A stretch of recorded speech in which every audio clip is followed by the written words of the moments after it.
This is Audible. Tantor Audio, a division of Recorded Books, presents Open Secret by Fiona Quinn, narrated by Teddy Hamilton. Things are much more serious. We meddle with your brains. We change your conscience, and you have no clue what to do about it. Surkoff. Chapter 1. Rowan. Tuesday. Brussels, Belgium. Rowan Kennedy didn't particularly enjoy following men into bathrooms. They were tricky spots. It was impossible to control for the privacy he needed to get his job done. The slick density of the tiles amplified the noise, and it hurt like hell getting slammed into one of the edges. That had happened to Rowan only once, and it wasn't in the line of duty. It was just some grunt who got the jump on him when he thought Rowan was hitting on his girlfriend at a bar outside of Fort Benning. But the danger of fighting in a public bathroom was a lesson Rowan wouldn't forget. He pushed through the heavy men's room door, timing his entrance to follow 30 seconds behind his contact. He noted that this was the only exit point. Rowan also noted the two athletic-looking guys hanging out in the hall, who seemed attentive to his movements. Inside, he stepped past the balding man with his hand on the wall, swaying drunkenly in front of the urinal, having trouble with his aim. Past the trough of sinks, back toward the stalls, Rowan paced along the bank of doors, his head tipped to the side. After finding the pair of ox-blood leather dress shoes he was looking for, Rowan moved into the stall to the right. He sat on the toilet, lined up his foot with the partition, and tapped out 3, 2, 3, 4, thinking about the senator from Idaho who got himself arrested for soliciting homosexual sex during something similar. Rowan would never use this technique in an American airport restroom. He didn't even like using it here. But this was his assignment, so tap, tap, tap. An envelope slid toward him. Rowan bent to pick it up, quickly fanning through the photos to make sure they would be useful. Yep, these would get the job done. He smiled as he plugged the tiny USB into his phone, sending the digital copies of the physical images back to headquarters. After the green light blinked on, telling him the transmission was complete, Rowan sealed the envelope and tucked it into the breast pocket of his tux. The guy who'd handed off the photos hadn't left his stall. He was humming a monotone note under his breath. Nerves. Rowan continued with his subterfuge. He unrolled some toilet paper, stood, flushed, and counted to 5 before he exited to wash his hands. The drunk was gone. Rowan was alone in the bathroom except for the guy with the tasseled loafers sweating it out in the stall. As he exited, Rowan noticed the linebackers were still in place as he strode up the hall, moving back toward his date. Rowan was on a 2-man team tonight, only the other man was a woman. Clara. She seemed pragmatic about her duties, professional. She was wearing flats rather than the typical strappy stilettos. Both sides of her evening gown were slit almost to her hips, revealing athletic legs when she walked up the steps to the museum. Her hair was gathered back into a sleek ballerina bun. While she blended well with the other ladies at the gala, to Rowan, she looked like she could run and fight if need be. Chances were pretty slim, though, that Clara would need those skills tonight. This was going to be a pretty banal asset shake. The guy just didn't realize he was an asset yet. Rowan had met Clara for the first time in the cab when he picked her up outside her hotel 2 hours ago. When Rowan stretched out his hand to introduce himself, she'd batted him away. "No," she'd said. "We only have a few minutes to get used to each other's bodies so we look like a couple." Her accent had a practiced flatness to it that told Rowan she'd spent a lot of hours with a speech therapist, trying to sound convincingly American. "We can't have any awkwardness between us. We should make out on our way to the museum, don't you think?" That kind of suggestion was a first for him. Rowan didn't mind. "Sure," he'd said. "We can make out on the way." Do people even say make out anymore? As he leaned into the kiss, Clara had moved Rowan's hands to her breasts and ass, letting him know those were part of the terrain he was supposed to familiarize himself with, while she, in return, stroked up and down his erection. That snarl of traffic wasn't a hardship. Getting out of the cab and adjusting his clothes was a little awkward. But she was right. By the time they moved up the museum stairs, Rowan had felt comfortable and automatic as he put his hand on her lower back to guide her and let his palm slide just south of Polite, giving her a pat as they joined the line to show their invitation to the guards. Anyone who saw them would never think that they were strangers and that he'd never know her real name. Clara was her operational name tonight, Clara Edwards. As Rowan moved back into the main hall from his task of gathering the compromising photographs in the men's room, he spotted Clara contemplating a statue. She must have felt his eyes on her because she turned and sent him a questioning brow as he approached. He smiled. "You look so beautiful tonight, like a work of art that belongs in a museum."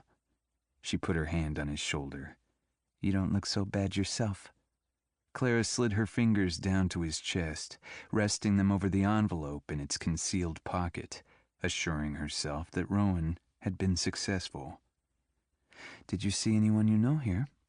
she asked as her gaze moved around the room. "Not yet. Let's look around, shall we?" He took her hand as they walked toward the exhibit hall, their bodies moving easily together. Rowan was going to have to remember that make-out trick. There were a lot of people at tonight's gala event. Brussels was busy this week, hosting diplomats and policymakers from around the world. Tonight the museum was full of movers and shakers. So yes, there were people he recognized from the intelligence world, from the security world, from the political and business worlds. But he didn't see Sergei Prokhorov, their mark. There was a small clutch of Americans laughing a little too loudly. They probably didn't realize they were standing in a spot that amplified the acoustics. Their security team did. As Rowan and Clara moved forward, Thorne and Honey, a couple of operatives from Iniquis, a for-hire security group, bent their heads and explained the problem. The security team shuffled their clients to a spot nearer the stairs. It looked like the U.S. diplomatic corps was well covered. If shit hit the fan, he and Clara might have some backup. As Rowan thought that, Thorne caught Rowan's gaze for a nanosecond. The connection made. Rowan experienced some discomfort with the exchange.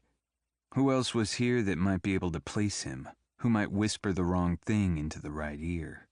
He wondered if that would make his approach tonight more difficult. Clara turned and tipped her head up.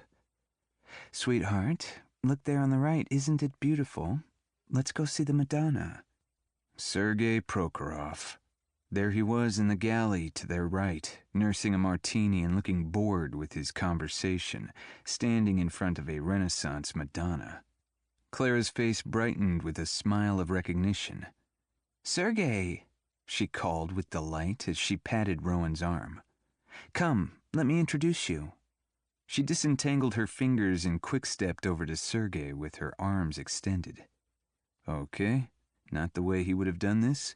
A little more time, a little more attention to detail, but all right.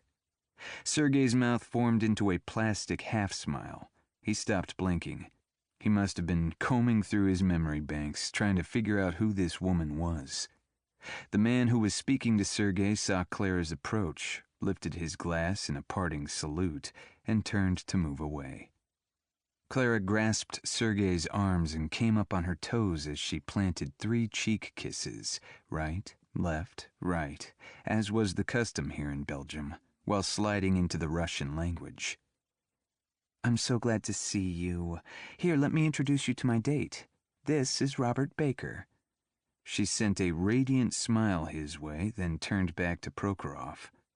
"He's an American business consultant, focusing on European economic expansion." Rowan stuck out his hand and smiled, as if he were being introduced to one of Clara's good friends. "I'm sorry, I speak English. Je parle français. Are you comfortable with either language?" "English is fine." Sergei focused back on Clara and seemed relaxed enough with this situation. She tucked her hand into the crook of his arm that wasn't holding his drink, pointed, and started walking toward a private corner by the stairs. Sergei looked over his shoulder, and Rowan saw him make eye contact with his security detail. Thorne, from his place on the other side of the staircase, registered their approach. Players were on the field, and Clara seemed to be taking the lead. So, here we go. "Tell me, how is Arenka?" Clara asked. Rowan figured that while he was gathering the intel in the bathroom, Clara had been choosing this spot. It was almost as if she hit an X and came to a sudden stop. "Lovely, thank you for asking. She is with her friends in Paris, shopping." Clara's gaze shifted to Rowan. "Arenka is Sergei's new wife. She's connected to a prominent oligarch family, the Orlovs. Their money comes from a variety of projects." Rowan nodded with uplifted brows and pursed lips as if he found that interesting. "Is Trinka with her too?" Clara asked Sergei, then turned to Rowan. "That's Arenka's daughter and the favorite granddaughter of Alexander Orlov. Alexander is very powerful and in very tight with the Kremlin." Sergei gave a frown and a nod. "This is true. My father-in-law is very influential," he told Rowan before turning back to Clara. "Trinka is at home. She has school." Clara opened Rowan's jacket. "Trinka just started university this fall." She pulled the envelope from his pocket. "Trinka is learning so many new things this year," Clara was saying to Sergei as she focused on the envelope, ripping through the seal. Rowan shifted his angle to block her actions from Sergei's bodyguard. When Clara flipped the first picture around for Sergei to see, Rowan's stomach dropped. A young woman lay naked across a bed, her fingers tangled into Sergei's gray curls as he went down on her. Sergei grabbed at the photo, but Clara was too fast. She dropped her hands down, and when she brought them back up, the photo on top depicted Sergei mounting Trinka from behind, his hairy ass squeezed tight with his thrust. The bodyguard was on the move. Rowan couldn't figure out why he'd been at such a distance in the first place. Then Rowan saw the second thug slide forward. Rowan was forming a plan when Honey Honig's 7-foot frame moved into the bodyguard's path. Honey looked around like he was lost. Thorne Iverson got in the way of Sergei's number 2 as he joined Honey. "Wave off your team, Sergei. Do it now," Rowan commanded under his breath. "I'm fine," Sergei called out in Russian. "All is fine." He lifted his martini in the air like he was offering a toast. Honey and Thorne shook hands as if greeting each other and turned to enjoy the modern nude that took up the wall just to Rowan's left, but out of earshot. Perceptive, helpful. Their movements a study in nonchalance, just accidentally getting in the way. Nice. "What do you want?" Sergei's spittle flew out with his words. Clara threw her head back and laughed, lightly touching Sergei's sleeve, like they were having fun, then said, "Your phone, and just for the moment." My phone?" Clara lifted the photos. "I've actually never seen these. I wonder what else they'll show." She flipped to the next one. Long blonde hair, lips, and a penis. "Oh."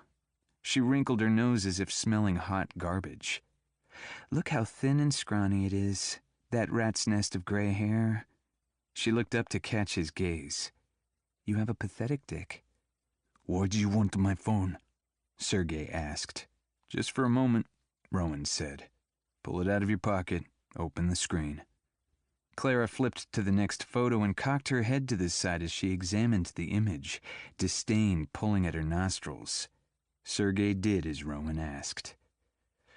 "There we go," Rowan said. "Now pretend to show me something on your screen." When Rowan leaned in, he attached a cord to the bottom of Sergei's phone, making sure to block what he was doing from view. That cord was already connected to a burner phone in Rowan's tux pocket. Rowan swiped open an app and started to download everything from Sergei's phone to the burner. The burner phone immediately encrypted the information and sent it via satellite back to the bureau, while introducing spyware. Not that Sergei wouldn't know this and toss his phone, but it was too late. That spyware already reached into his open files, into his computer, his email, his social media accounts. He was exposed. Everything about him from now on, unless he torched it all down and started fresh. But whoever did that? "Just stand there. This won't take too long," Clara said, once again feigning a friendly air. "You can go right back to your training of Trinka." She held up another photo. "It looks like she displeased you, but you're a good disciplinarian." Rowan focused on the spectrum showing the download, but Clara shoved the picture of Sergei spanking the girl right under Sergei's nose. She shuffled through the rest of the photos. Rowan could feel Sergei's security getting uncomfortable and curious. "Put the photos in the envelope, please, Clara," Rowan said. The light shined green. "Put the envelope away in your purse. Sergei got the message." The text came through. Successful download. "We're all done."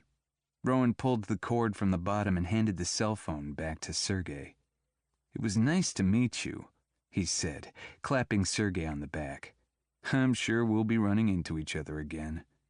He held out his hand to Clara. "Let's go see what they have on the buffet table, darling." Sergei growled. "You will regret tonight." And Rowan didn't doubt him for a second. Chapter 2. Rowan.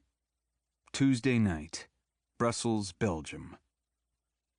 Rowan took Clara's hand and tugged her away. He could feel the fury radiating down her arm. Those photos had obviously pushed her buttons, and Rowan was impressed that she was able to affect such a pleasant face while squeezing his hand until his fingers were bloodless. Passing Thorne, Honey, and the American diplomats, Rowan was very careful to divert his attention. It looked like the stars had been aligned tonight. Mission accomplished. Rowan had done what he'd come to do. He had shown his face to Sergei Prokhorov. Sergei was confronted with compromising information, was implicitly threatened, and a bounty paid for silence. Sergei had allowed Rowan to take what he wanted, stood beside him, and facilitated Rowan taking it. He and Clara were training their asset. When we ask, you need to give us what we want. Message delivered. Rowan allowed power to surge through his body. Exchanges like this always reminded Rowan of his tactical studies of the North American Great Plains intertribal wars. Killing wasn't always the goal of a warrior. As a matter of fact, counting coup was sometimes considered the braver deed. The warrior would demonstrate his courage by proving his superiority over his enemy, risking his life to touch or strike them. Humiliation was a fighting tactic. It was the tactic they had just employed. Even Clara's making fun of the guy's dick, calling it pathetic, was strategic. Emotional emasculation. Their approach had been a necessary psychological attack, something that couldn't have happened from a distance. The look in Sergei's eyes told Rowan that retribution was coming. Rowan didn't know when or how, or even if it would be a direct hit on him. Sergei might go after someone else in intelligence, or maybe a government official, someone that Sergei and his family had collected compromat on. That was something to monitor. But tonight Rowan would allow himself to feel victorious.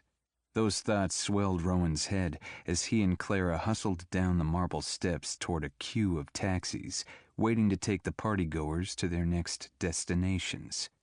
Halfway to the bottom, Rowan saw 3 men walking shoulder to shoulder down the sidewalk. Anyone in their way had to step onto the grass or street. They ruled those bricks.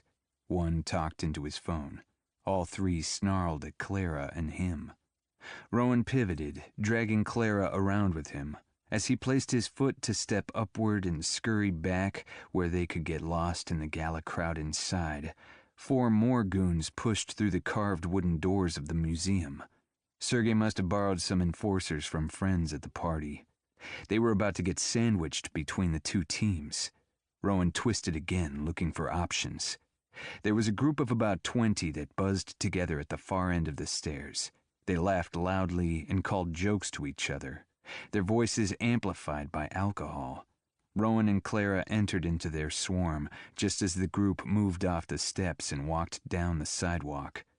Rowan pushed Clara in front of him and held onto her elbows as he steered her into the center of their mass, his height giving him the visual advantage.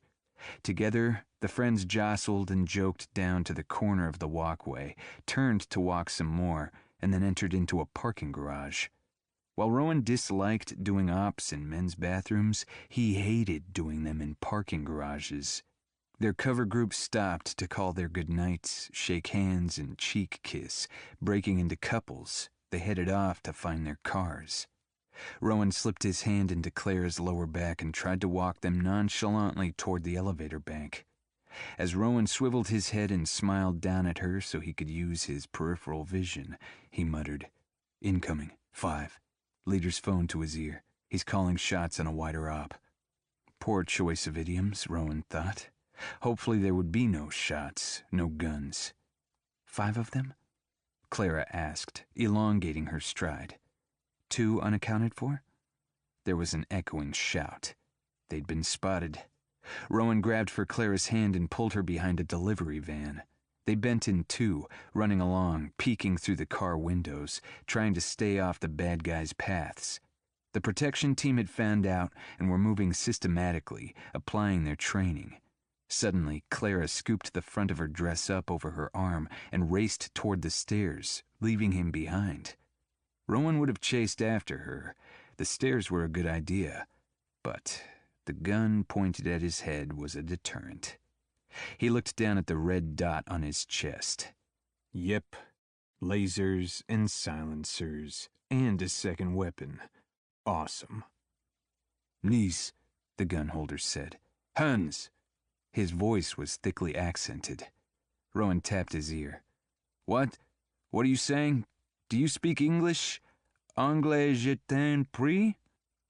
There was a sudden scream of tires, then a woman's scream echoed off the concrete walls. High-pitched, it held for longer than probable and was filled with both pain and terror. Adrenaline dumped into Rowan's system like a bucket of ice water.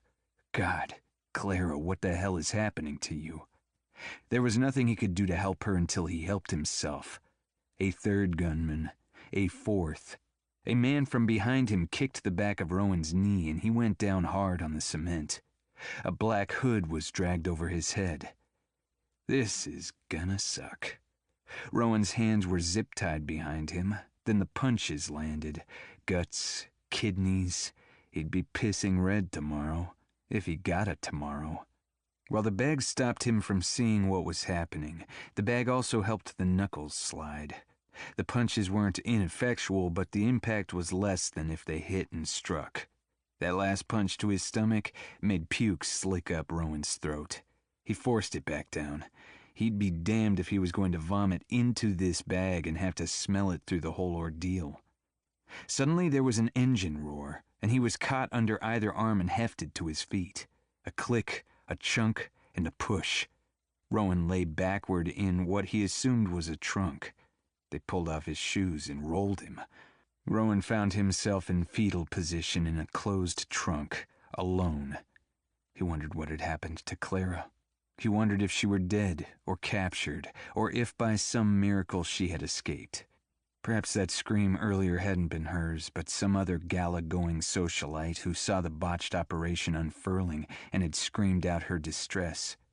Rowan wanted to think that. He wanted to believe that Clara had reached the elevator bank, got back to the museum, and called her handler for help. She had the photos. He had his phone, but there was nothing on his phone of interest. Everything he downloaded had been encrypted, sent, and wiped. It was a burner, meant to be destroyed after tonight's mission. With the car in motion, Rowan had to let all of those thoughts go and focus on escaping. The driver slung the car around the corner, clipping the curb and bouncing Rowan up, knocking his head into the metal roof. Dazed, Rowan reached under his jacket and spun his belt to the back of his pants where he could manipulate the black box buckle. Sliding his thumbnail along the edge, he toggled the hidden latch. A razor popped out like a lizard's tongue. Rowan pulled the blade out from its hidden compartment, careful not to lose it here in the stuffy darkness.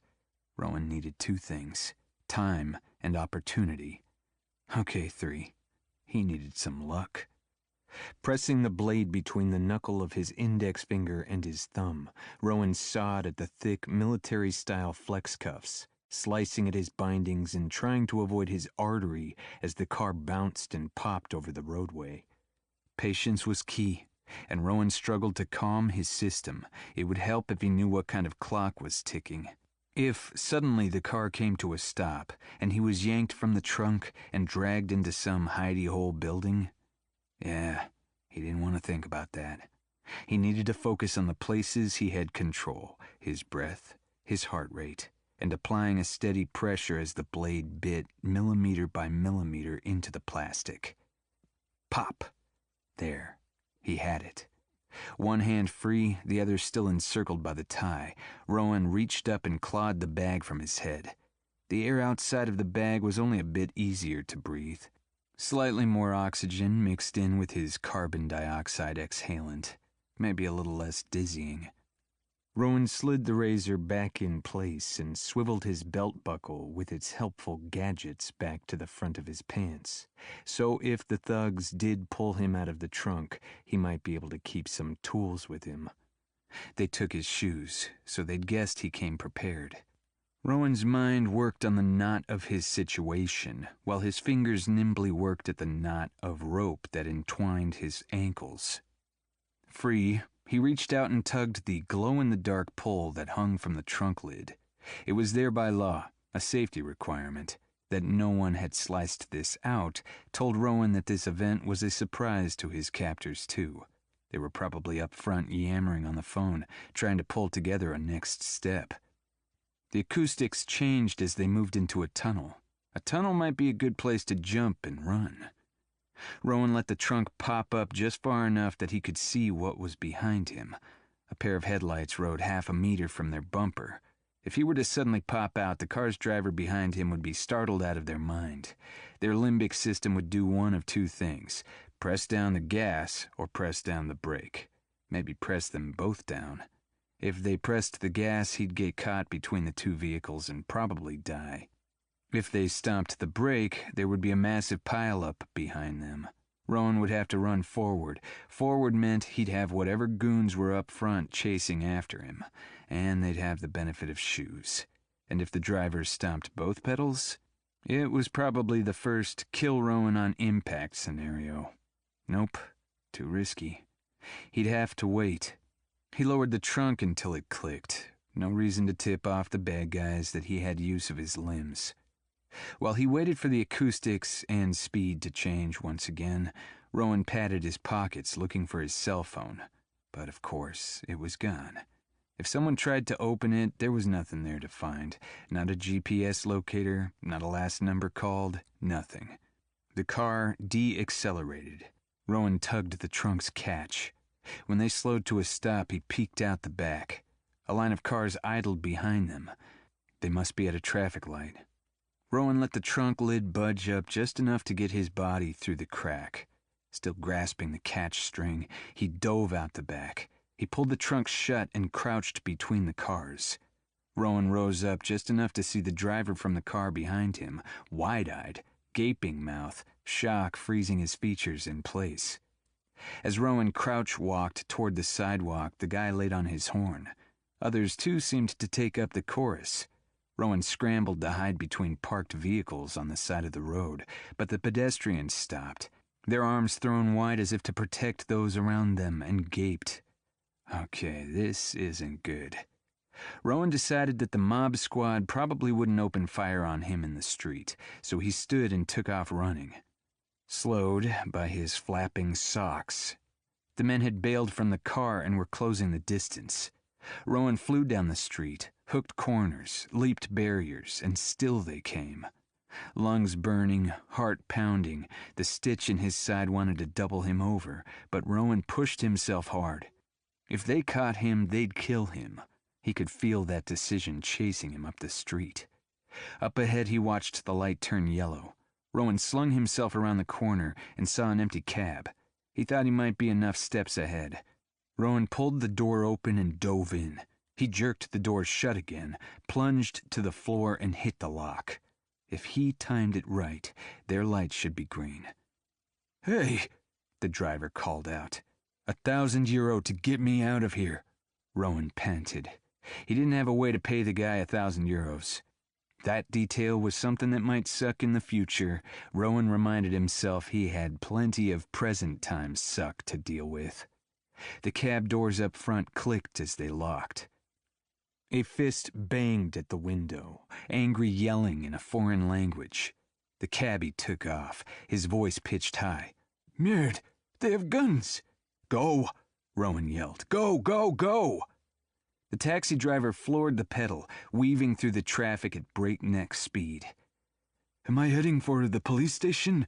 he gasped after they had put some distance between them and the scene. Rowan pulled himself to the seat. "No," he said, then rattled off the address of a safe house he had memorized just the day before. He needed to get back to his team and get a plan together to help Clara. Sergei had said they would regret this evening. Right now, Rowan was okay, but Clara might just be in the world of hurt. Chapter 3. Avery. Thursday afternoon, Washington, D.C. Off balance, Avery Goodyear pushed her weight onto her high heels and locked her knees. Her lips curled into a tight line as she willed herself not to sprint out the office door. "Focus," she rebuked herself. Her boss, head of Evermore, Windsor Shreveport Publishing's label for romance, women's fiction, and chick lit, George Pratt, crossed his arms over his chest, stretched out his legs, and thumped his feet onto the corner of his desk. Always a bad sign. Things never went well after he struck this pose. "Taylor Knapp is in hiding," he said. "I don't blame him. His last book caused such horrible public backlash. I can't imagine he could show his face anywhere in public without getting beaten up," Avery said, not sure if she should move farther into the room to sit in the guest chair or not. George had positioned the chair precisely so the morning sun would catch his unlucky visitor in the left eye, blinding them. He was following a strategy from a book called How to Get the Upper Hand and Win. Before George was hired by Windsor Shreveport 6 months ago, he had been a business acquisitions editor for a top 5 publisher. One of their competitor publishing houses had read the manuscript for Get the Upper Hand first and beaten George to signing the author's name to a contract. Now the book was on the New York Times bestsellers list, and all George had to show for his efforts was his present position with Windsor Shreveport, along with newly rearranged furniture and absurd alpha male poses. "He's in a secluded location, so he can focus on his manuscript," George said. "So he can sleep at night without people chanting outside his windows is more like it."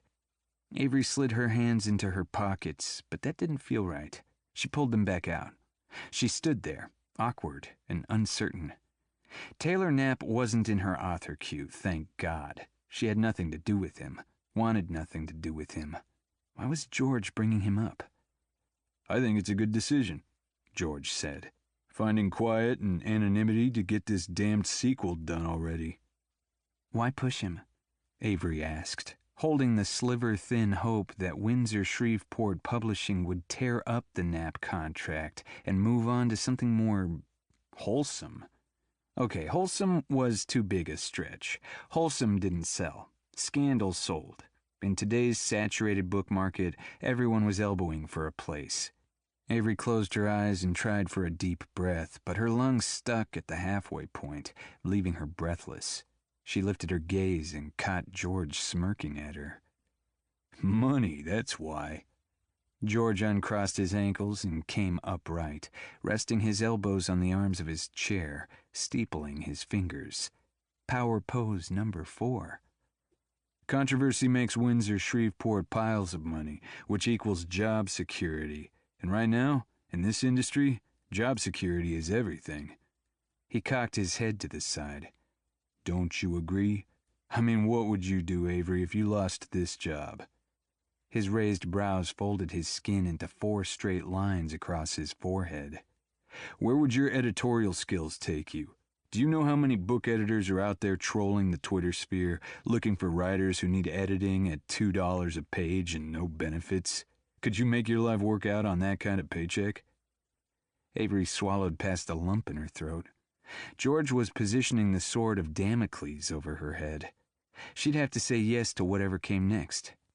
Has Taylor Knapp given you an update on his progress? Avery hoped to delay whatever George was priming here. A rivulet of perspiration formed on her back, trickling down her spine. She wanted to reach back to pull her silk blouse away from her humid skin, but she was afraid to show any signs of anxiety. It would just strengthen George's hand. Nope, I'm giving him to you as a gift. The updates are now on you. Avery stilled, reprocessing George's words, hoping she'd misunderstood. I'm a romance editor. I don't know anything about science fiction or dystopia. Knapp writes video game adaptation. Surely you could adapt for this project.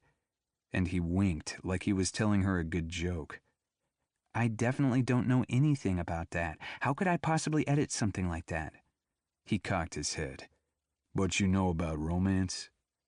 Avery worked not to grit her teeth. Fiction is fiction, George shrugged.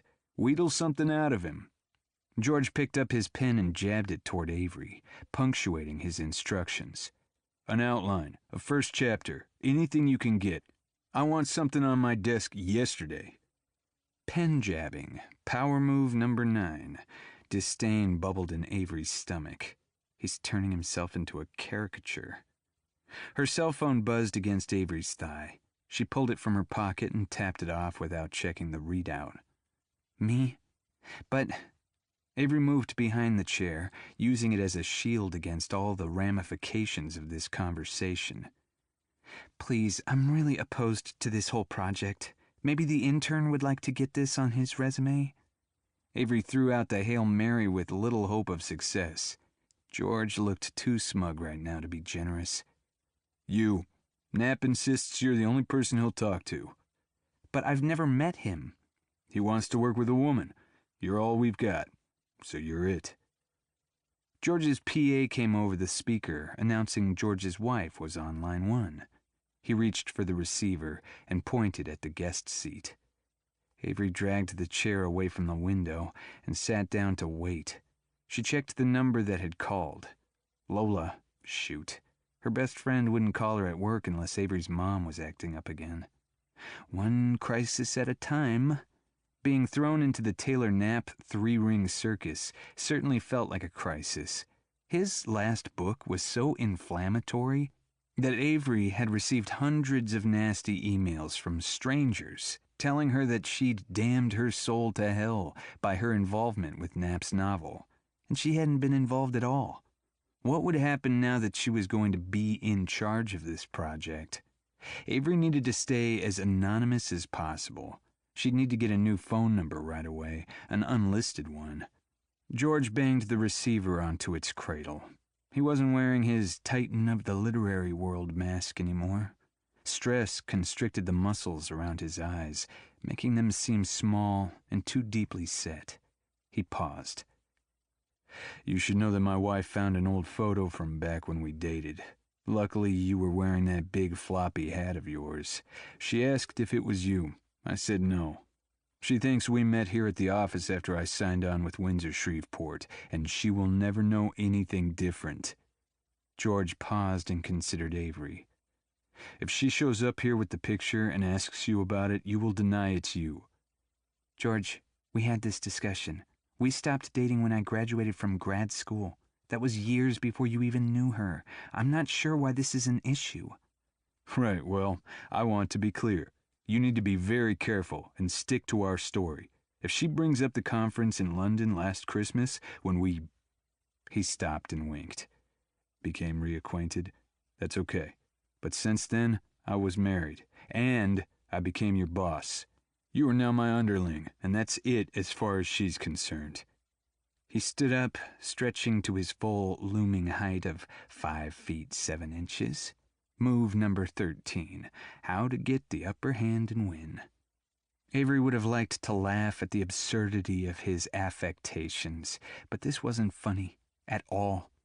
She didn't like to be blackmailed and manipulated. What did she have to say to the man's wife anyway? Okay, back in the day, George had looked like a blonde Tom Cruise, but that resemblance had faded over time along with his hairline. Now, he was just a pompous ass who could barely eke out a mildly satisfying orgasm. And that was before he was married and gained a 20-pound spare tire. Really, Mrs. George Pratt had nothing to worry about from Avery.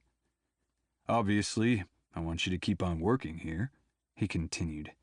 "I don't want anything to make that feel impossible." "It's not a problem, I assure you." Avery stood so they were eye to eye. She wanted this meeting to be over already, but she sensed there was more bad news to come. "As far as I'm concerned, our history started here at Windsor Shreveport when they hired you on last April." Avery's voice sounded strong and a little bored. She couldn't have pitched her tone any better if she'd practiced in a mirror beforehand. "Good then." George slid a piece of paper toward her. "As a reminder that projects are contractually protected, this is a copy of your NDA. That's your signature." He tapped it twice. "Immediate dismissal from the company and $1 million fine if you break this. You can also anticipate being blackballed industry-wide. I'm reminding you that if you say anything about what goes on within Windsor Shreveport beyond the name of the author you're working with, it would be a detriment to your future. You are prohibited from speaking with anyone about the Taylor Knapp project. Until the publicity department has made something public, that is." Avery swallowed. "I can't imagine wanting to associate my name with Taylor Knapp's in any way, shape, or form. I don't want to be associated with this project. I don't want my name on anything to do with this project. No putting my name on news releases. No thank yous at the back of the book." George moved the top sheet and tapped the second one in the pile. "This is Taylor Knapp's email. I want you to get in touch with him immediately. Use your feminine wiles." He waved his hand up and down to take in her body. Avery stood there, wide-eyed and disbelieving. "Do whatever you have to do to manipulate that book out of his brain and onto a computer." She went to snatch up the paper, but George held it in place on the desktop with a firm hand. "Avery, you also need to clear your calendar for next week. I've had my PA send you the itinerary. I need you to fly to New York with me. It'll be just the two of us from this office." Avery watched the smile slowly spread across George's face. He would have seemed handsome, except she knew his character too well. She now saw him through the filter of their shared history. Avery pulled the paper out from under his hand. "I'm going to take the Simpson manuscript home and read for the rest of the day." She spun to move toward the door. "Oh, and Avery," George called. Avery stilled, but didn't turn toward his voice. "Burn that damned hat." Chapter 4. Avery. Thursday afternoon, Washington, D.C. Avery strode across the parking lot, trying to get as much distance between her and George as she could, as fast as possible. The sun blazed down on her head, and she yanked her suit jacket off, seeking relief from the humidity. It was fall, for heaven's sake. The leaves should be changing colors. She should be looking forward to pumpkin-spiced lattes and wrapping up in fleece. Fall was usually her favorite time of year. This extended heat, now becoming more the norm, was just upping Avery's frustration. When she went to check her phone for the weather, Avery remembered she hadn't called Lola back from earlier. Funny how having your career threatened can move your brain cells from one crisis to another. Avery opened her car door and let the heat swell out while she pressed number 2 on her quick dial. "Holy Mary and Joseph, thank the heavens you called. You've got to get home now, and I mean right now," Lola said in a single breath. Avery slid under the wheel with the phone squeezed between her jaw and shoulder as she tugged the door shut and pressed the ignition button. The air conditioning belched out heat, and Avery's long blonde hair caught in the sweat on her neck. "You'd better give me the bullet points so I'm ready when I get there." The car's Bluetooth picked up the call, and Avery listened to Lola's voice, spiced by her Latina heritage, through the car's speaker system. Lola always sounded like there was a private joke entwined in her words. "Let's see. Father Pat is on his way. The police are climbing out of their car. Your newest caregiver, Sally What's-Her-Name, is sitting on your porch in tears. And one of your neighbors is starting a petition drive to get your mother removed from the house for Homeowners Association noise violations." "So Mom is doing swell then?" Avery paused and strained to hear the background noises. "Are there chickens in the mix?" Avery pulled out of the parking spot and clicked on her right blinker. "What? No? No chickens? Why?" Avery pulled out onto the tree-lined street in Washington, D.C., heading for the highway and Falls Church. "It sounds like someone's trying to strangle the whole flock." "Nope, it's your mom." There was a long pause. "I think that's supposed to be Ave Maria." The screeching reached a crescendo. "Sally says your mom thinks the devil stole her vocal cords. Now your mom's in an all-out battle to show the old devil he didn't win." Avery inched her car past the police cruiser and the ambulance. Father Pat sat in his sedan with the engine still running, his head leaning against the headrest, his eyes closed. The uniformed men stood in the shade of her broad-limbed tulip tree. Pulling into the empty drive, Avery realized Sally had left. She wondered if the newest adult sitter had already decided this assignment was too big. Would Sally show up to work the next day? One problem at a time. Avery opened her car door slowly, not quite ready to throw herself into whatever brouhaha her mom had stirred up. Lola sat on the porch, looking thoroughly amused. "Your mom won't open the door, and I decided not to use the key until you got here. She's pretty confused." Avery nodded. A tension headache thrummed behind her eyes. As she reached the top step, the door popped open. "Avery, Grace, thank goodness you're home. What a day I've had." Avery watched the first responders gathering up their equipment to head inside. "Mom, how are you feeling?" "I'm fine. Why?" Avery lifted her hand to wave at the paramedics. "I've got this.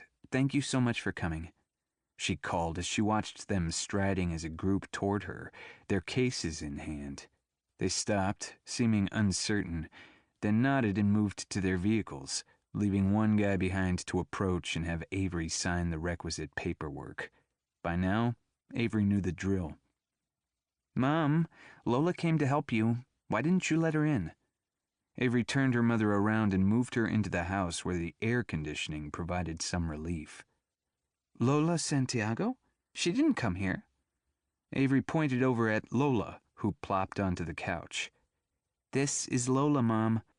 "No, it's not," Ginny Goodyear scolded.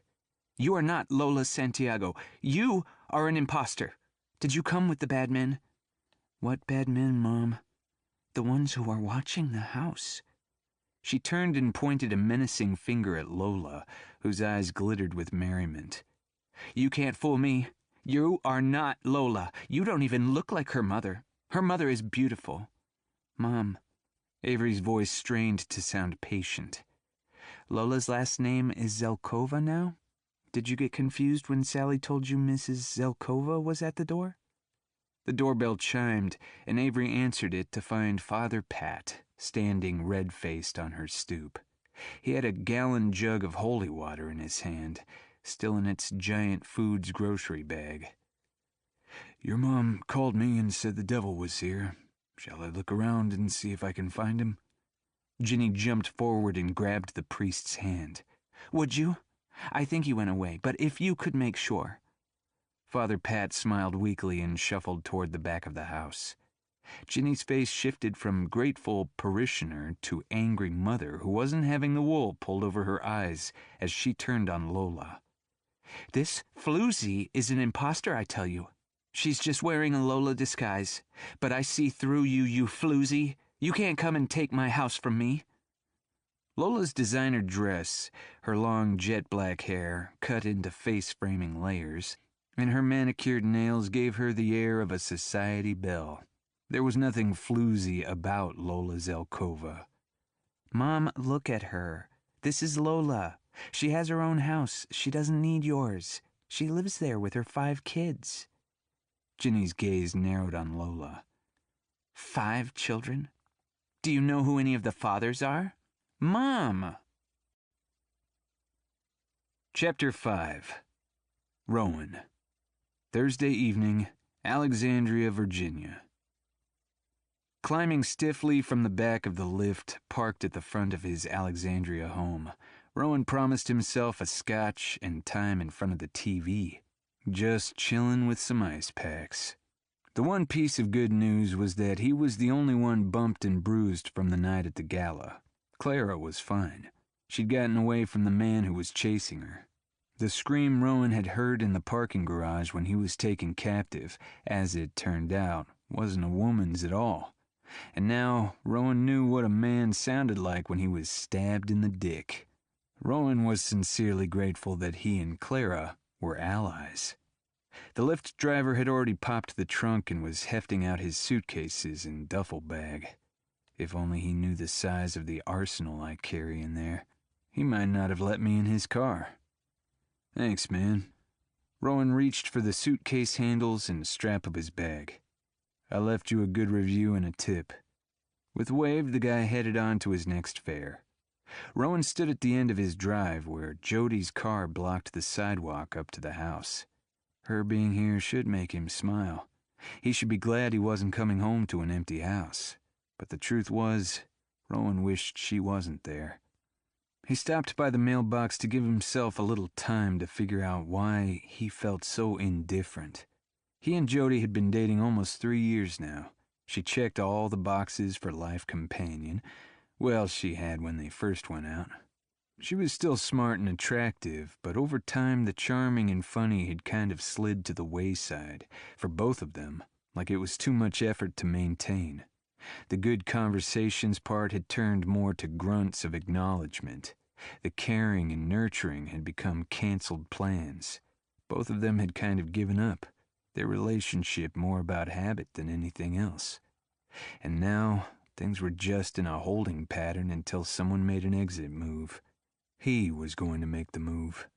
Not today. Today he was going to smile and be pleasant. Sometime this weekend, he'd have the conversation and wish her good things in her future. And he'd mean it. He wanted her to be happy. He wanted them both to be. Just not happy together. Happy apart. God, I need a scotch. The mailbox was empty. Jody must have brought the letters in. With his duffel slung over his shoulder and a pull handle in each hand, he hefted the luggage into the air to carry them across the lawn to the top of the sidewalk. He wondered if he should feel some remorse, some guilt, for the taxicab make-out session with Clara, and decided that there was nothing to feel guilty about. He had no affection for Clara, no desire to see her again, and Jody was well aware that he had to pose as a couple on occasion. She'd said she was okay with that as long as he kept his pants zipped, which he had. The door opened. Home again, jiggery jig. I see you started drinking without me. Captain Morgan's been keeping me company while I waited for you. She lifted her half-full glass. Diet Coke and Captain. What she drank when she was going for the buzz and not the nuance. She wasn't slurring. That was good. Sorry, my flight was delayed. He hitched the suitcases up higher and climbed the porch steps, trying not to wince. Jody moved back into the hallway, giving him room to maneuver. So, how long do you think you'll stick around this time? She asked. I leave out again Tuesday. He deposited his load at the bottom of the stairs. He'd take them up to his bedroom later. Rowan headed to the kitchen. Jody looked like she was revved up for a fight, and walking away from her to take that hot shower he'd been promising himself would only escalate things.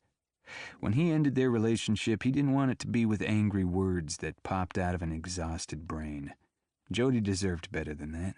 There was no way he was going to turn a bad day on the job into a fight, punishing her when she wasn't the reason Rowan was maxed out.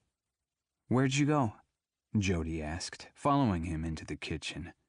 He noticed she didn't mention his bruised face. She'd learned over time that he could never say anything other than, "I'm fine," to her questions and concerns. It had been a long time since she'd asked.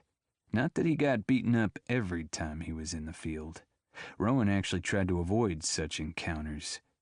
Reaching out for the bottle of single malt, Rowan thought twice about that choice and dropped his hand. Both of them drinking might be a bad combination. He could still taste the survival hormones in his saliva from getting dumped in the back of the car trunk, headed somewhere for an uncomfortable chat about who and what he knew. And there was also the flavor of the anticipated bullet of silence to the back of the head. He opened the fridge. It was empty but for a bottle of hot sauce and some cocktail onions. "You know I can't tell you where I go." He opened the freezer. There was a lone freezer-burnt waffle laying at the bottom, and 3 of the bags of peas he used therapeutically. He pulled them out and knocked them on the counter to release the clumps. She followed him to the den, where Rowan sat on the couch, resting the pea bags on each knee, another on his shoulder. "This is how it would always be, isn't it? You get called away, I get the last of what's in your fridge." She gestured toward the kitchen. Well, at least that explained the empty fridge. "I ate everything in your freezer, too." Rowan nodded. From the tiredness and just a touch of bile in her voice, he'd bet that she'd come to the same conclusion as he had when he was standing by the mailbox. Only she had decided the time was ripe. This smelled like a breakup. Rowan let his gaze slip back toward the kitchen, now regretting that he hadn't poured himself that scotch. "I let your plants die." He nodded. "I'm keeping your cat." "So here we go." "This is the way you live your life, and this is the relationship you expect me to have? It seems awfully convenient for you." "Convenient?" Rowan tipped his head. "That's probably a term I wouldn't attach to any part of my life." "All right," she slurs. "But for clarity's sake, I've tried this for a few years now. Your job doesn't lend itself well to long-term relationships, to having a family." She stood next to the table under the window. Rowan noticed the thick metal candlestick holder beside her hand. Not that he expected her to pick it up and wail on him with it, but his job taught him to check for weapons of opportunity and emotions that might make someone want to use them. "You told me you want kids?" She flipped her hair out of her face, the move she made when she was pissed and trying to hold it together. "I do." "But you won't make changes? Take another job, for example, in order to have that?" Her mouth had drawn into a pucker, like she was locking back the words she really wanted to say to him. "My job is important to creating a safe world for my future children." "So you say. But maybe you could apply your importance in a way that would lend itself to a stronger commitment. Marriage, those children." Rowan didn't know what to say. Yes, he wanted that. A strong marriage, children, a happy home life to balance the shit show he trudged through day in and day out. "I thought you would. I've always thought you would change your assignment, change your department, change something. But now I'm realizing that change would require something else."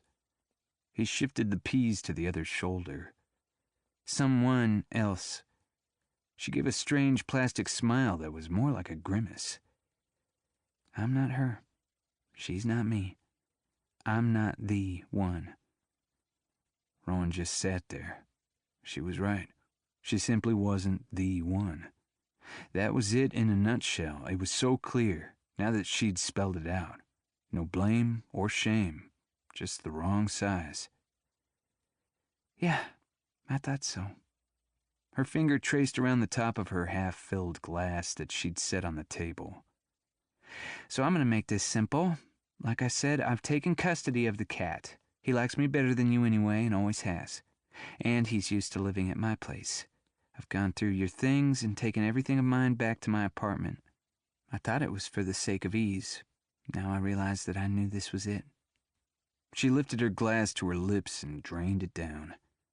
Rowan wondered how much she'd drunk and if he should let her on the road. Liquored up and emotional was a dangerous driving combination. Call it a gut feeling. I packed up some things of yours I liked too. If you want to arm wrestle for them back, I'm up for it. She lifted her chin to a pugnacious tilt. She wanted a fight. Rowan said nothing. He absolutely did not want that fight, not to keep her and not to let her go. He gave her a shake of his head and a shrug, feeling the muscles in his neck scream at the move. He worked to keep the wince off his face, lest she interpret it as a verbal blow that landed. That would just egg this on. You probably won't miss those things anyway. You're hardly ever around. Okay then. Jody reached into her pocket and slammed something metallic onto the table. Here's your key. I know you'll just change the locks in the morning anyway. You just sit there with your bags of peas. I'll see myself out. Jody. She stopped mid-stride and braced. He felt her fill with hope, as if she had thought this ultimatum might bring her a different outcome, that he'd beg her to stay and promise her that he'd change. He realized the tone of his voice might have given her that impression. That hadn't been his intention. The thickness had to do with fatigue and physical pain, not emotion. While he should probably feel bereft in this moment, he was surprised that all he felt was a kind of relief. The pop of air when a top finally comes off the jar, the vacuum seal broken. Jody, he tried again. I wish you every happiness. When she slammed the door behind her, it shook the whole house. Chapter 6. Avery. Thursday night, Falls Church, Virginia. Lola called just as Avery shut the door behind Father Pat. Lola had a knack for timing. Well, everything back under control? Is it ever? Avery picked up the gallon of water Father Pat had left on her coffee table and walked toward the kitchen. I gave Mom a sedative while she was saying the rosary with Father Pat. I think he was grateful. Yeah? Why do you say that? He left the holy water as a parting gift? Avery looked around to find some place to store the jug. Hey, do you know if you need to refrigerate water after it's been blessed? I would. I mean, it might be strong enough to cast out demons and all, but I don't think it'll kill bacteria. Avery opened the fridge and put the container at the back, behind the orange juice and salad dressing. She reached for the bottle of wine sitting on the counter. Thank you for today. You know I love you and all you do. I'm racking up quite a debt. If I ever have kids, I'll owe you my firstborn. No, thank you. I've already reached my kid quota. Lola laughed. I think your mom's a hoot. Life would be boring without her to jazz things up a bit. Was that pop the sound of you pulling a wine cork? After the day I've had, I wish I had something stronger. Avery let the Merlot glug into her glass until it brimmed. Looks like I'm headed to New York. Just me and George. A gasp came over the speaker. No. Avery bent to slurp some wine so she could lift the glass without spilling. And better yet, guess who they positioned as the babysitter for Taylor Knapp in the newest dystopian garbage conspiracy thriller. You? Shock brightened Lola's voice. Put the wine away. Just go ahead and pour yourself a glass of the holy water. You can't do that, can you? I mean, they can't make you take on that assignment, can they? Swear you will tell no one that I'm on that project. I was reminded of my NDA, and they'll send me $1 million invoice with my pink slip if I disclose anything at all. Holy... what? I have to sit down. Are you serious right now? You aren't pulling my leg? George let me know that a job in this business is a precious commodity in this day and age. Avery swirled her glass and sniffed the wine appreciatively. Oh, no, he didn't. Yep. Since I've never read Knapp's book, I put it on my agenda for tonight. I need to know exactly what I'm getting myself into. Avery opened the cupboard and gazed at the supper possibilities. Cooking felt like more effort than she could muster at that moment. Even chewing seemed beyond her. She eyed the chocolate cake sitting on the counter. Lola, you know your brother-in-law will tell you that you're going to hell. He'll have prayer circles going around the clock. Hush. I don't want to talk about it. I'm going to focus on the cake you left. Actually, I'm going to hang up now to eat the entire thing for dinner. You're the absolute best. Love you. I love you too. But Avery, I'm not kidding around here. This is serious. This project is dangerous. Fine that you told me, but do not tell anyone else. I'm really worried. I mean, the last editor ended up quitting his job and moving his family away. Don't you remember all of that? Can't you go to the hierarchy and say that this isn't what you're trained to do? You don't know how to develop this kind of book? Knapp is insisting on a woman. I'm the only one, other than the PAs and a couple of older women in HR, that has the right attributes. Surely that's illegal. I can't risk anything right now. I just need to put my head down, press forward, get this wrapped up. Then I'll follow up with a good romance where it is absolutely predictable and there's always a happily ever after. There's nothing happy about this. I'm so sorry. After saying goodbye, Avery cut herself a sizable hunk of cake. Avery gathered her wine glass and moved to the dining room. She set her dinner on the table by her laptop. She picked up her Kindle and searched Taylor Knapp to download a copy of his work. Pushing the Read Now button made her jaw clench. Manipulated, used, miserable. Words strung together like pearls on a necklace, wrapping around her throat and making her choke as she swallowed a sip of wine. Avery put the Kindle to the side and hefted a forkful of cake. Only Lola could make a cake this sinful, she said to the empty room. Her mother's resonant snores rumbled their way down the stairs. Avery scrolled through the happy chatter on her Facebook newsfeed. It was depressing to see all of those clever chin-up and carry-on quotations. Everyone was out having fun, yummy food, luscious-looking cocktails, fabulous vacations. Avery clicked over to Twitter. All she needed was a little distraction from reality, a moment of respite. 2 new people now followed her on Twitter. One was a dentist in Idaho, one a life coach. She didn't know either name and wondered why they'd followed her randomly. Maybe Twitter's algorithms had suggested her for some reason or another. Avery didn't understand how any of that worked. She moved to notifications, where she saw she was tagged into a thread with some fellow writers. She scraped the last of the icing off her plate and looked toward the kitchen. Should she get another slice? She clicked in and read through the thread. Scribbler. Sorry for the autocorrects. I'm on my phone. My computer crashed. Here's your life lesson. Back your stuff up. Indie Bound. Oh no, you lost everything? The computer repair place can't retrieve it? It caught on fire, so I'm guessing no. A. Very. Did you at least have a copy of your WIP? D. Bennett. What's a WIP? Work in progress? Yeah, every night I email my work to myself. Poor man's copyright. Well, at least you have that. Sorry about the fire. Mercury's retrograde.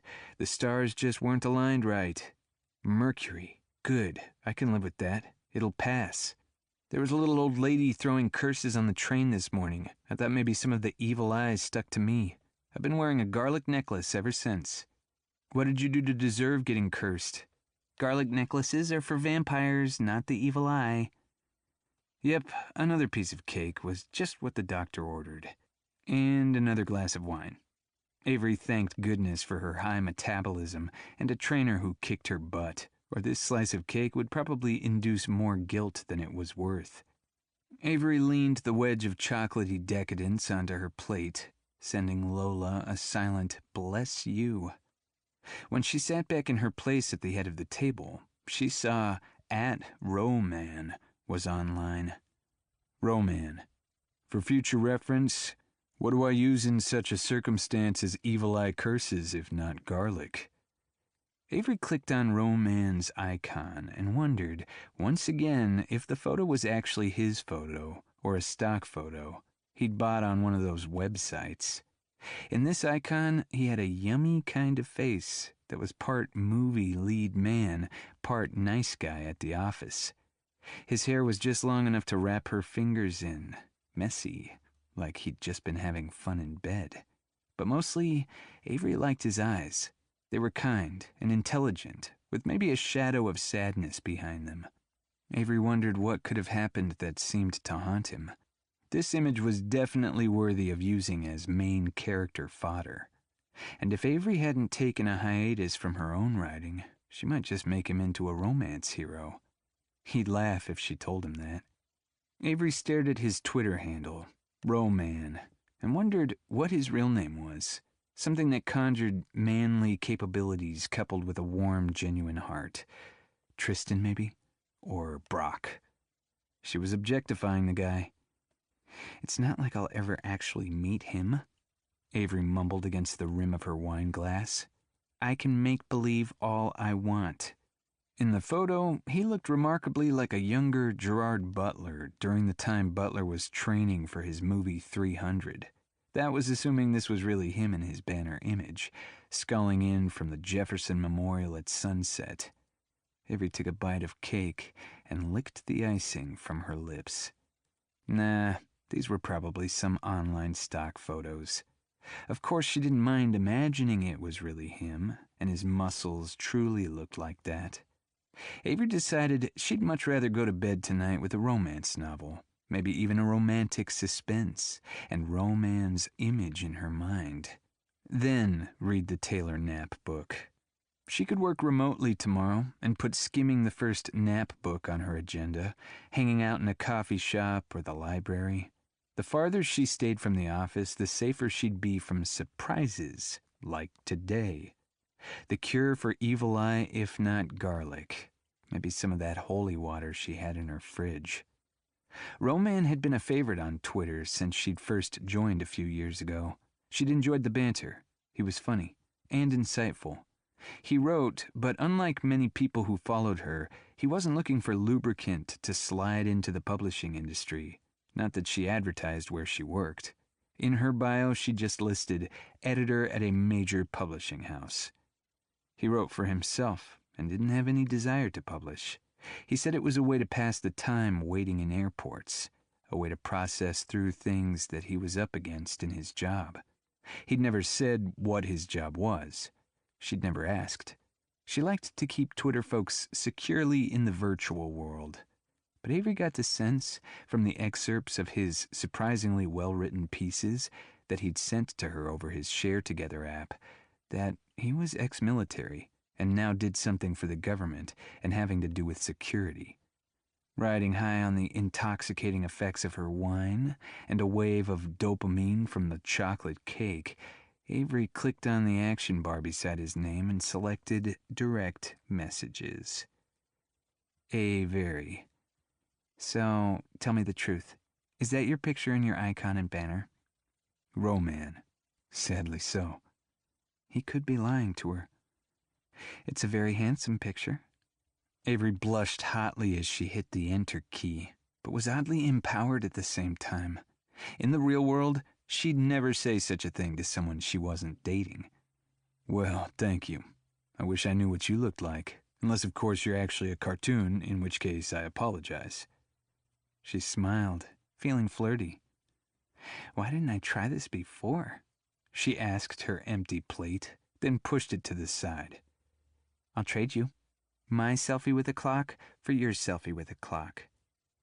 Okay, that was taking things too far. This is what happened when you lived in the fictional world. You tended to think in terms of plot points and story arcs.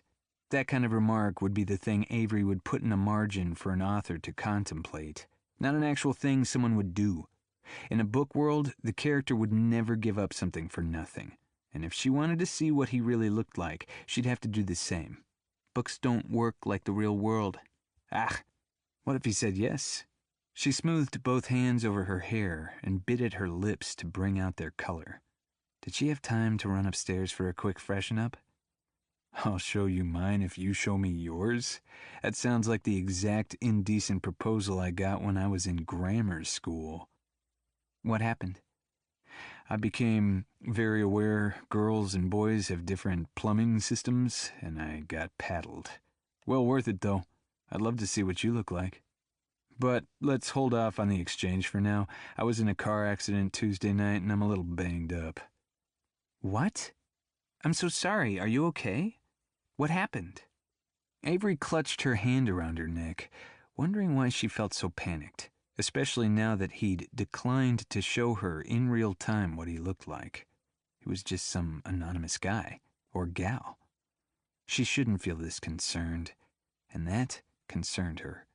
It was ridiculous, in fact, to conjure any emotion for someone who might well be making up some story so that Avery wouldn't discover that he was an 85-year-old toothless grandfather who relieved his boredom by playing on that newfangled internet thingy.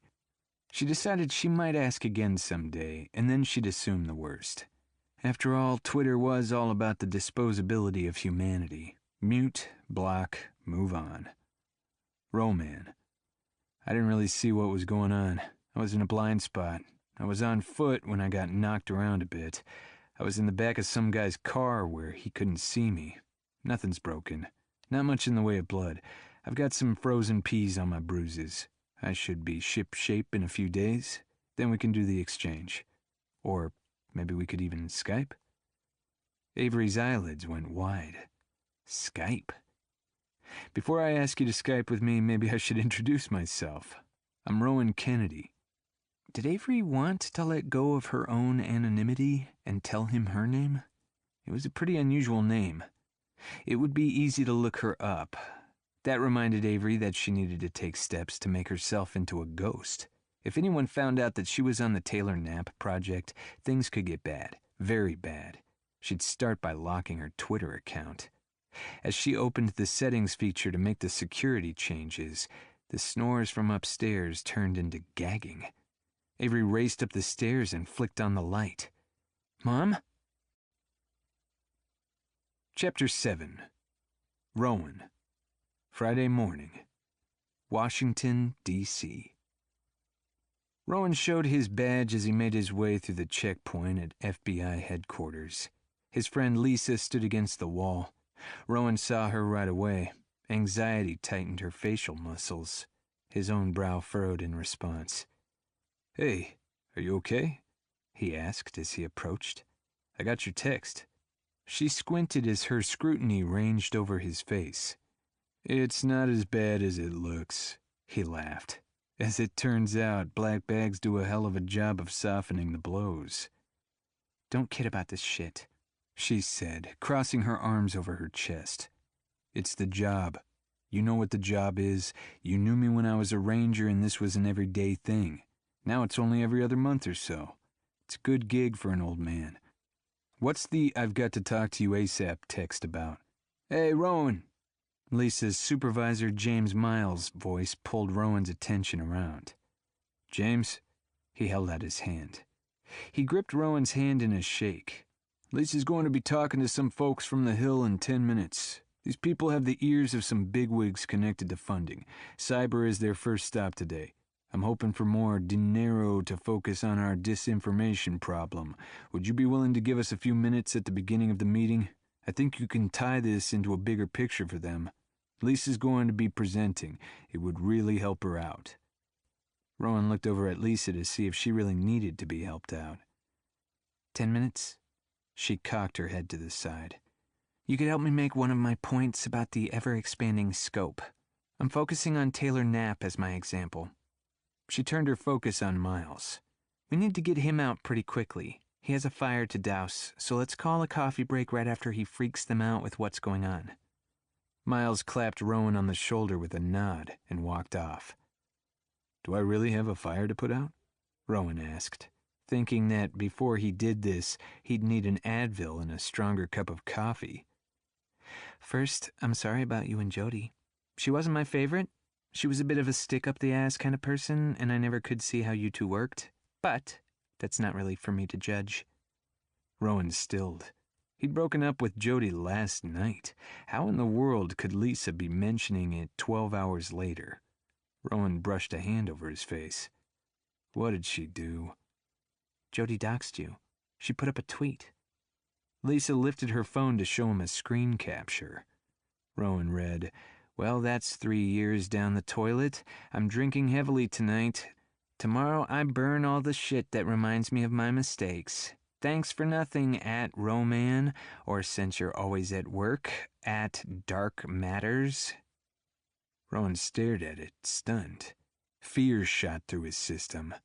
She deleted it first thing this morning, Lisa said. Probably as soon as the Alka-Seltzer kicked in and she realized what she'd done. As soon as his heart started to beat again, Rowan muttered, "Too late." Chapter 8. Rowan. Friday morning, Washington, D.C. Thank you all for coming today. I'm Special Agent James Miles. I think most of us know each other, but let's make a round of the table. Just your name, affiliation, and role if you can. He turned to his right to get the ball rolling. They progressed around the table. A dozen names were offered, representatives from the Pentagon, White House, and Congress. A lot of suits and brass. Rowan sat to Miles's left, last in line. Rowan Kennedy, FBI, Eastern Europe. Miles gave Rowan a nod, then turned to the rest of the room. We'll begin with information from Special Agents Griffin and Kennedy. Special Agent Kennedy is coming in from the field. There was a shift of unease as the people at the table came to the understanding that his bruised face was probably the result of what happened in the field, and so the real dangers weren't just a cognitive understanding, but were physically evident. Lisa stood and moved behind her chair, pushing it in. Again, I'm Special Agent Lisa Griffin, Cyber. Rowan and Lisa had known each other for a long time. They had each other's backs. Lisa had been cyber support for Rowan's Ranger unit, and after retiring from the military, they'd both found new careers in the world of intelligence and counterintelligence. But the thing that had kept their friendship solidly in place was their writing. Both of them found fiction to be a good value for releasing pressure. They wrote for themselves. They shared their writing with friends. They'd both gained from A. Very's editorial eye. Sometimes, though, their writing was more realistic than might be palatable for someone who hadn't experienced a ground war. So when they were describing the kinds of scenes that their psyches wanted out on paper, rather than swirling through their nervous systems, Rowan and Lisa shared those stories with each other. My expertise is in computer gaming, smartphone apps, and their applications as communications devices for crime and terrorist organizations. Lisa reached in front of Rowan to snag the computer remote and changed the photo on the large screen behind her head. Up came the art of the video game, The Unrest. I tell people that I play video games for a living, she said, which is true. But the reason I play the games is to track terrorists and criminal behaviors. Rowan watched the group. Their interest was piqued, but they were pretty confused. Video games are an easy means of communication and building alliances that our intelligence communities cannot track, Lisa explained. If a criminal or terrorist wants to communicate via a video game, it's almost impossible to trace by any of our signals intelligence agencies. Signals intelligence is the term for the government monitoring, intercepting, and interpreting communications. This is done by the military and also by our alphabets, including NSA, CIA, and here at the FBI. The problem here is that if our normal means of communications gathering doesn't pick up an exchange, then our enemies become invisible. And right now, we just don't know how to thwart them. Slow it down, a man in a gray suit said. Some of us are dinosaurs who didn't grow up with the computer. When I was a kid, I played Mrs. Pac-Man. None of this blood and gut steel that I see my grandkids playing. How in the heck could a terrorist use a video game to communicate? Lisa rested her hands on the back of her chair. It started with low-tech gaming consoles. Many of those games allowed gamers to play with their friends remotely. My brother, for example, plays with our nieces and nephews while he's on base in Germany and they're here in America. It keeps them connected. Other gamers enjoy the competition and the ability to interact with folks from all over the world. The games are fun, and the games naturally feed a part of the brain that makes us want to play more. Gamers often spend hours a day in these worlds. She lifted her finger to focus everyone on the nap game from a PowerPoint presentation showing on the screen. I was doing a simulation game once on the computer that had to do with animal populations. An easily identifiable White House staffer said. If I left the game to get something to eat or what have you, when I got back there was no water and there were too many predators. I remember playing that darned game all night trying to keep my video game hippos alive. He stopped and chuckled. I got a case of carpal tunnel from it. That game grabbed me by my emotions and wouldn't let go. The devil it was. I tossed it in the trash and won't go near that kind of thing again. Addictive. Whatever you were saying, Special Agent Griffin, about feeding that part of my brain, you aren't kidding. Yes, sir. And while I threw that information into the pot, it might have been too early in our discussion. Let me redirect our talk back to communications. As I was saying, the games are a more secure means of communicating than encrypted phone, texts, or emails. At first, gamers could send messages back and forth to each other through the game. Now, as the gaming systems have advanced, players can do things besides sending messages. You can now chat through the game, for example. The FBI and NSA and CIA, among other alphabet organizations in the military, have infiltrated online games where there were terrorist meetups. In those meetups, the game was being played, and the terrorists were discussing strategies and cell movements. This is common, then? The colonel asked. We probably need people to play games all day and watch for this. Yes, sir. That is much of what I do, Lisa said. And even the Army, sir, though you may not be aware, has gamers. Their public-facing function is to play in international gaming competitions as a recruiting tool, but that's public-facing. The Army doesn't let folks know that they're trying to monitor our enemies. The colonel tapped his pen aggressively on a pad of paper. You said terrorist meetups? A suit said. I'm guessing that they decide on a time and wherever they are in the world, they can all get on their gaming platform and play video games together. Exactly, Lisa said. They all collectively join a multiplayer game, and then they might do something like, instead of shooting the bad guys, they'll focus on the shots on the wall to spell out words with the bullet holes. Within the game? Yes, Colonel. So anything, coins, bullets, whatever they can manipulate in a game can be used as a method of writing words, the colonel said. No one could figure out how they're passing the information. Unless they are an accepted member and are playing that game at the same time, Lisa said. That's right. Our signals intelligence simply can't find, collect, or stop it. But now things are evolving, and we see another terror use for video games: widespread social unrest.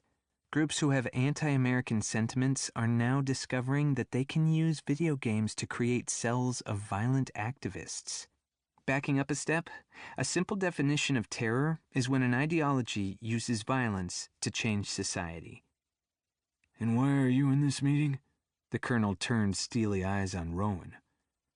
Sir, I work between Washington, D.C. and Eastern Europe as a legal attaché, he said, standing. I am specifically involved with following and understanding the functions of crime families that operated in the former Soviet Union. These crime groups are thriving in countries around the world, including the United States. Their criminal enterprises are thought to cost the U.S. hundreds of millions of dollars in losses each year. Rowan's jaw was still swollen and stiff. He worked at projecting his voice and enunciating so people could follow him. But he really wanted to keep his portion of sharing to a minimum. The ache seemed to intensify with each sentence. These crime family groups no longer conform to the typical structure one would think of when it comes to Russian mob activity, he said. They are now divided into cells of operation. These cells function independently of each other, each with their own task, but the cells have overarching goals. Why did they shift to this new organizational model? A suit asked. When the cells operate independently, there is limited connection to members of the entire organization, and this protects high-level figures, Rowan said. So they're functioning like terror cells, the suit concluded. In many ways, yes. They've been working with those the U.S. has identified as terrorists for a long time now, and I'm sure that they picked up on those techniques that have helped keep the terror networks functioning. This includes the secret communication systems which Special Agent Griffin is speaking about. Rowan adjusted his tie and cleared his throat. This leads me to the mission that I just returned from. It concerns one of the crime families based out of Bulgaria. They are connected by marriage to the Russian Orlovs and the Slovakian Zorik families, both of whom have been in the news lately. There was a shifting of bodies in their chairs as tension rose in the room. What we know is that this Bulgarian family is launching a campaign in the United States geared to intensify the us-them narrative that we've seen increase since our last national presidential cycle. The goal is to foment hate and hate crimes. It is this family's objective to weaponize social media, producing the most damage to a unified United States citizenry over the longest period of time possible. Taylor Knapp's work, that Lisa is using as an example, is supported by this particular crime family. And you've seen them up and functioning? A woman asked. Yes, ma'am, Rowan responded. In the news today, you'll see that Facebook took down 4 channels. These channels were micro-targeted toward the millennial consumer and had tens of millions of hits. The pages pushed their agendas through posts on these channels. The pages didn't disclose that they were owned by the Russian government. The company was registered in Germany by Fast Forward. Fast Forward is also the company that produces the Taylor Knapp video games that Special Agent Griffin is discussing. This is important, truly. He paused and let his gaze sweep the room for dramatic effect. We are fighting a new kind of war. We know how to put bullets on a target, how to drop bombs from the sky, but here, the target is ideas, and you can't just shoot them down. He turned. Special Agent Griffin, can you put a sharper point on this idea? Tell them why Taylor Knapp is so dangerous. Chapter 9. Rowan. Friday. FBI Headquarters, Washington, D.C. Terror attacks are useful, Lisa said. But they don't really change behaviors, not for long anyway. Propaganda, on the other hand, changes hearts and minds. Case in point, the Taylor Knapp video game. She pointed up at the picture of the unrest. Taylor Knapp was a nobody 3 years ago. He is a coder and game developer. His game came out and he married 3 components: a video game, ideological music, and a compelling narrative in the form of an action-adventure novel. All 3 became wildly popular and vastly divisive. The novel hit the New York Times list for 15 weeks straight. It's a new genre of science fiction called video game adaptation, and it's huge with the teen population, who are in their formative years, a suit said. This is looking bleak. When Lisa looked at Rowan, he said, Knapp's work was discovered by Russian interests. They saw that this layered program, game, music, novel, was exactly the kind of thing they were looking for to drive the us-them narratives. You keep saying us-them, the colonel scowled. Give me an example. Rowan sat down. Let's look at some themes from the first Taylor Knapp game and novel. Lisa looked up at the screen as she flipped through her slides. The bullet points came up. Pro-Israel versus anti-Semitism. Black rights to safety/equality versus white supremacy. Common sense gun laws versus Second Amendment guns without restrictions. Now let's take a look at a picture. She flipped to a new slide and used a laser pointer to highlight the items she was calling out. The first picture is of a black man being beaten at a rally by a group of white men. She clicked the fob to move to the next photo.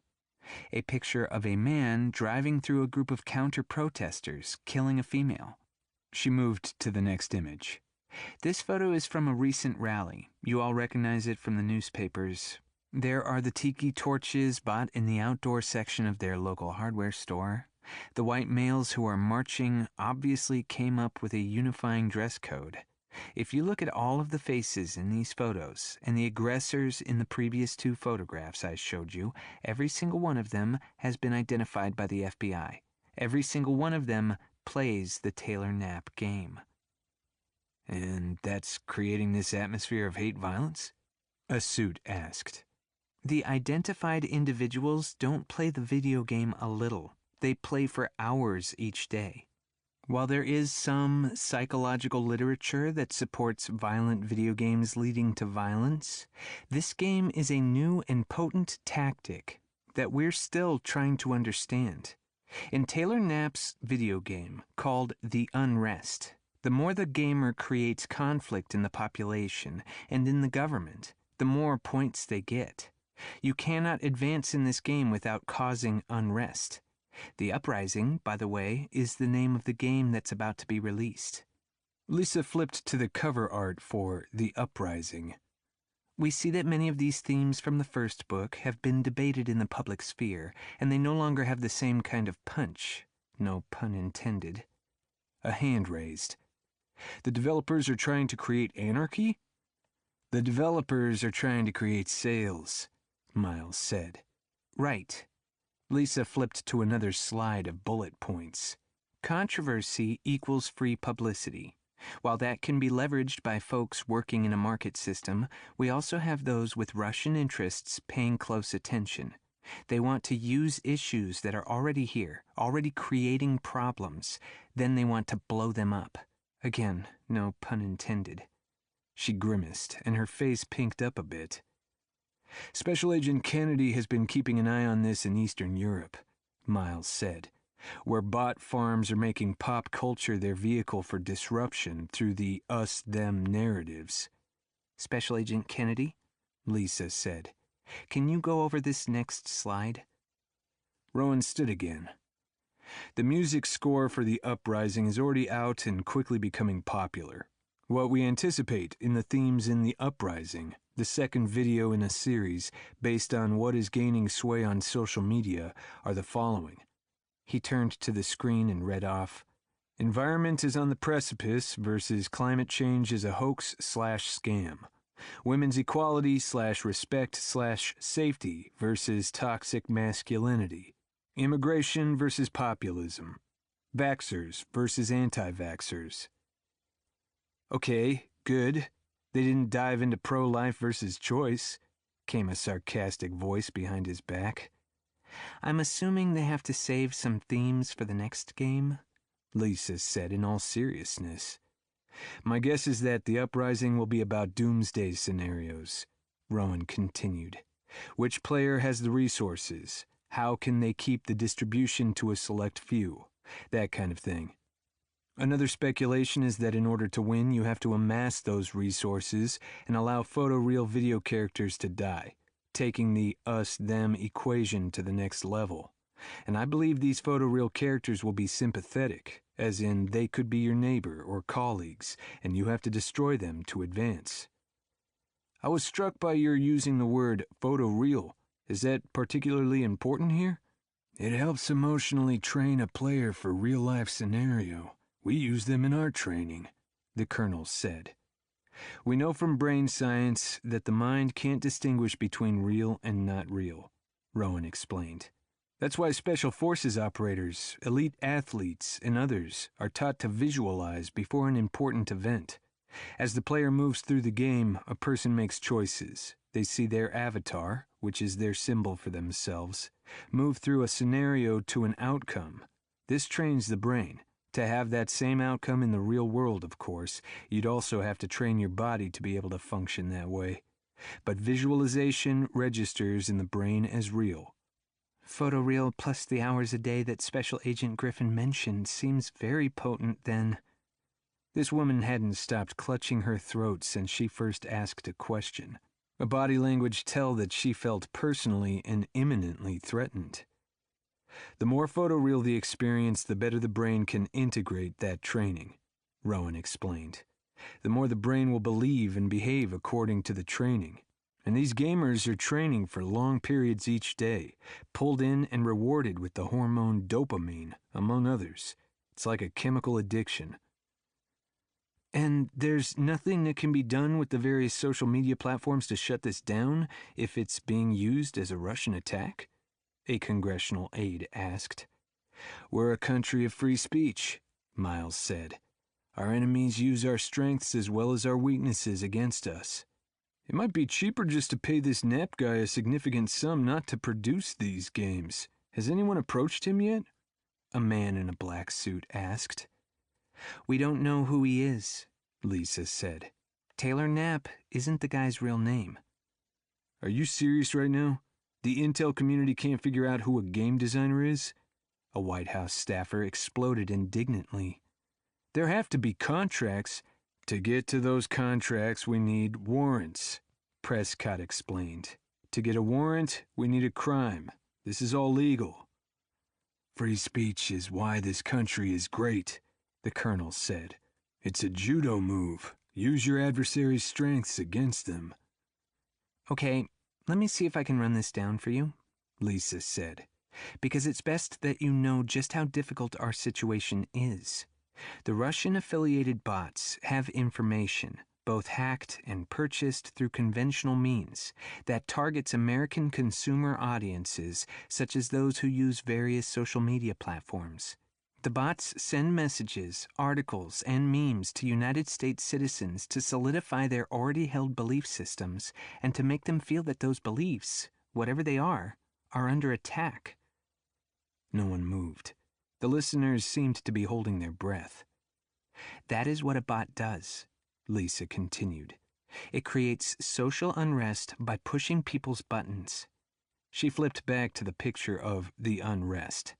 Taylor Knapp's products, The Uprising and The Unrest, are examples of video games that are being used by post-Soviet countries to foment anger and controversy in America.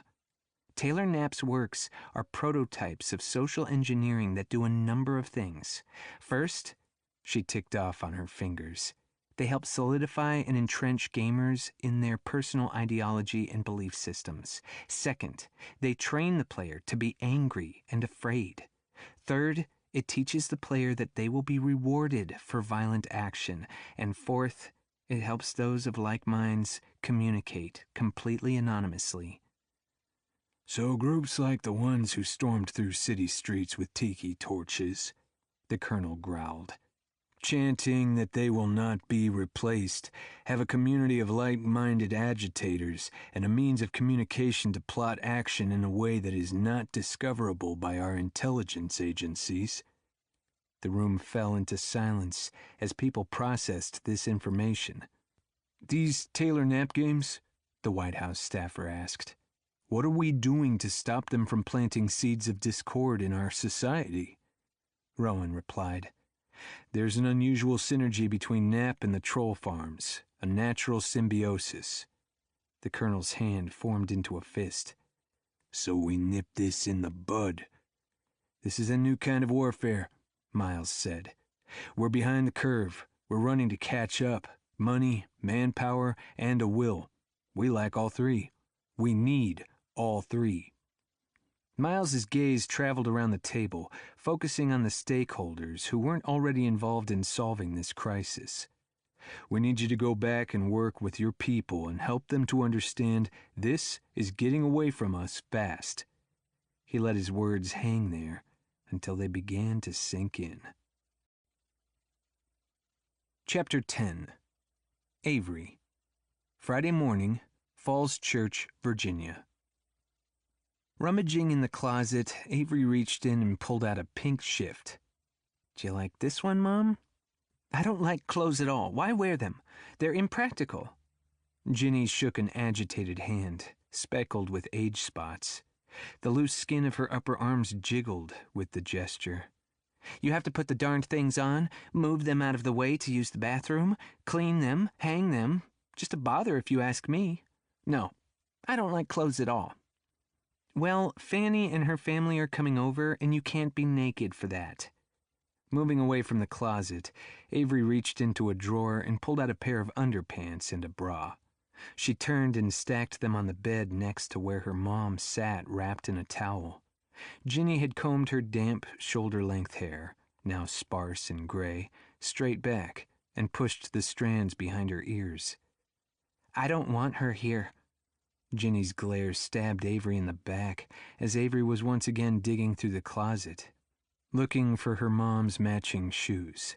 Now why not? Avery didn't want them here either. She squatted holding one beige sandal and one black flat. Either would do if she could find a match. "Is she bringing those bastards here with her?" "Mom, please. Those are your grandchildren you're talking about." Avery tossed the shoes back in the closet and crawled over to pull out the house slippers she spotted under the bed. Her mom could go casual for the morning. Avery would look for the shoes if Fanny was willing to take their mom somewhere, anywhere, and give Avery a little peace and quiet. "Stop calling them bastards." "What am I supposed to call them? They're bastards. Fanny wasn't married in a Catholic church. In the eyes of the Lord, Baptist churches don't count." "Mom, her husband is a preacher." Avery worked hard to keep the exasperation out of her voice. "Of course she got married in his church. It was a legal wedding. They're married. There are no bastards. These are your grandkids." Avery's patience was wearing thin as she got up off the floor. They'd had this conversation so often that Avery dreamed it sometimes. The bell rang, and Avery turned to go downstairs and answer the door. She stopped to look back. "Mom, get dressed, please, and come down to visit." Ginny stuck her tongue out at Avery. Avery raised a stern finger. "And be on your best behavior while they're here. Don't make a row." Ginny stood up, causing the towel to drop, grabbed her bra, turned her back to her daughter, and bent in half to fasten it behind her back, mooning Avery in the process. They sat in the den, each of the adults individually occupied. Avery was making her way through the first nap novel, The Unrest, on her Kindle, trying to get a feel for the tropes in this new genre, jotting notes on a pad. The two boys ripped up Avery's magazines, making them into paper airplanes that they would let fly through the air, landing hither and yon. Rather than pick them up and launch them again, the boys tore more pages out and folded new planes. Avery watched the recipe for the chocolate mousse she'd wanted to try turn into the next projectile. This one landed in her mom's lap, but her mom didn't seem to notice. Ginny was muttering under her breath. "Strawberries in the garden, warmed by the sun's rays," as she rocked herself, sitting and picking, and eating one after the other. She stopped and pounded a fist into her chest as a string of barking coughs erupted. Avery moved over to her, placing a protective hand on her mom's shoulder. "Are you okay?" She turned to her sister. "Fanny, could you get Mom some water?" Fanny put her finger on the bright image in her magazine where she left off reading. "It's Stephanie, and you're already up." Avery's mouth pressed into a tight line as she moved toward the kitchen. Her brother-in-law stood and followed her through the door. As Avery fished in the cupboard for a glass, he leaned a hip against the counter and crossed his arms over his chest. Power move number 12, George's go-to position, Avery thought as she prepared herself for some kind of scolding. She moved to the sink. "Avery, I have a burden pressing on my heart." This was Curtis's concerned preacher voice, the one he deployed when he saw a sin coming on. "The Lord our God has asked me to lay this at your feet." Avery's hand stilled on the tap. The glass hovered midair. "Your work for Windsor Shreveport Publishing. We were informed today that Taylor Knapp's second book is being prepared for print." She filled the glass. "I believe that you have a role to play in this." How could he know? Avery composed her face in a studied blank before she shut off the water and turned his way. "You could be a weapon against Satan's tool coming to fruition." Avery glared at her brother-in-law. "I'm definitely the wrong tool for that job. Are you asking me to confront management about their publishing the Knapp book?" If I say anything to anyone, I'd be risking my employment, Curtis. In case it isn't abundantly obvious to you, my work is how I keep a roof over my head and how I pay for Mom's daycare. It's how we eat and have electricity. I'm not asking you to leave your employment, but you have to see you are in the unique position to be an instrument for Christ. He went to the table and pulled out a chair, the metal legs scraping against both the tile and her nerves. You can help shepherd this wayward lamb back to righteousness. He caught her gaze, his eyes filled with moral conviction. Satan, the great enemy, is causing mischief and damaging souls. You have to intervene on the side of Jesus Christ our Lord. The anti-Semitic narrative in his last book, The Unrest, created a dangerous atmosphere here in America, an environment of distrust by the peoples of Israel. They must know we are firmly in their corner, that we support them with our hearts and our might. He hadn't heard a single word she'd said. Think on the Old Testament, Genesis chapter 12, verses 1 to 3, and God's promise to Abraham. I will make you into a great nation. I will bless those who bless you. I will curse those who treat you with contempt, and all the peoples of the earth will be blessed through you. He tapped his fingertips on the table. And John chapter 4, verse 22 from the New Testament.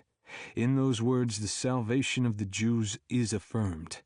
We must reject anti-Israel activities in the United States, and in this case, in the popular literature culture, we must reject any activities that attack Israel. I reject them. I want nothing to do with Taylor Knapp. I am equally appalled by the anti-Semitic themes that I'm reading in Knapp's book. Inaction is the same as action. If you are not dynamically opposed, then you are propagating Taylor Knapp's sins. Avery blinked. You must act to stop the book from going to print. As if I have that kind of power, Avery scoffed. I'm a romance project manager. I edit love stories. You can do something. You probably have more power than you think, Curtis insisted. I do what I'm told to do, period. If I fail to do as I'm told, I will be fired. I have no backup plan, for me or for Mom. I need my insurance. I need my paycheck. This is a dumpster fire, and I refuse to martyr myself over the flames. Is that why you came here this morning? When you called and found me at home, it's because Mom's caregiver had car trouble. Someone has to stay with Mom 24/7. You get that, right? She can't be left alone? Yes. And when you found out I was here, you didn't come to see Mom. You said the kids had off of school and that they wanted to visit, but that's an outright lie. It's a sin to lie, Curtis. We try to bring the boys to see their grandmother as often as we can. Avery rolled her eyes so hard she thought maybe she could see the gray matter in her brain. This is, I believe, God's hand. He allowed for all things to align so that I might speak with you this morning. Curtis tipped his head back and scrutinized her with what Avery assumed was a great deal of sanctimoniousness and loathing. She didn't like his word choices or demeanor, but as far as this project went, she agreed it shouldn't go forward. As far as her being a righteous warrior and the person with the power to stop it, that was laughable. This is indeed a critical time when dangerous forces are mounting up against the nation of Israel. We must pray for peace in Jerusalem. Romans chapter 1 verse 6, God's power for salvation to everyone who believes, first to the Jew, then the Gentile. That's fine, Curtis. I'll pray for Jerusalem. But let's be practical here for a moment. This is a bigger conversation that we really need to have, and I'm just going to circle it around to refocus you on my minute-to-minute issues. I have an obligation. An oath I took to my father on his deathbed to protect my mom and keep her home for as long as I can. A generous oath, Avery. You will be blessed in the hereafter. Okay, but let me tell you that there are days when I don't think I can cope anymore. You could help. Fanny could help. Your father had life insurance. Curtis scowled. Hire more help. I don't understand the problem. Avery spread her arms out and rested her hands on the counter, borrowing from George's book of stupid alpha moves. Mom's got a little money in the bank, and it's helping me afford Sally to come and stay here during the day. Mom's money is dwindling fast, and by that I mean this is probably the last year I can make her funds stretch. Then what? What am I going to do? She lifted a brow. And you're asking me to get fired. Do you honestly think that my losing my job will stop this project? Let me answer that for you. No, it won't. I am easily replaced in this jobs market. So easily replaced that they would have someone sitting at my desk before the seat cools from the heat of my ass. Avery, please, language. Curtis, listen to me. If I intervene for God to try to stop this book from going to print, Windsor Shreveport will fire me. Fired. Do you know what kind of job I could get after I was fired? None. Zero. Zilch. I'm overqualified to be hired in a low-wage job, and people are scrambling to find any kind of work in my field. You're asking me to become destitute. I am not. No. He shook his head to emphasize his words. And if you were to lose your job, preventing this book from going to print, the Lord would provide for you. You must believe that. Must I? Acrid laughter slicked up Avery's throat. Curtis raised his chin. I would give you a job if it came to it. As what? Your secretary? Part-time secretary. We don't have a full-time opening. Are you hearing yourself? Avery slammed her fist on the counter. If I lose my job, then you get Mom. You get that, right? Curtis blanched. Your mother, he stammered out, does better with you than with us. She feels her Catholic background. She feels that she would be happier. Color rose in his cheeks as he puffed them out, then let his exhale hiss between his teeth, staring over Avery's shoulder at the wall. Maybe you can see I'm stuck and out of options. Windsor Shreveport isn't my dream job, especially now, believe me. But I can't police the world. I'm going to have to believe that since God is the maker of heaven and earth, if any smiting needed to be done, then God could aim his lightning bolt and sit back laughing after he strikes Taylor Knapp down. Avery watched anger brighten Curtis's pale blue eyes. Avery, be careful what you say. He pitched his voice low, biting out each word. Your soul is already tainted by your association with the devil's book. Don't add to the sin by presuming God would have a sense of humor. Give me a viable option. Hell, give me a quasi-viable option, and I'll take it. I don't want you to suffer the wrath of God. I don't want your soul to fall into perdition, Curtis shouted. In response, Ginny's cracked screech of a voice rose in the den with an operatic Gloria in excelsis Deo. Thanks, Avery bit out, looking toward the den. That's bound to last for the next 5 hours.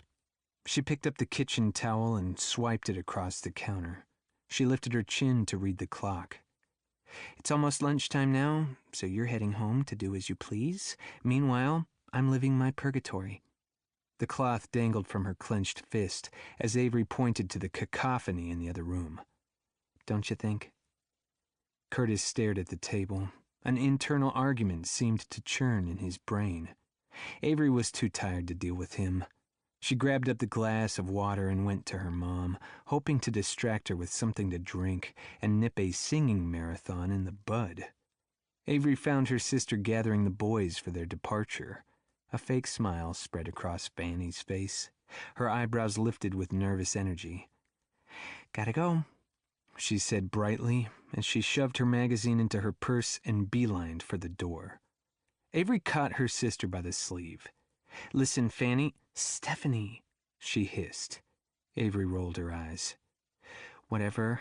I have to fly to New York next week for 3 nights. You'll need to pick up Mom and have her stay with you overnight. It's Wednesday, Thursday, and Friday nights that I'll be gone. Since Sally isn't working today, she said she'd work that Saturday. Panic flashed across Fanny's face. My flight should be back in time to be here before Sally clocks out on Saturday, but I'll call you with a heads up if my flight gets delayed. Avery pushed up against the wall as her nephews barreled out the door. Can't there be another arrangement? Fanny laced her fingers, holding them under her chin as she begged. Can't we hire someone for the night shifts so she can stay at your house? Sure, if you can pay for it. It's time and a half and my budget is stretched to breaking now. But you don't understand. The last time she stayed with us, she sprinkled holy water around the door frame like a scene from The Exorcist. Then the next night, Curtis found her in the boys' room, standing on a chair reciting the rosary and trying to cast the demons out. He had to pull her bodily out of their room. I was down in the kitchen drinking the cooking sherry to get through it. Avery folded her arms. Not my problem. Chapter 11. Rowan. Friday afternoon, Washington, D.C., FBI Satellite Office. Arms outstretched, Rowan stood patiently while the guard ran a wand over his suit and checked his credentials. His colleague, Deputy Assistant Director Amanda Frost, waited for him on the other side of the checkpoint. Thanks for coming on short notice. They moved together to the elevator. Their footsteps echoed in the empty hallway. Slow day? Rowan asked. A lot of folks are at one of the offices for a presentation. She tapped the button to call an elevator. How was your flight back stateside? You look like shit, by the way. Rowan chuckled. The flight home was uneventful, thankfully. As the doors slid open, they stepped onto the elevator. Rowan was glad they had it all to themselves. I have some bad news. Let's hear it, Frost said, jabbing the 9 button. Jody and I broke it off. Oh, I'm sorry about that. A frown of concern formed on her brow. Yeah, that's not the bad news. Oh, shit, she whispered, leaning her hips against the elevator wall and crossing her arms over her chest. Jody posted a tweet tying my personal Roman Twitter account that I use to talk with writers about craft and so forth to my Dark Matters account. She was drunk and angry. She erased it, but the damage is done. Maybe not. How fast did she get it down? Right away? Next morning. Lisa Griffin saw it and told me. When I checked the Dark Matters account, I was blocked by a good number of people I had been following. Wait, I don't understand. She came back to her feet as the elevator bounced to a stop. Did you say you were FBI on the Roman account? Why would Dark Matters followers worry about you and your writing buddies? Rowan held the door for Frost, then they started down the hall. I didn't identify my job as FBI anywhere, but it had a banner picture of me sculling in D.C., and Jody said that Dark Matters was my work account. Since the Dark Matters IP address is in Bulgaria, the D.C. photos were a pretty big tell that I wasn't who I said I was. I suspended both accounts to give myself time to make a plan. She put her hand on the conference room doorknob and stalled. Shit, that took years to build. I was afraid something might happen. Some hacker with a high skill set could trace the account back to me or what have you. So I built a parallel persona, Fornicate. It's spelled Fornic, then the number 8. Nice. She rolled her eyes. Rowan shifted on his feet. I was trying to appeal to a certain kind of target. Understood. A man came up behind them and paused. Frost moved back from the door to stand at the corner of the corridor. Rowan followed her over and lowered his voice. Fornicate never spoke to Dark Matters and is fairly quiet, but that account has been helpful to the participants, so it still has good standing. It routes through a computer in Poland. The IP will read Poland. So all is not lost? She asked. All? No. Too much? Yes. I mean, I've lost relationships that Fornicate doesn't have. I'm really sorry. How did Jody even know about this account? He scrubbed both hands over his face and leaned backward as he remembered that fight. I was working from home during that big snowstorm last year. He focused back on Frost. Jody saw it over my shoulder and asked about it, thinking I might be catfishing or having an affair. I explained it was a work account. She wasn't quite convinced, so I showed her the followers list, which was long. It was full of symbols, flags, and men.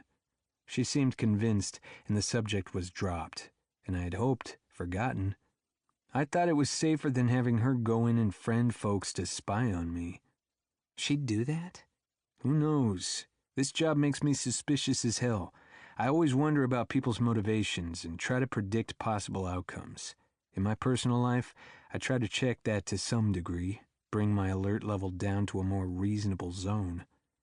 In other words, you didn't predict Jody would dox you. She respects the work even if she doesn't respect me.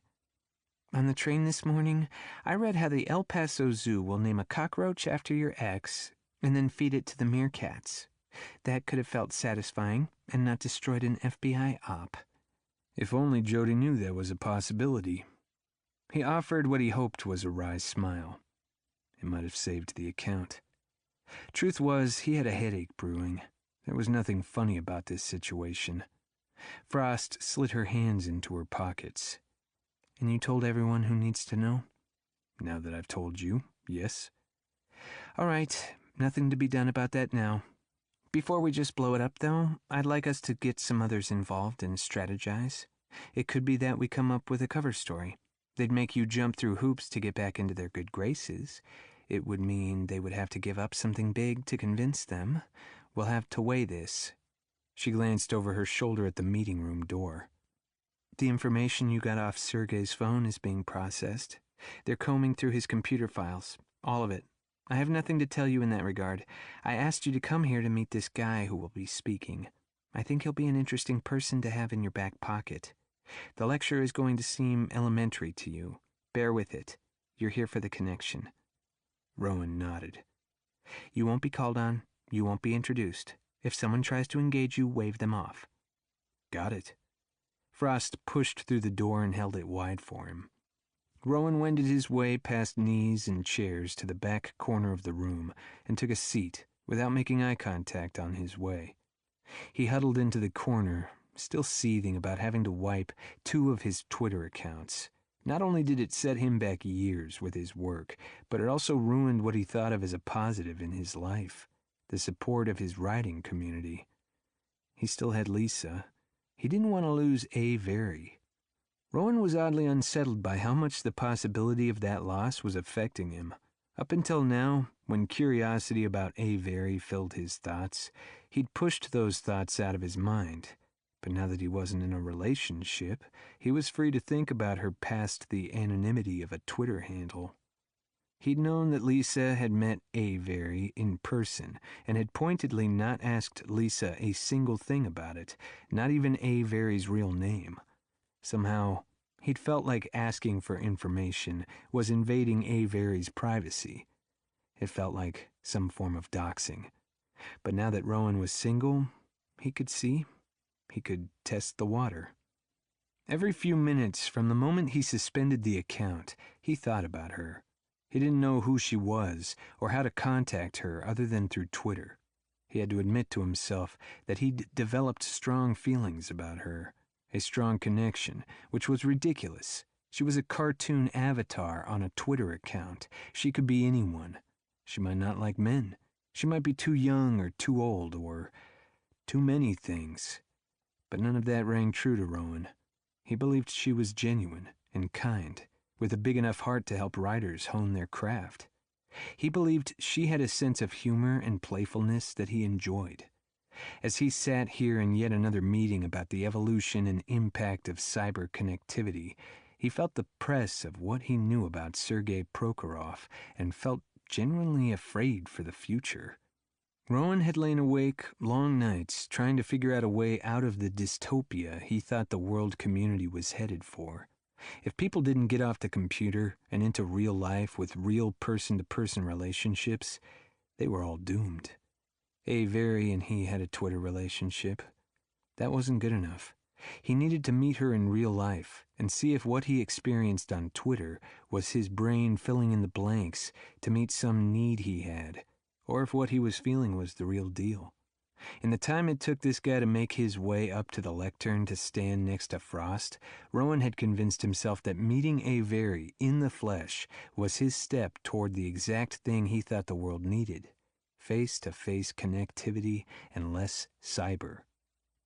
Lisa could tell Avery that he was using a new Twitter name. He pulled out his phone and sent Lisa a quick text. Once they were reconnected, Rowan could take the next step forward. "Good afternoon, everyone," Deputy Assistant Director Frost said from the lectern. "I know this is probably your last meeting of the day. The hour is late and the room overly warm, so there's coffee and donuts with extra sugar up here to pump your system. Why don't you help yourselves as we get going? Bathrooms are out the door to the right and up the hall. Take your first left. Please don't wait for a break. There will be none. Move about to the refreshments or to use the facilities or take calls as need be, just with as little disruptions as possible, if you please." There was a general shift in the room as people settled in to listen. Rowan was back on the ramifications of the Twitter debacle, and the more he thought about it, the more his blood boiled. A short, little tweet, and his work was blown out of the water. Maybe Frost was right. Maybe there was a way to right this ship. Maybe Lisa could help. He might be able to get into the networks and see what they were saying. If he could come up with a good enough cover story, he might be able to turn the Dark Matters account back on and bitch about some slimeball who was trying to make waves. Post something threatening that would just skim under the Twitter police bots. Something about, "Come after me with your attacks and I'll demolish you," or some such crap. Better that he locked it all down. Yeah, he'd talk to Lisa about it. The speaker cleared his throat. "I'm Ethan Terry. Today I'm here to talk to you about the role that mainstream media plays in the cyber wars, or vice versa." The picture of a gorgeous woman appeared on the screen. "Meet Tanya. She tweets an average of 150 times a day, and now has a Twitter following of over 200,000. He scrolled through some posts of her eating out and hanging with friends. "With a show of hands, who believes Tanya is a real person?" Half the hands went up. "How many of you think that Tanya is a social media marketing accountant? That an agency hired a model for a week or so, they staged photo shoots of her with her dog, her ice cream, her walk on the beach."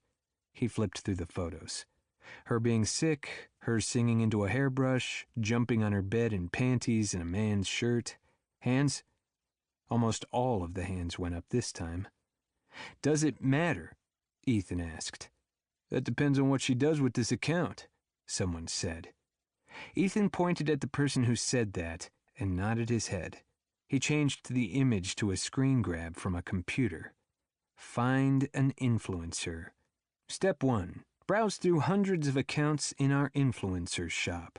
Choose by category, follower size, niche. Step 2. Load your influencers into your cart. Once you've made your purchase, Step 3. Upload your picture or video and fill out the form. So, Tanya was a low-level influencer, but it looks like she's signed on with some click farms and some bot farms, and they have boosted her cred. She's making a lot more money for her posts now. She, Ethan stopped to do air quotes around the word, is probably someone sitting in a cubicle somewhere developing several accounts. If this is true, that's what we call a sock puppet. He put up a cartoon of a sock puppet. People offered up the required chuckle. Now, many of you know how bot networks and sock puppets make divisive materials go viral. It just takes a few bucks and an influencer. Tanya's account, which is listed as having an educated audience of 20 to 30-year-olds, is a good choice. A hand went up. Isn't that easy to track? Can't we tell when someone is paying an influencer to, well, influence? Can't we just find some mechanism to expose this ruse in real time so consumers don't accept this as fact but understand it's fiction? Like a verifiability stamp? How would that work? The person next to him asked. Ethan shook his head. Usually influencer purchases don't require anything that associates them with the buyer. Money trail? He asked. Bitcoin? The guy behind him said.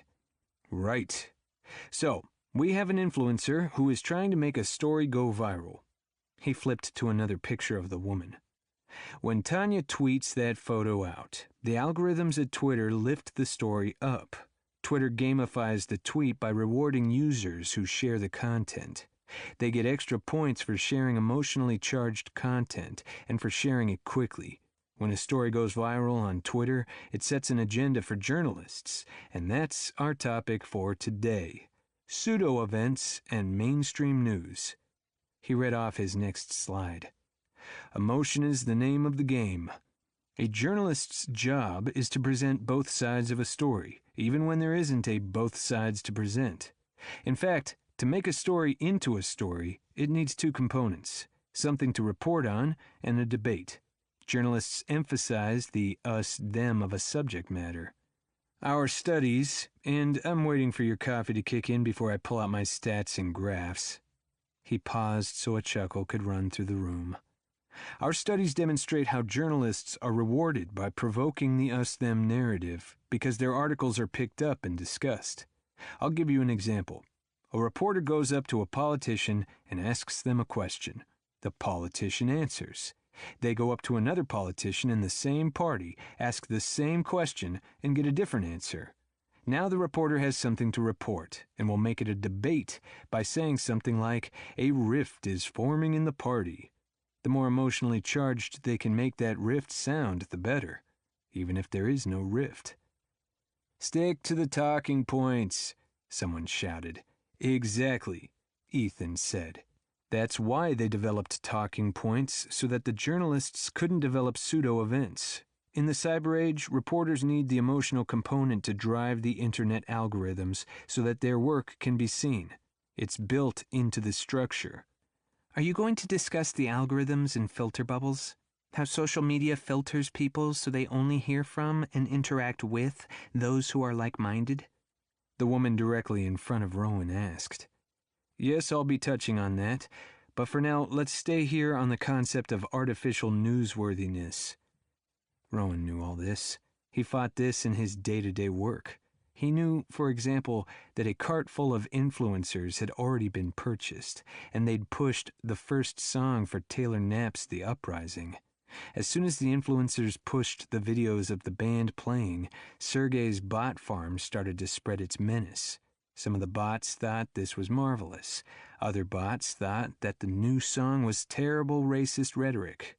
The people who were working at the bot farm would sit in a circle and one after the other pick a side and push it, fighting with each other, using emotional language, quickly and emphatically entering into an argument. Boom! Up the algorithms it went, and the song ended up in the mainstream media being mentioned on Entertainment PM that evening as newsworthy. Cheap, easy, effective. That was just the start of what was to come when the video game dropped, and then the novel. Sergei Prokhorov's bots had learned a lot since the unrest. Taylor Knapp's last game was released. From the chatter Rowan had been following, this upcoming campaign was based on much better data. Rowan couldn't figure out where they were getting their data, and how they knew what they knew about micro-targeting the players. The Russian bots used this micro-targeting to bring violence to American streets. Rowan needed to stay out in front of this. He needed to find a way to shut it down before more innocent people were run down and killed or gunned down in their yoga studios. Foreign influence creating domestic terror. A new brand of terror. A terror that started with a spark in an American citizen. That fire was fanned with the fear and anger of like-minded Americans in their artificial communities, and then blown into an inferno by our enemies abroad. A conflagration that could wipe out the united part of the United States of America. Chapter 12. Avery. Friday evening, Falls Church, Virginia. The sound of hymns filled the air, but only the stray high note filtered through the ear protection Avery wore as she frosted her cake. Her mother had been singing since Fanny and her family had left. Her phone vibrated in her back pocket, and Avery pulled one side of the muffs free so she could hear her friend. Hi, Lola. I called to see if you wanted company, but I can hear your mom's feeling musical, so I'll just ask how your day was instead. Can't blame you. Avery licked the side of her icing spatula, smearing chocolate across her cheek. So what started her up? Fanny was here. She came by with her family. The kids had the day off school. Blessed Joseph. Did Curtis try to convert her again? Not this time.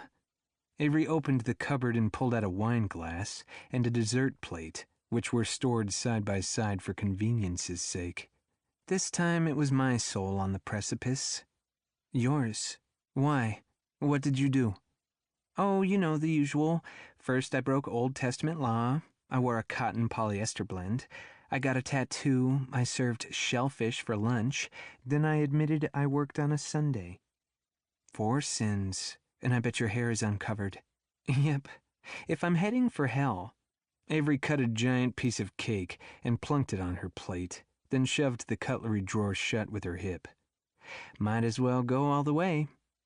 She shoveled up a bite of cake as a high note sounded overhead and held long and sharp in the air. Curtis doesn't like that my publishing house is working on the Taylor Knapp project. He thinks I should find a way to tank it. Are you kidding me? That's self-sabotage. Her friend's voice bristled with indignation. Wait, did you tell him that it's your project? Of course not. I'm not a masochist. Besides, NDAs and $1 million fines help me keep my lips sealed tight. But Curtis says I'm an instrument of the Lord. Avery continued, walking to the dining room. As long as the instrument isn't a drum and he's trying to bang you. Lolly, that's gross. Don't say shit like that to me. Avery set her cake and wine on the table. Ew. Now I have to go wash my mouth out with vodka. Lola snorted. Yup, me too. Better make mine a double. Ugh. Kid's got a bloody nose. I'll call you tomorrow. Avery sat down, pulling the sound-canceling muffs back into place. She opened her laptop, took a deep and satisfying slurp of wine, then draped a napkin across her lap. Avery was retweeting a haiku when a smile crossed her lips. Lisa Wrights was in her message box, telling her Rowan's account got hacked. She said that he was going to follow Avery as legit. Avery tapped on her followers and followed Rowan back, and now he was in her direct message folder. Legit. Hello. Thanks for the follow back. I'm checking in on you. We were chatting, then you suddenly disappeared.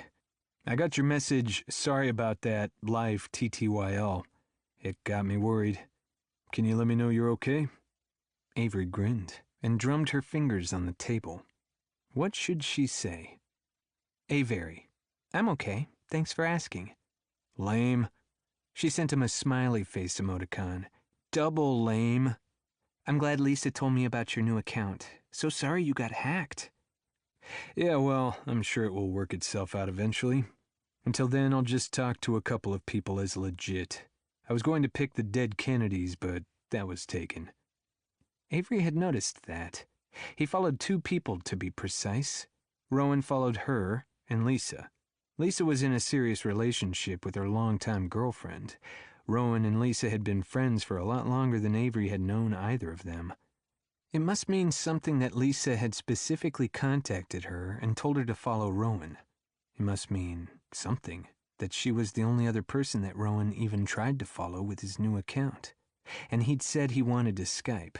That, too, must mean something, right? Maybe it meant that Rowan was interested in her as more than a Twitter pal? I follow the dead Kennedys already.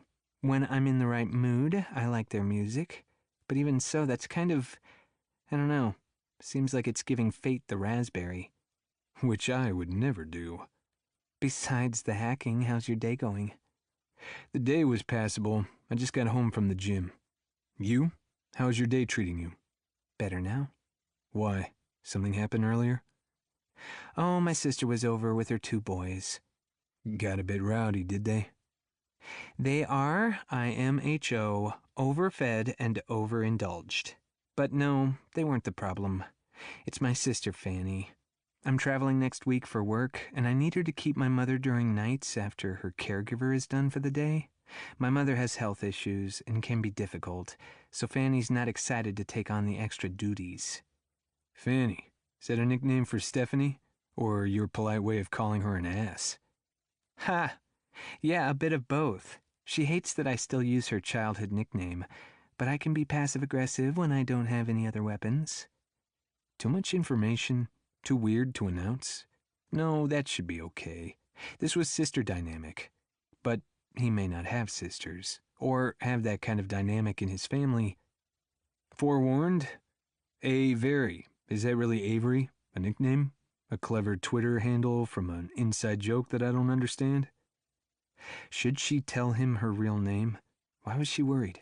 They'd been tweeting for years. The guy, probably a guy, wasn't trying to get her to send money to him in Africa or catfish her. If he was the most patient cat fisherman in the world. Rowan was fun and interesting and kind. You don't fake that over time. Meanness is impatient. You learn someone is mean-hearted pretty quickly, unless they're psychopaths and they're grooming you. Thoughts like that were a consequence of being in the book writing industry. Her mind always wandered down the darkest path. Even in romances, it can't be just butterflies and kissy faces. Things have to go badly, very badly. Or it just wasn't a story worth telling. My name is Avery Goodyear, and before you ask, yes, it's the real deal. My dad insisted on it. When I was born, he pronounced that it was going to be a very good year. That's his humor. That's awesome. What a great name, great story. Does he live nearby? He passed away 2 years ago, so yeah, I miss him. We were buds. I'm so sorry. I remember that now. You posted a few years back. That's rough. My turn. Is Rowan Kennedy your real name? Why do you ask if that's my real name? I Googled you. Wanted to see if I had any arrest warrants? Just to see, I don't know, I was snooping. The internet age. There's nothing out there, not even a LinkedIn account. No way I could see if we have anyone in common other than Twitter. So you could get the scuttlebutt? Just being nosy. I'm learning a lot here. Passive-aggressive, nosy. Since I've outed myself as nosy, I'll go ahead and ask, how old are you? 31. You? I'm about to turn 33. My Jesus year. Close in age, then. What does that mean, a Jesus year? Jesus was sacrificed on the cross in his 33rd year. My brother-in-law, who is a preacher, believes that in everyone's 33rd year, they should reflect on the sacrifices and suffering of Jesus. And that's a whole kettle of fish, and a poorly chosen idiom. This is nice, visiting one-on-one in the direct messages. I'm enjoying talking with you. Well, thank you. I have to get off in a second, though. I have to contact my new author. A new project? Who are you working with? I can't tell. Big secret, huh? $1 million secret. Seriously? How is that? I signed an NDA. If my lips unseal, my financial future is toast. Where do you work? That sounds hardcore. I know you're an editor, but I didn't know romance editors had to be that secretive. Your job is pretty cutthroat, huh? I'm with Windsor Shreveport. Normally not. With certain projects, yes. With this one, to be honest, I'm thrilled I have an NDA. Now I'm intrigued. I showed you mine, now you show me yours. What? Oh, what do? I work for the FBI. And you think I work in a cutthroat industry? Thankfully, my job is fairly sedate. Can you share more? What do you do for them? Throw flashbang and break down doors? That's the SWAT team. No, I'm a foreign attaché. I shake a lot of hands. I mostly work in Eastern Europe. I'm home in the States right now. Interesting. I'm afraid I don't know much about the international crime world. I guess that's a good thing. But somehow, I thought it was the CIA who did stuff overseas, and the FBI did stuff on U.S. soil. Sort of. The CIA is an intelligence gathering entity, and the FBI is law enforcement. Overseas, it's the FBI's job to gather information, run down leads, what have you, and share them with our colleagues in the United States so they can bring suspects to trial. There's that TV show Quantico. Quantico is south of where I live. Did you do your training there? How did you get into the FBI? I got in by taking one step, then another down the path, not knowing it would lead here in the end. I went to West Point, then became a ranger, got out and did some grad work, got my PhD. Brains and brawn. Brawn? Is that a picture of you sculling? That picture was taken at one of my favorite picnic places. Yeah, that was me a very long time ago when I was leaving the military. A journo was taking pictures and he sent it to me. I liked it. You live in D.C.? That's where I work. I live in Falls Church. PhD in what? Media, Culture, and International Affairs. So, you're a doctor of propaganda? Exactly. Right time, right place. That's our zeitgeist, isn't it? Then PhD to FBI? I was recruited while I was writing my dissertation. After training, I went to the FBI National Academy, which sounds America-centered, but it's a place where thought leaders from around the world train together. Our objective was to learn from each other and build friendships. Okay, that doesn't sound too cloak and dagger-like. It sounds more like statistics and coffee in a boardroom. You sound like you were worried about me. I think of you as a friend, even if we haven't met. I don't like to imagine you in situations like you see in the movies. Getting held at gunpoint, running through the city streets with the bad guys at your heels, the danger of trusting the wrong person to do the right thing at the right time. Yeah, fiction doesn't really represent this job very well. I'm sorry to say I have an overseas conference call to get to. Go. It's time for my author anyway. Avery? Yes? I bet you're shoveling chocolate cake in your mouth as fast as you can. Ach, how did you know that? Well, I know from your chocolate-aholic tweets that you use it to self-medicate, and when you typed out the author, I could feel the stress attached to those words. Just breathe. Everything's going to be fine. I'll be here later if you want to talk it out. Chapter 13. Avery. Monday, 3 a.m. Falls Church, Virginia. Lying on her bed, Avery let the cool breeze from the air conditioning vent waft over her. Surely it was about time for Mother Nature to turn down the temperatures. Avery wanted the comfort of her hoodie and the crackle of a bonfire on a crisp, cloudless night under the stars. A mug of hot chocolate, a strong arm around her shoulder pulling her in to cuddle. Quiet, lots of quiet. Outside, a full moon backlit the pine trees. Like dancers, they swayed gracefully in the wind. Avery watched them, hoping their movements would hypnotize her and she could fall asleep. She hated sleeping on her back, but this was the only position that would allow Avery to wear the noise-canceling headphones. Otherwise, her chance of drifting off was practically nil. Avery made a mental note to call her mom's doctor during office hours and see if she could do anything about her mom's medications. This singing had to stop. The flashing light on her cell phone inched into Avery's awareness. She glanced at the clock. In the wee hours of the morning, this was either a mistaken drunk dial or an emergency. As that thought slicked through her mind, she ripped off the earmuffs and swiped her screen. "Hello?" she gasped. "For Christ's freaking sake, can't you make her be quiet?" Avery cleared her throat. "Excuse me?" "It's Matt Harlow next door. I know you're having a bad time with your mom and all. I sympathize, really, I do. But you have to understand how well we can hear her over here, especially with the wind driving every freaking note toward our kid's nursery. We had to move the baby in with us. We can't sleep through this. You have to do something." "Oh, Mr. Harlow, I'm so sorry. I had no idea you could hear her. Avery couldn't tell the man she'd take care of it. If she had a way to take care of it, she'd be sleeping right now herself. Once her mom started singing, Avery just had to wait her out. I'm so sorry," she finished lamely. Tears burned the corners of her eyes. "I'll do everything I can. I'm going to try to get her to the doctor again. Well, that's too much information. I'm doing my best." "Seriously, take care of this. I'll be generous and give you 10 minutes. After that, I'm calling the cops. Disturbing the peace. Noise ordinances do exist, you know." "I do know, Mr. Harlow. I can't tell you how sorry I am." "My buddy on the police force says I don't have to put up with this ongoing shit. Seriously, shut it up or I'm making the call. Do you want your mom to spend the night in jail?" "Mr. Harlow, you have been so kind to call me first. I'll do everything in my power to—" "At this point, gag her. I need some sleep. My wife needs some sleep." "Yes, immediately, Mr. Harlow. I'll find a way to get her settled right now, okay?" The crashing sound of a receiver slamming down on its base made Avery jump. She stood there with her phone in hand, trying to figure out a strategy for keeping the police out of this.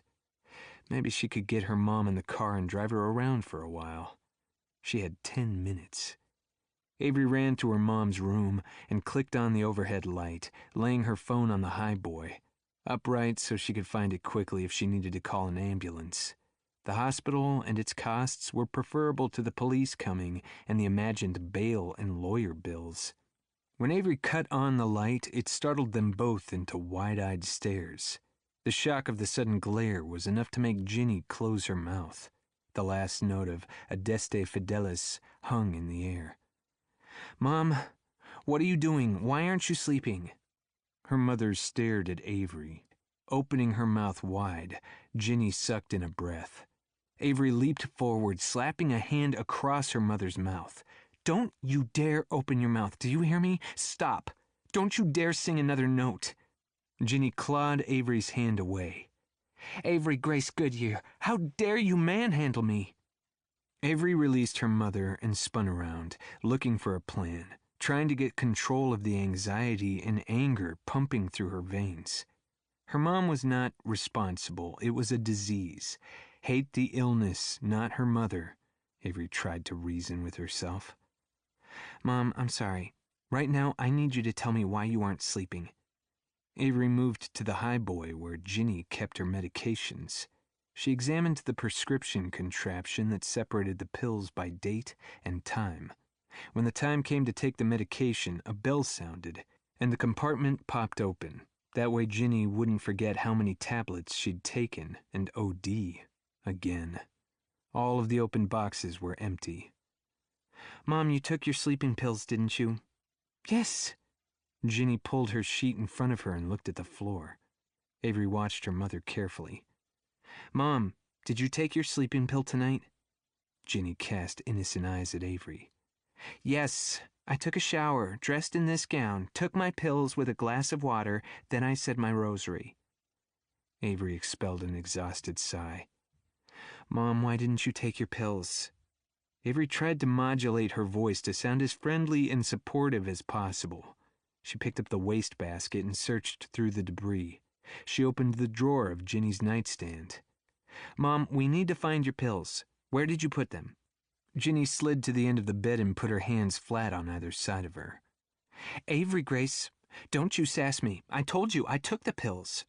"Get up." "What? No, leave my room this instant." Avery reached for her mother's wrists, planted a foot on the bed for leverage, and pulled. "Get up!" With Ginny standing beside her, Avery lifted the corner of the mattress. There lay a dozen or so pills, blue, white, yellow, and two-tone. Avery scraped them onto her hand and held them under Ginny's nose. "What is this? What did you do, Mom? No wonder you've been off your rocker. You haven't been taking your medications." Ginny shook a defiant finger in Avery's face. "Who are you to tell me, your mother, what to do? I'll tell you who I am. I'm the daughter who's keeping you out of a jail cell tonight." Avery moved to the bureau where she put down the jumble of drugs. She picked out two of the little white ones and advanced toward her mother. "Here you go. Open up." Ginny sealed her lips in a tight pucker. Avery reached for her mom's jaw, but Ginny twisted her head to the side. "I swear to God, Mom, you're going to take these pills and go to sleep if I have to sit on you and force them down your throat." "Why?" Ginny's voice trembled with emotion. Fear and sadness filled her eyes. "Why are you brutalizing me? Why are you helping them?" "Helping who?" "Sally and the others. They're trying to kill me, Avery. They want me dead. Then they won't report it. They'll shove my body into the deep freezer downstairs and leave me there, frozen like a human ice cube." "What?" Avery scanned her mother's face and only saw conviction there. "They want my money, Avery. My Social Security check. Once I'm dead, they can keep taking it for the next 30 years without anyone knowing the difference. Unless we lose electricity, then maybe my body would stink and the neighbors would call the police to figure out what the smell was." Avery stood there flabbergasted as she listened to her mother unfold her delusions. Ginny had laced her fingers and held them in front of her face like a beggar. But then I saw the delivery man bring in the box, and I asked Sally what was in it. She fessed up and said it was a generator. So now I know they're prepared to keep my body frozen, even if the electricity goes out. Mom, no one wants you dead. Avery pushed away the whisper that she would feel relief without the burden of her mom's illness. But being unburdened by the trials of her mother's illness didn't mean that Avery wished anything bad for her mom. Avery remembered her dad in his last moments alive. He lay in the hospital, crying, pleading, and pulling from her the promise she would take care of her mom, keep her out of an institution for as long as humanly possible. Avery focused on the pills lying on her palm, and she thought she was getting to the end of her strength. She just wasn't sure if she had hit the mark yet where her dad would agree she had done her very best. Avery desperately wished her dad had been clearer about her oath's parameters when he had asked her for this sacrifice. I'm not going to prison for the rest of my life for the chance at $1,600 a month of Social Security money split with your caregivers. Not you, Avery. Sally and the others. They're plotting, I know it. And they're stealing my clothes, too. My things. My things are all disappearing. The tension behind Avery's temples beat a palpable rhythm. Okay, Mom, we need to talk about this sometime, but right now, it's too early in the morning. I need to get some sleep. Well, go on ahead then. You're the one who barged in here and put the light on. Take your pills and we'll both get some rest. No! Ginny put her fists up as if to punch Avery. Avery lunged forward, grasped Ginny's face at the tender spot where the upper lip and lower jaws came together, and squeezed. It was the same move her mom used on her when Avery was a little girl and refused to have her mouth washed out with soap. It worked like a charm. Ginny's mouth popped open. Sweating and shaking, Avery shoved the pills down the back of Ginny's throat, then released her. Ginny was sobbing when Avery handed her the glass of water. Now go to bed, Mom. Don't you dare open your mouth, not one single note until breakfast. Do you hear me? Her mother nodded, her childlike eyes filled with hurt. Shutting off the light, Avery moved down the stairs. She'd need to ask the doctor if she could have a shot for her mother instead of the pills, something liquid that she could mix into her hot tea, something easier. In the kitchen, Avery lifted the lid off the cake plate and considered the last piece of devil's food. If she continued to self-medicate with cake like this, she was going to be an elephant, no matter how hard she pushed herself at the gym. She opened the lid on her laptop, checked her email. Nothing in her inbox from Taylor, darn him. She sent him a reminder. Chapter outlines. Hello, Taylor. I think that you're probably very busy working on your manuscript. It's probably too time-consuming to ask you for the information I requested in our last email exchange. How about a brief chat? I can come to you immediately, leaving out as soon as I know where you are. I just need to make travel arrangements. Looking forward to it. Avery Goodyear. She pressed send, thinking that if Taylor happened to be in Paris, that wouldn't be a hardship. Maybe she could even get out of going to New York with George. Surely from all of his angst, he would deem Nap the more important focus. Avery flipped to her Facebook feed, scrolling through the duck faces and delicious-looking food photos of people who were out enjoying their lives over this past weekend, sapped Avery's reserves. She worked hard on not feeling bitter. Her mail pinged. R.E. Chapter Outlines. Avery, don't you need your beauty sleep? Hope my missing your deadline isn't what's keeping you up. I've rented a house in Warrenton, Virginia, off the beaten track but near the Rappahannock and awesome horse country. It's just boring enough to keep my fingers tapping at the computer. Later in the morning, when normal people are awake, my band will be here, checking out the game component of the Uprising project that is featuring their music. Come on, why not? Culver's Farm off of Old Waterloo. T. Avery stared at the screen. Warrenton was only an hour away. At least she wouldn't need to fly out of town. An hour's drive into the country was manageable. Nice, even.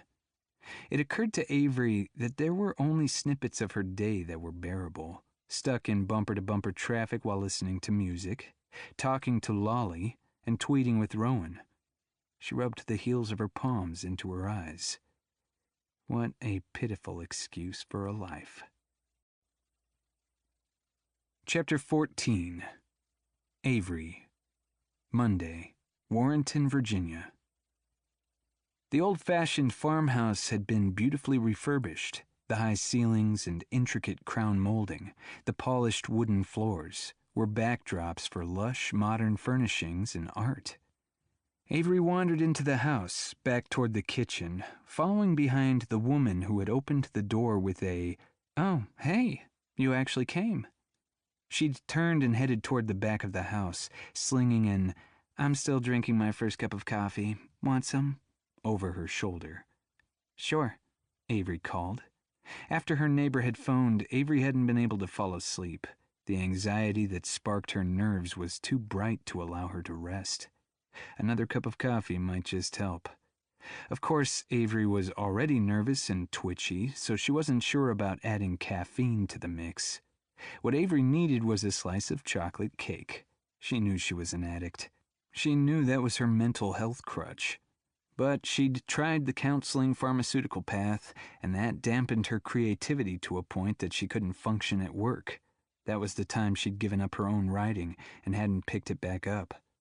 Writing would wait, hopefully. She'd just churn stories through her brain, and someday she'd have the time and the quiet to write them all down, uninterrupted. Avery was perched on a red-cushioned stool in the bright yellow kitchen. The woman placed a mug in front of her on the countertop and pushed a tray with sweetener options and cream over. Out the window, across the manicured lawn, a horse was munching grass behind a barbed wire fence. Avery dragged her attention from the picturesque scene to glance back down the hall, then over to the woman who was fixing her coffee. "I'm Avery Goodyear from Windsor-Shreveport." "I know who you are," the woman said, then sipped her coffee. "I'm sorry, I'm, here to talk to Taylor Knapp?" "Uh-huh," the woman said. Avery looked around to the hallway again. "I'm wondering if you could let him know I'm here?" "He knows," she said. "Or at least, I know. I go by the pen name Taylor Knapp. You can call me Taylor." "Oh," Avery said. George had definitely used male pronouns. George must never have met Taylor. Avery wasn't sure this woman wasn't pulling her leg. She didn't look like a gamer, not that Avery had a specific idea of what a gamer should look like. "Surprise," Taylor said. "I assumed," Avery said lamely. "Oh, I meant for you two. In the gaming industry, women are treated like shit. If you think I'm a guy, I'm brilliant. If you knew I was a woman, you'd drag me through the mud and spit on me. Then you'd kick me while I was down. I tried that route, and it sucked," she said, dumping a spoonful of sweetener into her mug. "Yeah, things have been much easier since I started pretending to be a guy." "I'm sorry," Avery whispered. They were both quiet. After another sip of coffee, Avery asked, "Is that why you wanted a female editor?" "I didn't have any standing to ask for what I wanted with the first book. Now they'll do just about anything to drag a sequel out of me." She chuckled.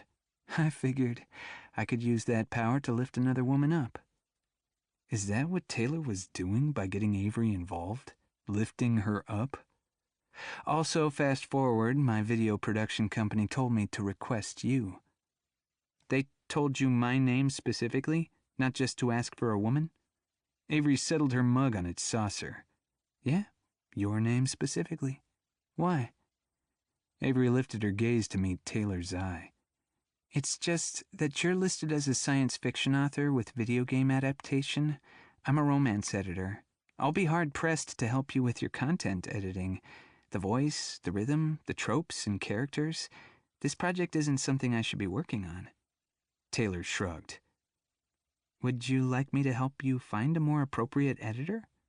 Avery slid her hands to her lap and crossed her fingers, hard. "Nope. I was told to request you. I'm good." "All right," Avery said, lifting her hands back to the counter, not at all surprised that the finger crossing hadn't worked.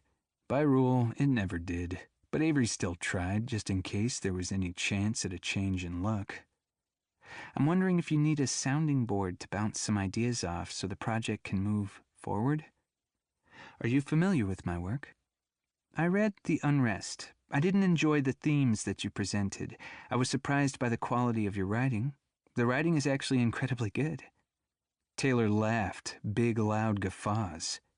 Avery studied the young woman in front of her, maybe 10 years her junior, but light years ahead in the infamy and fortune categories.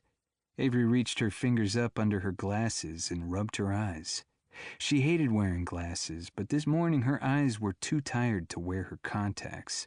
She was exhausted and really, truly, deeply didn't want to be having this conversation. Avery spun her mug in her hands, feeling the radiant warmth through the ceramic. Your work made me think of the phrase wild abyss. Taylor's eyes shifted up, and her lips moved as she mouthed the words to herself. That's from Milton's Paradise Lost? Right. Avery nodded. She pulled out her phone and scrolled to the page she'd pasted into a memo. The whole quote goes, "Into this wild abyss, the womb of nature," Taylor recited, "and perhaps her grave, of neither sea, nor shore, nor air, nor fire, but all these in their pregnant causes mixed, confusedly, and which thus must ever fight, unless the Almighty Maker them ordain, his dark materials to create more worlds. Into this wild abyss the wary fiend stood on the brink of hell and looked awhile, pondering his voyage." Taylor took a sip of coffee. You're right. That's exactly what I wrote. Pregnant pauses, personal confusion, standing on the brink of hell, and a fight that will never be solved. It's the human condition. Really astute of you. Her gaze was far away, and she nodded her head, then focused again on Avery. I hadn't put that together before, but that quote there pretty much embodies my work. Avery stared at Taylor, then slid her phone back into her pocket. Wild abyss, Taylor repeated. Not everyone's mind would jump to Milton. Do you have a lot of poetry at the tip of your tongue like that? Avery asked. That? Yes. My mother thought I had a gift with words at an early age. Ever since I was 5 years old, I had to memorize a poem a week, and then she'd put the name on an index card. On Sundays, she would have me recite the poem I had just learned, plus those she selected at random from the pile so I could keep them fresh. Or, as she would explain it, move the poems from my prefrontal lobe through my hippocampus and encode them into the various places in my cortex. Ah, Avery said. Well, that helps me to understand the language you chose. Epic, don't you think? She wiggled her brows. That seems like a lot of work to keep that many poems so easily accessible. Taylor shrugged. I didn't think it was such a big deal. Once I've seen words written down, they go right in. She tapped her forehead. Sort of like a cloth cleaning up a spill. Do you remember your very first poem? Sure. It was Winkin', Blinkin' and Nod by Eugene Field. We worked on it all week. Mom made it into a game. Taylor shrugged. I thought it was fun. Your mom had you do 50-odd poems a year, and by the time you had been doing this for a decade, you could easily pull 500 poems forward as you wished. Pretty much. Though at some point in middle school, I refused to do it anymore, so I didn't memorize 500 poems. By that time, I preferred Lego robots and coding, but I think the poetry made a permanent impression. Codes can be a kind of poetry. Math done right is elegant. When I think about my games, I think about heroic works and try to capture the expanse and humanity of it all. Video games and coding is not part of my world, I'm sorry. I don't have any frame of reference. I'm only managing this project because you requested me. An explosion of voices burst from a room down the hall. That's the band that does the music for my games. Come on, I'll introduce you and you can watch them play The Unrest. Then I'll show you something that I think you'll find very interesting. Avery didn't think she could stand this much longer. The smell of sweat and testosterone filled the air. The men were intense as they moved through the scenes, spurting blood, shoot-'em-ups, and anger. The photoreal men that looked like poster boys for the Aryan race were in the streets, hunting for stereotypes of those in marginalized communities. If they were discovered, they were chased. There was a brutal fight. The winner, when he emerged from the dust, was rewarded with enthusiastic sex in an alleyway from an overly stylized woman in barely their clothing. The grunts that the band members made as they egged on this newest coital celebration was just too uncomfortable for her. Avery simply couldn't believe that epic poetry-spouting Taylor developed this game. Avery stood and left the room, stopping at the bathroom where she relieved herself, washed her face, and checked her phone. She had no bars here. When she exited, Taylor was standing in the hall, leaning against the wall. She waved at Avery to follow her, and they moved outside, walking toward the horse. "I am tired of two things about men," Taylor said. Avery was still in a state of shock from what she'd witnessed in the video game. No wonder Curtis had wanted to find a way to stop the next book from release. "I'm tired of working with them and socializing with them. I prefer the company of horses. This is Goose." She chirruped, and Goose came over to eat a sugar cube that Taylor placed on her open palm. "Female game designers are harassed unmercifully. I had a good friend that attempted suicide from all of the shit she got blown back on her. She left the field and became a graphic artist. She hates it, but what are you going to do?" Taylor shrugged. "And on the social side of things, you think you're going out with a nice guy, and as you get to know him, you realize he was really a male chauvinist pig. Your experience doesn't seem to be reflected in the game that I just watched," Avery said, trying to choose her words carefully. They needed to work as a team. Avery's job depended on her successfully managing this book, and that meant getting some words on a page. Taylor ignored Avery's comment. "One night, after yet another horrible date, I thought, you know what I want to design? A game that helps people know who it is they're dealing with. Like a psychological test? Like a personality test? The idea is that in a game, a designer normally gives the player a vocabulary, and they build a level of fluency. The player learns what the characters can and can't do, and what objects will and won't do. They enter the world and learn to navigate the new terrain. But I asked myself, what if I built a game the other way around? What if the player's terrain was of their own design? What if I built a game that learned the player's vocabulary, and the game learned the individual's fluency using machine learning and artificial intelligence?" Avery shook her head. Not her ballywick. She'd just have to try to figure this out as Taylor spoke. "If I'm hearing you right, you're saying that in this game, if you were a misogynist." She lifted her hand toward the house to indicate the band members playing the game inside. "For example, you would develop female characters within the world that had a certain look, and you could manipulate them. The game learned how the player wanted the women to look and behave." Taylor grinned. Her brows popped up and fell back into place. "So in there," Avery focused on the house, "the game had really objectified kinds of bodies. Women were offered up as a reward or as a barter or gift." "Yep, that's how those guys developed their women characters. They're pigs. After you saw them playing that game, would you date any of them?" No," Avery said. "Now watch me play that same game." She pulled out her phone. The landscape was serene. Children were laughing. Women were of various sizes, shapes, and colors. "In my game, I'm rewarded with chocolate and massages. My goal is to pop the bubbles. The repetition with no competition or other level to reach is hypnotic and soothing.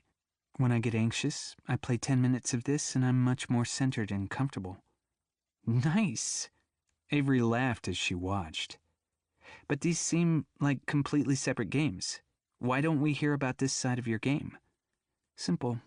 Few people who play the unrest develop their world in this direction. And, too, this is low drama. I mean, it's a woman taking a walk, seeing pretty things, popping bubbles, and eating chocolate. Where's the controversy there?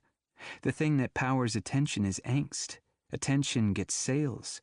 Those purchases are made by people who enjoy the idea of the drama. Therefore, the unrest is played by people who create the kinds of worlds that you saw being played. Why did you call it unrest if a bubble chocolate world was available? You cannot advance in this game without causing unrest. With chocolate? Avery's brow creased. Ah, but I said you could not advance in this game without causing unrest. And in your bubble chocolate kumbaya world, you have no desire to advance. Exactly. She grinned. And your novel? Avery asked. My novels don't offer a wide range of options because it can't. It's still a novel and still has to hit the tropes of the given genre. But I still developed the plot to reflect a world of the reader's own making to some degree. While the bubbles and chocolate scenario wasn't available, whatever the reader's mindset, the book will support that worldview. The book is designed so that it is read through whatever lens that reader is seeing through. I got a lot of pushback when it came out because the book was racist and anti-Semitic.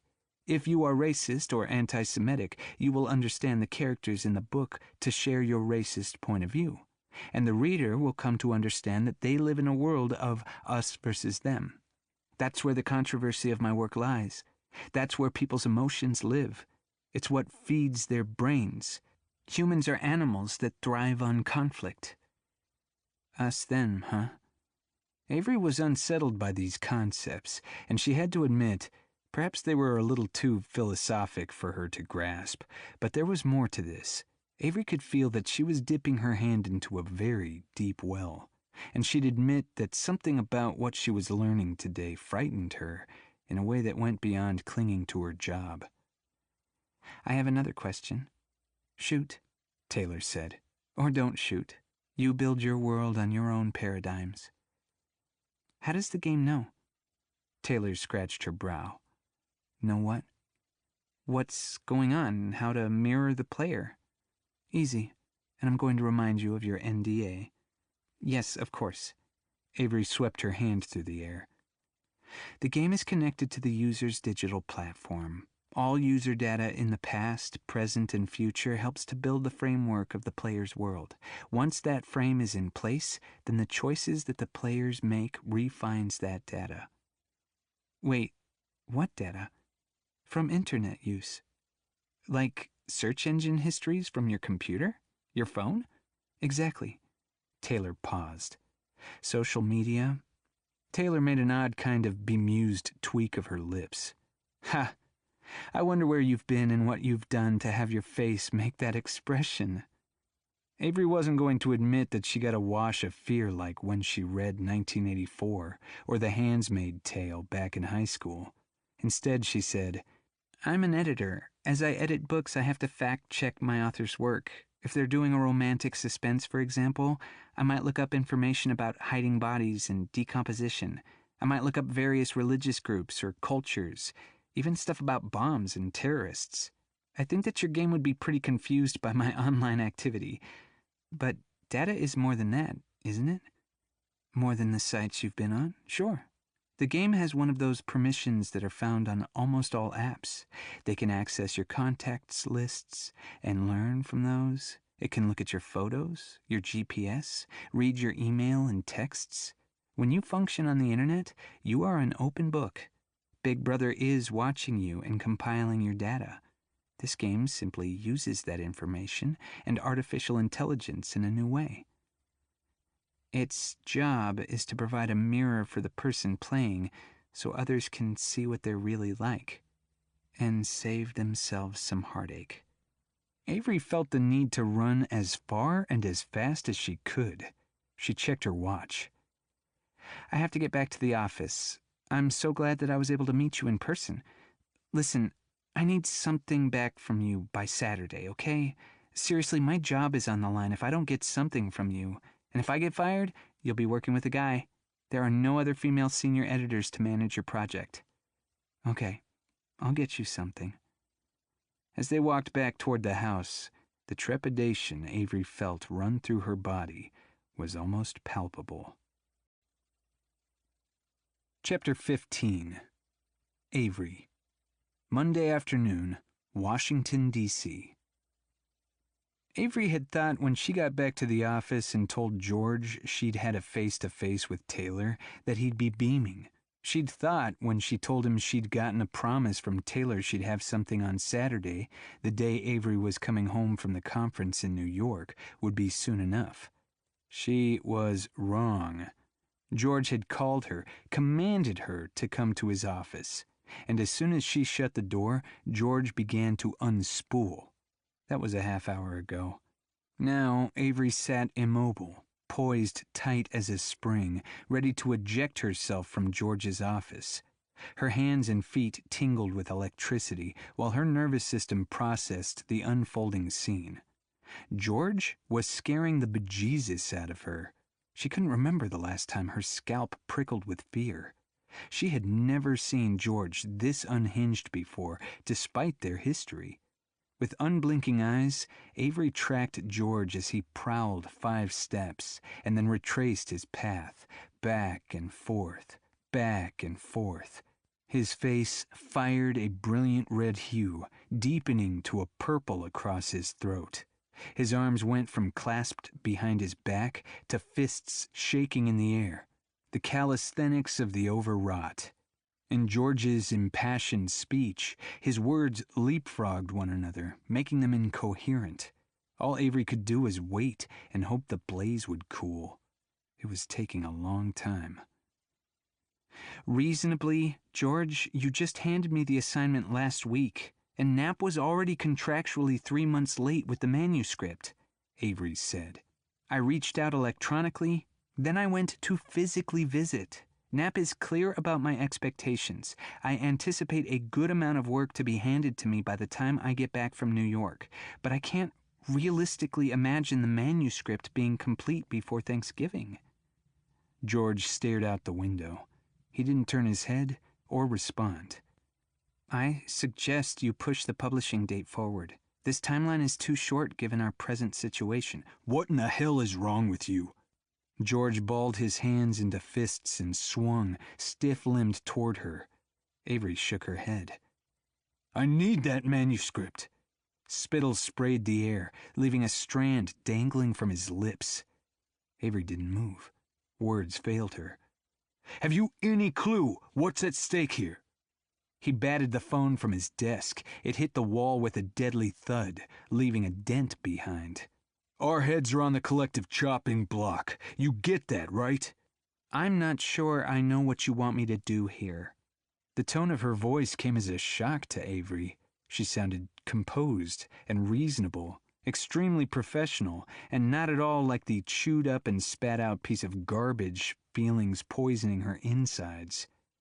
I can't make the words come out of Taylor's head through his fingers and onto the screen.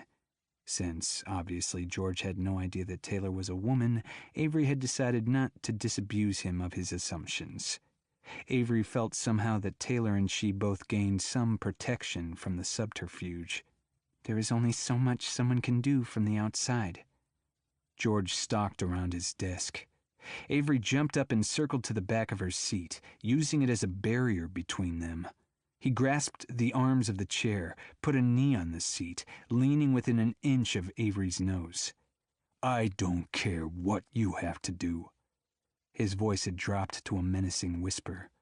I don't give a shit if you have to move in with him and babysit his every move. He has a contract. He owes us a book.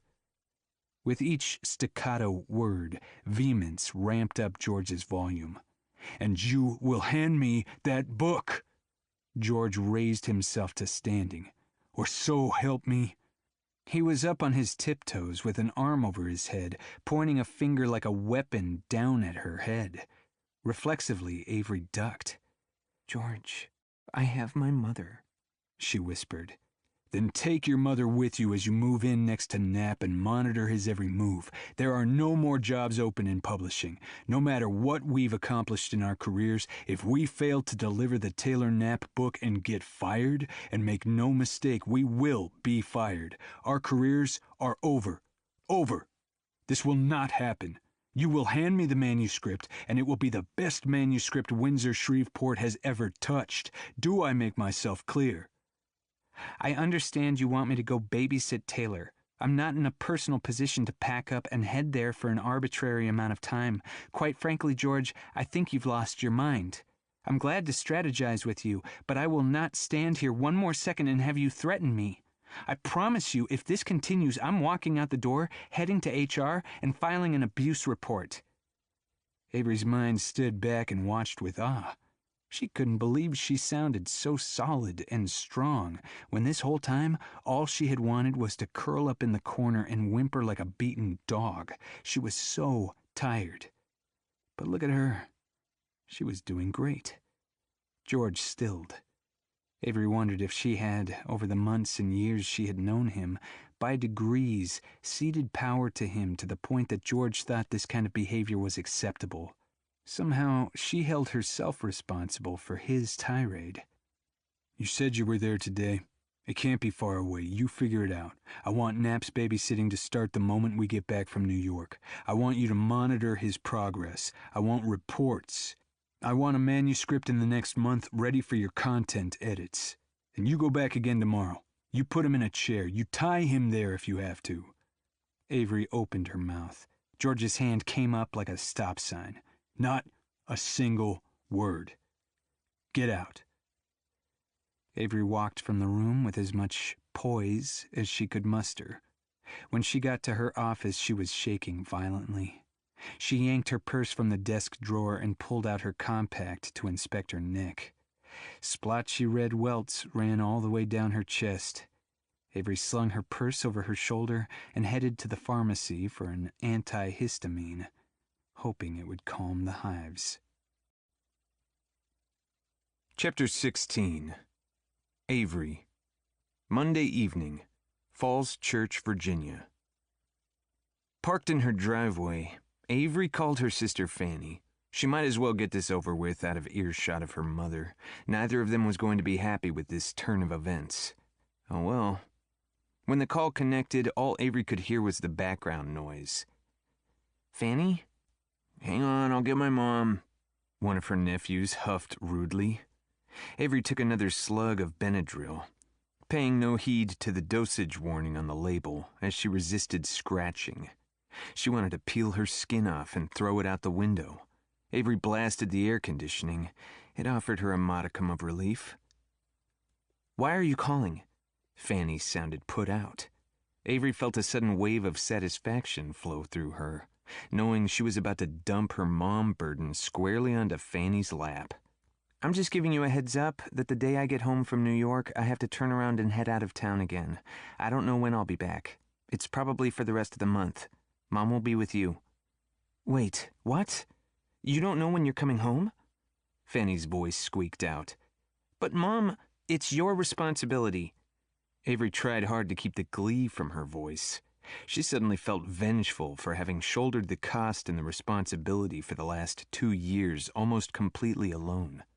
Fanny got the husband, her own home, children, and the freedom to come and go as she pleased, spend her money on what she chose. Those jealous thoughts churned angrily through Avery and seemed to suck all the air from the car. She climbed out, panting, her nails ripping at her blotchy, itchy skin. Fanny went off like a volcano, but Avery had been through one too many of these tirades today, so she just said, "Bye," and hung up. She made a second phone call. Lolly, how would you feel about getting rip-roaring drunk tonight? Avery stood at the kitchen counter, wiping tears from her eyes that she blamed on the onion she was cutting. Are you going to tell me what happened? Lola asked. In a minute. Let's start with you. How was your day? Fine. The kids were all in school. My mother came over in her full OCD mode, so I needed to leave the house while she sterilized everything. Lola took the chocolate cake out of its bakery box and positioned it on the cake stand. God, you're lucky. I have to pay Sally extra to run the vacuum or dust the furniture. Mom would come over and do your house too, but Ginny scares her to death. Mom thinks delusion is contagious. But she watches the kids all the time so you can come be with me. Yeah, well, she thinks it's contagious after you're 50, so I have a few more years. What did you do while she cleaned? Go shopping? I went to confession. Lola poured Chardonnay into their tulip glasses. Avery stopped mid-shop and held Lola's gaze. Lola's eyes lit up with laughter. She winked at Avery. Bless me, Father Pat, for I have sinned. She chuckled. Avery slid the onions onto a plate and moved to the sink to rinse the cutting board. Lola, I tell you, you're going to be the death of that man. What did you tell him this time? You couldn't very well say you like it best when your husband ties you up and uses the whip. Andre is out of town and Father knows it. You're right.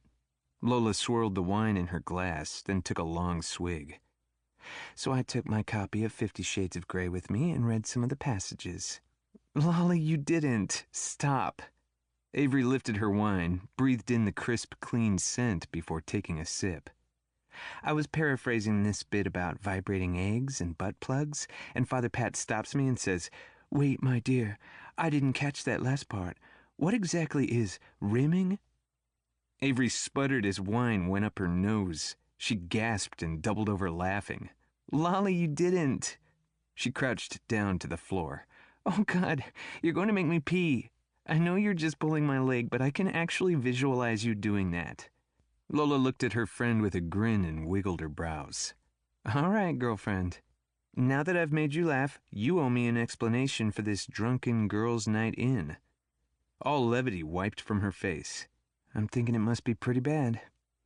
Avery stood and drew in a deep breath before telling Lola as briefly as possible about her trip to see Taylor and the following encounter with George. And that was my day. Lola just listened, standing at the sink, peeling shrimp, letting Avery vent. Even after Avery stopped talking, Lola silently worked through the pile of shrimp, scraped the shells into the trash, and slid the board into the sink. You're going to end up in the hospital. She raised her brow and tucked her chin. Or maybe the nut house from all this hoo-ha. What crawled up George's ass? He's a pig, and I never liked you dating him, but he was never abusive. Avery pursed her lips. Okay, he's not clear about his sexual boundaries when it comes to you, but you have to admit this tirade is pretty far out there. The founding father, Joseph Shreveport himself, called and chewed George a new one. Everyone's losing their minds over this darned book. And it all comes down on me finding a way to get a manuscript from Taylor. Lola processed that, then said, Okay. On the bright side, having to babysit Taylor will give you a break from your mom for a while. You'll get some sleep. Maybe after this is done, Fanny and Curtis will understand what you go through day in and day out, and they might help a little more. Avery nodded. The hives sparked on her neck.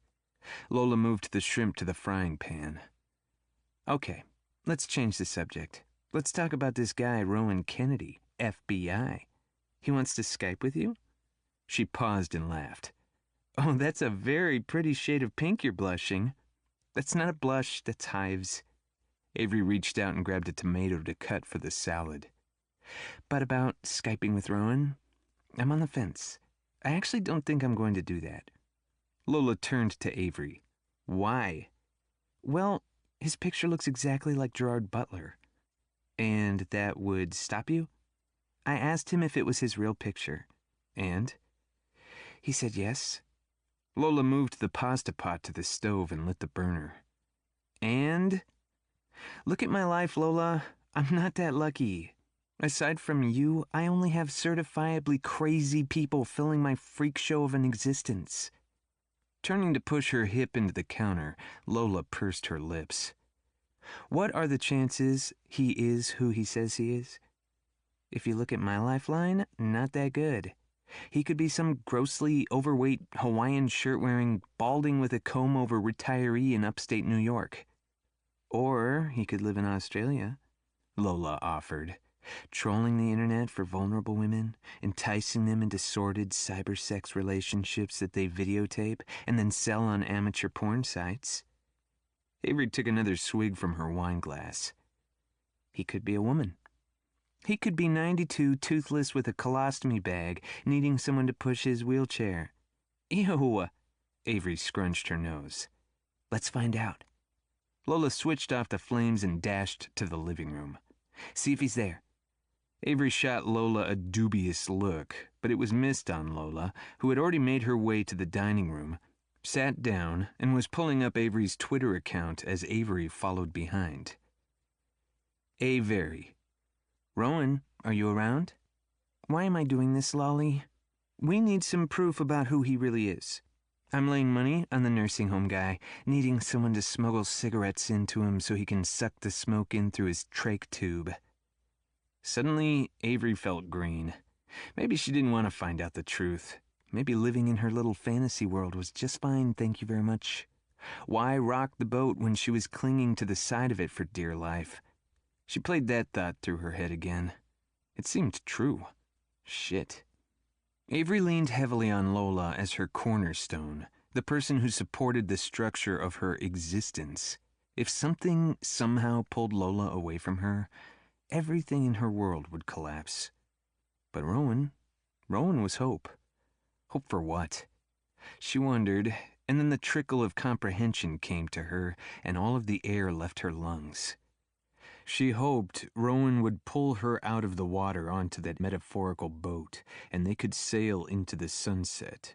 That is, after all, how romance books worked, and that was the world her brain inhabited most hours of the day. Lola sat quietly as the cogs whirred in her friend's mind, giving her the space and time to work through whatever it was she'd latched onto. Avery clawed at the welts on her chest.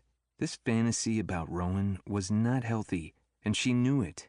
She was not the heroine of a romance novel plot arc. This was real life, and real life just didn't work that way. Legit. Hey there. Lola pulled the computer away and typed. Let's do a real-time selfie exchange. Include a clock. Ready? Set? Go! Okay. Avery pulled the computer back to see what Lola had typed. Her eyes grew wide. Why the heck had she told Lola that she'd proposed this to Rowan? You didn't even say, "Hi, how was your day?" Avery called back to Lola as she dashed up to her room, pulled on a turtleneck to hide the hives, brushed her hair manically, swiped on some bright red lipstick, and ran back down the stairs. Lola was obviously amused at Avery's panic. She got up from the chair in front of the computer and let Avery slip into place. Reaching out, Lola unceremoniously tugged Avery's shirt smooth over her bust and arranged her hair. Once Lola approved, Avery clicked the computer camera button. Not a good look for you, Avery, Lola said, leaning over the laptop. You need to take it again. Think something less panicky. Puppies. Think puppies. 7 shots later, with Lola's teasing, Avery's face had let go of the manic energy and had softened into a gentle smile that crinkled the corners of her eyes. She posted it up on Twitter direct messages before she lost the nerve. Avery. Ta-da! Rowan had already posted his picture. He was at a table near a dark window. Behind him she could see a tidy kitchen. And there was Rowan, smiling at her from a poorly lit room, wearing a running tank that exposed his gym-hardened shoulders. A clock radio sat behind him. It read 8:12. Avery glanced at her watch. It was now 8:18. This was his actual picture. Holy Mother Mary. Lola grabbed the corners of the laptop and turned it toward her. He is freaking gorgeous. Look at those shoulders. Look at that smile. Avery pulled the screen back in her direction and drank in Rowan's image. His tousled brown hair was short enough to be clean cut and long enough to be unruly. It hung a little damp. Avery looked out the window, seeing that it was still raining. Maybe he'd just dashed into his house. Maybe he'd just gotten out of the shower. Avery's imagination flashed to a picture of him naked, except for the soap bubbles, standing under a shower head, and her body responded, making her feel warm and tingly. Manicured stubble made Rowan look fashionably edgy, but it was his eyes that transfixed Avery. They reminded her of the ocean, bluish-green with flecks of white, and thoughtfully deep. Intelligence. She read a hint of mirth. The crooked smile he offered up had her smiling back. Avery felt the compulsion to lean forward and kiss his lips. She might have done it if Lola wasn't sitting next to her, mouth hanging open. Avery flipped out of the full screenshot back to Twitter. Rowan had not replied. Lola sat back watching her friend. Well, isn't this a revelation? Her hands clasped in her lap. Avery waited. Still nothing from Rowan. Shit. Avery looked at her empty wine glass, but knew that drinking another would take her from a buzz to sloppy. We're Twitter pals. That's it, Avery said. But she knew that wasn't true. Rowan had become something pretty darn significant in her life. Legit. Avery, I'm stunned. I thought you were probably very pretty, but in my mind it was more like Bonnie Hunt wholesomeness. Avery, you don't think I look wholesome? Bonnie Hunt is who my sister looks like. Wholesome? No. Lola grabbed the keyboard. What then? Lola, stop it. He's going to think I'm fishing for compliments. You are breathtaking. I had no idea. I don't want to type in messages. Would you like to have that Skype conversation we've talked about? Dumbfounded. It was the only word to describe Avery in that moment. Lola reached over and shook Avery's shoulder. He wants to Skype. How awesome is that? Avery turned a blank face to Lola. Your mom's fully sedated. She won't bother you. Avery said nothing. Look, I'll hide out of the picture. If it gets too bad, you signal out of his view, and I'll call you. You can say you have to go. Avery nodded and put her hands on the keys. I've been drinking a lot of wine and Benadryl. Am I slurring my words? Not that you'd notice. Lola encouraged her. If I start to make a fool of myself, you'll intervene. You'll pretend to come in and you'll stop me, right? The corner of Lola's mouth came up. Why are you stressing about this? I like him as a Twitter friend. I like how easy we are together. Skype. Avery held up her hands and spread her fingers. It could go well, or it could be a disaster, or it could be kind of flat. No matter what it is, our relationship will be different. We'll never be able to go back to what we had earlier in the evening. It's changed. What if Skyping is awful and then our friendship collapses? Holy Mary, you have it worse than I thought, Lola said. I don't, Avery countered. He's a Twitter friend. Prove it, Lola challenged. Chapter 17. Rowan. Monday night. Alexandria, Virginia. Rowan sent Avery a smile. He hoped Avery sensed the warmth that fueled that smile. When the Skype image filled his screen, she'd seemed pretty nervous. As they spoke, Rowan watched for body language tells and was glad to see that she was growing more comfortable. Avery wouldn't be nervous if she didn't care what he thought, Rowan told himself. That was good. He wasn't the only one that had feelings sparking. He wiped damp palms down his pants. He, in fact, cared quite a lot about what Avery thought of him, and he was working hard at not working too hard and being obnoxious as he tried to make a good impression. It was first date kind of nervousness, and that's why he was smiling. She felt something between them too, and he liked that. He also liked that they'd already moved their conversation to the point where they were checking on each other's relationship statuses. It felt good to say he was single. Not that Rowan wanted to stay single, but he wasn't entangled, free to date, free to get to know Avery. He'd listened as Avery explained that it had been a while since she'd been in a relationship. Her mother's health had made things problematic. Rowan understood that she was laying it out for him from the get-go. If he wanted a relationship with her, it would be complicated. Well, same for him, his job being his job and all. She was now telling him her breakup story from the last guy she'd dated. Anyway, I was standing there in a bog with mud up to my hips and a leech sucking at my neck when I decided that was enough. I'm not sure if or how they ever dragged his truck out of there. Big truck? Rowan asked. Her brow flicked with amusement. Massive tailpipe. Compensating. She held up a pinky and he winced. I don't know if this will win me any points, he said, but I drive a Volt. She did it again. She sent laughing eyes over to the side of the room. You keep looking off to the left. I'm guessing that we have a chaperone? We do. My best friend Lola is here with me. When Avery said that, no one moved into the camera view, so Rowan called out, "Hey, Lola. I've heard about you over the years. You're the one who torments poor Father Pat." Oh, he loves it. Father Pat is the priest who baptized both Avery and me, performed our first communions. He's family.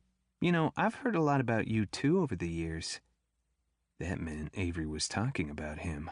And it also meant that what Avery was saying hadn't thrown up any best friend to the rescue vibes. At least he wasn't getting that from Lola's tone. He'd lay bets Lola was hoping that things went well here, that she was an ally. "Thank you for helping Avery to feel safe by being here." "Absolutely," the voice called, warm and jovial. Rowan would also bet good money that these friends had hit the bottle before Avery got on Twitter. "You know what would really make Avery feel safe?" Lola asked.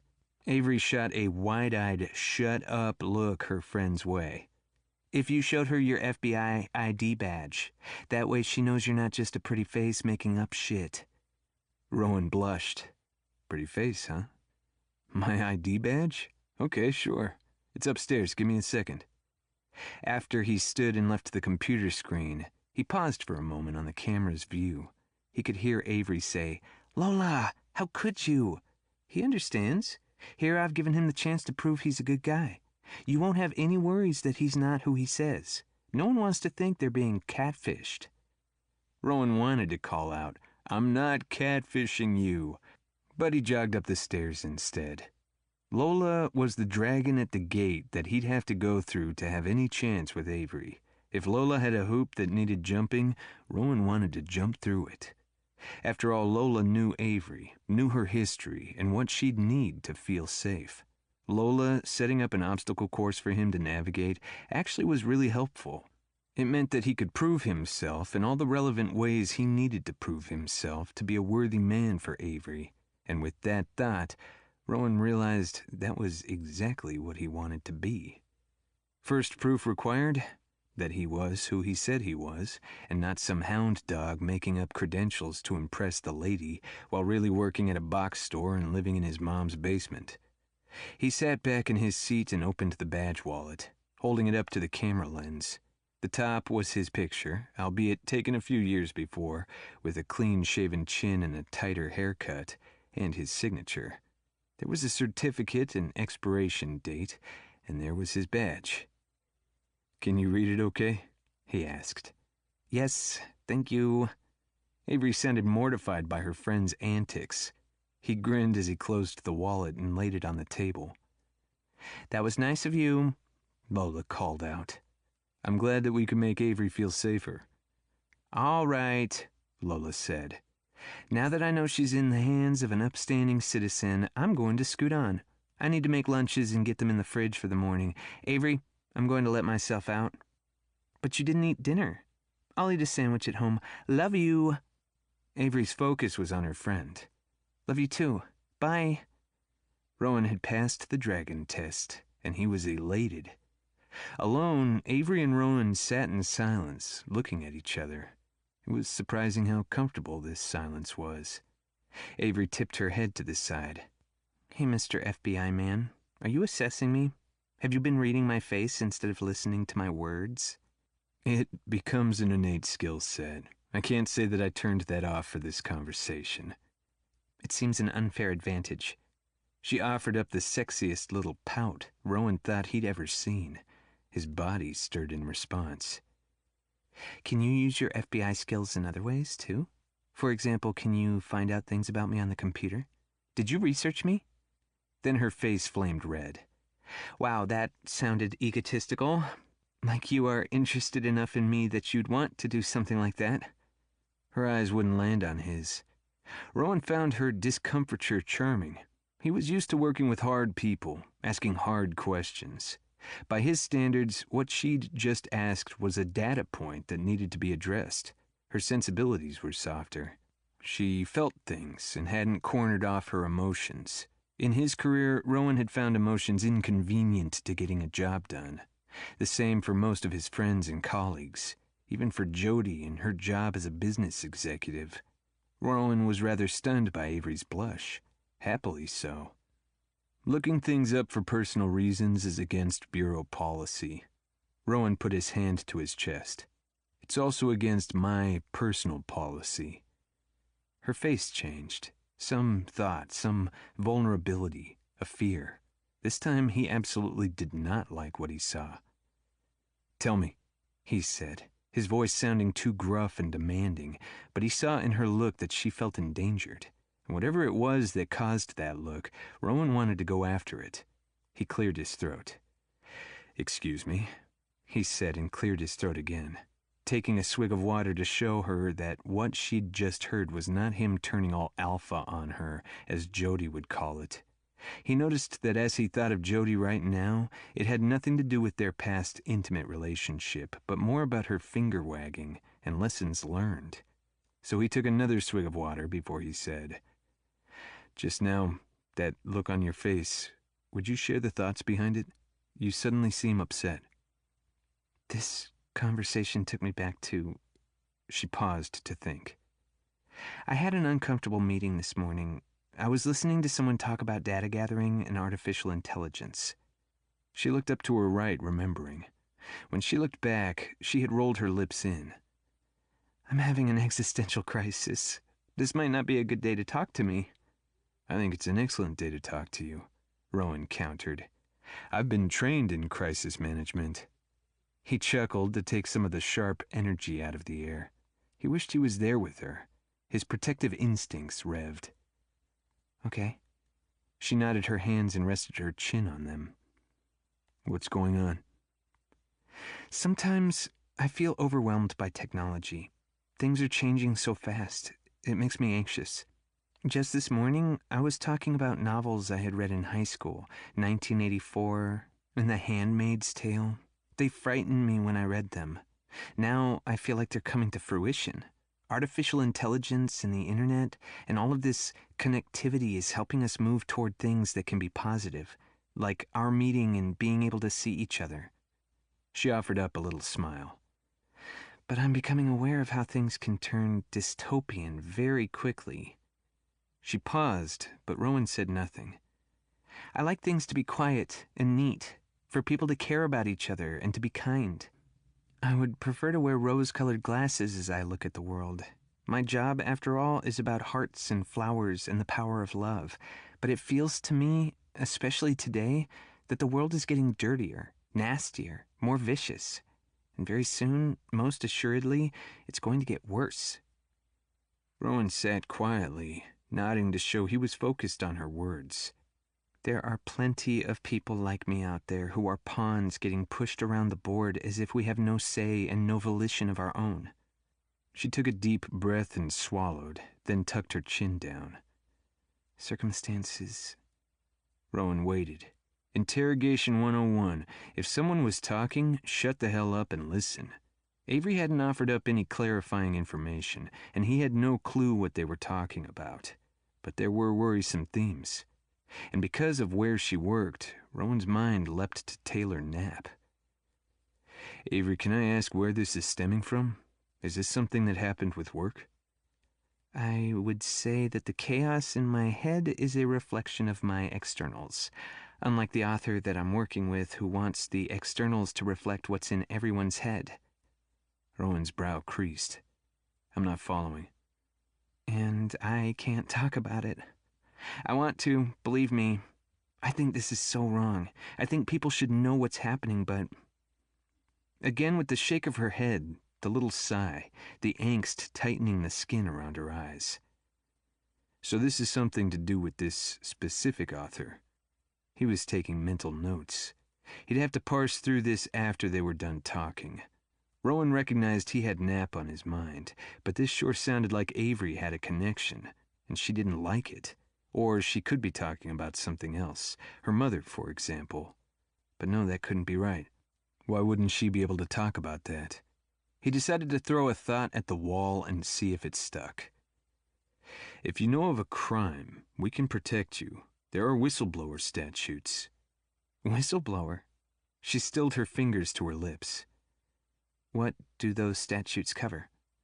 On a basic level, if you know of something illegal or unethical and you tell the authorities, then the laws prevent you from being fired or punished.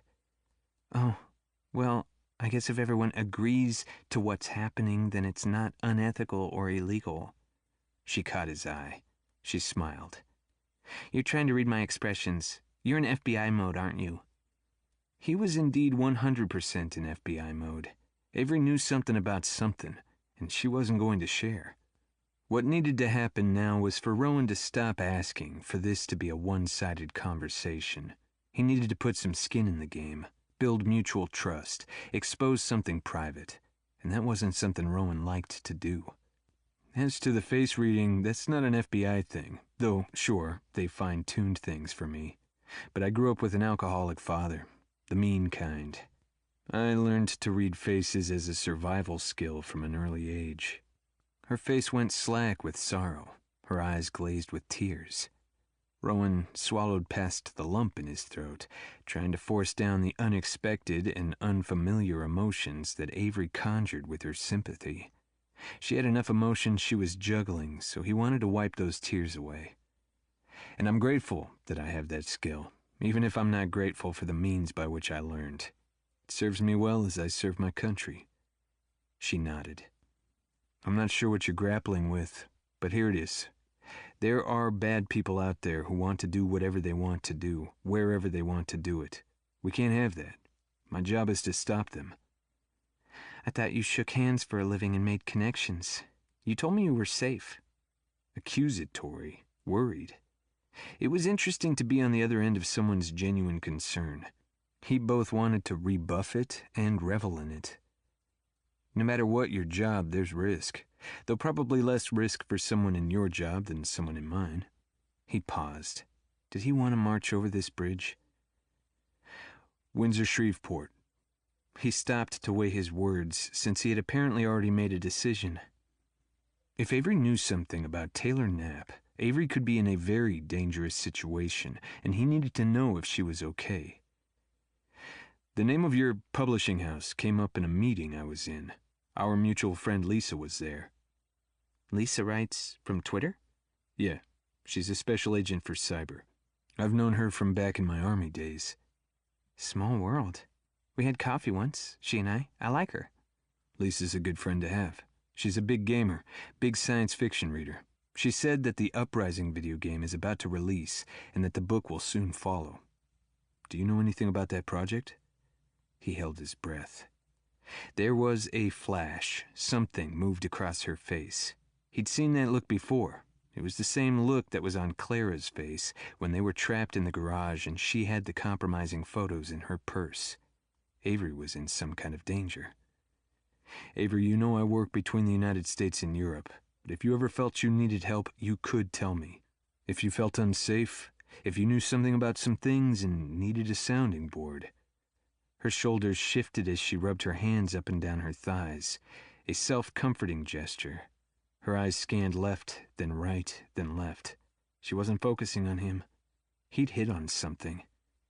He wondered, but before that thought formed, he reminded himself she was a romance editor, and no matter his concerns, would never be in danger of getting rolled up in the pro-Russian cesspool that surrounded Taylor Knapp.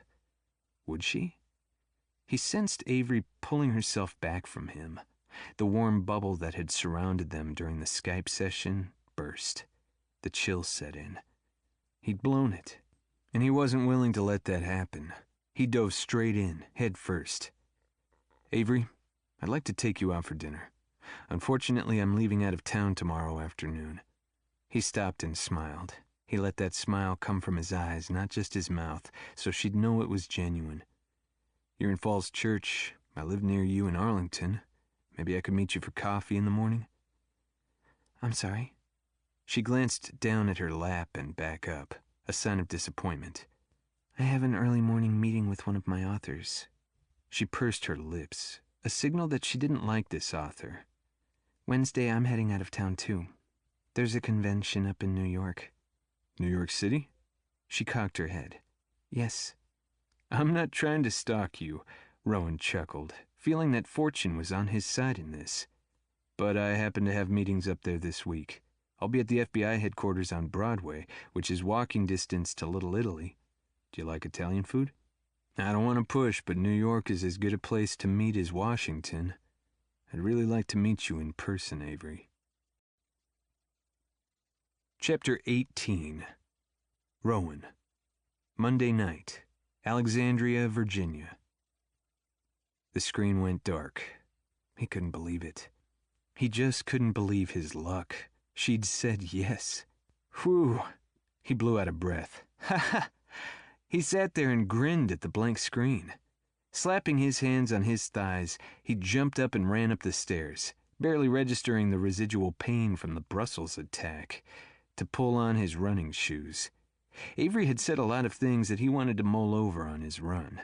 Her saying yes to their meeting being a really important one. But other things jangled his nerves. The beginning stuff was the usual laundry list. Are you available for my affections? Are you receptive to my affections? He'd gotten past the castle gates of the best friend, and both he and Avery understood that, as 30-somethings, they both had lives that they were leading, careers, personal obligations. Check, check, and check. Housekeeping done. Then there was that weird heaviness that Avery allowed to surface. Rowan pulled his shoelaces tight and wrapped them into a bow that he triple-tied, a habit from his high school cross-country running days. Something other than her mother and her normal life had thrown Avery into an existential crisis. He needed to review those words, and he needed to figure out if he really thought they might be tied to Taylor Knapp. He scooted down the stairs, pulling his lanyard, with his key and ID, over his head, tucking it inside his sweatshirt. He moved out the front door, stopping long enough to check that it was locked, then glanced up and down the road. The night was dark. Clouds hung low, wrapping blanket-like around the roofs and treetops. The street lamps' glow reflected off the slick surface of the pavement, still wet from the earlier rain. Besides a random barking dog, the neighborhood was still and silent. Most people were already in bed, clocks set to ring their early morning alarms. Rowan decided he'd run down past the Methodist church to the park trail that led around the back, past the graveyard, then around the pond, finishing the circuit by rounding up the backside of the neighborhood. It was almost exactly a 6-mile path and would take him a little less than an hour.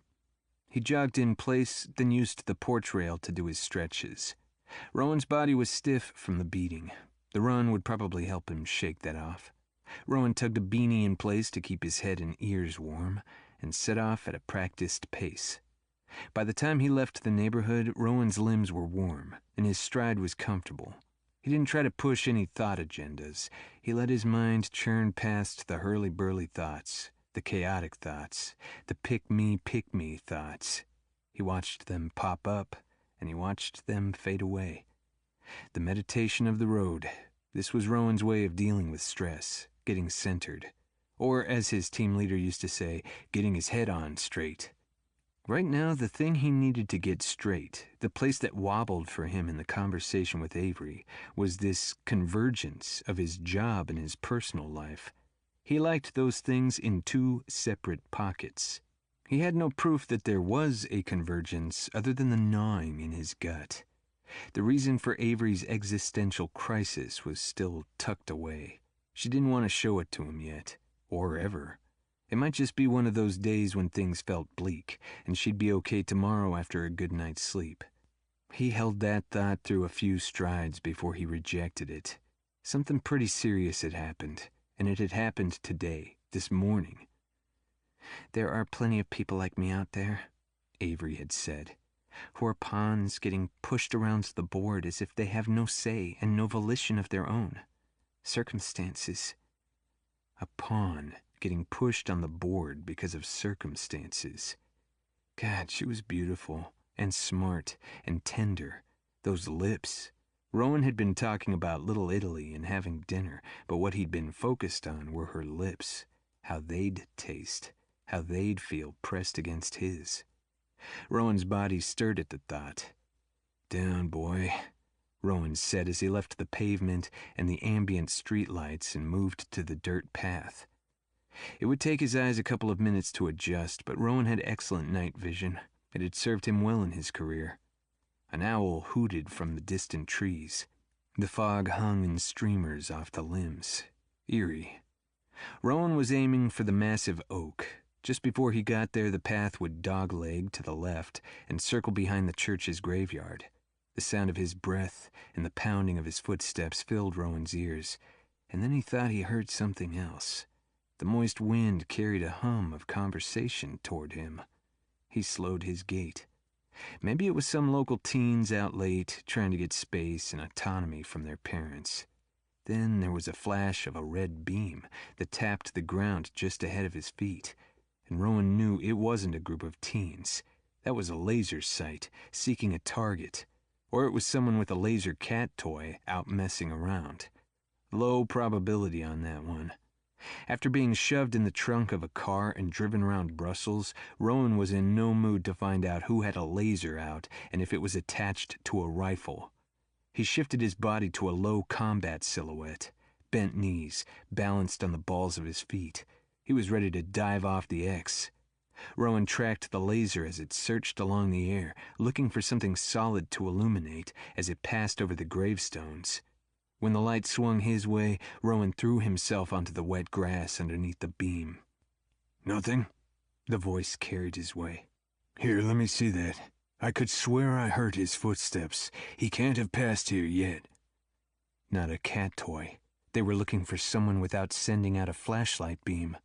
Were they looking for him specifically, or was this a random drug deal he'd walked into? The red light swept over the graves again. Rowan was glad he'd decided he didn't need his high-visibility running gear tonight, since he'd mostly be off the street. Still, he needed cover, and he needed to see who these guys were, count heads. Or not. Maybe just get the heck out of here and get the PD involved in sorting this out.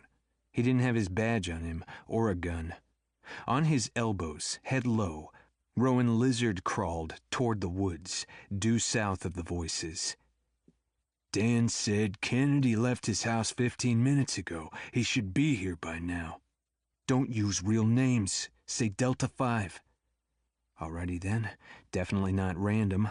They were lying in wait for him.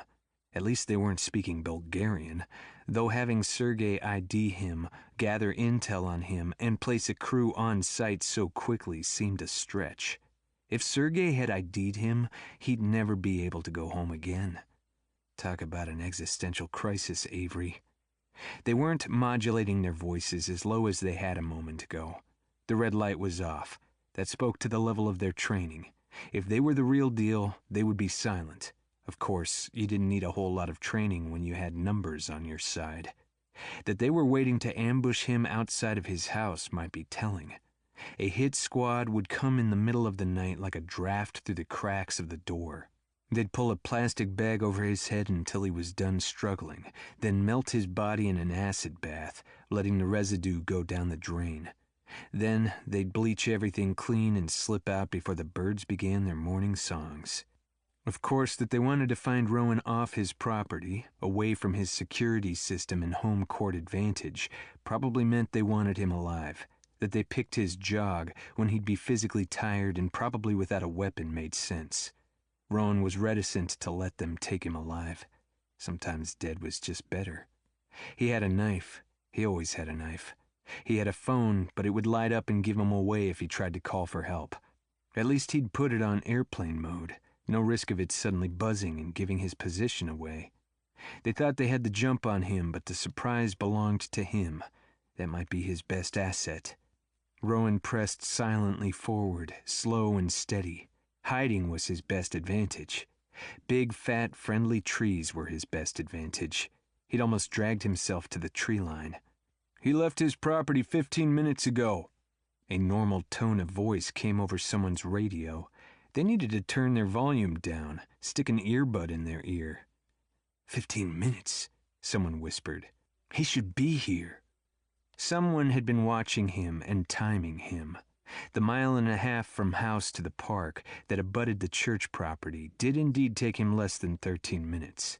That was his everyday jog time no matter where he did his daily run. If he was in a race, he could shave that down from 7 miles an hour to a pace of a little better than 9.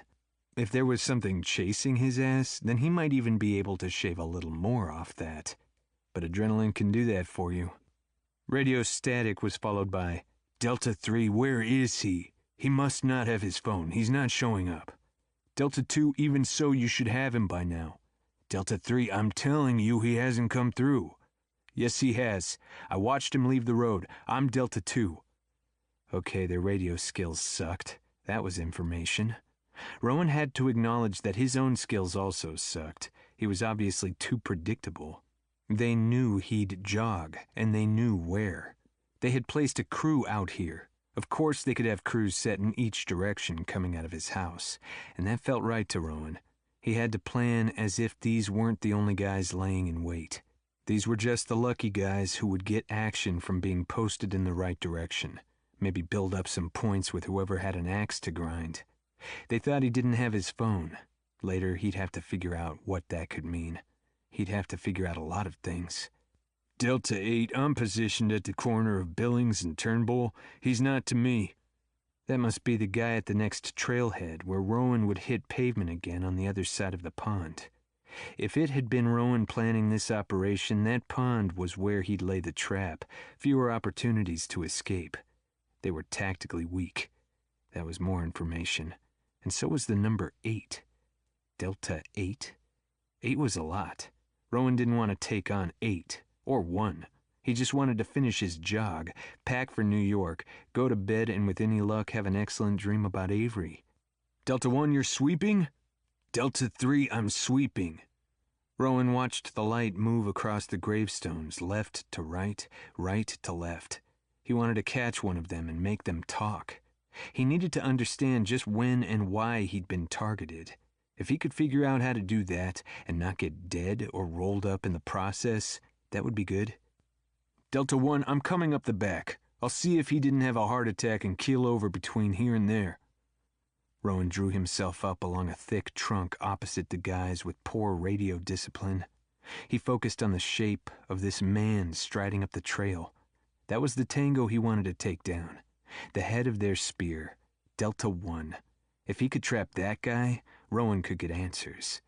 This was the time for Rowan to get his body under control, slow his breathing and his heartbeat, and make a plan. The Delta 1 guy moved forward, and a red laser beam danced across his black pants. It's me, fool. We're at the 30-minute mark. We've missed our opportunity for tonight. We got to get him before morning. Chapter 19. Rowan. Monday night, Alexandria, Virginia. Snaking his way through the trees, Rowan moved toward the road, blade in hand. He wanted to look at their vehicles, get a license plate. A dog was going ballistic in the house up ahead. The group of hostiles, male, military age, formed a single unit of dark shadows as they made their way to the road. It wasn't exactly a wedge formation. Some of those guys were spooked and bunching up tight on the next guy's heels. 10 of them. Weekend warriors strapped with weapons, with less than a teaspoonful of skills of the men in Brussels. Had those been Sergei Prokhorov's men, Rowan would be back in a car trunk. The hostiles gathered at the edge of the road, whispering into their comms.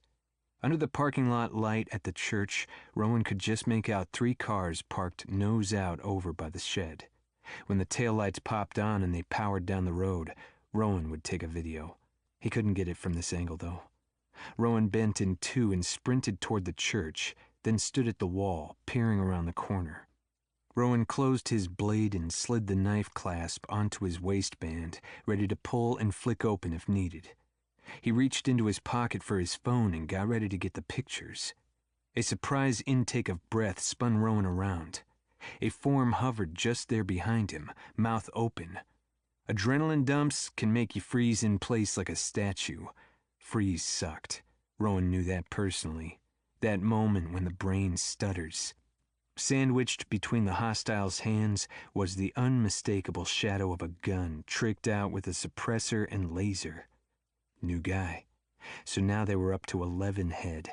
He was probably jogging in from his position further down the trail. As Rowan processed that information, his body was acting from training. He dropped his phone to clear his hands as he grabbed the top of the gun, gripping the slide so the guy couldn't shoot, and pushed it away from where it was aimed at Rowan's chest. Rowan slammed his knee into the guy's groin to steal the air that was going to form the call for help. Just as Rowan swung a follow-up fist into the guy's jaw, the held-back scream of discovery slid past the pain. "Here!" It was loud, and it carried. He did the oof that sounded as the guy's head cracked into the corner of the brick building. The tango crumpled to the ground. Rowan picked up his phone and quickly snapped the guy's picture, front and profile. Now Rowan had a knife and a gun as he moved behind the church and into the graveyard to find cover. Rowan didn't want to use a gun, especially this gun, a .40 caliber from the heft of it. Depending on the bullet in the chamber, it could tear through the walls of a house. It could speed through the woods. Any bullet that wasn't precisely on target meant that his neighbors were endangered. Unlike the silent shots that made spy thrillers on TV so exciting, there wasn't actually something called a silencer. The most you could do was suppress the volume of the gunfire. The noise would still drag everyone awake. People would be scrambling to pull their own weapons from their bedside tables and out of their safes. If this was Afghanistan, the sound of gunfire could turn into a battle for survival, and the chances of him coming out of this shitstorm whole and healthy would be pretty much nil. Good thing I'm home safe and sound in my neighborhood in Arlington, Rowan thought wryly. In a low crouch, Rowan slunk between the tallest gravestones. A pew sounded, and at the same time a chunk of marble exploded upward near Rowan's shoulder. Rowan dove to the ground. He hoped the sound of that shot and the barking dog got a good Samaritan to pick up their phone. A few sirens would clear this place out nice and fast. The clouds moved off the moon, and from where Rowan lay, he saw a human shape not 20 feet and 3 gravestones away. To hell with it, Rowan thought as he framed the shadow in the glow-in-the-dark sights. Rowan wasn't going to shoot anyone in the back, though. "Hey, buddy, you looking for me?" "He's here!" the guy yelled. Then came the pew as Rowan acquired the target and put a double tap in the guy's chest. Rowan squat ran toward the guy to make sure he'd taken this tango out of the game. He reached down and touched his chest. Heavy plates. Did they think he'd be jogging with an AK? The tango was probably just knocked out from impact, not killed. He just might get his opportunity to have his question and answer session after all. Rowan fumbled his phone out and snapped the pictures before he snatched up the guy's gun. Problem was, Rowan had nowhere to put it. The elastic on his jogging pants wasn't going to hold the weight. After another quick pat down for weapons, Rowan grabbed the guy's radio, using his mouth to twist the knob, turning the volume off. Rowan scanned left, then right, deciding his path. Beyond, lights flashed on in the neighborhood. Stay inside your damned houses. Get your kids down. He sent the mental command through the wind. He wouldn't head that way. He needed to draw any gunfire away from the houses. Rowan crouched behind the tombstone as a door on the church popped open, a man's form still silhouetted by the interior light. He was about Rowan's height, about Rowan's coloring, and was wearing clothes that in a panicked mode could be jogging clothes. Rowan rose to sprint for the door when he saw figures rounding the corner of the church. Shit. "Get in! Lock the door! Get down!" Rowan yelled. "Call 911!" So he gave up his position. A gun in each hand, his knife in his waistband, Rowan took off, zigzagging toward the tree line. If they were to shoot at him, those bullets put kids at risk. Where he'd go to keep everyone safe, he hadn't a clue. He stopped at the dumpster, took a knee, drew a bead on the front guy chasing him, and pulled the trigger in one fluid motion. Rowan didn't aim center mass. Since one of the tangos had body armor, they probably all had body armor. Rowan wanted spurting blood and screaming pain. That would spook a novice crew. Pew, pew! And then the scream, and the jostling confusion, and the sirens, lots of sirens, panic, garbled commands, grunts. Rowan had a pretty good idea of how this would unfold. It sounded like it was taking a normal trajectory, but that didn't mean that as soon as he got his shot off that Rowan didn't haul ass off his ex and make his way deeper into the tree line in safety to wait for the police. He'd approached the authorities with an introductory phone call to their commander first. He had knocked a guy out and shot 2 other men. He was the aggressor with weapons in his possession, and Rowan had no desire to get locked up in the pokey tonight. Chapter 20. Avery. Tuesday morning, Warrenton, Virginia. Avery put her to-go cup of coffee into her cup holder as she motored toward Taylor's house. She was listening to George over the Bluetooth. It was really just too darn early for George to be this angry. Windsor and Shreveport, the publishing house owners, must be really riding him hard. Her sympathy meter was set on low. His snarls rose from the speakerphone as Avery clicked on her turn signal and rounded past the barn with its peeling white paint and sagging doors. She took a right at the fork. "Since I'm almost at the house now," she said with an even tone, "I'm not sure, outside of teleporting, how you think I can get there any faster. Please remember, I'm the editor, not the writer. I can't make the manuscript show up out of thin air. You're confusing me with Hermione Granger." "Listen to me." "Before you say anything else, this is about the location I lose cell service. If I lose you, it's because I'm—" And then she pressed end. It wasn't far from the truth. Cell service out here was nil. That was probably a feature, not a bug for Taylor. Avery rested her phone on her lap. She was thinking about Rowan. Something about him was unsettling her. She'd gone to bed right after their talk and woken up an hour later in a panic, terrified for his safety. She couldn't figure out why. He pressed between the leaves of her thoughts like a bookmark. Here was her place. At the next red light, she sent Rowan a text. He'd given her his number last night, and she realized she hadn't given her number in return. In her mind, it was a good enough excuse to reach out. Avery. "Good morning. This is Avery. Now you have my number." Rowan. "Thank you. I was just thinking about you. Want to Skype tonight? 9? "Okay. Hey, odd question, I know, but is everything okay?" A car behind her tooted its horn, and Avery realized the light was green. At the church, she pulled into the parking lot to read his response. "Things have been a little tense since we talked. Some people were fighting in my neighborhood last night. Not the norm here. Police were making their presence known, so I didn't get much sleep. Then I got a call from my uncle. My dad is in the hospital out in Sacramento, something kidney-related. Meeting now. Talk to you tonight." Smiley face. It was good that they were going to talk again, for many reasons, but mainly because she might have more information about this project, and Avery could ask better questions, even if she couldn't tell Rowan anything from her end. Ever since the Skype conversation last night, Avery had been mulling the concept of whistleblower. Rowan must have picked up something in her words or her inflection since he'd even brought it up and asked if she was okay. If an author had given Avery this present scenario in a manuscript, it wouldn't make it through content editing.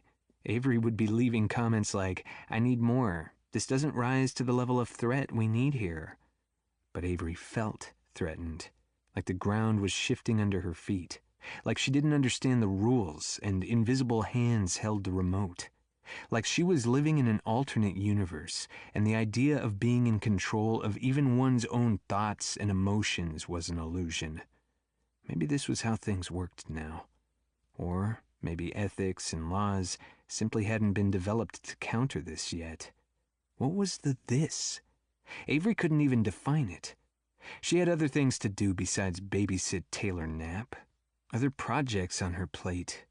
But here she was, pulling onto the long dirt drive toward Taylor's farmhouse because...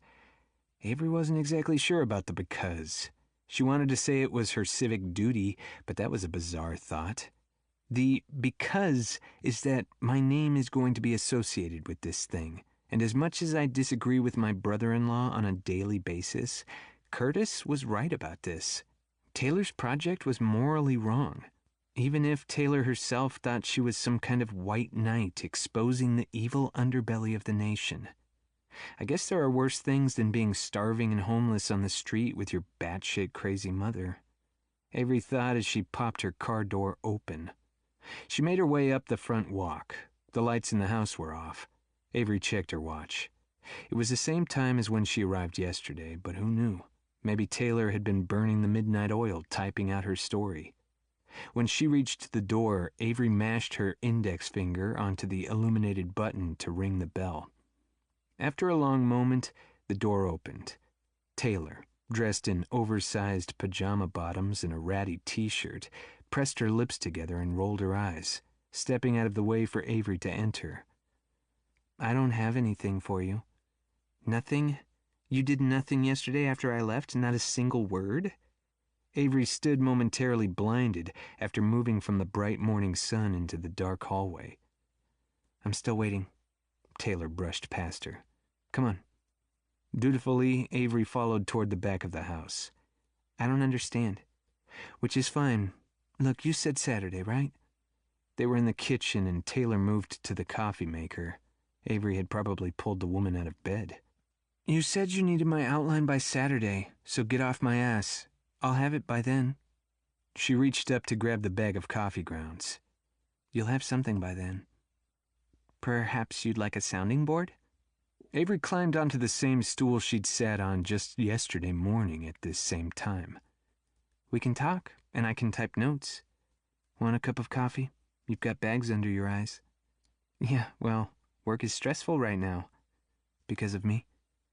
"Because of the industry changes. Yes to the coffee, thank you." How was she going to get Taylor to give her information to possibly talk to Rowan about when she didn't even know what information she was looking for? "You slid in just before things started to get really bad. Good for you. How exactly did you land on Windsor-Shreveport? Who's your agent?" "Oh, I don't have one of those." Taylor reached for 2 mugs. Avery frowned. "We don't take unsolicited manuscripts. We wouldn't consider you without representation." Taylor turned, mugs in hand. "I know Inga Prokhorov. She's the wife of Patrick Windsor." "Our founding partner." "Yeah, so she gave Patrick my MS, and Windsor-Shreveport offered me the contract." She took the carafe to the sink to get water. "Nice." "Lame." "How is it that you ended up with this pen name? Did Ms. Prokhorov suggest it?" "My agent suggested it." "I thought you just said you didn't have an agent." "I had an agent. I just didn't have an agent who was effective. I got this gig on my own. It probably had nothing to do with his capabilities. I give him kudos for even signing a female. He was trying to pitch my ideas for games to the industry where there's a huge bias against women." They sat in silence until the coffee pot dinged. Taylor filled their mugs and brought them to the counter. She pushed the tray with sweeteners toward Avery and pulled a carton of half and half from the fridge and held it out. "Thanks," Avery said, accepting it. "This agent you had, did he pitch anything under the Taylor Knapp pen name that caught on?" "Different pen name, Tyler Krill. And yes, I had a contract and developed a game, but just before release the project got pulled. It got some pretty big public outcry." "That stopped production?" "Okay, that was hopeful. Maybe the same thing would happen here." "What was the genre of the game?" "It was an active shooter game. There are a ton out there. This one was called School Shooter." She doctored her coffee without catching Avery's eye. "You were training people how to go in and shoot up schools?" She shrugged. "It's topical. It's relevant. I hoped that it would advance the conversation about what was acceptable about guns in society. I hoped it would show people what it was like to be inside a situation like that, something beyond what you get on the news. I wanted to make it visceral and frightening." Her eyebrows popped. "We have that with war games. You can play and understand the dynamics of battles. Why not show people what the kids are going through in school? Sometimes you have to stir the pot so you can see what you're dealing with at the bottom." The white night exposing the shadowed underbelly of the dragon again. Taylor took a sip of her coffee. "And it can go both ways. If you train people to shoot up a school, you also teach people how to get out. Like the game Oregon Trail teaches you to boil your water and only drink coffee or you get cholera and die. You either learn from your mistakes or there are consequences. I'm allowing people to see their mistaken thought process by playing a game. It's a way to suppress real-world tragedies. People have the capacity to learn and grow. Or they can become entrenched and possibly even radicalized, Avery countered. Someone who is open to being radicalized can be radicalized. Like I said before, that's just stirring the pot and getting the chunks off the bottom so we can see them. Avery wanted to keep pushing down that trail, but she was afraid to push too hard and end their conversation. There were so many things she wanted to know. A talented CIA heroine would circle. She should circle. It worked in books. It's interesting what you said about women in your industry. I'm amazed that any woman would want to swim against a riptide like that. Taylor took another sip.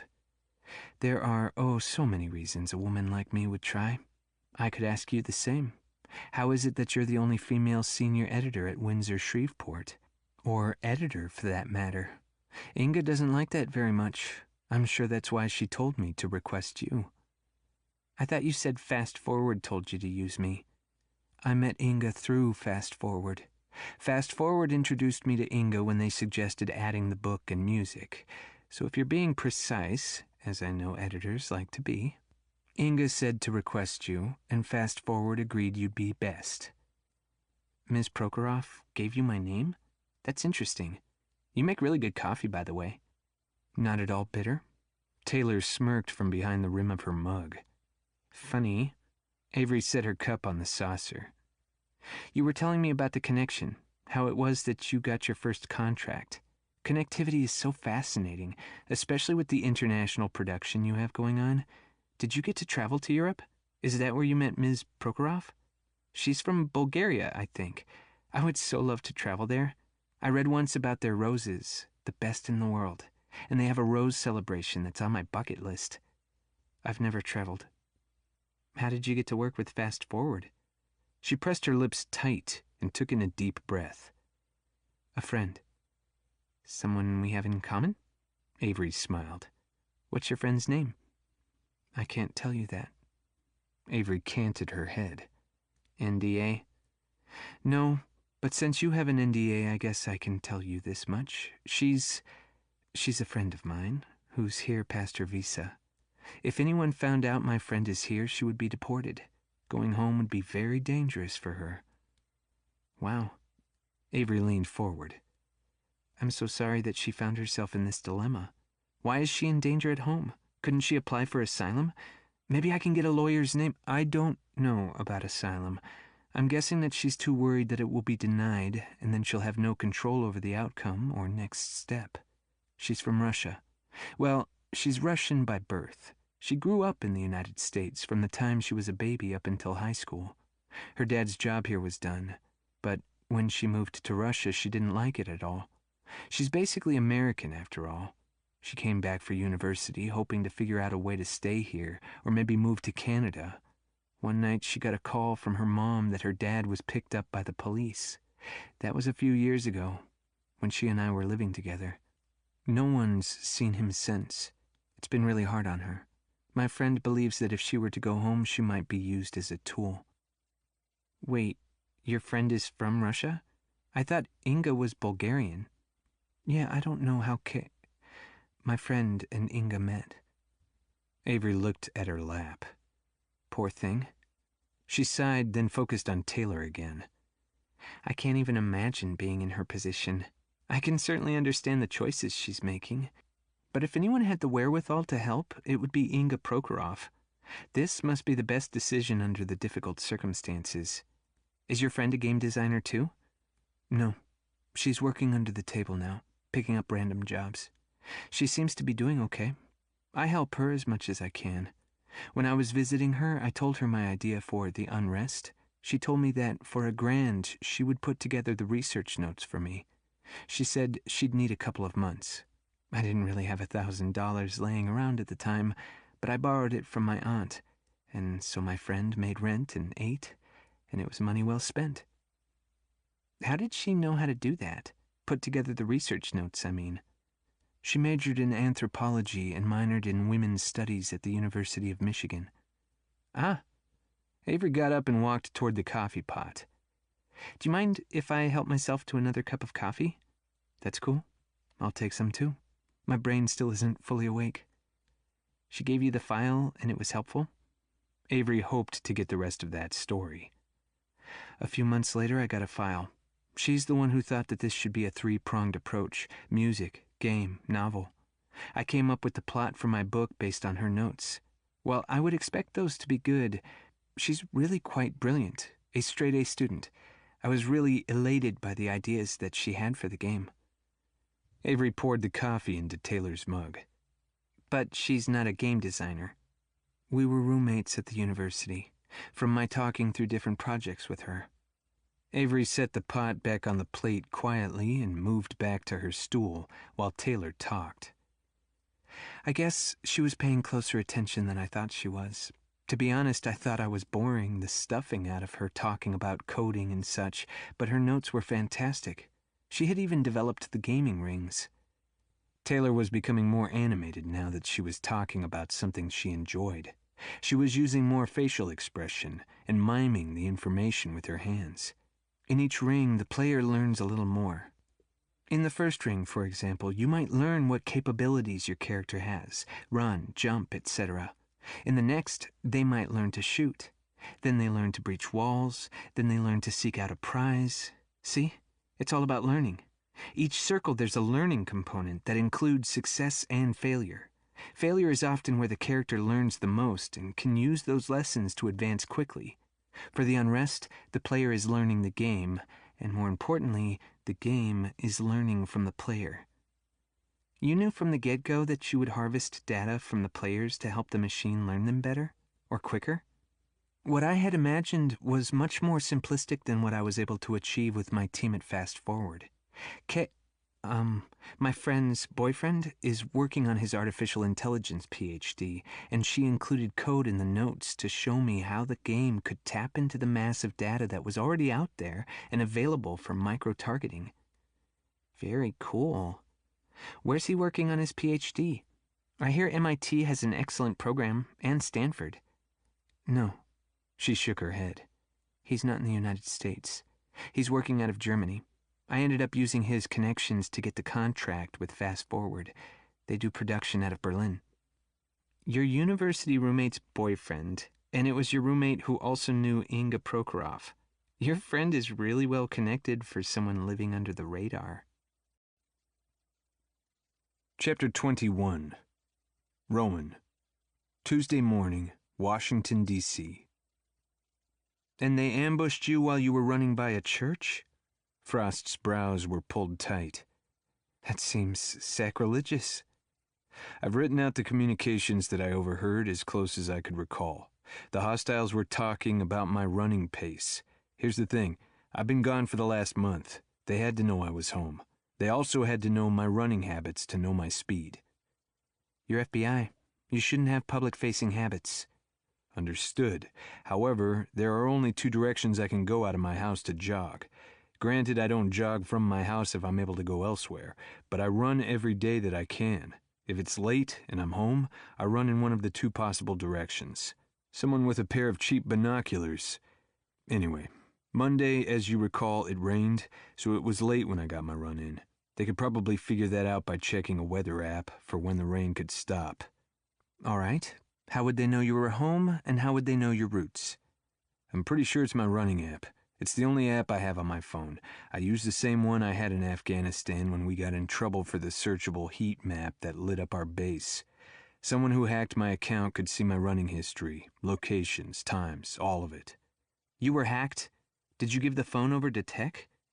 Rowan lifted his new phone. Brand new. I don't know if I was hacked. It seems improbable, but forensics should be able to tell me. I'm waiting on the report. Also, when I dropped the first two guys, I took their pictures. I didn't mention the photos to the PD, but they're also trying to run down those IDs. She leaned back in her captain's chair. Any chance in your mind that this is connected to Sergei Prokhorov? A tick started under his right eye. Too soon. Too sloppy. She nodded. These guys might have had military concepts, but they didn't have the body mechanics smoothed out. In my mind, I could see them playing first-person shooter scenarios, not real-life training. One guy froze when I turned on him. Amateur, then, she said. My read. The second contact, the guy leveled his gun, had his laser on my head, but didn't pull the trigger. I dropped him with 2 shots to the plate. And one guy had 2 penetrating shots to the leg, according to the report I got in my inbox, she said. But like a terrorist unit, they scooped up their wounded? No one was left behind? Nope. The guns you confiscated were registered? Nope. You have a good alarm system on your house? I do, but I have no idea what their goals were. When no one shot at me, I thought they might want to take me hostage. One interpretation. Another might be that they wanted to kill you, and when push came to shove, they couldn't follow through. The springs on her chair complained as Frost leaned forward and picked up her pen, scribbling on a pad resting beside her water bottle. I'll reach out for a copy of PD Forensics. Maybe we can get a fingerprint ID. They're expecting the call. I talked to the detective this morning. They found blood and brass. One of the gravestones took a hit. So far, the hostiles haven't taken their injured to a local hospital. No one wants to die of a festering gunshot wound. At least the leg guy's going to show up sooner or later. She lifted her brow for emphasis. Next on my list, did you talk to Jody about her tweet and tell her to lay off? Jody's not answering her phone. She nodded. Okay. I may send someone around to have a little chat with her off the record. Rowan nodded.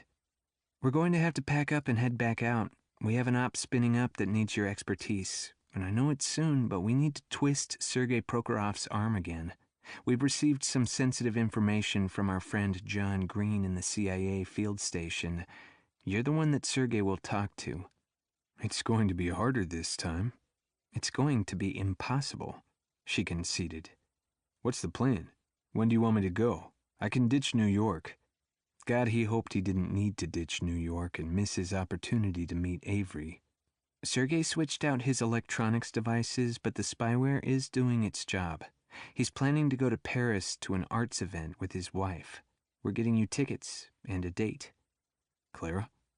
A slow smile slid across Frost's face. I read her field notes. That's quite a get-to-know-you tactic she has. She spoke highly of your skill sets. Frost tipped her head, laughter in her eyes. And even mentioned that we might want to consider using you as a raven. Sex for intel. Yeah, I'm not that guy. A knock sounded at the door. Come in, Frost called. To answer your question about Clara, no, not this time. When do I leave? He looked up as Special Agent Steve Finley and Special Agent in Charge Damian Prescott filed into the conference room. We're waiting for some pieces to fall in place, she said. Gentlemen? She waved them toward the empty seats. Perfect timing. I was about to get to my next topic. Taylor Knapp, Rowan said. Taylor Knapp, Frost nodded. Taylor Knapp, the task force leader Prescott repeated as more of the team streamed in the door. They moved to the back of the room, finding their seats around the conference table. Frost's gaze went from face to face. We're waiting for one more before we start our meeting. Did you tell Rowan he doesn't get to play with Clara on this mission? Prescott asked Frost. She's quite an interesting character, Frost said, taking her seat at the head of the table. Prescott plunked his briefcase onto the polished wood next to her, then swung his head toward Rowan. What did you think of working with her? Clara Edwards? Fearless, which has its good points and its bad points, Rowan said. Finley chuckled. Yeah, we heard about the knife incident. The local news said the guy was mugged, and when he handed over his wallet, he was stabbed. You'll be happy to know the surgeons were able to reattach his dick, and he'll be getting physical therapy to make sure it's working all right. Speaking of doctors, I assumed you went through medical? Prescott squinted at Rowan's face. The bruises were healing. They'd progressed to the bile yellow and green end of the damage spectrum. Everything check out? I'm cleared for field work. Rowan took a chair to his left. Ice packs in time. Sergei Prokhorov shouldn't have had that many people on his protection team. Prescott settled into the leather captain's chair. 7, you said? Rowan nodded. In the garage, yes. Inside the museum, I only counted 2. When Clara and I made contact with Sergei, Aniquis was in the room. I recognized Panther Force's Honey Honig and Thorne Iverson doing close protection for some American bigwigs. At one point, things started to get interesting with Sergei's men. Thorne and Honey staged an intercept, preventing Sergei's security from interfering with the cell phone download. I'm wondering if Panther Force didn't pick up on what Sergei did after Clara and I took off. I have a meeting with Aniquis later today. I'll see if those 2 are available for a debrief. Prescott made notes on a pad. Honey and Thorne. He underlined their names. I've partnered with Honey and his colleagues before. Special Agent Brandon Carmichael opened his laptop. It was a positive. Aniquis does good work. They stay in their lane, he said as he booted up. And don't take public credit or interact with the media. It helps when the silver-backed apes aren't thumping their chests and maybe letting go of some details that shouldn't be out there. It's interesting that they should come up in this conversation, Prescott said. We're finalizing a contract. In the case of trying to run down the Prokhorov connection to the communities that are elevating hate crimes, Aniquis would have more latitude with what and how they gather information. They can go in directions that the FBI itself can't go. He leaned back in his chair. Right now we're spinning wheels, trying to figure out the synergy of the Taylor-Knapp burgeoning empire, the increase in public hate speech, and the sheer numbers that are joining into dangerous cliques and behaviors. We can see it. He rapped his knuckles on the table. We just don't understand it. It's sucking manpower that we need focused on solving crimes that have already been committed. And so, to that end, I have a meeting set up, a strategy session with Aniquis Command. He pointed at Rowan. You and Finley will be leading that collaboration. All public-facing events outside of arrests. If we can make solid cases, will be performed by them. So if there's blowback, it's on them and not us. And more importantly, not on the government. Rowan nodded. Carmichael looked over at Finley. You've got an eye twitch over Aniquis. Good group, Finley said, his voice tight. They pulled us out of the Zorik cesspool. Special Agent Chet Talbot shot a glance at Prescott. But we didn't contract that, did we? No, a civilian, Lacey Stewart, hired them, Finley said. They did their "we're special forces, we got this" thing. They had it though, right? Talbot asked. Rowan didn't think Talbot was being a jerk. He wasn't from their office and probably just didn't understand that Lacey Stewart had been Finley's asset, and Finley had almost gotten her killed. Oh, and he'd fallen in love with her, hoping to marry her after the case was wrapped up. But Lacey fell in love with the Aniquis guy who saved her from the terrorist's bullet. Finley was nursing a broken heart while he was holding his new position as a desk jockey instead of being out in the field where he wanted to be. All in all, it sucked for Finley, but the arrests of almost an entire branch of the Zorik family was huge for the FBI, and Aniquis took zero credit. Talbot's brow creased. Or was that a bluff? Oh, they had it all right, Carmichael said. Solved the crime, gave us the evidence we needed for conviction, found the bomb, and the icing on the cake was their operative got the girl. He slapped Finley on the shoulder, gave him a squeeze and a locker room shake. Finley didn't rise to the bait, but Rowan could see he'd clamped his teeth down tight, making the muscles in his jaw bulge. Sensitive topic. Speaking of losing the girl, Finley's voice was sincere. I hear you and Jody called it quits. Sorry about that, man. News traveled fast. It was a long time coming. I'm comfortable with this turn of events. Rowan wasn't going to bring up the effects on his Twitter accounts here. That work wasn't part of this task force. Yeah? Talbot asked. Have someone else in the wings? Avery flashed through his mind. There was something about her that was warm and calming. Something about her that made him feel centered when the world was whirling around him. Time will tell, he said, now that he was free to take their friendship to a new level. Hey guys, before Peterson gets here and the meeting gets going, Carmichael spun his computer around. I wanted to show you this. There was an image of a child's board game. The writing on the box was in the Cyrillic alphabet. What does it say? Talbot asked. Our guys in Salisbury, Rowan said. Talbot leaned forward to see better. Are those guys in hazmat suits at the end of the game? Yep, Carmichael responded. The children start playing at the image of the Salisbury Cathedral where the real-life Russian agents poisoned their defector. They play the game and get to the end, which apparently requires hazmat suits for survival. What is this? Prescott pulled the laptop closed.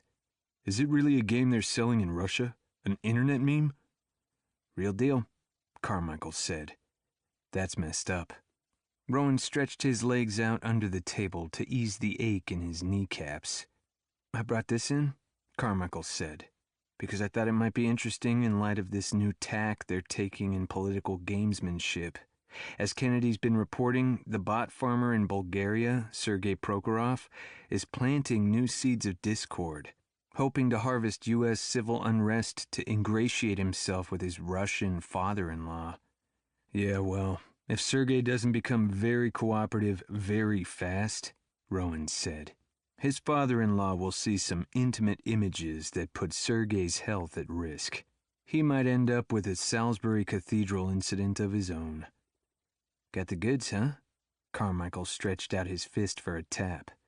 Kudos, man. Chapter 22. Rowan.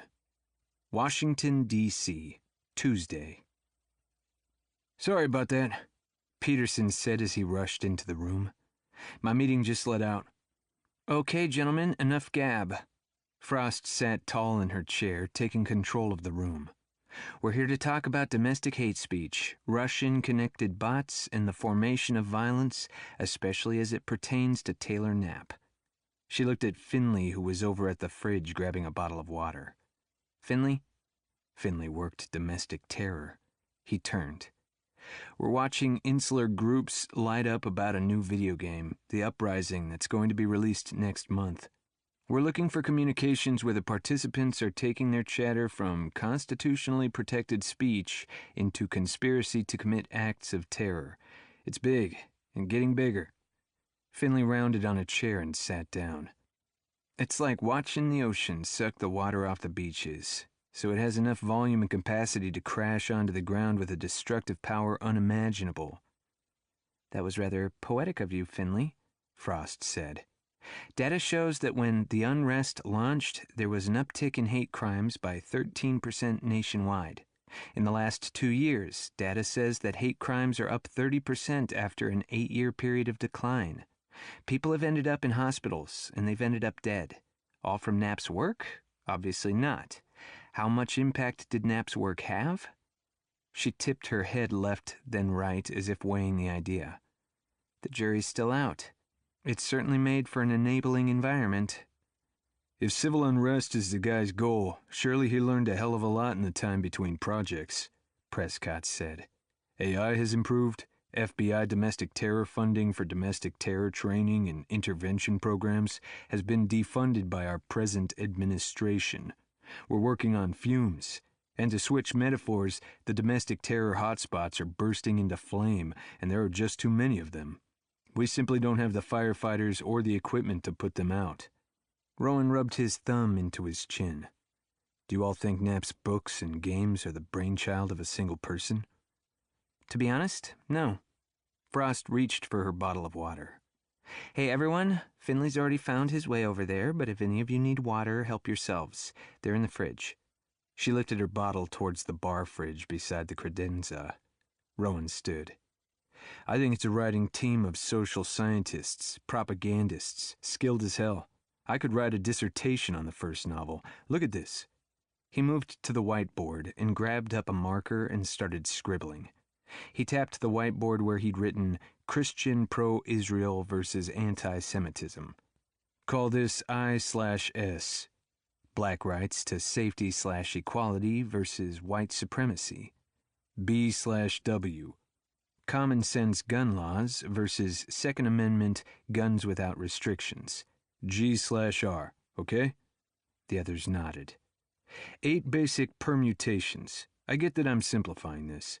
He lifted his brow and tucked his chin as he checked in, making sure they were all on the same page.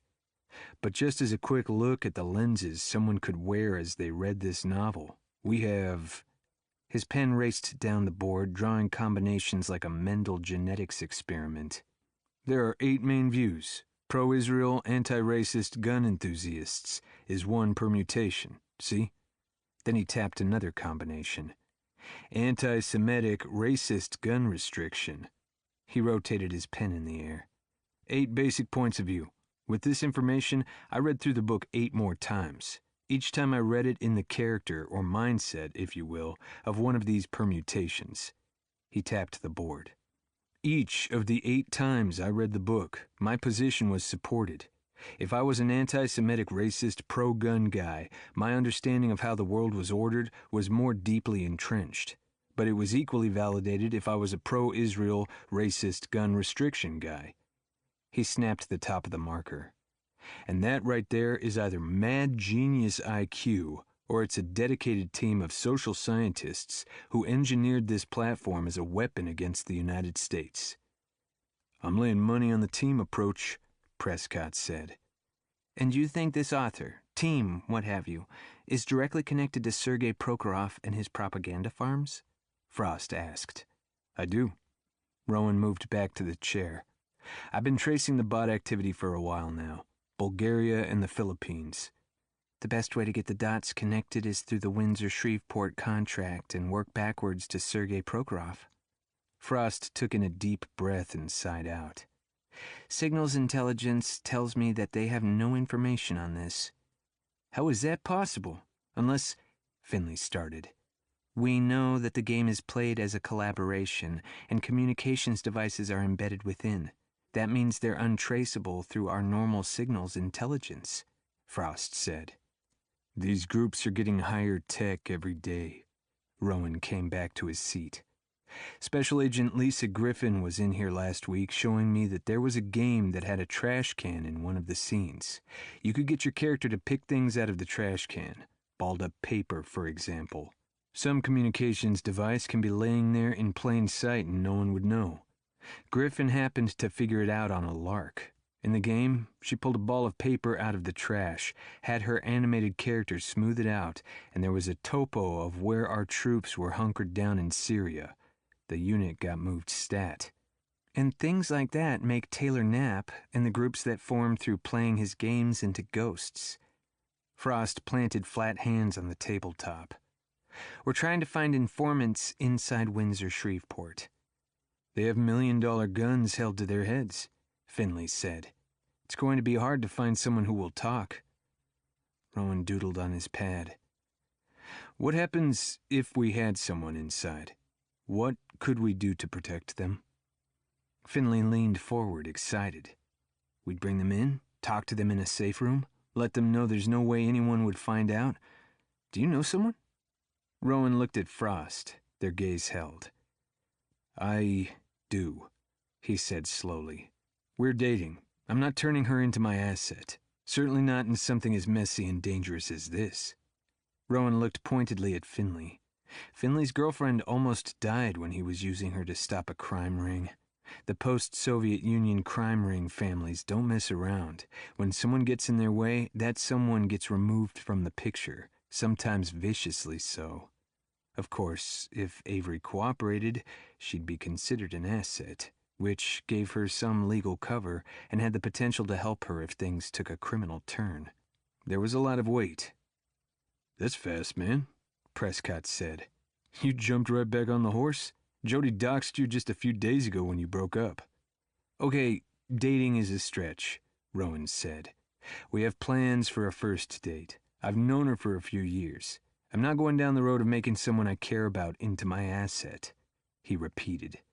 He wished he hadn't brought this up, but if things unfolded and he hadn't mentioned it, life could get tricky.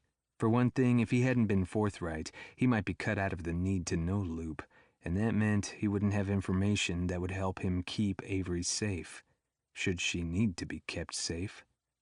He looked around at the faces. To them, national security superseded the chance at a relationship or the safety of a single individual. Look, Lisa knows this person as well. Let me talk to Special Agent Griffin and get a plan together to feel this individual out.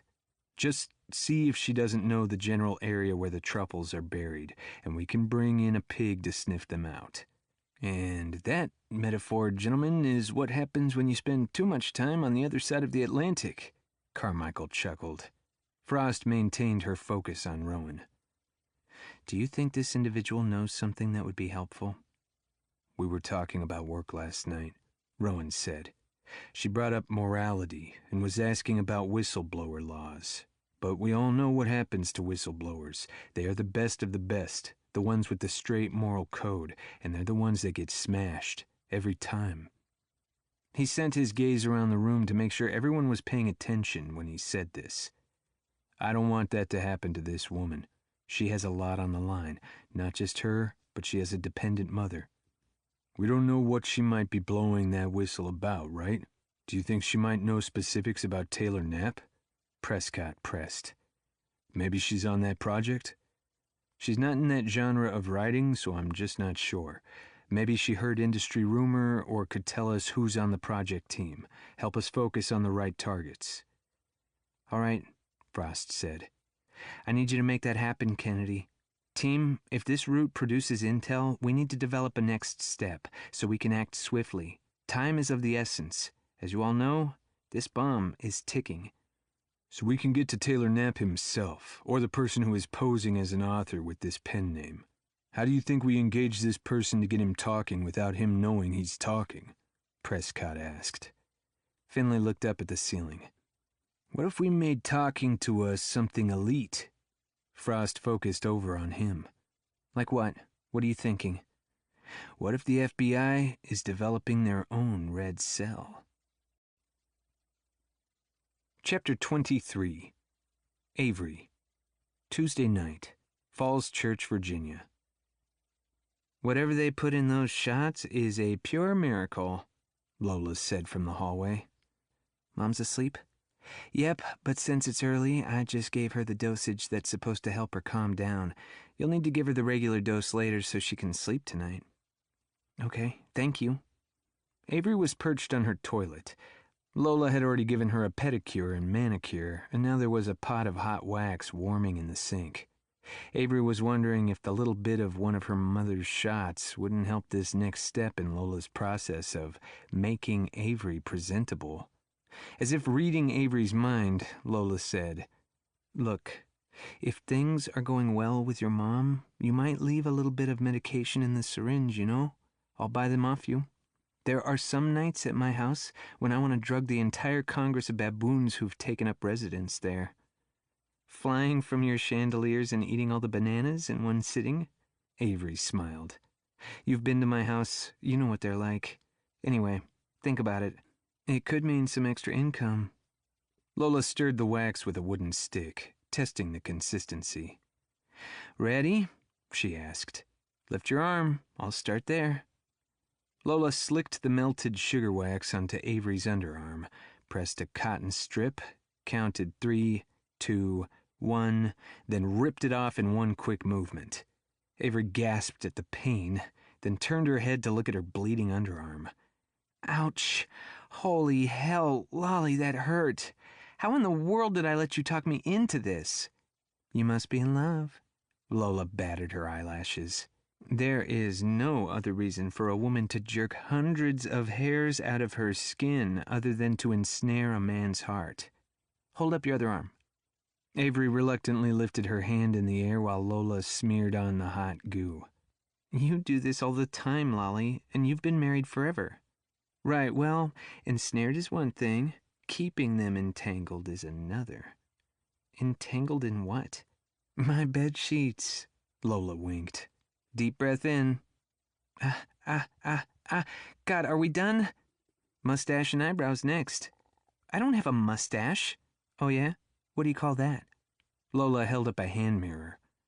I call it natural, and I call it blonde so no one can see. New Yorkers don't go for hippies, and people can see it. Roll your lips in. Avery clutched the rim of the toilet lid where she sat being torture groomed. She wouldn't have tolerated any of this if she weren't so stressed out about what Rowan would think when he saw her in person. "Oh, thank goodness. Done," Avery said, as Lola tossed a cloth strip into the overflowing trash bin. "Not so fast, young lady. I haven't finished. Legs in bikini line. Not a Brazilian, mind you, that takes a professional. I'm just cleaning things up a bit." "Why would you need to? Bikini line? Seriously, Lolly, there's no need for that. No one's going to see down there, I swear." Maybe you'll get lucky." Lola held up a finger. "Not George, mind you. Lean back and put your foot on the tub. I went to the store and bought you some pretty little underthings as a birthday gift, and we don't want you looking like an unweeded garden. I'm going to be gone for a few days. What kind of girl do you think I am? I think you're the kind of girl who hasn't gotten any game in almost a year now. You know?" she said, then stopped as she blew on the stick to cool the wax. "You have to exercise things down there, blood flow and muscle tone. If you don't hit the sheets regular, your bladder drops down in your pelvis and you start to pee yourself. Then you have to wear a diaper for the rest of your life. Use it or lose it is what the article said." Okay, that's a solid reason to have sex, I'd say. Protecting the function of my lady parts and all. "So you were asking what kind of girl I thought you were. Besides a girl who's about to need Depends because she doesn't do the deed enough to keep things toned and happy, I also think you're the kind of girl who's been disappointed by her ex's sad lack of skill." She reached over, skimmed the goop onto Avery's calf, and rubbed the cloth into place. "And the kind of girl who's been chatting up a gorgeous guy with a panty-dropping smile." She waggled her eyebrows and ripped. Avery screamed, her hand clamped tightly over her mouth. Lola ignored the tears that sprang to Avery's eyes and dipped the stick back in the pot. "And you said he plays guitar?" She slathered on another thin layer of wax. "So he must have dexterity in those fingers." She smiled conspiratorially at Avery as she rubbed the next strip, then ripped. "Ah! I think you're the kind of girl who deserves a good time." Avery thought she was the kind of girl who deserved a brandy. Wrapped in her terry cloth robe, Avery stood in the driveway, hugging Lola tightly. "You're the best friend any girl could ever want." She laid a loud, smacking kiss on Lola's cheek. Lola hugged Avery hard. "Stop. You're going to make me all weepy. Now that you're headed out of town, what am I going to do without you and your mom to break up my day?" Lola pulled back to look Avery in the eye. "It means I'm going to have to hang out with the baboons." She smiled her soft, motherly smile. Avery suddenly longed for her own baboons to cuddle and smile about. Her mind flickered to Rowan, and she wondered. Avery quickly shook herself free from the thought. That was dangerous ground to tread. She had never even met the man in person. Now she was going to meet the man. Waving at Lola's car as it backed from her driveway, Avery knew there was no way she was going to pull a happily ever after from her present scenario. Happy endings belonged to other people's storylines. Better to nip any other fantasies in the bud. This was real life, not a manuscript she was editing. Avery checked her watch. Rowan had said 9 o'clock. He was having a rough day with parents, too. His dad was in the hospital. He didn't expound, but Avery saw emotions sewed into his words that reminded Avery of her own ambivalence. Or maybe she was doing what Taylor had talked about. She was seeing everything through her own lens. Maybe Rowan was scared and heartbroken and not ambivalent at all. Maybe they had repaired their relationship despite the fact that his dad had been a mean drunk in Rowan's youth. Perhaps his dad had gotten help and patched things up. Her mom was beyond that. They'd never patch or mend. This was as good as it was going to get. Avery had a duty to her mom. She loved her mom. But her mom wasn't the kind of mom Avery had always longed for. She walked back inside to go get ready. 10 more minutes, then Rowan and she would Skype. Avery would have to dim the lights now that her mouth was clown red from Lola's waxing. And then, selfishly, she thought, I hope that, despite his dad, we still get to meet in New York. Chapter 24. Avery. Tuesday night, Falls Church, Virginia. The Skype call connected immediately. "Hi there." Avery lowered her eyelashes as a flush warmed her cheeks.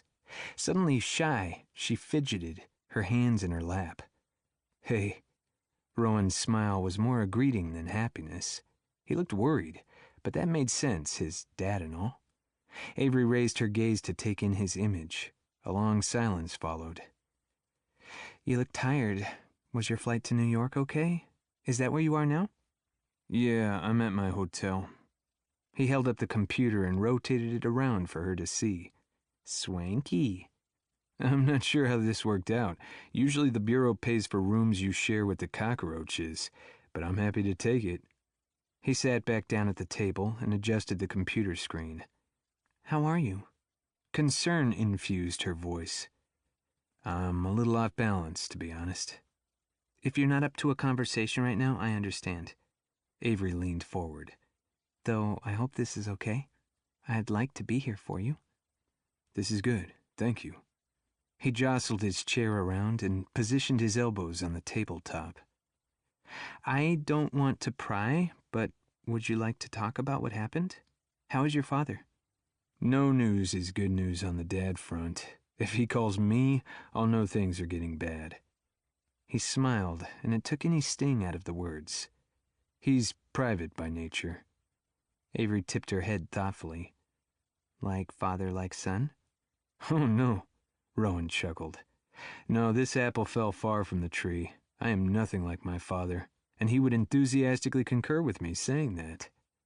"Yes, You told me he drank, and he was mean. I didn't mean to imply. I can't see you being either a drunk or mean." Avery bit at her lip, trying to figure out how to get out of the hole she'd just dug. "So you're more like your mom? I don't think you've ever mentioned her in your tweets." Well, nothing to reveal there. I haven't seen her in over a decade. His words were matter-of-fact and held no emotional load. She took off with a work colleague on a business trip, which was actually her moving out and moving on. To Spain, to be exact. Wow, that must have been a shock. For my dad, perhaps. I was away at West Point, and I hadn't grown out of my teenage narcissistic stage then. As long as it didn't affect me directly, it didn't matter. He shrugged. Besides, she wasn't your normal cake-baking, kiss-you-goodnight kind of mom. She was more of the drama-making, vodka-swilling kind. She and Dad were greeted as friends at the local ABC store. It seemed to Avery that Rowan's tight-lipped half-smile punctuated the end of his sharing about his parents. I had a difficult day today. It looks like you did too. Canting her head, Avery asked, "How did you know?" Rowan rubbed his index finger at the corner of his mouth. You have a little chocolate icing just there. Ha! She'd grabbed a little piece of cake to calm her before the Skype date. Avery scrubbed at the indicated spot with her fingers, then pushed her face closer to the camera. Yeah, you've got it. So what happened? My mother, Avery's mouth twitched. When my dad was dying, he asked me to move home and look after my mom, who is not well. And she's having a bad day today. Does your sister Fanny help out? Fanny, Avery began, but she saw Rowan focus over her shoulder. Turning her head to see what had caught his attention, she saw her mom standing behind her. She was dressed in mismatched church clothes, with a shower cap arranged at a jaunty angle on her head. "Avery, those men are outside watching the house again. You need to brush your hair and go out and talk to them. Tell them we don't like them here." "Mom," she turned back to Rowan. "Let me Skype you back in a few minutes?" It's fine, Rowan said as Ginny moved up behind Avery, a hairbrush in her hand. She dropped the bristles onto Avery's scalp and yanked. Avery drew her shoulders up to her ears, turtling her head as best as she could to deal with the pain. "Mom, that hurts. Please stop." Avery reached out to end the Skype call, but Ginny smacked her hand. "Don't touch that," her mother said. As Ginny took another swipe through her hair, Avery reached again for the laptop. A second smack landed. Avery jerked her hand back, wincing. "Avery," Rowan said, "I'm going to go make myself a snack. You do what you need to do and I'll be here when you're ready." Rowan got up and disappeared from view. "Mom," Avery strained for patience. There is no one outside. Please stop hurting me. Ginny's voice drowned out Avery's words with a sonorous Lumen Christi. Avery stood up, took her mother's hand, and pulled her upstairs to the master bedroom. There she gave her mom the nighttime dose of medicine that would help her sleep until morning. Her mother was still singing when Avery closed the door and bolted it from the outside. It was sometimes her only option when her mother lost touch with reality. Avery looked at her watch. It could take 20 minutes or so for the meds to kick in. She slugged her way to her own bedroom, where she stopped in front of the mirror to check her hair. After applying some gloss and brushing blusher over her cheeks to mask her wan complexion, Avery blinked at her image in the mirror. She was stalling going back downstairs. Okay, so now he knows. So what? He's a pen pal and he works far, far away. On the way back to the dining room, Avery stopped in the kitchen to pour herself a cup of tea from the now tepid pot. She slid onto the chair in front of the computer, watching Rowan's face focused on some task. When she placed the cup and saucer on the table, the rattle caught his attention. "Everything okay?" he asked, swiveling to face the screen. Everything is normal. Avery rubbed her fingers back and forth across her forehead. Is that okay? I guess it has to be. What are you doing? Doodling is all. Rowan held up the picture of a caged bird. Avery thought it was an apt metaphor for her situation. Lovely, she said. Do you want to talk about it? Nothing to say, really. It is what it is. Rowan nodded. Your mother has dementia? No, she's just crazy. Avery thought, yep, that's the nail in the coffin of what might have been something more. It's not genetic. When Mom was pregnant with my brother, she was on bed rest and developed a blood clot that led to a stroke. She lost the baby, which I guess didn't help things. Or maybe it was for the better, who knows? God, she was tired. All of her energy just drained right out of her. She desperately wanted to go to sleep. The brain damage from Mom's stroke resulted in psychosis. Delusions. And paranoia, like when she said there are men watching the house, though that one is new. How new? Rowan asked. Avery had to think about that. Last few days. Not long. If it's not that, then it's that her caregiver wants to kill her and steal her Social Security check. It wasn't always this bad. She was okay. Not great, but okay before my father got sick. They discovered stage 4 pancreatic cancer, and Dad died that same month. Mom's doctors say that the increase in her symptoms is caused by the stress of losing him. Is her medication helpful? When I can get her to take them. She thinks we're trying to poison her. I have these new shots that are easier for me to work with. The pills, sometimes I literally have to force them down her throat. TMI. It didn't matter. He was gone anyway. I feel like the bad guy, and as I have learned over the last 2 days, who the bad guy is depends entirely on where your feet are planted. For many who are looking at me, judging me, I'm the bad guy. Rowan sat silently. Do you want to hang up now? You don't have to follow through with dinner in New York. What are you talking about? I'd understand if you'd rather not, meet or anything. Lame. Because I got to see the kind of stress you're dealing with? He leaned forward, his face filling her screen, his eyes so intelligent and kind. It's a complication. I've lost most of my friends over this. She shrugged. It's okay. She offered up a smile. Really, I understand. She needed to just let this go. Let Rowan go. She closed her eyes. Please stop. Avery, look at me. She lifted her lashes and looked him in the eye, gripping at the seat of the chair, bracing herself. Nothing has changed between us except that today you learned that my home life wasn't Norman Rockwell, and I learned even more deeply what a strong and amazing person you are. Tears sprang to Avery's eyes.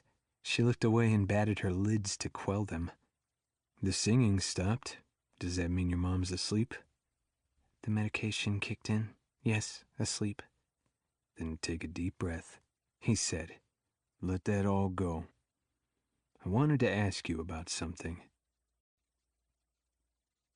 Chapter 25. Avery. Wednesday evening, New York City. Today had been surprisingly nice. Avery woke up, grabbed her suitcase, kissed her mom goodbye, and left the house without any falderall. The ride to the airport had been uneventful, her flight short, her hotel room comfortable. Today's sessions had been fun, lots of old friends, lots of hugs and smiles. But in Avery's life, nice rarely lasted long. George corralled Avery into an alcove at the convention hotel.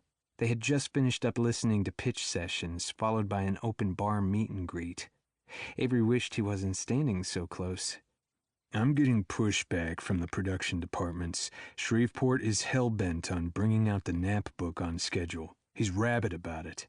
I told him you'd meet with Taylor in person. He didn't believe me. You did meet with him, didn't you? I swear to God, if you lied to me... Have you met Taylor Knapp? Avery's back was pressed against the wall as she tried to gain distance. Do you know who this is? I mean, beyond a name? No, and I don't need to. I was told to assign it to you. That came from Windsor himself. But I have all the pressure of getting this project accomplished. This is dangerous stuff. But you know that from the fallout with Taylor's first book, and I have the impression that what Taylor is cooking up pushes things far beyond what happened with the last book. It's as if that last book was testing the waters. Something's going on here, George. Seriously. I think we're being used in someone's game. The only thing that's going on here is we're going to make money. Big money. That protects everyone's job. Yours and mine. It's a tentative time, Avery. Your getting this done and getting this done right can protect a lot of people's livelihoods. He put his hand on the wall above Avery's shoulder, caging her there. No pressure. Just be professional, he said. Just do what you do. Turn a blind eye. She tried to take a step to the side. He put his other hand to the wall, stopping her. Not a blind eye, a critical eye, an editorial eye. Find every single wayward comma. Find all the plot holes and the pacing issues, but don't rock the boat on the themes that Taylor wants to put forth. He's a genius. He can read his audience like they're tea leaves. Like he has a lot of data that would help him hit the right psychological buttons. Exactly. He lifted his hands in the air, shaking his fists. Brilliant. Avery took advantage of the move. Number 27 in the Alpha Ape How to Win book, sidestepping out of his reach, then moving quickly toward the elevators, seeking the privacy of her room. George wheeled around and quickened his pace to catch up with her. Adjusting the shoulder strap on her briefcase, Avery waited with the pool of convention goers, waiting for the next car going up. George stood right behind her back. Now that the day was over, his cologne smelled sickly sweet and stale, exciting her gag reflex. Avery moved away from him, trying to cover the move as a shift of balance. The bell dinged and the door slid open. George placed a possessive hand on her lower back as he shepherded her in. Avery tensed at his touch. They squeezed into the crowd and turned toward the closing door. George's hot breath whispered in her ear. You know, it's kind of a shame we had to go through the pretense about booking 2 rooms. Avery shot a glance over her shoulder. It's not happening. He chuckled. No? They moved to the side as people arrived at their floors. The pushing jumbled her into George's arms as he steadied her. Avery let her breath hiss between her teeth. This was probably the longest elevator ride in the history of elevator rides. Finally, the 9th floor. They both exited. George propelled Avery down the corridor by the elbow. She stopped abruptly to face him, pitching her voice so her words didn't carry into any of the other rooms. She pulled her briefcase between them.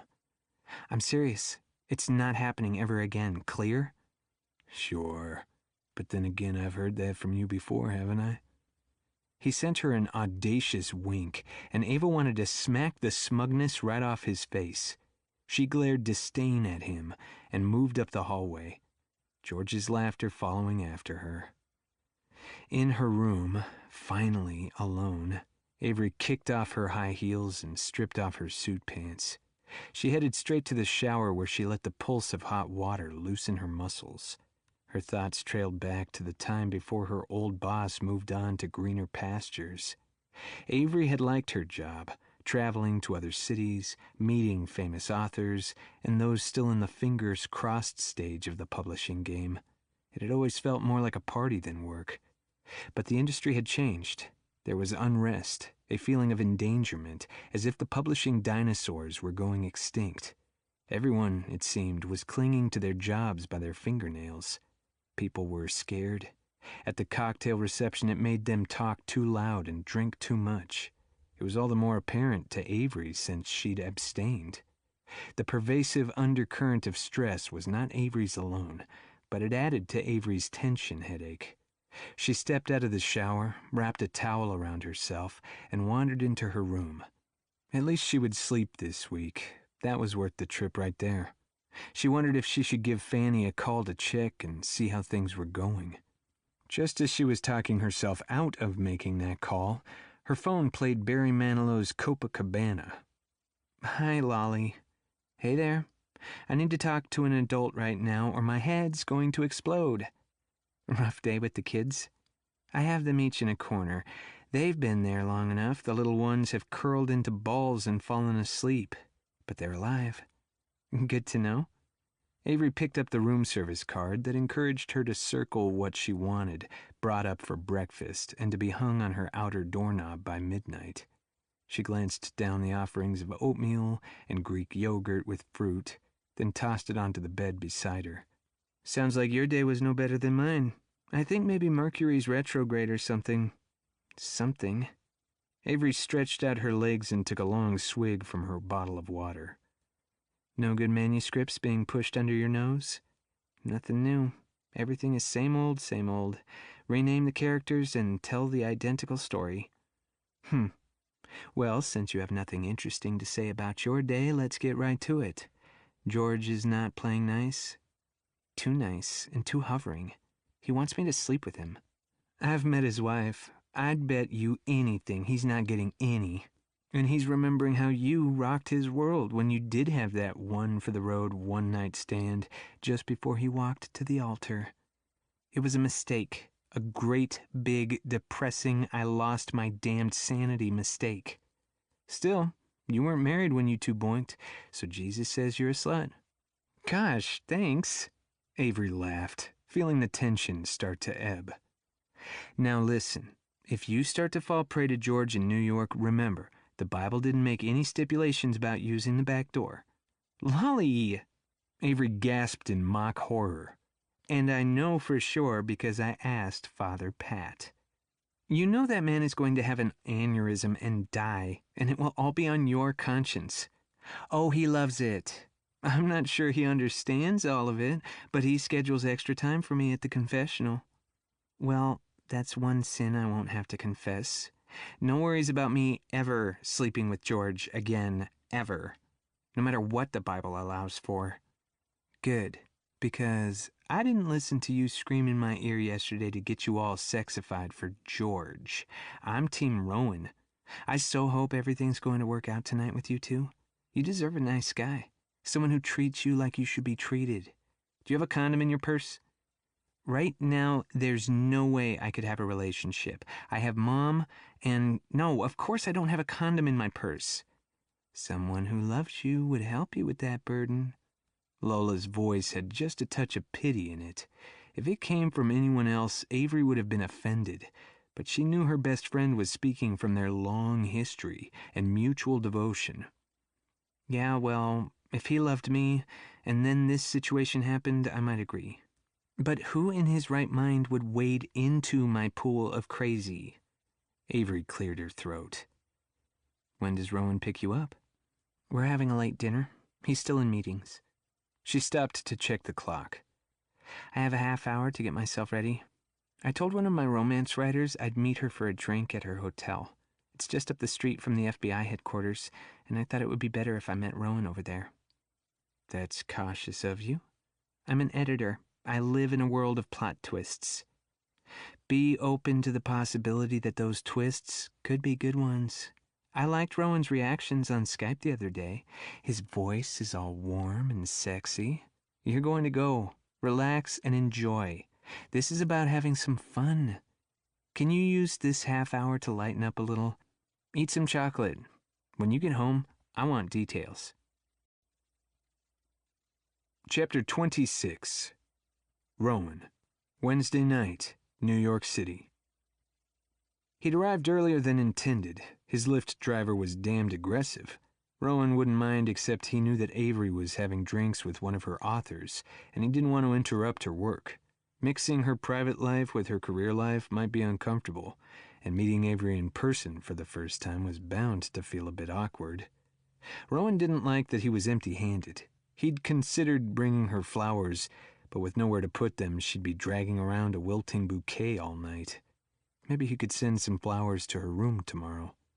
Rowan had gone back to his hotel and changed into a pair of jeans and a button-down shirt. He wanted to take Avery somewhere relaxed, with zero pressure. A suit felt like it would make things too stiff and formal. Was he overthinking this? His Ranger brothers would bust his balls if they could see this playing out. Okay, he was nervous. The good kind. The expectant kind. It had been a long time since he'd felt this way. Rowan got out of the car and nodded to the bellhop, who pulled open the giant brass and glass door for him. He took a moment at the entrance to scan, mapping the room. A habit. Walking farther into the lobby, he spotted her. Avery stood in a small group of women. She had her back to him, but he knew it was her by the way his heart skipped a beat before it raced in his chest. He stepped forward, standing under the opulent domed ceiling, and blew a long breath from between his lips. The woman opposite Avery looked straight at him when he did that. She put up her hand to fan her face as she made some comment about him. The group unwound to turn and look. Rowan slid his fingers into his front pockets and rocked back on his heels. That's when Avery caught his eye. The look held, his breath held. The world stopped. She blinked and smiled, and with a little bounce, she stretched out her hand toward the group. She turned her head to say something to them, but didn't break eye contact with him. Then she rushed, laughing, straight toward him, and he held out his arms to catch her up and spin her around. A grin stretched wide across his face. It was heady. It was unexpected. It was magic. With her hands resting on his shoulders, he set her down. He saw it dawn on Avery what she'd just done. Her face turned pink. Self-recrimination moved into her eyes, and he wouldn't let it. He wanted that moment to be exactly what it was, a slice of time when nothing was held back. It had been so natural. He wanted that. So he bent his head and kissed her, warm and soft, sweet, like warm cherries under a summer sun. That was the kiss that clinched it for him. Gone. He was gone. "Hi, Avery," he said, his lips just brushing against hers. "Hi, Rowan." As Rowan laced his fingers with Avery's, he straightened back up and glanced over at the women in her group, who were clapping and cheering and making a ruckus. "One more kiss! One more kiss!" they chanted. "They've been drinking since noon," Avery said.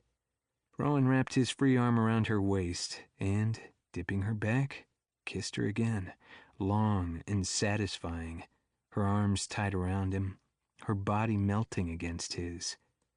Still, he moved his mouth to her ear to whisper, "I don't mind obliging them." "Chivalrous of you." She laughed as he brought her back to standing. "Isn't it?" He dropped a kiss on her nose. She was a lot more petite than he'd expected. He stood a good 6 inches taller than she was, and she was in heels. Her body was curvy and toned. Her long blonde hair fell in soft curves to her breasts. Her breasts? Yeah, he needed to move his mind to cleaner thoughts. "Are you ready to go, or do you still have work to do? I can wait in the lobby." Avery waved at the group. "Nope, they're too sauced to do anything meaningful work-wise." She looked up at him and smiled. "I'm ready when you are." He was ready, all right. Man, was he ready. But she probably wasn't thinking the same thoughts he was. They walked out the doors into the night air. You're in heels. Should we walk or shall I hail a cab? The temperature is perfect. I'd prefer walking if you don't mind, Avery said. Hand in hand, they started up Broadway to Worth Street toward Little Italy. He'd called and made sure that his favorite restaurant had a private table set aside for him. Avery stopped and rested her head on his bicep and looked up at the FBI headquarters building. This is where you were today? Some of today, Rowan said.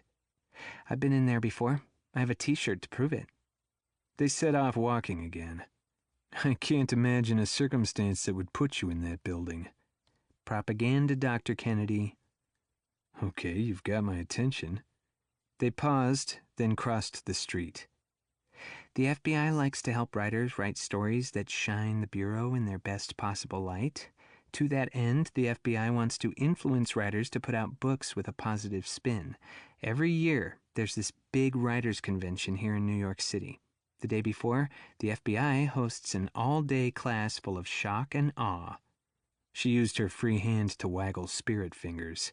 It's very impressive. Sounds like a great time. Ha! The one time I did the class, I learned that I am most certainly not built to be a spy. You know when you watch a movie and you think, I could do that? That's how I'd be.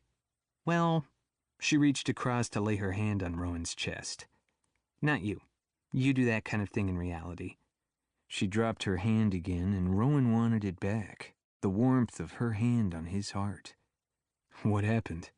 We had to do a background check before we went, and we were told that we couldn't bring our phones in or any weapons. So that's all fine. I don't have a gun or anything. I had some pepper spray, and I left that back at my hotel. I didn't really think things through. Uh-oh. I was standing in line to have my purse go on the belt for the x-ray machine, and I started inventorying the things I had with me, like my credit card knife. What's that? Oh, it's the size and shape of a credit card. I carry it on my wallet for opening boxes and what have you. It folds origami-like to become a very sharp blade, like a razor. It's handy. He nodded. I had a Leatherman and a Swiss Army knife, and there was one other thing that I'm drawing a blank on. Anyway, 4 things that would get me in trouble. I go to the guard at the door and tell him the problem. He said get rid of them or don't come in. Exactly. I asked if he could hold them somewhere for me, and that was a no. Could I put them in the trash and dig them out later? That was a no. It was like $200 worth of weapons. Tools I had in my purse. Why were you carrying a Leatherman? One of the wheels on my suitcase kept coming loose. I needed a larger Phillips head than I had on my Swiss Army. And why did you need a Swiss Army? Corkscrew for my wine. Okay. So you have all this contraband. What did you end up doing with it? The guard said I could try to leave it outside somewhere, so that's what I did. I crossed Broadway, and I was looking for somewhere I could hide the stuff, and there was nowhere, so I started looking like a heroine in a novel. Where would a female protagonist hide this stuff?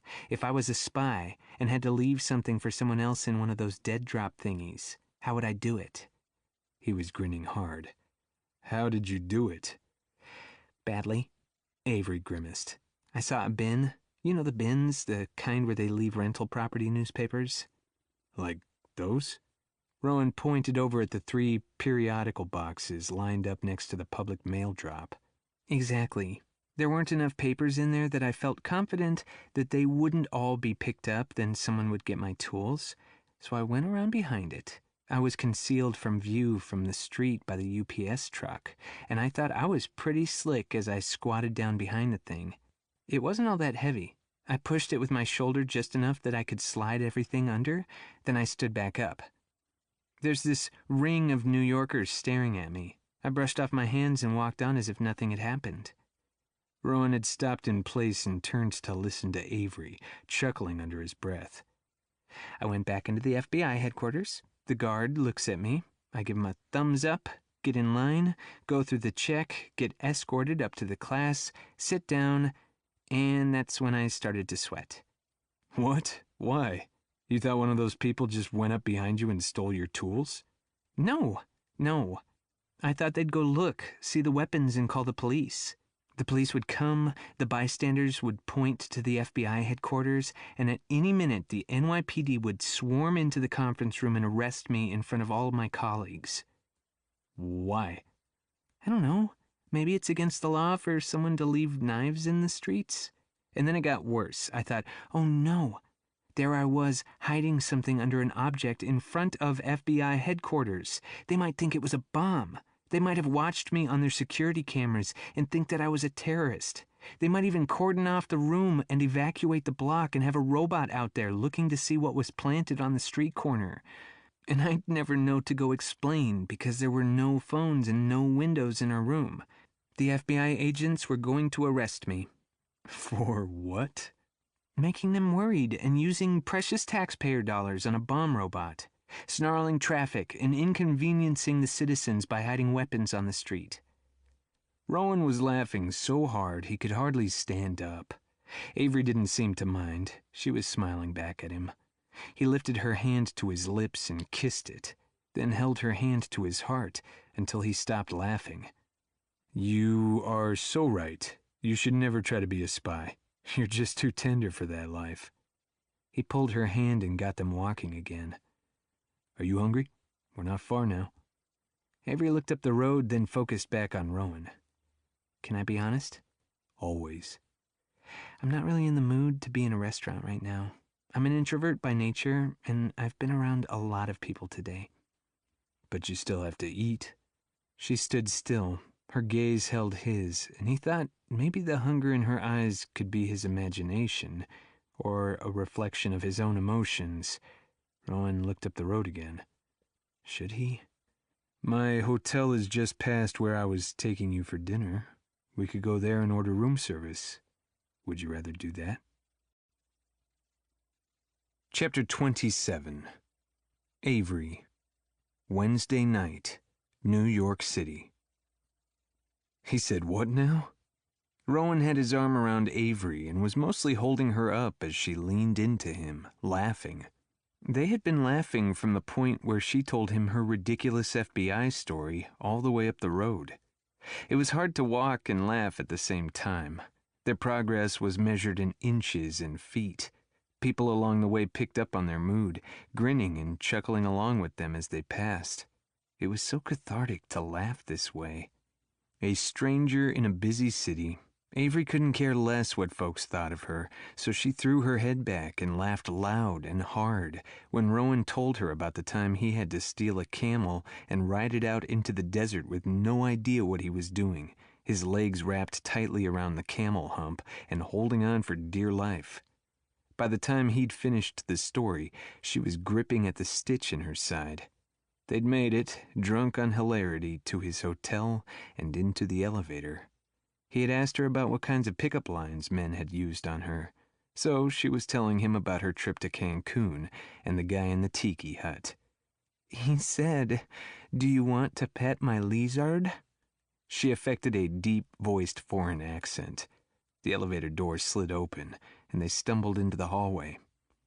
I'm standing there trying to figure out if he's saying what I think he's saying, or if maybe someone had taught him an English phrase that he was mangling. He was so earnest and expectant. "I'd like to show you my lizard," she said with a feigned accent, low and intimate. "I want you to touch him." She bobbed her eyebrows like a cartoon Casanova. "I promise you, you'll like it very much." No, he didn't. Rowan gasped as they walked up the hallway to his room. "Yeah." Then he reaches into the leg pocket on his camo pants and pulls out a bearded dragon and sets it on his shoulder. "This is my drinking partner. I call him Smaug." An actual lizard in his pocket?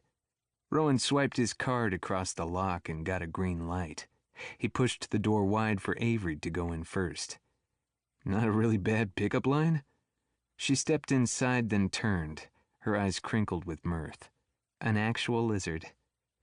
Rowan followed behind and shut the door, watching her take up a position, leaning back against the wall and looking up at him.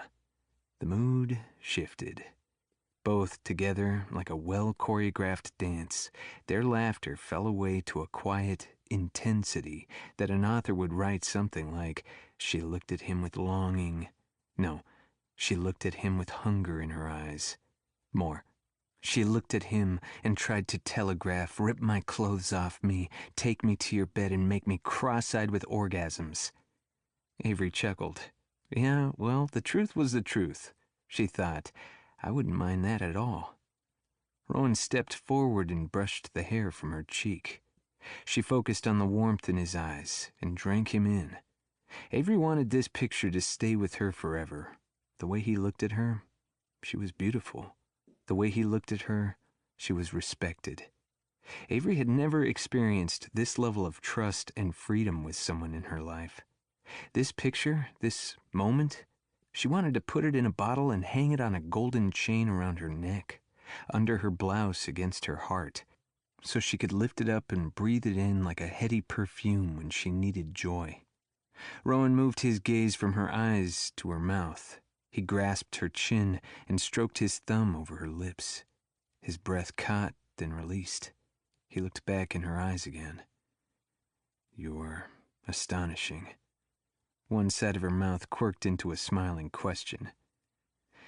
"Twitter doesn't come close to doing you justice, doing your sense of humor justice." He laced his fingers with hers and led her forward.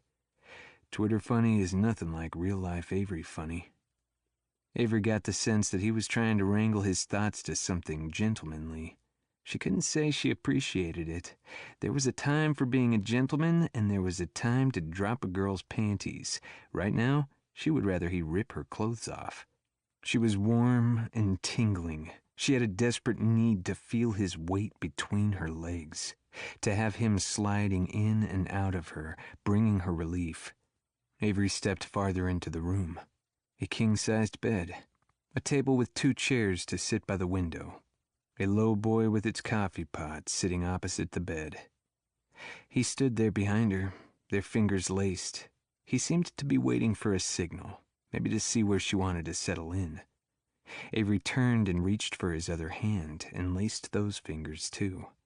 She leaned back against the wall and slowly lifted her chin as she closed her eyes. Rowan's lips found hers with a nip and a lick that had her opening her mouth for his tongue to play. This wasn't the soft kisses from the bar earlier. This was hunger. Rowan dragged her hands up the wall and pinned them over her head, holding her there as his body pressed into her. She could feel the strength of his chest and thighs. She completely trusted him. It was heady stuff to have someone so smart and handsome look at her the way Rowan had looked at her from the moment their eyes had caught. Oh, there he is, she'd thought in the bar, and had raced into his arms like she'd always been there. Like that was her place in this world, and that's how this felt. Perfectly right. Lost. She was lost in their kiss. Couldn't get enough of this kiss. He released her hands and swept her up in his arms. He took the 3 steps to the bed where he laid her down. Yes, she thought, now. But he stopped, stood, and took a step back. She could see in his eyes he was wrestling with himself. Avery imagined that he thought he was moving too fast, when, for her, it wasn't nearly fast enough. Her gaze skimmed his body, stopping on the bulge in his jeans where his hard-on pressed against his zipper.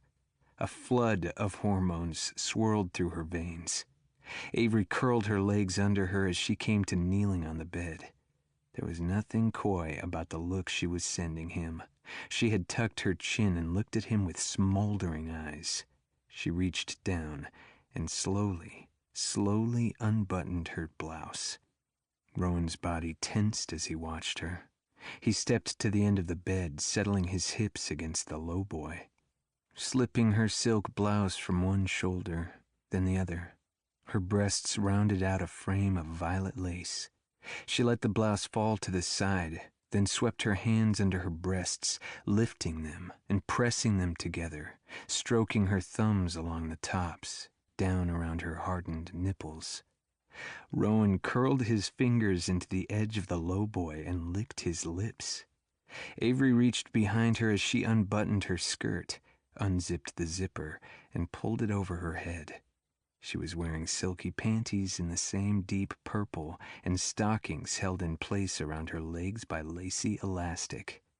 She glided higher in the bed and lay back on the pillows, letting her long curls form a halo around her head. "Your turn," she said. A slow smile slid across Rowan's face. He unbuttoned one cuff, then the other. Avery desperately wanted to reach into her panties and bring herself some relief. Watching him slowly unbutton his shirt, seeing the strength of his pecs, the washer-board ridges on his abdomen, she was drunk on desire. He tugged the tail of his shirt from his jeans, slid the shirt off and cast it aside. The lights were dim, but they didn't hide the bruises that ran up and down his side. He'd been in the accident. The bruise on his face hadn't looked so bad. Avery hoped that wasn't going to cause him pain. And she hoped it didn't stop him from making love to her, because right now she was feeling frantic to get him inside her. Rowan moved to the end of the bed, popping the top of his jeans, dragging down the zipper. His cock bulged out. Avery reached out her hands, welcoming him into her arms, but he crawled onto the bed and stopped. Kneeling at her feet, he reached for her ankle, dragging her toward him. Off came her first high heel, her second. She moaned and closed her eyes. He pulled her a little further down until she had a leg on either side of him. He caressed her calf with the silky stocking. His fingers danced along the top where the lace stopped, and her skin was ultra-sensitive. Rowan smiled knowingly, lasciviously, when her body shuddered. He bent and licked along the top of her stocking, then curled his fingers into the top of the band and slowly dragged the stocking down to her ankle. He let his thumbnail graze over her instep as he pulled it off and watched as her muscles tensed. She was so sensitive, so turned on, that she was growing a little panicky, angry even that he was down there smiling when she just wanted him in her. He lifted her foot to his lips and kissed her just below the ankle, working his way up to her knee. When he got to her thigh, his kisses turned to little licks. The higher up he moved, the more she wriggled. Her eyes squeezed shut, her fingers tangled in her hair. He stopped when he reached the top, just shy of her panties. She lifted her head and looked at him. She growled her displeasure that he'd stopped and dropped her head back down, frustrated. That made Rowan chuckle. "Patience," he said. He removed the stocking from her other leg in similar fashion, but this time, when he licked up her thigh, Avery was grinding her hips at him. Rowan blew warm air over the moist trail he'd laid. He kissed her belly, her neck, her lips. His weight was on his elbows as he hovered over her. "Avery," he said. She opened her eyes. "What are we doing?" She blinked. Hopefully they were going to fuck each other's brains out. What did he mean, what were they doing? "I need to know what you want to happen here. You all splayed out in front of me like this? It's probably good if I check in." She rested her hands on his biceps. "Responsible, even." "What do you want me to do? When do you want me to stop?" "Stop after we've orgasmed. Maybe after we've orgasmed a few times." His smile? She wanted to live in the light of that smile. He looked toward the bathroom and back to her. "Is that okay?" she asked as she wrapped her legs around him, squeezing his hips between her thighs. "More than okay." "Now it's your turn." She batted her eyelashes at him. "Why don't you tell me what you want me to do?" He pushed back to his heels and held his chin as he studied her. "Are you wet for me, Avery?" He lifted his brow and waited for her answer. "Desperately so." He nodded. "All right then." He reached up and drew her panties down her legs. "I want to watch you play with yourself. I need to get a condom from the other room, and I want to make sure you'll keep yourself nice and warm for me while I'm gone." Chapter 28. Rowan. Thursday morning, New York City. The room was just bright enough to see the form and shape of the furnishings. Rowan couldn't remember sleeping so deeply or so well. Thunder rumbled. Rain pattered hypnotically against the window. He'd come awake at 5, the way he always did, and had lain there for the past 15 minutes reveling in the moment. Avery's breath tickled his chest. Her little sighs brought a smile to his lips. He loved the warmth and weight of her thigh as she tangled her legs with his. And though he didn't want to break the spell, he'd promised Avery that he'd have her back to her hotel by 6. Rowan combed his fingers through her hair to wake her. Tipping back her head, Avery blinked her lashes open and smiled before she moved her hand to his throbbing dick. She turned her face toward the clock. I wish you'd woken me sooner. He pressed a kiss into her hair. You needed some sleep. I promised to make up for it tonight. Without an ounce of modesty, Avery climbed from under the covers and made her way to the bathroom. Is it okay if I shower first? Rowan's phone buzzed. Yes, he said, seeing that Lisa was on the screen. I need to take this. The door clicked shut. Lisa? I'm at your house, she said. What do you mean you're at my house? I'm in New York. Yeah, I get that. The alarm company called me when Jody didn't answer. I'm standing here with the DCPD. Wait, what? I'm sorry, I just woke up. The DCPD? When your alarm goes off, your company calls Jody first. Rowan scrubbed a hand over his face. Yeah, since I'm almost always out of town. You're second on the list. I'm sorry about that. Thank you for going over so early. Is everything okay there? Not so much. The alarm was set to silent mode. Apparently it was already signaling the alarm service, but they don't call the police right away. They call the people on my list. By the time I got over here, the PD was in here. Sorry, no coffee in me yet. How did the PD get there before you did? One of your neighbors took their dog for a walk. The dog was off lead, and he ran across your yard and into your open front door. The neighbor followed to catch their dog and called the cops. But why? It looks like Jody's pretty angry. What? Rowan came to his feet. Jody had eaten everything out of his fridge, had taken the cat and doxed him on Twitter. Those were things he could imagine Jody doing. Breaking into his house made no sense. Jody gave me back my key. Jody wasn't in my house. What are you seeing? Why do you think it's her?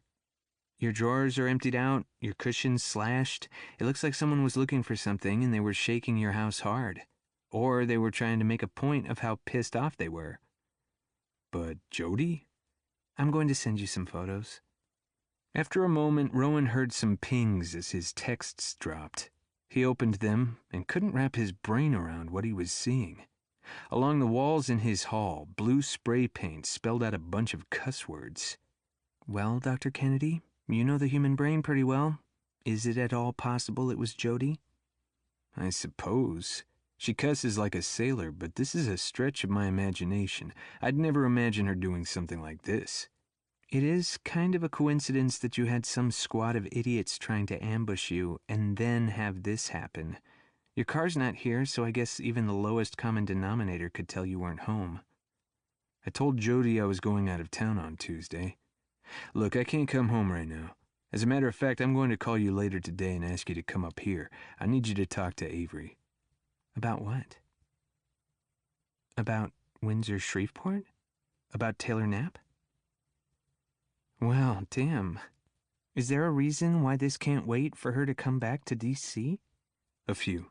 The biggest two are first, she's off her turf, away from her norms. This might be a good time to broach a change. Second, when she's in D.C., she's tied up at work and with her mother. She can't get free to come meet us or speak privately. All right, Lisa said. Let's start here. What should I do about your house? Should I tell the DCPD about Jody? Do you want her picked up for questioning? The water in the shower turned off. No. Let's keep that between us. I'll need a police report for the insurance. Other than that, just lock the house up and try to find out who my neighbor was with the dog so I can send them some doggy biscuits or something. I'll work on figuring this out later. All done, Avery called as she left the bathroom. Is that Avery? Lisa asked. Yes. In your room at 5 in the morning? Lisa laughed. No wonder you don't seem to give a shit that your ex is a psycho and destroyed almost everything you own. I bet you're too mellow from last night's workout. Lisa. There was a warning in his voice. Okay, real quick then. I can't make it up there today. I can come tomorrow. Hey, Avery. Lisa's on the phone. At 5 in the morning? We were in the military together. Old habits die hard. She says she's coming up to New York tomorrow.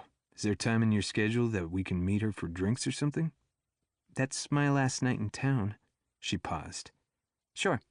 I have to be at the convention during the day. She was wrapped in a towel that barely covered from breast to thigh as she leaned against the wall. But I can do what I want at night.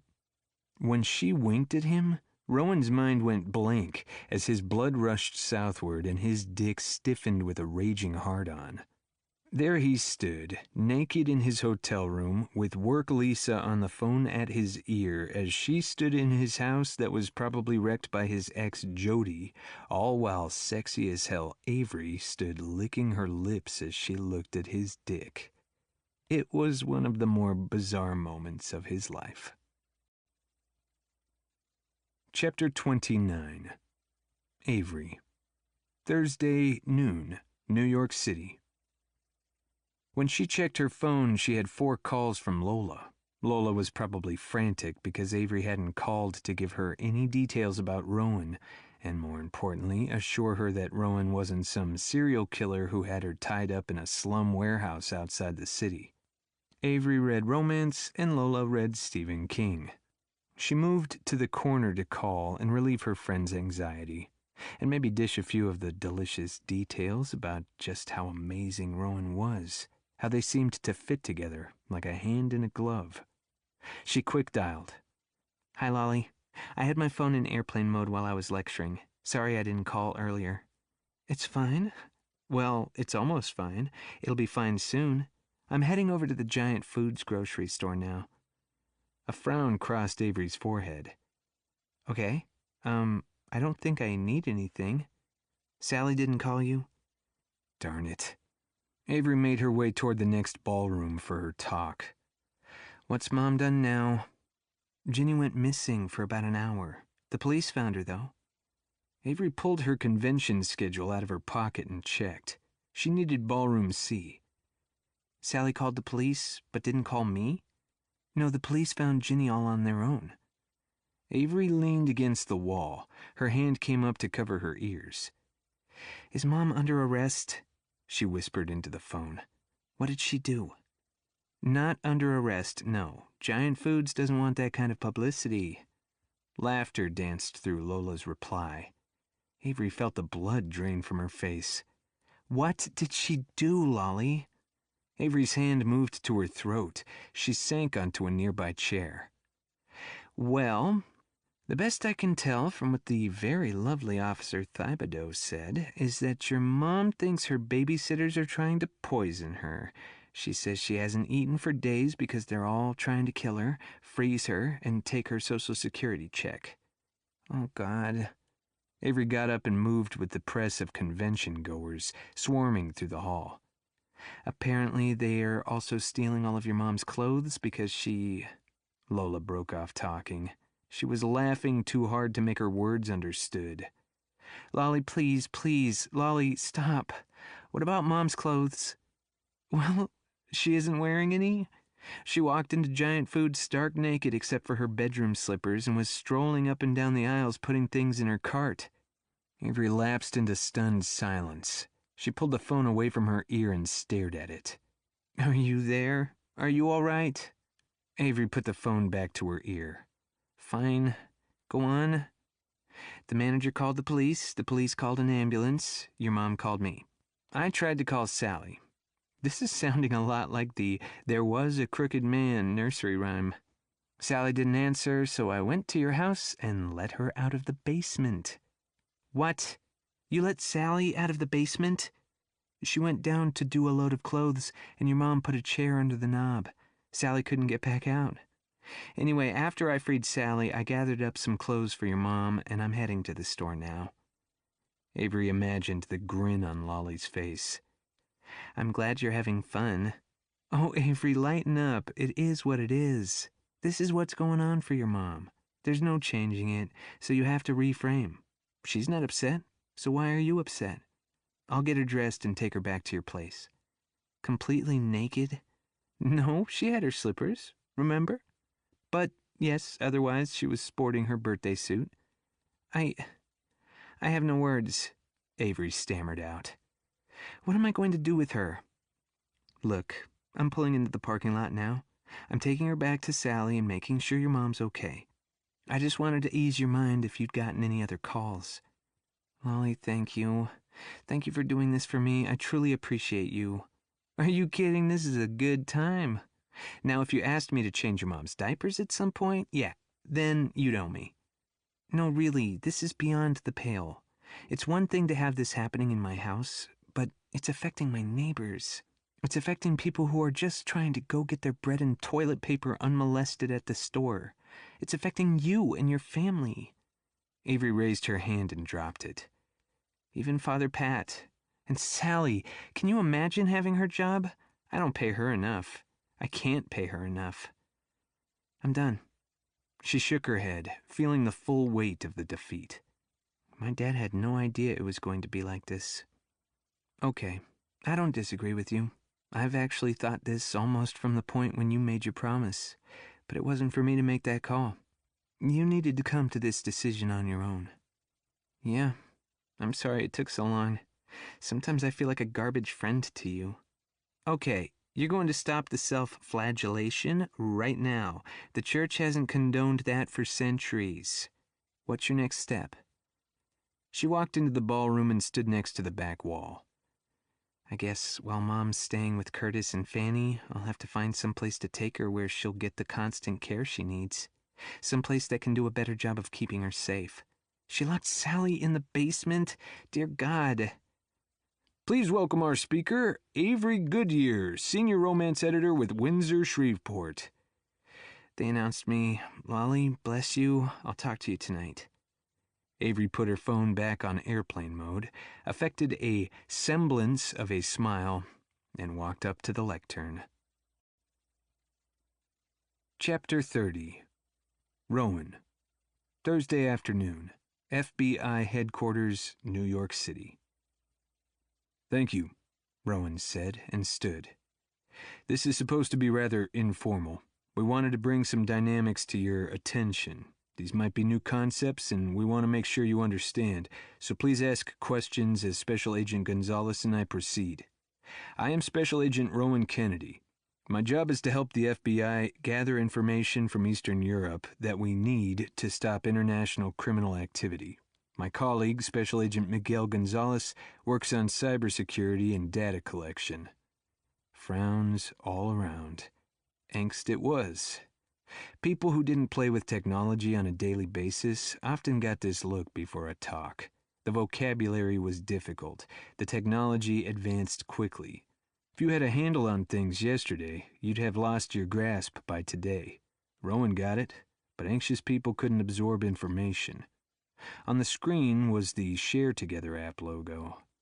Per my introduction, I'm an attaché in Eastern Europe, monitoring crime families.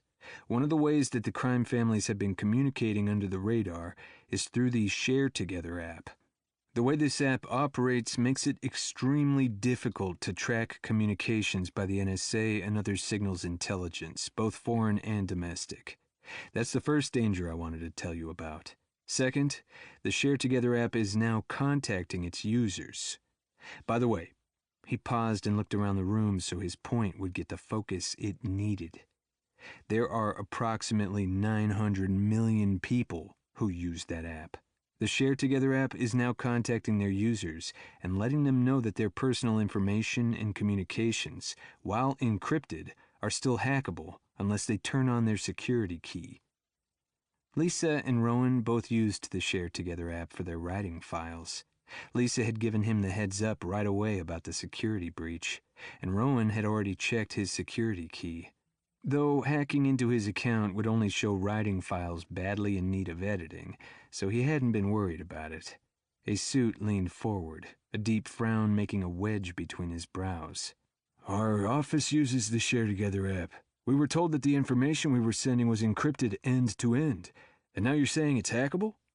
Rowan nodded. Very. Shit, he muttered, sitting back. But there's a security key you can turn on. Ask your IT to help you with that, Gonzalez said. We don't have that app, another suit said. What is it? 900 million people use it, and they might have been hacked? For those of you who are unfamiliar with Share Together app, Rowan explained, it allows smartphone users to send texts, files, and images via the internet. Unfortunately, this has proven to be a pretty big security hole that was exploited by criminals and other rogue players.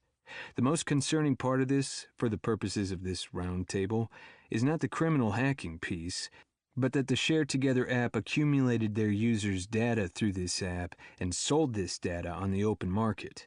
While this information is meant to help marketing algorithms find and target the best potential customers, unfortunately, this same information can be used by others to target propaganda.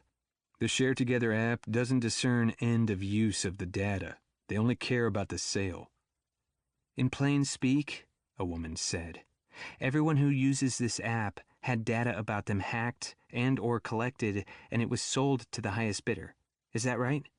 Yes, ma'am, he said. And you work in Eastern Europe? She continued, turning to Rowan. How do you tie into this app? We have information that has led us to conclude that 6 months ago, a Bulgarian bot farm purchased data from Share Together app with money that was funneled through a Russian oligarch. We believe that the Bulgarian crime family who made the purchase will be exploiting this data to micro-target United States citizens with their propaganda and disinformation campaigns. There were a lot of emotions floating around the table. Emotions almost always led to bad decisions.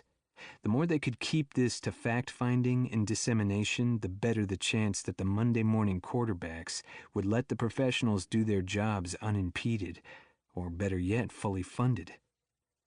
I want you to hold these two thoughts for a moment. A, hackers and rogue players have advanced marketing data on a wide swath of people living within the U.S.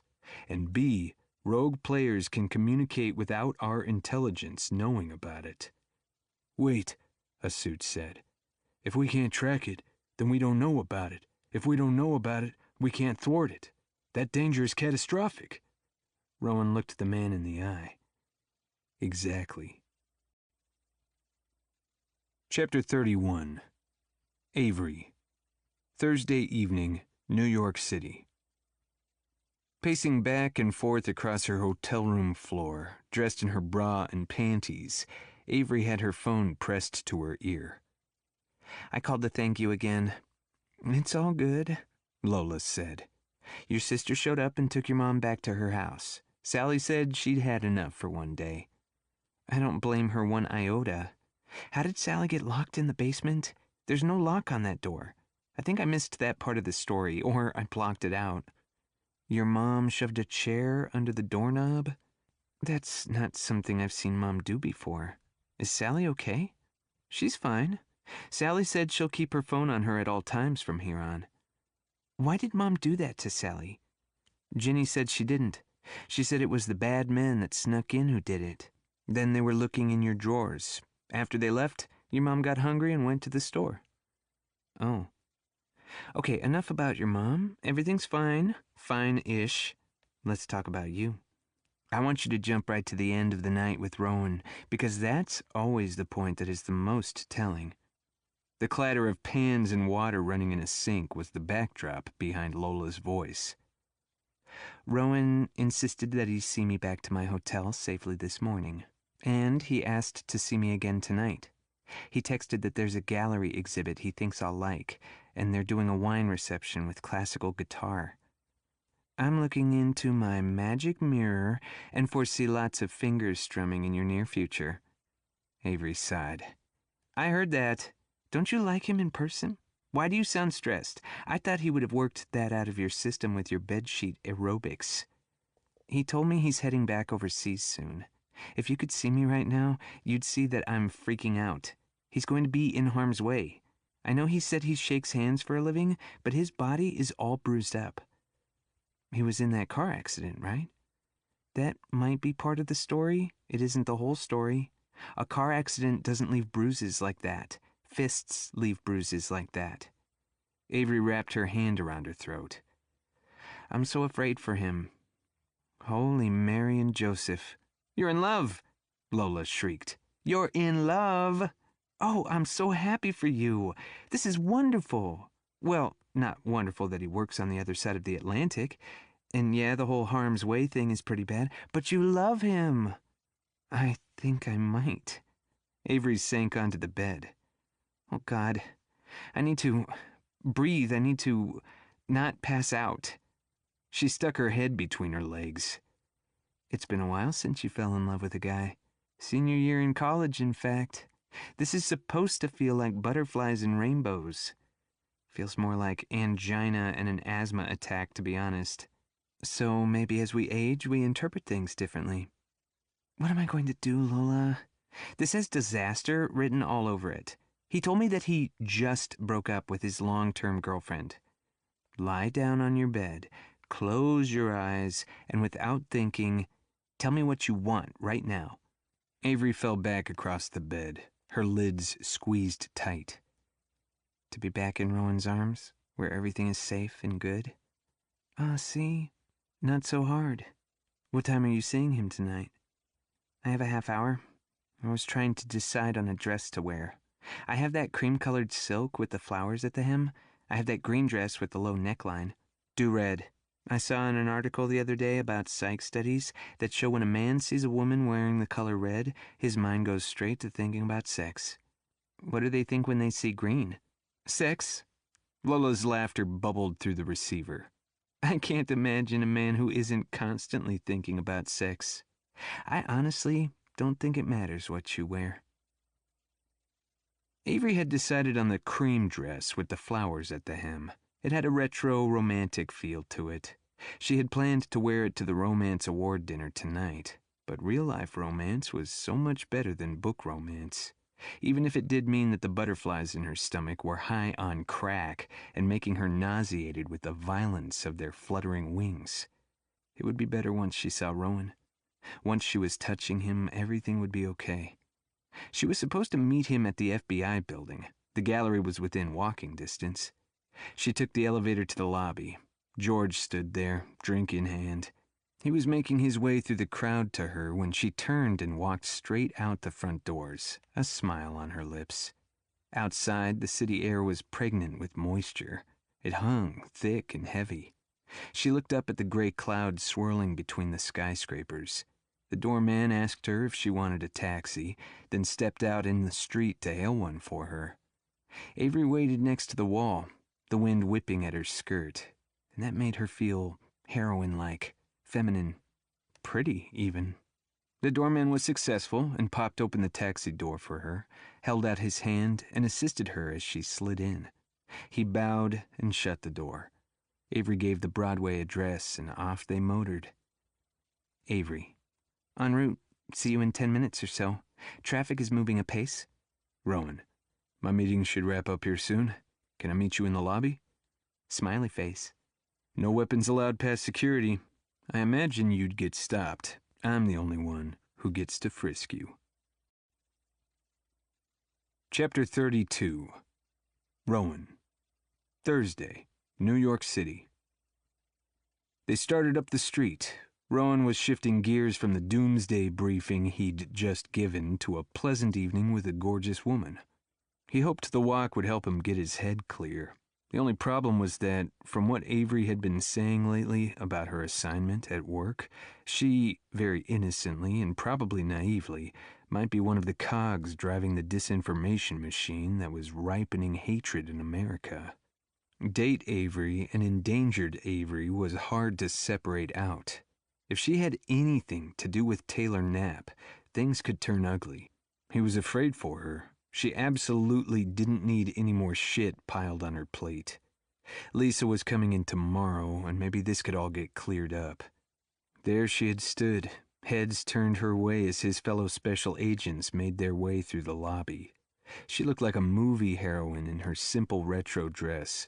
He'd tucked her hand into his elbow and pushed the door wide. He'd kissed her hello once they were a little more private. "You okay walking in those heels?" he'd asked as they stepped to the sidewalk. You seem to be overly worried about my wearing heels and being able to walk. You asked about them yesterday. "I wore heels once," Rowan said. I can't even imagine the circumstances. Were you undercover? "I lost a bet." He grinned down at her. "I had to wear them from the time I got up until I went to bed. There was a list of activities that needed doing." Like what? Grocery shopping. I had to walk across a park on the grass. I gave a speech. The things a woman would do on an everyday basis, balanced on those things. You lost the bet to a woman? Yep. What did you discover? That if I had to wear heels, I would sit in one place and never get up. My feet, my knees, my back. I would rather do a day of ranger training than even try that again. He looked up and held out his hand. It started to sprinkle. "I'll get a cab." He reached his hand out to flag a taxi. Everyone on the sidewalk around them stuck their hands out. If you were driving a cab in New York City in that moment, you were suddenly occupied. Let's just walk a little faster. We must be almost there, Avery suggested. Rowan looked down at her heels again and decided that he'd let her set the pace while he kept his eye out for an open cab. She was athletic, he'd give her that. He gripped her hand tighter in case she were to trip. Suddenly the skies opened up and the rain dropped like a downturned bucket. 1 second they were dry, the next minute soaked to the bone. There was no overhang here. The doorways were crammed with people diving out of the deluge. Rowan looked down and Avery's dress had become transparent as it clung to her skin. The soft pink lace of her bra and panties, her tight nipples, the mound of her pubic hair was all visible as if she'd just disrobed and stood there naked in the streets. She looked down when he did and gasped. Rowan spun her up against him and waved a cab down, using his body to offer her some modesty. As the taxi pulled up, he saw there was an older woman in the back seat waving him in. He opened the door and put Avery in the back seat, then climbed into the front next to the driver before spinning around. I saw what happened, you poor thing, the grandmotherly woman said in a thick Brooklyn accent, tisking her tongue. Even though it was in the 70s before the rain suddenly plunged the temperature, the woman was wrapped in a brown sable coat. Where are you going? We'll drop you there. Just a few blocks. Thank you, ma'am. Rowan gave his hotel address and they sped off, throwing up a splash of muddy water as the taxi left the curb. The old lady reached out and patted Avery's hand as Avery shivered in the back seat, one arm crossing over her breasts, shielding them from the curious looks the cabbie was sneaking in his rearview mirror. Rowan fixed on him pointedly, a snarl on his lips. It was a message. The man needed to focus elsewhere. When they pulled up to the hotel, the rain was still dumping from the sky. Rowan pushed a $20 bill toward the cabbie. Avery reached out and squeezed the woman's hand, chattering out, I'm so grateful. Thank you for your kindness, in her soft, lightly southern accent. The woman smiled and gave her a nod. Go get warm and dry before you catch pneumonia. Rowan pulled her door open and hustled Avery into the building, then over to the elevator. They were both streaming, sopping wet. Avery curled into Rowan's arms and vibrated. Once they hit the floor, he moved her quickly into his room and right in the bathroom, where he bent to plug the drain and start the hot water running. Avery's shaking fingers fussed at the back of her dress. "Please," he said. She turned and gathered her long hair to the side. Rowan released the button and unzipped her. When she reached to peel the dress off, Rowan stopped her hand. "Let me. I want to take care of you." She looked at him in the mirror. "Please?" She nodded and shivered. He didn't undress her delicately. He didn't stop to kiss and fondle her. He wanted her in that tub, soaking in hot water. Her lips were turning blue, and she had chill bumps on her arms and legs. He held her hand as she stepped in and sank down in a tight tuck in the water. That was unexpected, she chattered. What a lovely woman. I hope that a wonderful, magical surprise comes her way. Instant karma? Rowan asked, pulling off his tie and unbuttoning his shirt. The good kind of instant karma. You look mighty sexy, Special Agent Kennedy, with your white shirt plastered to your pecs and your badge at your hip. I'm going to remember this scene for a future novel. Rowan laughed as he pulled off the rest of his clothes, glad that his dick was getting hard so he didn't have the infamy of cold shrinkage. He'd been in SCRE training, survival, evasion, resistance, escape, after long days with blaring music and strobe lighting. They'd taken them out of their cages and lined the team up, spraying them with freezing cold water. His dick had crawled up into the warmth of his abdomen to nestle in where they brought in a pack of women to point and laugh. It had been pretty humiliating, and that's how he knew the impact of Clara telling Sergei, with her lip curled in disdain, that he had a pathetic penis. Yeah, male egos could be fragile about things like that. He stepped to the back of the tub and climbed in, straightening out his legs on either side of Avery, letting her rest back against him. They cuddled there, not saying anything. The quiet was comforting, peaceful. He combed his fingers through the wet strands of her hair and braided them into a rope. He cupped warm water over her breasts and shoulders. She leaned up and kissed him. Her kiss felt contented. "We need to talk about us," Rowan said after a while. "I care for you very much. I want to see where this might go. I see a future with us. I want to know if that's what you're feeling too." She nodded. "I can feel you thinking about complications. You have a very busy mind, Avery." He kissed the top of her head and went back to cupping up the water to keep her warm. "You said you're leaving." "I'm gone a lot. I can talk to you most days. We can video chat even if I'm gone." "And some days not, because you're on a mission of some kind." "Mission? Well, I'm working. And I don't have 9 to 5 hours, and there's the time zone issue." "And the worrying about you issues?" She turned to her side so her ear was at his heart. He knew she was looking at the bruises along his ribs. Her fingers traced over the colors now starting to fade. "You aren't allowed to explain things like this to me, are you? I'm not allowed to know where you are, am I? In effect, there's always going to be a big chunk of your life that I'll know nothing about." "There's that. That's exactly right." "How long do you go away? Days? Weeks?" "It can be months. If I'm gone for a stretch like that, you could come for long weekends where I meet you in a different country. That might be problematic for you because of your mom. Maybe your sister could help." "After today, that's going to have to change. I'm just not capable of keeping her safe unless I board up her window and lock her in her room." Rowan wrapped his arm around her and tucked her under his chin. "What happened today?" "Can we not talk about my mom right now? I'm trying to pretend that isn't part of my life this week. I was really trying to remember what it was like to be me the way I was before my dad got sick." "We can hold off talking about it while you're in New York. But when you get home, will you tell me?" He tipped his head to the side to see her eyes. "Sure." She sighed, and he felt her lashes flutter against his skin as she closed her eyes, turned, kissed his chest, then nestled back in. Her body had tensed. Rowan kept cupping up the water and rubbing his hand over her skin in a steady rhythm until she let that tension go. "We were talking about dating," he said, "and I was explaining that my job is very much like being in the military.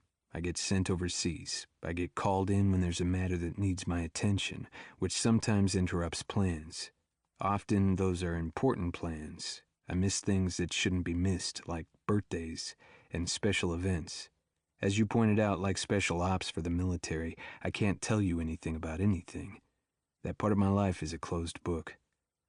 Then he thought about Clara and decided Avery needed as clear a picture as he could draw, even if it frightened her off. "There are times when I need to pose as part of a couple, and in those cases, I need to act the part." "So you'll hold hands with another woman?" "Yes." "Kiss them?" "Yes." "Have sex with them?"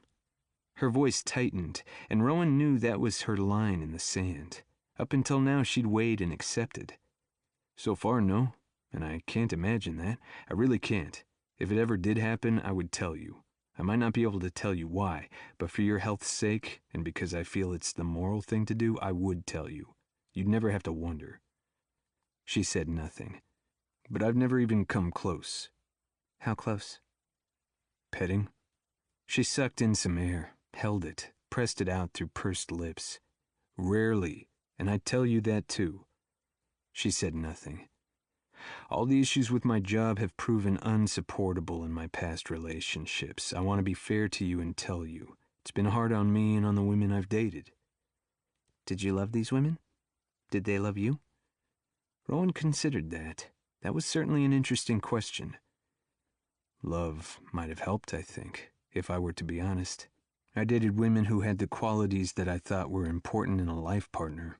I want to be married. I want kids. How many kids? 4. She moved her hand to wrap his waist. 4 is a lot. Or it's just right. She didn't answer. I think I was kind of looking for a woman like one might hire an employee. She tipped her head back to look at him. He dropped a kiss onto her nose. That sounded colder than the truth. I was here in America for short bursts of time. I was looking for my life's partner. I didn't have time to mess around, so I figured out what I thought was important, and then I looked for chemistry. But I asked if you loved them. No, I've never been in love before now. She leaned further back and looked at him with eyes held wide. The kiss in the lobby, after you threw yourself into my arms. She nodded, her eyes still wide and unblinking. We've talked as friends for years. I've sought your input and insight for years. I've respected and enjoyed you as a person for years. And then, there you were. All your boxes ticked? Stop. I wasn't thinking in those terms. Instead of chemistry to relationship, this was a relationship that turned out to be full-on chemistry. Don't you think? Chapter 33. Rowan. Friday morning, New York City. Rowan watched Avery in the glow of the clock readout. He loved her face. He loved how angelic she looked in her sleep, loved her smiles, loved when her brow creased and her gaze grew thoughtful and serious. He loved watching her come. Loved her. He loved her. This was what it was like. It was glorious and it was terrifying. He was thinking about her work with Windsor Shreveport, and he was thinking that Lisa was coming into town to make Avery an asset to help them identify Taylor Knapp. Avery needed to cooperate for the country's safety and for her own safety. These fringe groups of wackos were getting more and more emboldened. Just last week, a man ran down almost a dozen women in his white van just because they were women, and he was angry at women as a group because they had turned him down for sex. It wasn't a religious group. It wasn't a political ideology. It was a man who thought that women were mean because he wasn't getting laid. So he plowed down random women, killing them to show his displeasure in his circumstances. This was a whole new kind of risk. His phone vibrated on the bedside table. Rowan reached out before it woke Avery. Lisa. I'm here. Where's here? Rowan whispered. Here at your hotel? Lisa, it's 2 a.m. Which is why I called and I'm not pounding on your door. He slid from under Avery. I'm coming down now. He pulled on his gym outfit and kissed Avery on the shoulder, whispering, I have to go talk to someone in the lobby. I'll be back up soon. Avery lifted her head to see the clock. Now? What is it? She rolled toward him. Is everything okay? Yeah, just work. Sometimes there are things that are too sensitive to send electronically and we have to communicate in person. At 2 a.m? I'll be back, he said, and left, checking that the door locked behind him. He took the elevator, his heart pounding. Lisa wasn't supposed to get here until tonight. 2 a.m. was cause for alarm. She was standing in front of the elevator bank, back to the wall. Hey, sorry. No. He grabbed her elbow and moved her toward the empty breakfast room. They sat at a table in the dark. "It wasn't Jody in your house," Lisa said. It would be hard to imagine it was. But how do you know it wasn't her? Did you two talk? "I went by her place. Her neighbor said she went on an emergency cruise to get over some asshole who broke her heart." I probably deserve that term. I let things go on way too long. But you checked on it? "I got on her Facebook and she's posting pictures. She cut her hair. It's a new color." That's something women do, isn't it? A breakup haircut? "Maybe. I don't know." How did you get here at 2 a.m? "I drove." So it's serious. "You could say that." She swiped open her phone and spun it toward Rowan.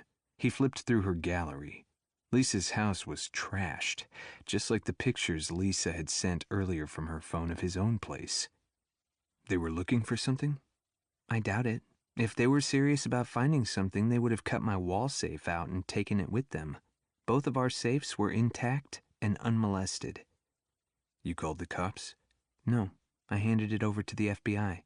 This wasn't an ex getting revenge. This was a targeted attack. I told them about your place. I gave them your key and alarm code. They're doing forensics." It's got to be work-related. "My conclusion," she said. Anyone else?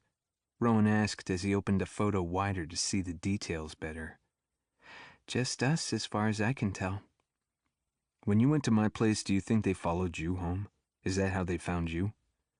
"I went from your place to the gym to work. When I got home, I found this. It happened in broad daylight. But everyone in my neighborhood works. No one was home. It's actually the safest time of day to attack." Rowan spun the phone. This symbol, a heart with a lightning shape striking it, was on my house too. Is that why you thought it was Jody to begin with? "Yep, jumped right to that conclusion despite my training." Understandable, though. Rowan studied the symbol. Have you seen this before? Is it associated with a known group? Does it have street meaning? "Think about the hostiles who tried to get you on your run. Did they seem street to you?" No, they seemed to be suburban wannabes. He handed the phone back to her. Nothing we can do right now. Not our skill set. Let the techs come in and see what they can figure out. They'll want your phone, though. Lisa wrinkled her nose. "They already have it. This is a new one." She slid the phone back in her pocket. "The FBI want a big one tonight. Have you been playing house or did you listen to the news?" What happened? "They arrested a lieutenant in the Coast Guard on drugs and gun charges." Okay, get to the interesting part. Rowan cast his eyes toward the elevator, wondering if Avery was lying in bed, thinking that his leaving her in the middle of the night was something she couldn't tolerate. He was anxious to get back up there. "It looked kind of cut and dry, but it turns out he has ties to neo-Nazi groups, white supremacists. He had a hit list and access to HQ.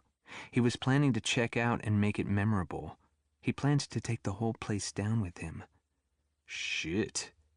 "And so I made a phone call because it's part of my job to know this kind of thing, and guess what game this guy played almost non-stop according to his computer data?"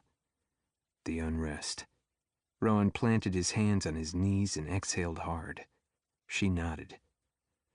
Okay. Are you staying here? "Just down the block. What does your day look like today?" I'll see you get there safe. He stood. "Hell no, you're not going to see me there safe, Mr. Macho Man. I'm trained by the U.S. Army." And this is a big city, and it's the wee hours of the morning. Look, Lisa, I need to sleep. Do you think I can sleep if I'm worried about you? "Fine." She stood. "You can ride in the cab with me, watch me walk into the place, and you can have the car turn right back around." She moved toward the door, pulling up the taxi app. "Now, why do you need your beauty sleep? What's going on today?" I have a conference call with Aniquis. Prescott signed a contract with them. We're assigned to Panther Force. Their team leader is Titus Kane. Honey and Thorne are on that team. I know them. I'm glad to get this in place. I'll bring Kane in to meet with our task force on the Taylor Knapp case. Probably Monday if he can make time in his schedule. I'd like you to be there. Short notice, but we have a small window to figure this out. I'm hoping that after you talk to Avery tonight, we'll have something actionable for them. Lisa. They pressed through the doors and moved to the sidewalk.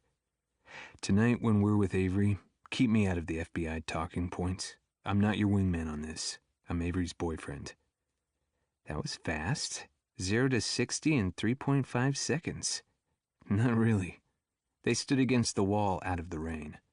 We've been friends for years. After Jody and I called it quits, I reached out to her in a more personal way than I had in the past. We were friends that had writing in common and kept it to that. Anyway, when we met in person, it all clicked into place. It's right. I'm not messing this up.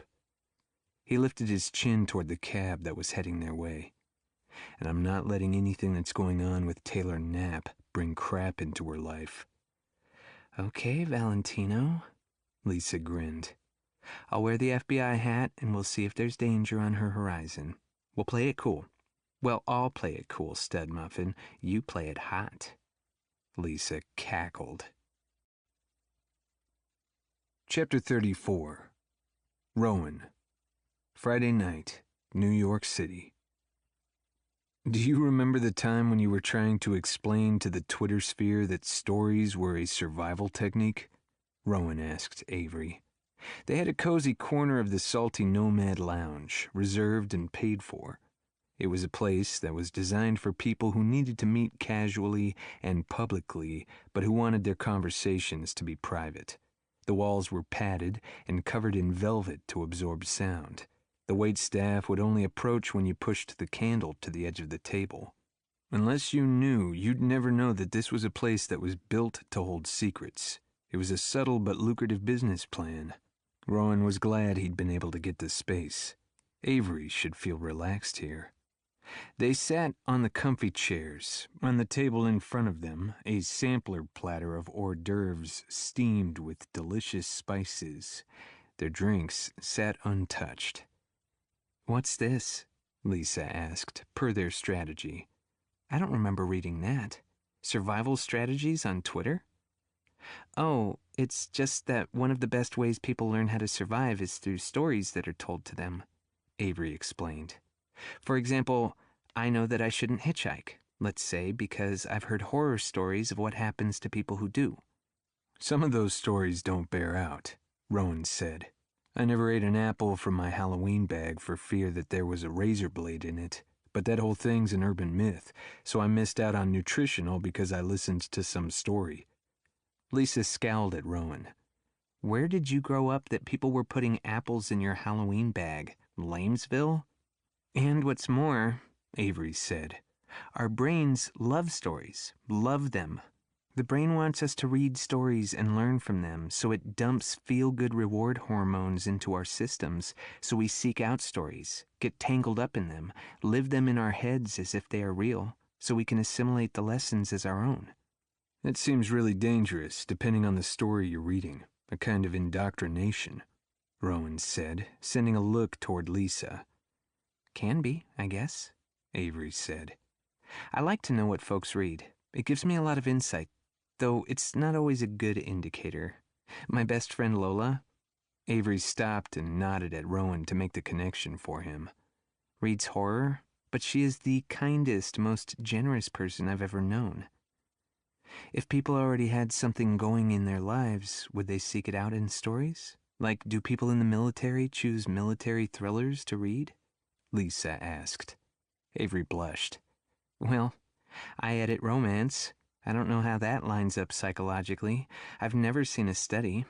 I'd assume it depends. It could be they're reading for affinity.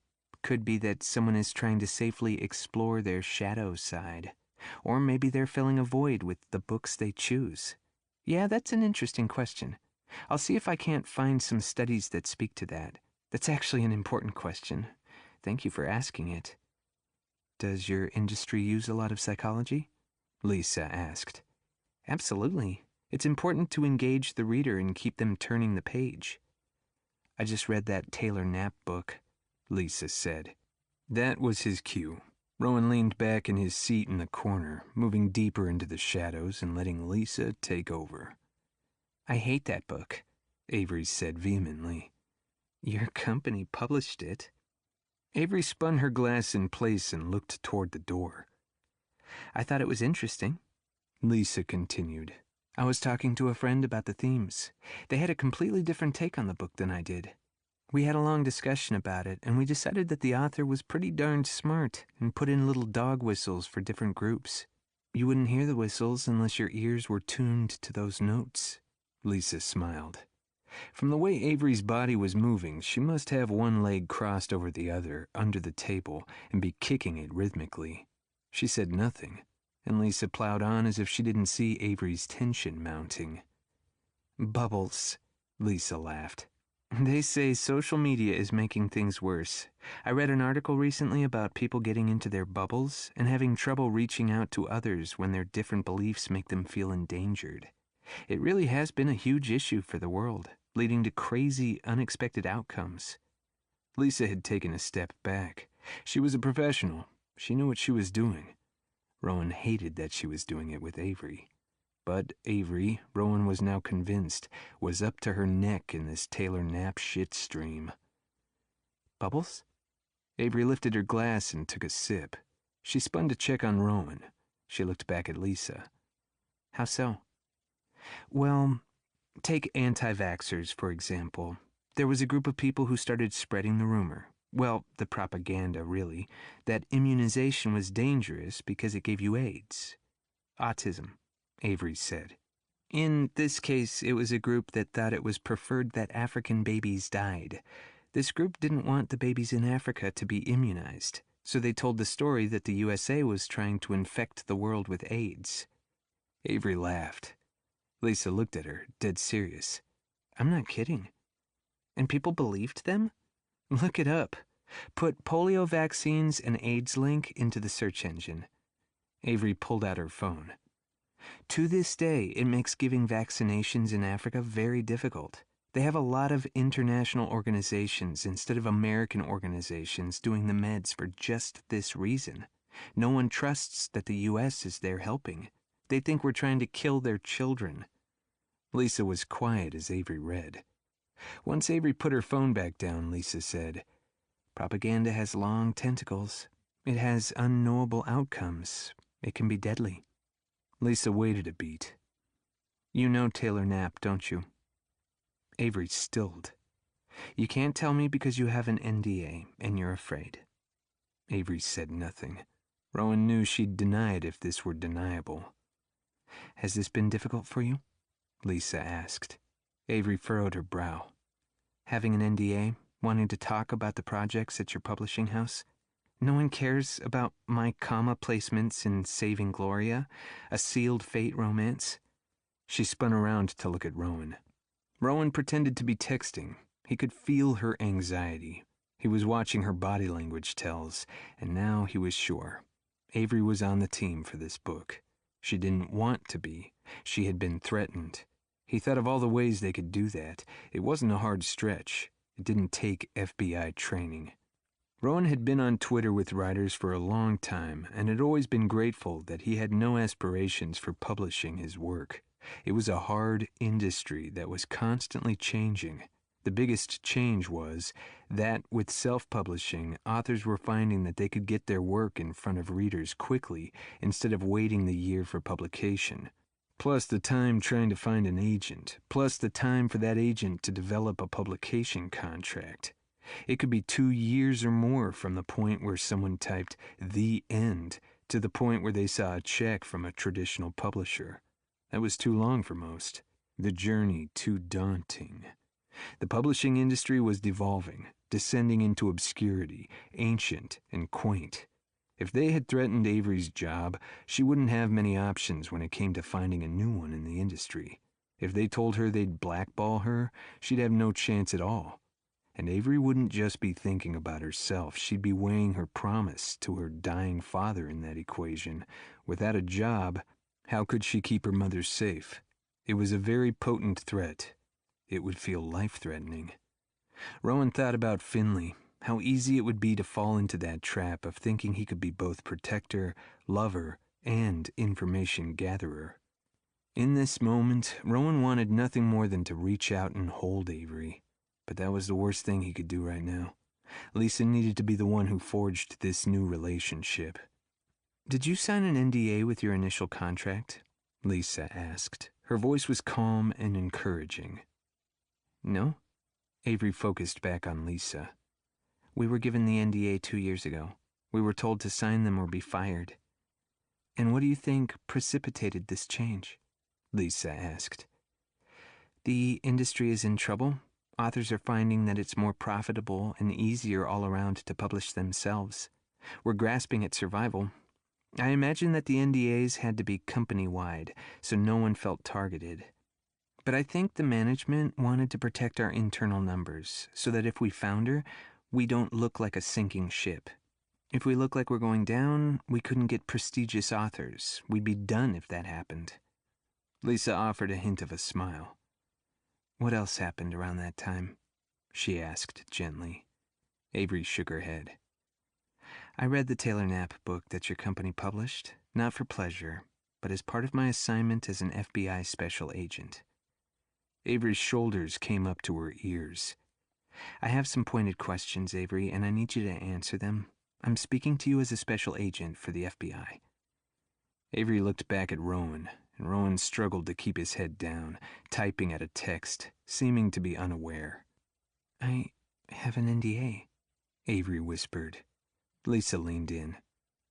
Do you know Taylor Knapp's birth name? No, they use a pen name, Avery whispered. They? Plural? Lisa canted her head. No, they, non-gendered, Avery said. Have you met this individual? Lisa was calm, and that should help, Rowan thought. Twice? Well, I suppose I have. I met someone who purports to be the author. And why would you have met with them? This was a general meeting? No? She picked up her drink and drained it down. Are you working on the Taylor Knapp project, Avery? Am I in trouble? She turned. Rowan, stop with that stupid subterfuge. I know you're listening to this. Is this why you're talking to me? Is this why we went out? You said you didn't sleep with people for the FBI. You lied to me about that because I was the one you were sleeping with for the FBI. Anger seethed out of her pores. Her fury was palpable. That time when he was holding Avery in the warm water, and they had discussed their future together, had been such an important moment in Rowan's life, and now it was stained. Avery? Lisa's voice was sharp and pulled Avery's attention away from him. Avery, look me in the eye. No. Absolutely not. No, Rowan didn't seduce you to get information. If he was doing that, I wouldn't be here. First, that's not who he is. Second, that's not what he does. Third, he wants a relationship with you. Fourth, he's frightened for you. And he wants the FBI to step in and save your ass from the crazy that's sure to come down the pike and hit you full force. With each point, Lisa was jamming her index finger into the table. Rowan is your knight in shining armor in this scenario. He's trying to find a soft landing for you. To that end, he asked that our hard hitters from the task force not step in, and instead he got me involved. He thought you'd feel safer since you and I know each other, and I hope you can trust me. We hope you can trust me. It's the only way. Avery had her elbows posted on the table and rested her head in her hands. She was crying hard. Rowan swallowed. He hated every single second of this. Hey. Lisa reached out and touched Avery's arm. You're not in trouble with the FBI, but this is complicated. Avery didn't stop her sobbing. It was almost impossible for Rowan to sit still. He wanted to fix this and make it better. I understand it's pretty scary, Lisa said. The FBI can help you. No, you can't.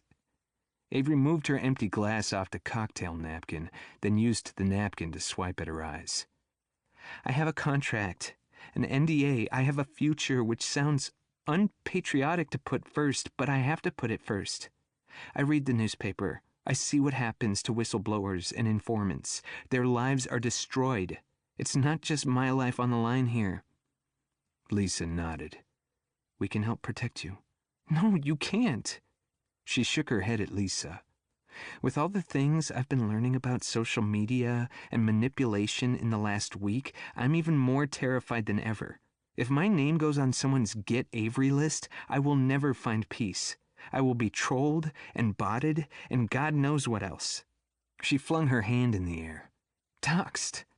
I'm not sure if what very limited information I have would be helpful in any way, shape, or form.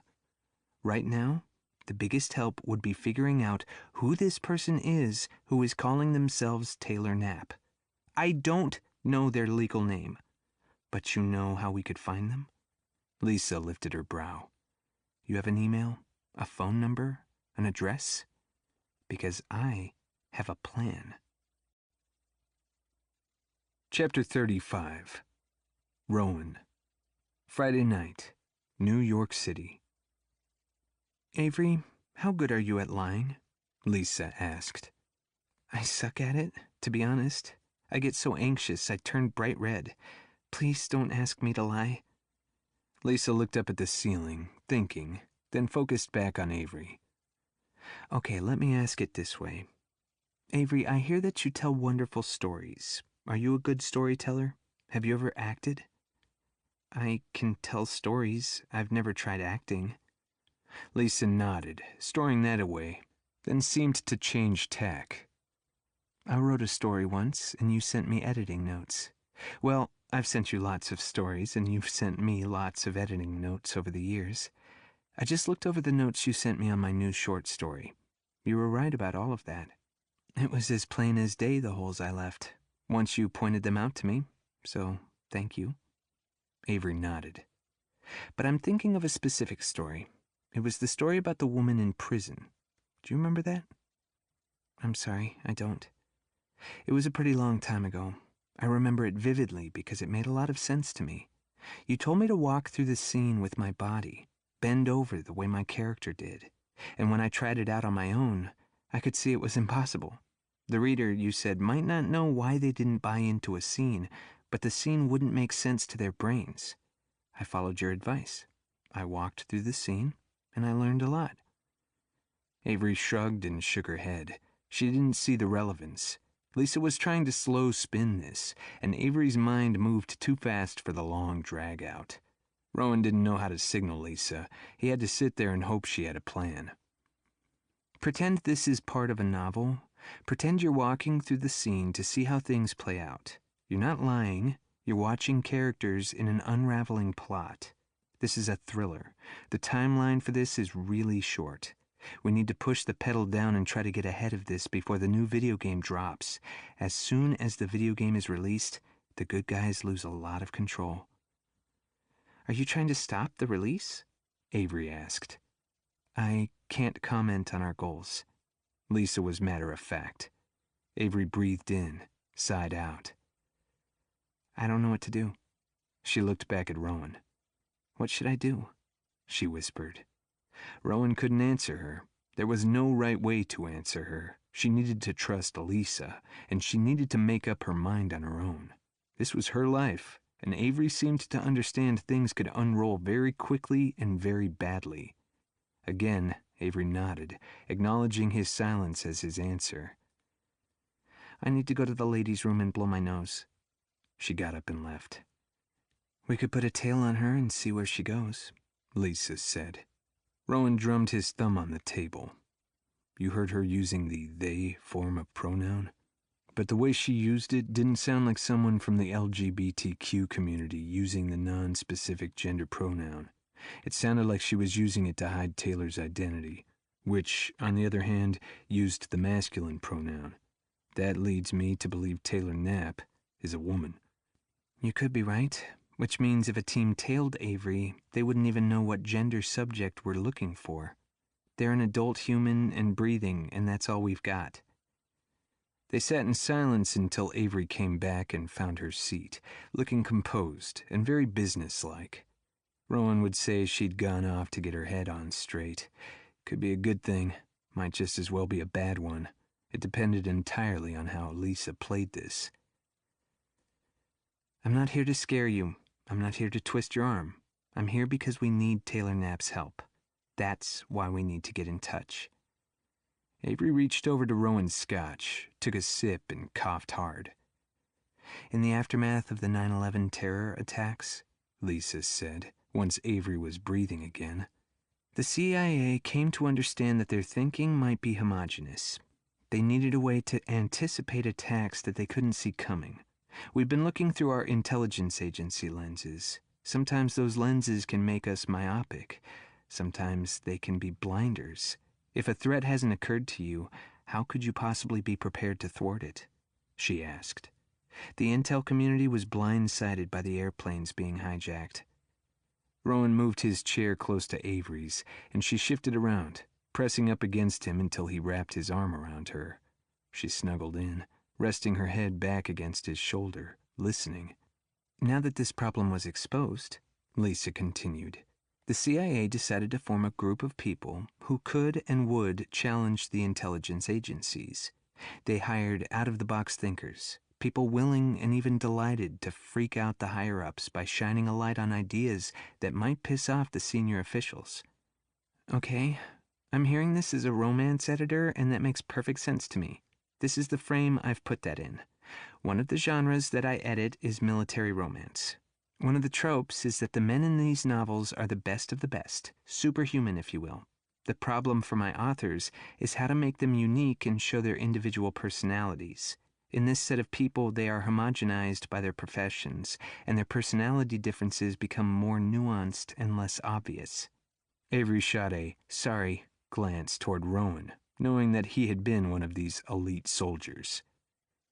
You mean beyond being the best trained killing machines on the face of the planet and being the most egotistical, that special operators actually have personalities? Lisa asked. I mean, is there really anything else to know? I say, just let me read about how big their muscles are and how they're willing to swim through fire to save the heroine, and I'm good. Personalities are overrated. She winked at Rowan. Lisa had a girlfriend and less than zero interest in men and their muscles. Okay, look, I know you're teasing me, Avery said, but I'm talking about editing and writing here. I'm talking about this as an observer and not someone who lives the life of a special operator. She squeezed Rowan's thigh. And I'm using this as a metaphor to show that I can understand how the CIA got into their pickle. People who chose that career have specific personality traits. We know this because there are tests. They have to be of a high intellectual caliber. They have to be of a certain physical capability. They have to be honest. They have to be law-abiding and so forth. Now, go back to the author writing Elite Soldiers. The characters enter into the military world where their egos are stripped down and built back up. The characters trained to think as a single unit. Each may have their strengths and weaknesses, but in action, those nuances don't show up as vividly as, say, heroes with different backgrounds. The nice guy who wanders into a cupcake shop in a sweet romance, for example. I'm not saying the military heroes are cookie-cutter characters. I'm just saying that the authors who are writing about operations and missions and what have you work very hard to portray differences in personalities of their characters, while their characters are in stressful situations where they've been trained to act in a very specific way. And those actions, reactions, and thought processes are standardized for the sake of success. She held out her hands, stretching her fingers wide.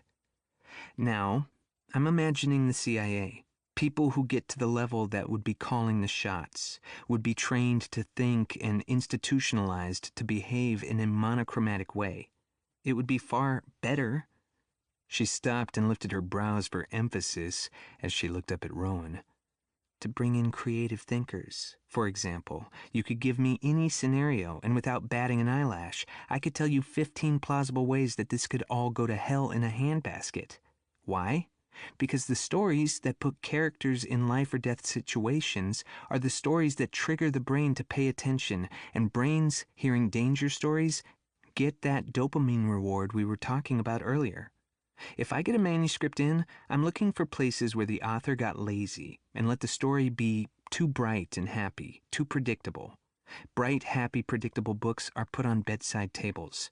We need bad things to happen in the books so the reader's mind is enthusiastically learning. Those bad things have to be interesting so readers are hungry to turn the pages. How do you make a story interesting? by finding new and unique ways to twist the plot and to make the possible outcomes dangerous. Lisa and Rowan were grinning at her. My recommendation would be to get a bunch of authors, good authors, the ones with a vast breadth of knowledge and a curiosity to dive into the depth of a subject. Those are the authors I personally like to work with. Stop grinning at me like that. Your mind, Avery Goodyear, is astonishing, Rowan said. Good God, Kennedy. Lisa blinked at him as if he'd shocked the shit out of her. Cupid's arrow pierce you twice? It's kind of nauseating to watch happen, Lisa said and turned to Avery. No offense, and I would say exactly the same thing about you being astonishing, just maybe not in such a sappy tone. She paused. The reason we would both say that is because that's exactly what the CIA did. They developed a group called Red Cell. It's a bunch of creatives whose task and purpose is to look at the intelligence and come up with alternative ways of putting the pieces together. Or, as you said, hand them 15 ways that things could go to hell in a handbasket. I bet they piss off the analysts, Avery said. They do, Lisa said. But that's their job. If they aren't pissing people off, then they are failing at their mission. So who do they pick for their Red Cell? Lisa smiled. As I hear it, it was actually a pretty hard task to find the right people. They wanted writers. She nodded at Avery. They wanted them to be well-versed in history, geopolitics, thriller writers, research-heavy. Big names, obviously. Why do you say that? Rowan asked. She was right, but why? Because one of the superpowers of a writer is that they can walk up to almost anyone and say, I'm a writer, and I have some questions for my novel that you have an expertise in. Would you help me? And people will tell you anything you want to know. When I was writing my last story, my heroine had to steal a plane. I went to an airport to talk to their safety officer, and without blinking an eye, he taught me how to steal a plane. You're a dangerous woman, Rowan laughed. And don't you forget it. She reached for his glass and took another sip of his drink, and coughed equally hard this second time. Rowan reached out and pushed the candle to the edge of the table, so he could order Avery a drink that was easier to swallow. Anyway, Avery continued, to answer your question, that writer superpower thing only works but so much when you're a lesser-known writer. The more prestige you have, the more contacts you have, the more interesting places you get to go to see behind the scenes.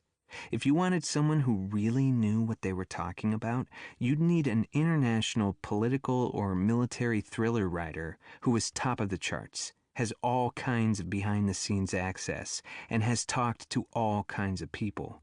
They know how to ask the oddly detailed questions, the weird little tidbit that will twist the plot hard.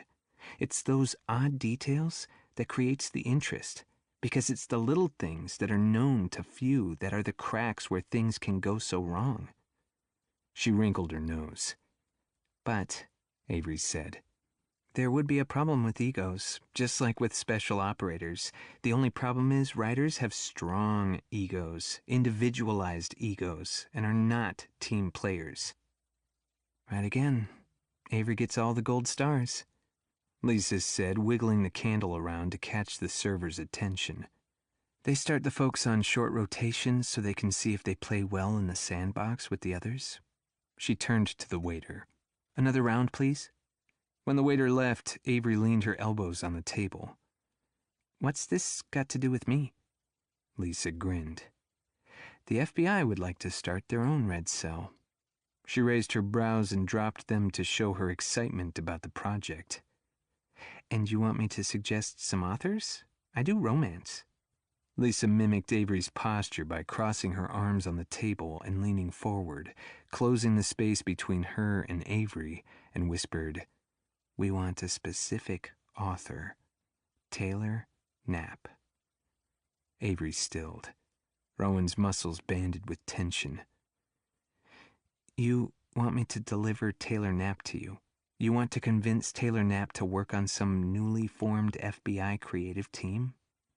Avery looked at the front door again. Rowan couldn't tell if she thought someone was going to burst through the doors, throwing flashbangs into the room, or she wanted to run away. When she focused back on Lisa, she said, "I bet there is no team. I bet you just think this is the enticement you need to get a special agent and Taylor into the same room." Again, Rowan found it interesting and curious that Avery was very careful not to use a gender-related pronoun.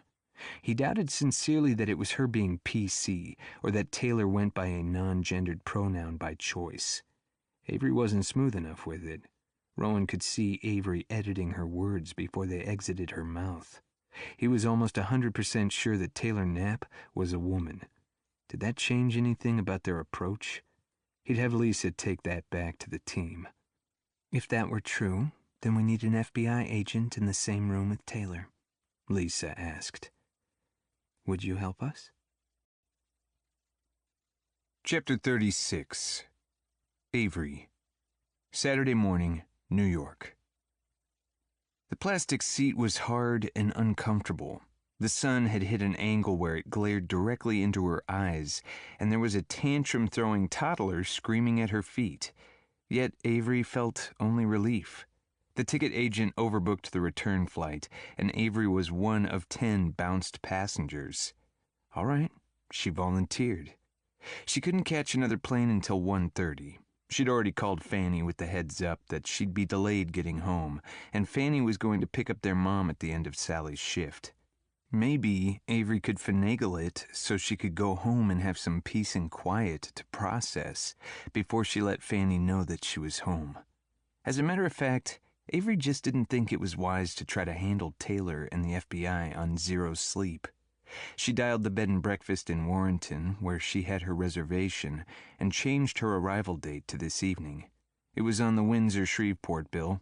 There was no reason not to go now, besides ticking off her sister. Avery's gaze skimmed the waiting area. A handful of restaurants clustered nearby.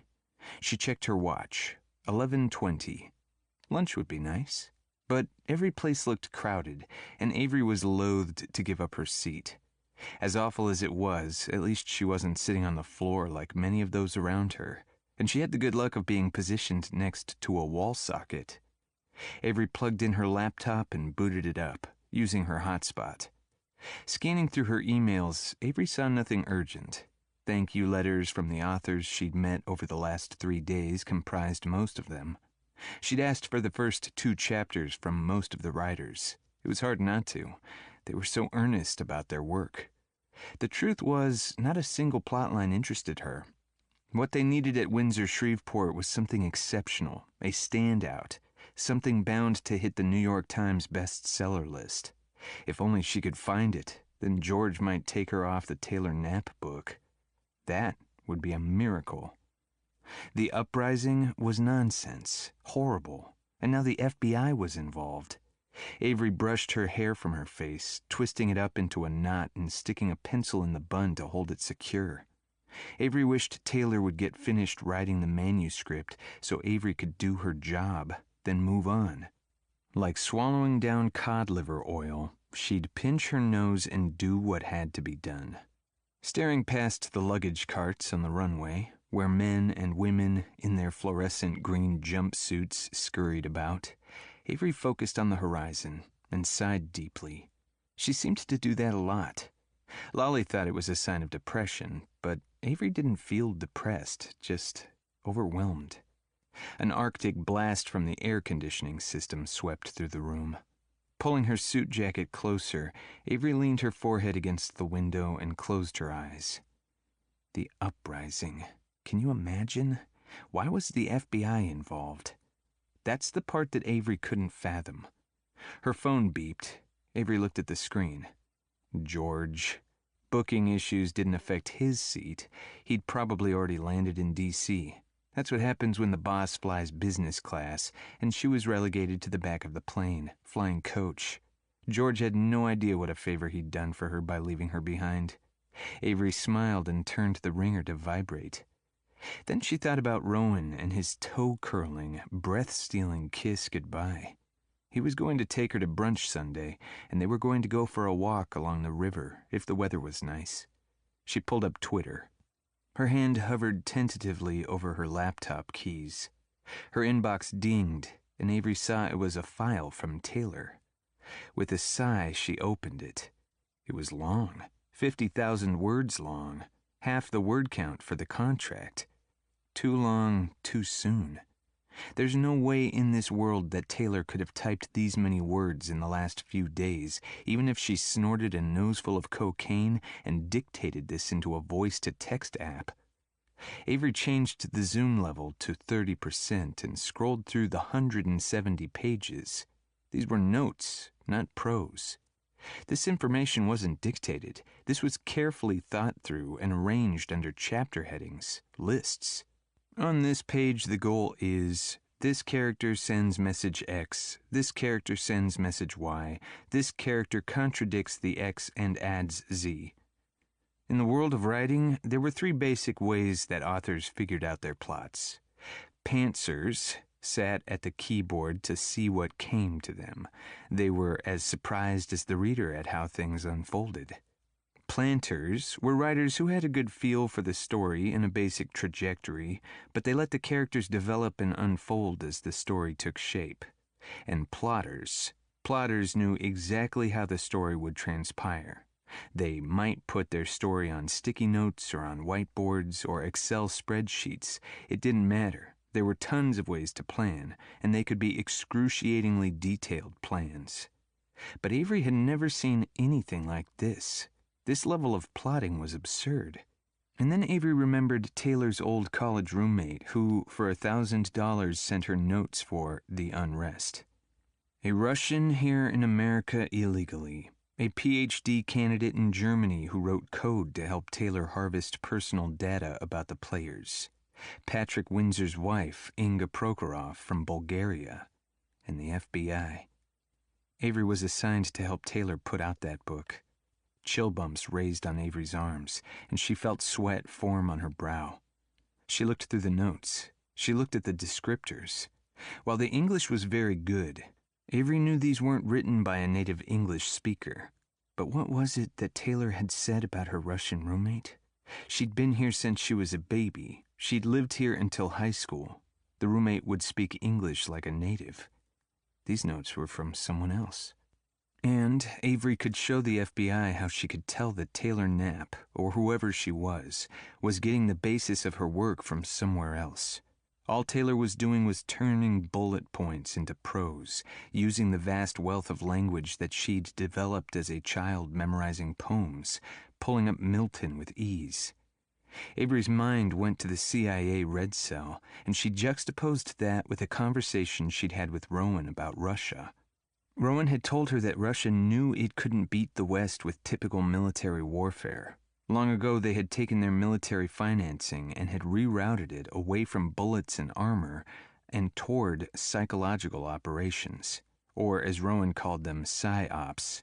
The Russians had been working since the end of the Soviet Union to take down America from the inside.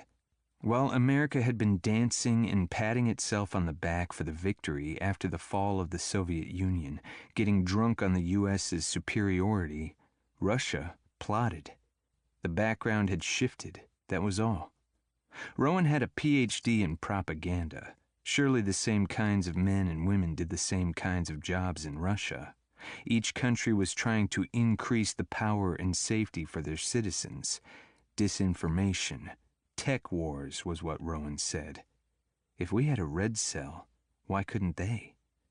Avery needed to reach out to Rowan, like a touchstone, as she contemplated the fact that somehow she, Avery Goodyear, a romance editor from the suburbs, had become a player in an international game of psychological warfare. How terrifying was that? Avery wasn't at all surprised when her phone buzzed with a text. Rowan, are you home safely? She looked at the message for a full minute, wondering how she should reply. It's very odd, don't you think, that whenever I'm about to send you a message, you beat me to it? Ha! I've noticed that myself. I guess I'm pulled to your magnetic personality. That sounds like it might hurt. Not so far. Not for me, anyway. Are you okay? You don't feel okay to me. Your words feel tired and uncomfortable. See? You're a psychic. I'm stuck at the airport for the next few hours. There was a long pause, and Avery's muscles tightened. No, it's more than that. I'm worried now. I have a question for you. Shoot. You know what? It can wait. I have a lot to think about. I'm having trouble sorting it out. I'd be happy to help. Thank you. I wish you could. But again, I have that NDA, and I need to decide what to do next. Maybe we could find a way to talk about it without actually talking about it. Maybe we could talk about hypotheticals. Maybe. Let me sit with this. I need to think this through. She tucked her phone away. She read through the plotting notes. Avery could see quite clearly how the us-them narratives were constructed, how whatever you believed would be supported, and whatever you believed, you were endangered. These notes were quite genius, evil genius, like a Bond film. Avery wasn't equipped to play on that kind of cliff's edge. Chapter 37. Avery. Saturday afternoon, Washington, D.C. When Avery landed in D.C. at 4, the traffic was bumper to bumper. There was no way she could get home by the time that Sally got done for the day. Avery called her sister to tell Fanny she needed to go and sit with their mother until Avery could get there. Fanny wasn't thrilled. She said she only had this weekend break, and then she was doing mom for the rest of the month. I didn't plan the traffic, Fanny. Until Avery could figure out a better living arrangement for their mother would be living with Fanny's family. And when she got home, Avery was going to spring it on Fanny. She would be leaving to stay in Warrenton, Virginia tonight, 1.3 miles from Taylor. Avery was going to facilitate the project so she could keep her job. And she was going to spy for the FBI. Despite how bad she knew she'd be at the job of being a spy, her mind was made up. Avery seemed to have magicked her way home. She had no idea how she'd gotten all the way to her house by 5 o'clock. She pulled in beside Fanny's car. Curtis and Fanny were holding hands as they walked up the sidewalk. Fanny's face changed from anxiety to relief as she saw Avery. That wouldn't last. The two walked back to their car like they'd just pile in and head out. I need to talk to you, Avery called, climbing from her own car. She caught up to them as Fanny was waiting for Curtis to unlock the car door. Avery left her purse and bag where they were and rounded the car with her keys in her hand. Late notice, I'm sorry, but I have to grab my bag and go. I'm expected out of town tonight. Tonight? But you said Monday. Sally isn't working tomorrow. Avery shrugged. We have church tomorrow. I can't miss service, Fanny said. I can't take Mom with me. She'd tell everyone that we're going to hell for being Baptists. Curtis laid a hand on Fanny's shoulder. He'd take over the arguments now. Avery worked to stop herself from rolling her eyes. I'm concerned about bringing your mother into my home. I think it's too dangerous for my children. Fanny's mother. Avery crossed her arms over her chest. Fanny's home, Fanny's children, Fanny's problem. I won't be here to take up the slack. I'm just grabbing my suitcase and walking back out the door. Avery wondered how Curtis could gyrate his face into that bizarre combination of surprise and fiery brimstone. Fine, he sputtered. She must stay in your house during the day. Sally must pick up your mother in the morning and bring her back at the end of her shift. You arranged that with Sally, and you pay that fee, because Mom could just as easily stay at your house and have Fanny do the watching like I do on the weekends. Or Sally could watch Mom at your house. All that's up to you. I'm not going to be here. Absolutely no to her being at our house around the clock. I draw the line. Curtis lifted a righteous finger into the air.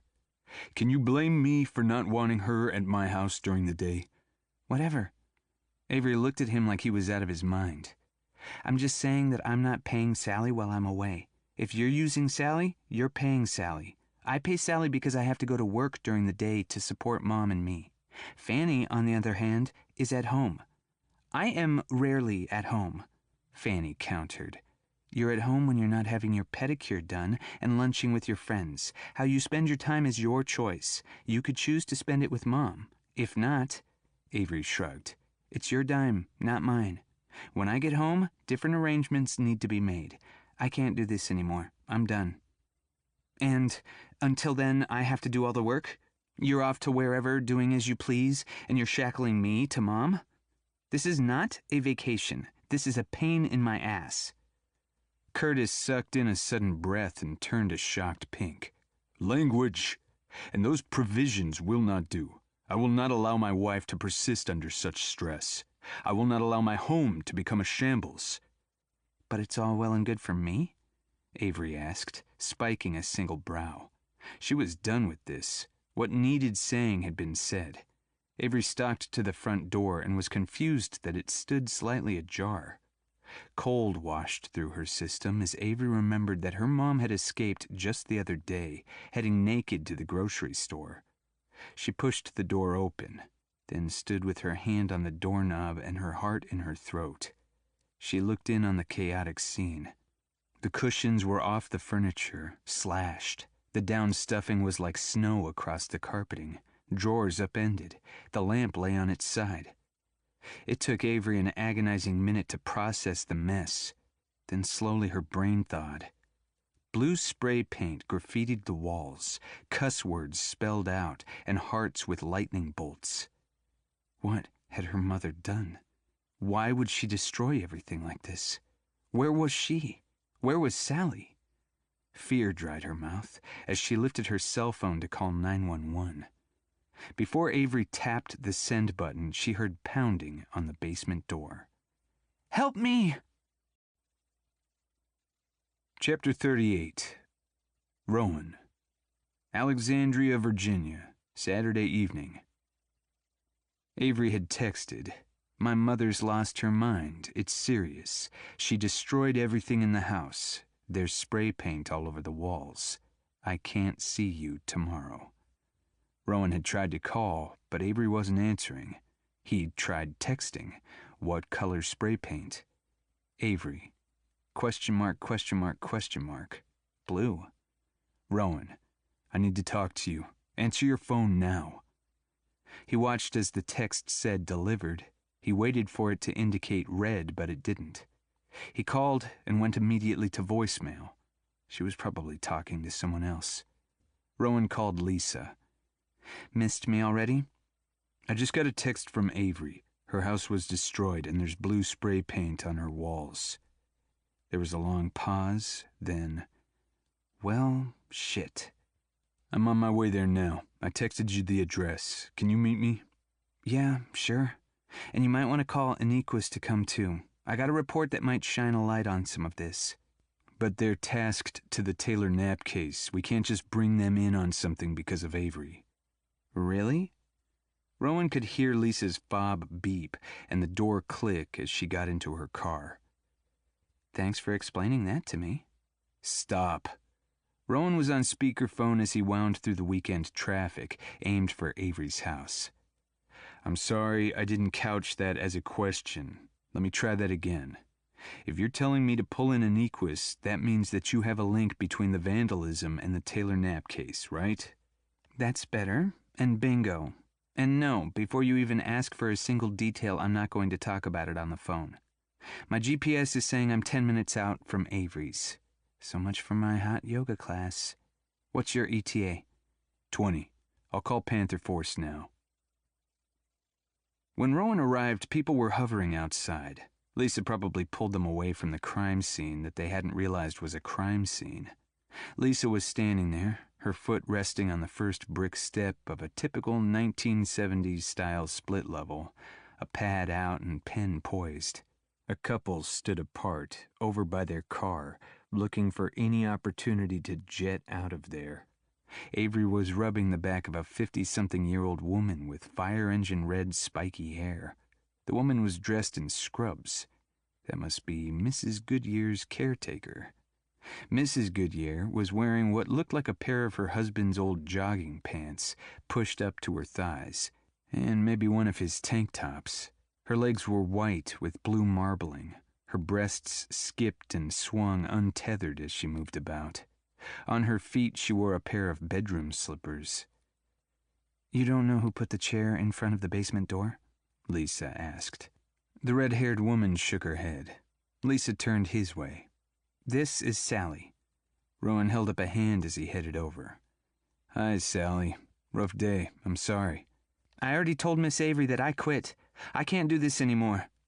"I wouldn't ask you to," Avery said, her hand rubbing the woman's shoulder. She spoke in a soothing, supportive tone. "You've been through so much. I am so sorry." She turned to Rowan. "Thank you for coming." "Of course." He glanced at Lisa. "Have you been in?" "Yep." "Is it what we thought?" "Yep." He walked around Sally and up the steps. The door wasn't pulled all the way shut. He tapped it open with his keys. When the door opened, Rowan looked around without crossing the threshold. Same heart and lightning sign. "Did anyone touch anything?" "They all said no, other than when Avery was helping Sally get out of the basement," Lisa said. "Sally was locked downstairs with a chair shoved under the doorknob. She didn't hear anyone else in the house. She didn't think to listen if the noise was coming from two places at one time. She didn't see any strange cars out front today or any other day. But Sally said that this is the second time she was locked in the basement this week.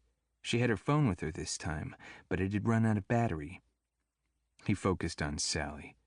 "Ma'am, has Mrs. Goodyear ever done anything like that before? Locked a door?" Rowan asked. "Mrs. Goodyear didn't do it this time either," Avery's mom said. "It was the bad men.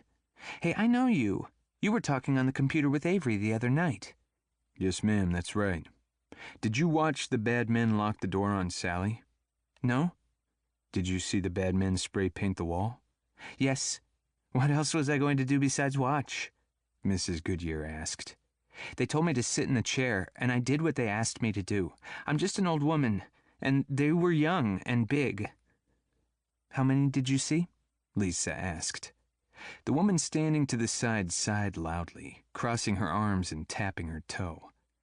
"Fanny," Avery rebuked her. Rowan repeated. "How many?" "I don't know. 4, maybe 5. 2 of them were either the same guy or looked a lot alike." "Aniquis is here," Lisa said, her focus on the road. A Hummer pulled up in front of the house. Honey Honig climbed out of the passenger side. Titus Kane rounded the vehicle. Titus and Honey sauntered in lockstep toward them. Rowan's mind went back to what Avery had said about how hard it was to explain the nuance of personality differences in special operators. The special operators, his brothers, were as different as night and day. But watching these two striding across the lawn, both simultaneously removing their sunglasses, the same stoic facial expressions, Rowan could see the issue for the layman. Avery sent the Aniquis guys in their camo tactical pants and their charcoal gray compression shirts a startled look, but focused back on her mother. "Why did you cut the furniture, Mom?" "The bad men did it." "Where did you get the paint, Mom?" "The bad men brought it with them. Then they gave me the spray cans after they were done. Then they left." "Were they wearing gloves?" Lisa asked. "Yeah, the long, yellow kitchen kind. But just the 2 of them that had the paint." Sally stood up. "I'm done. I'm sorry for you and your troubles, Miss Avery. You're a really good daughter, but no."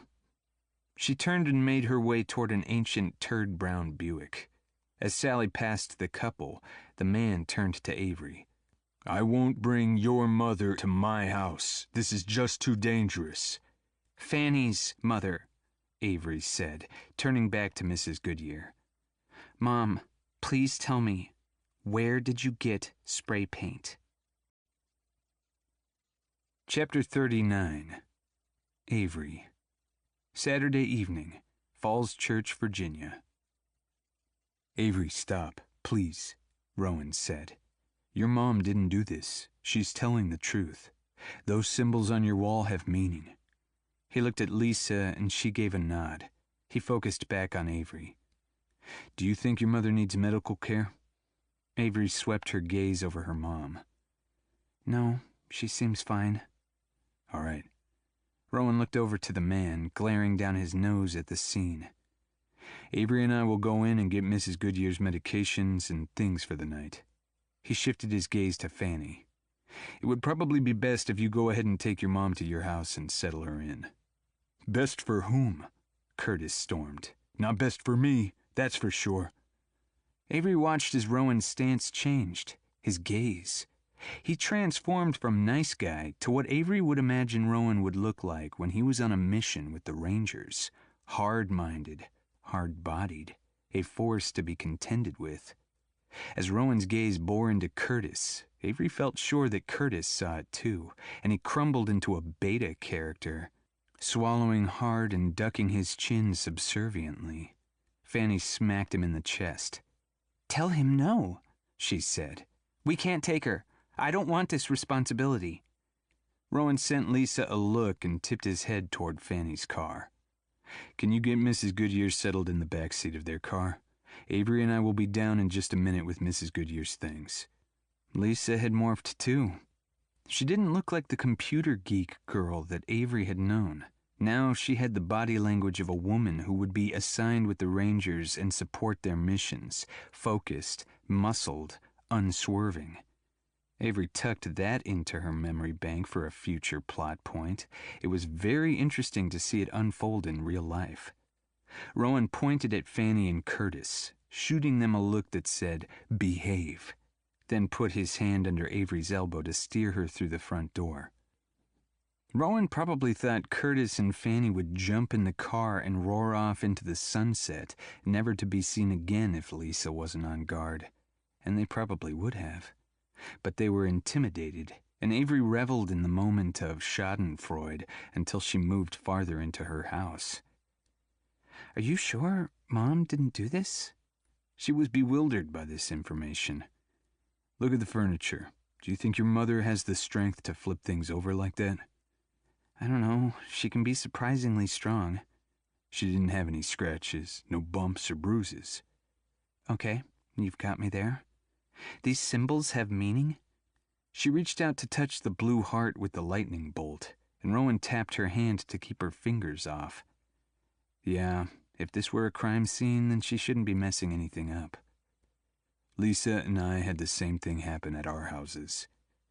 Avery dropped her chin to absorb that information. Processing. "That's why she was in New York at 2 a.m?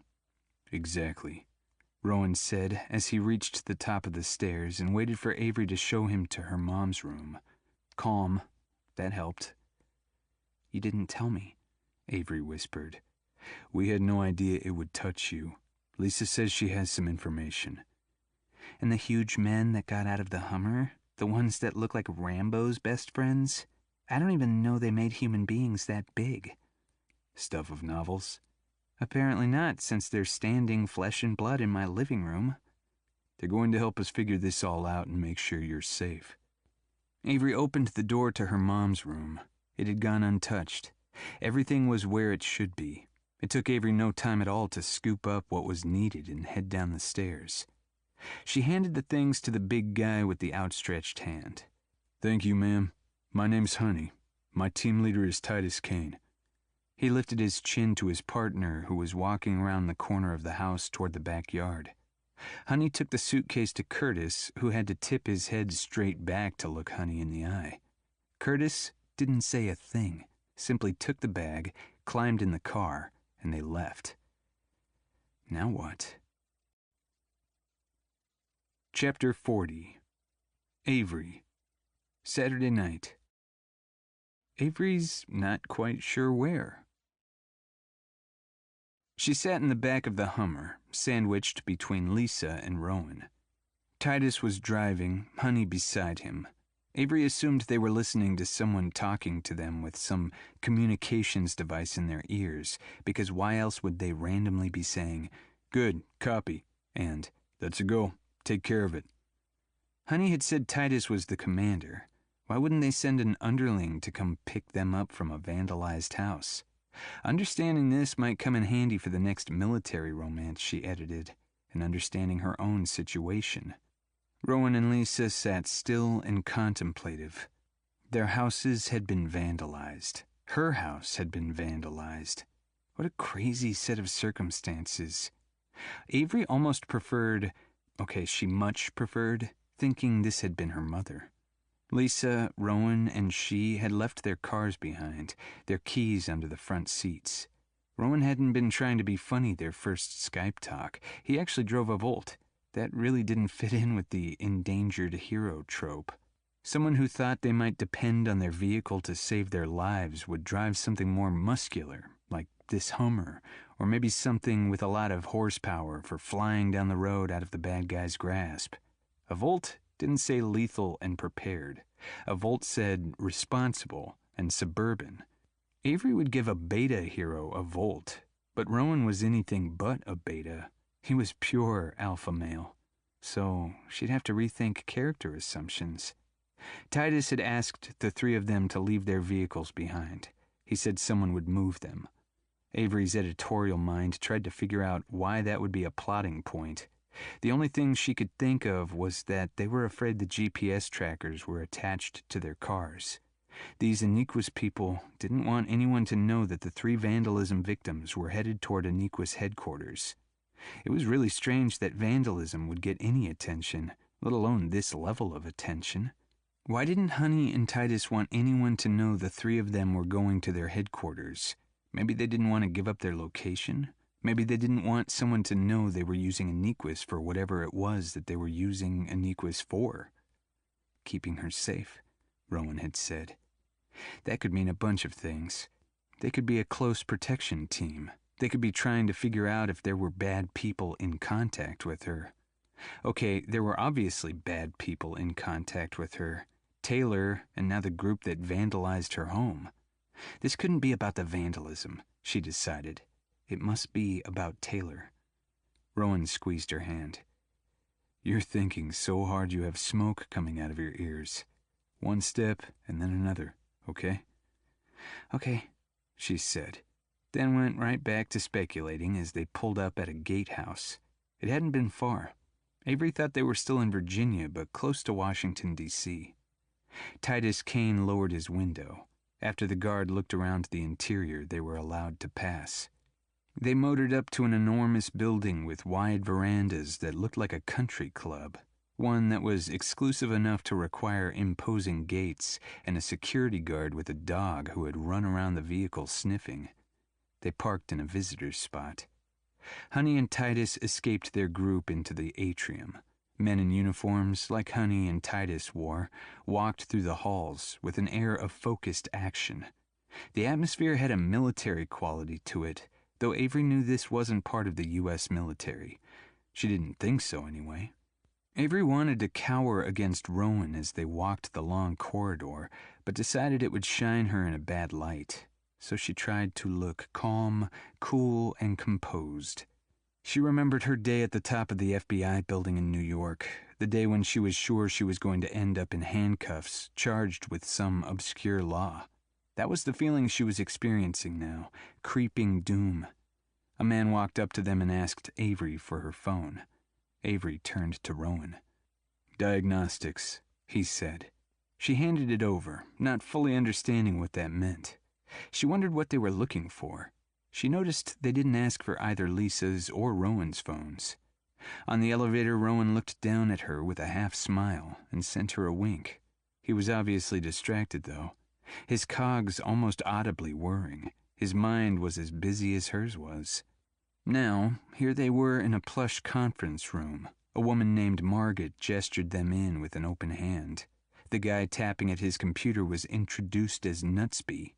Nutsby Crushed, to be exact, but that was probably more information than Avery wanted to know about the man. Rowan and Lisa moved over to confer with Nutsby. A man with a white waiter's coat brought in a trolley with sandwiches and fruit. "Have you had dinner?" Margaret asked, and extended her hand to the cart. Avery wasn't hungry for food. For answers, yes. For that, she was starving. "Not right now, thank you." Margaret pulled out a chair.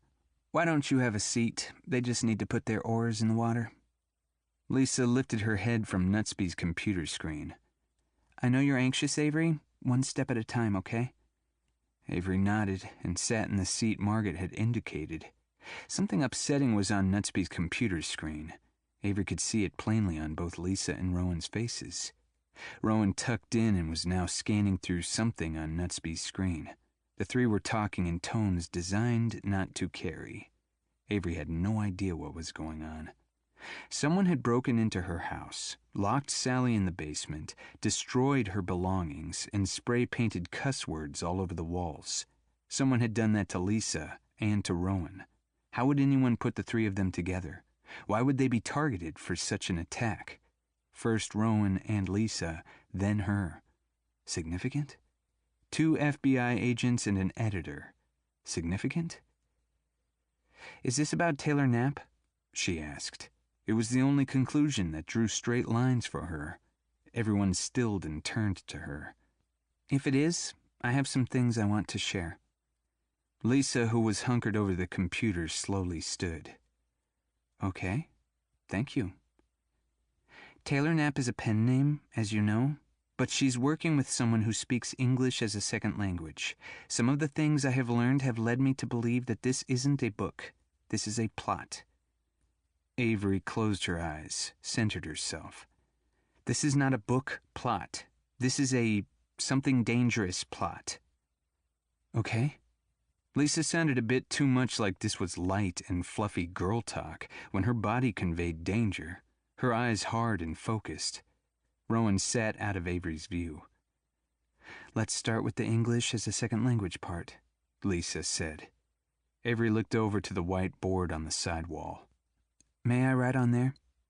Margaret stepped forward and handed her a dry erase marker. Avery stood and walked over, her whole body tingling. "I met Taylor Knapp this past Monday and saw her again Tuesday. Both days I tried to get some information from her to give to my boss at Windsor Shreveport. An outline, a character list, anything. She gave me nothing. She told me she'd give me an update on Saturday, today. And she did. It was a big file. Too many words for someone to be able to concoct in 3 days. It was a file of highly specific notes. As I read through them, they sounded off to me. The English was good, just off." "Do you have the notes with you?" Lisa asked softly, as if she didn't want to stop Avery's train of thought. "Yes, it would be good if you all could see them to make my point." Avery walked back to the table and pulled her computer from her purse. "Is there a place I could forward these?" "If you'll pull up the file, I'll hand your computer to Nutsby," Margaret said. Avery did that and waited for instructions. "While he's downloading, do you know Taylor Knapp's legal name?" Lisa asked. "This is what I know."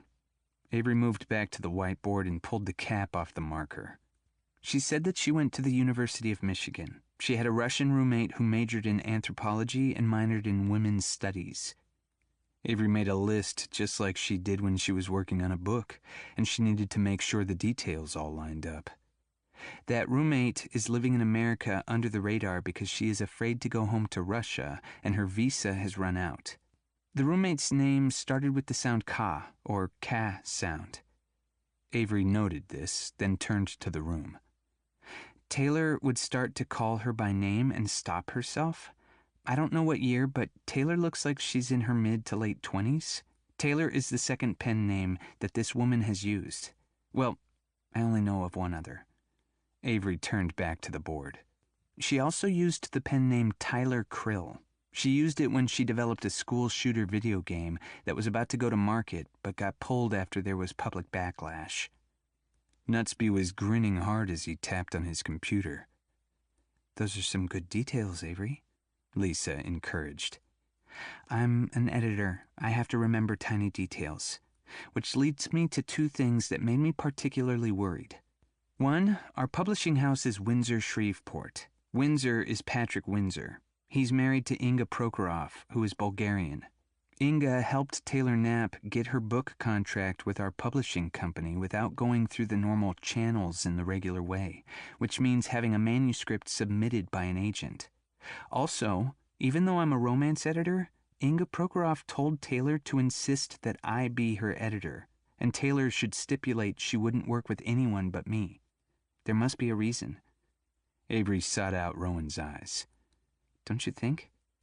A screen came down. The plotting notes flashed into place. "Yes, I think," Rowan said. The room fell silent. Avery watched the people in the room read through the information on the screen. After a few minutes, Lisa asked, "Is this what you thought it would be, Rowan? I'd say you hit the nail right on the head." "Yes, this looks right," he said. "On Monday and Tuesday of this week," Avery continued, "I met with Taylor Knapp with the goal of producing some indication that Taylor was indeed moving forward with her contract. I asked for anything she could give me, anything at all. She said to me, 'I'm still waiting.' To which I responded, 'I don't understand.' She said, 'Which is fine. Look, you said Saturday, right? Then, you need my outline by Saturday, you'll have it by then.'" "Which you did," Lisa said. 50,000 words. From 0 to 50,000 focused, systematized words. In 3.5 days. I don't care if you're the Forrest Gump of literature, that can't happen. These were delivered to her, and she passed them on to me. I can't imagine another scenario, and they were written by someone who speaks English as a second language." Avery turned to the screen. Okay, your English lesson for today, listen to this phrase at the top of the page, The one I highlighted. "Have 3 people discuss this. Choose a bad big man." Does that seem weird? Avery sidled over to the whiteboard where she wrote, "Quantity or number, quality or opinion, size, age, shape, color, proper adjective, X nationality, purpose or qualifier." This is how people speak English as their mother tongue. Order their adjectives without thought. I once had a woman who wrote beautiful prose, but her mother language was Portuguese. When I edited her work, I had to be hyper-vigilant for these mistakes. So this list always holds except when there's a repeated sound. Listen to the phrase, "the big bad wolf."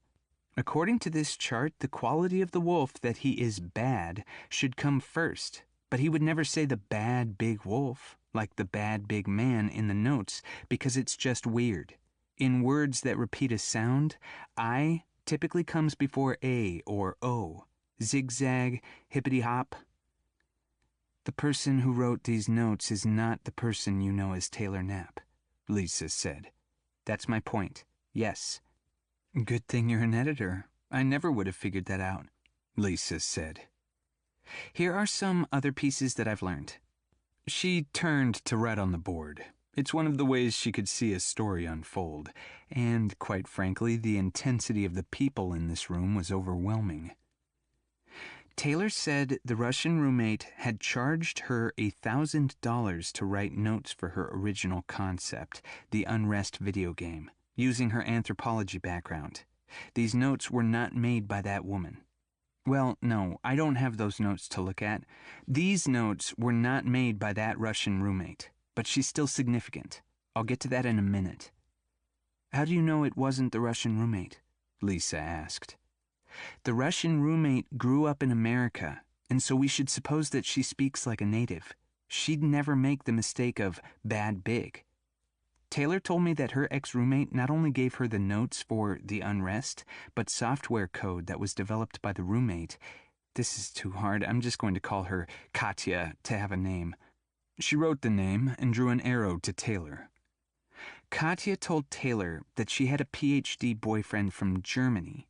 That boyfriend, out of the goodness of his heart, wrote some code that Katya also gave to Taylor. What kind of code? Lisa asked. Okay, I'm not a computer person, so see if this makes sense to you. The code was to show Taylor how the game could both collect data from a specific user and use data that had been collected by the internet about a specific user to help filter that user's experience in the game. The goal was to put those users who had the same worldviews onto like-minded playing teams. Any clues about who this PhD could be? Lisa asked.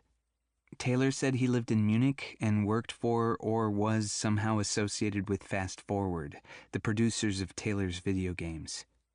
Avery moved to a clean portion of the board. She wrote out the name Katya and drew a circle around it. From there she added spokes. One for notes, one for PhD boyfriend and code, one for Fast Forward and producers, The last one for Windsor-Shreveport.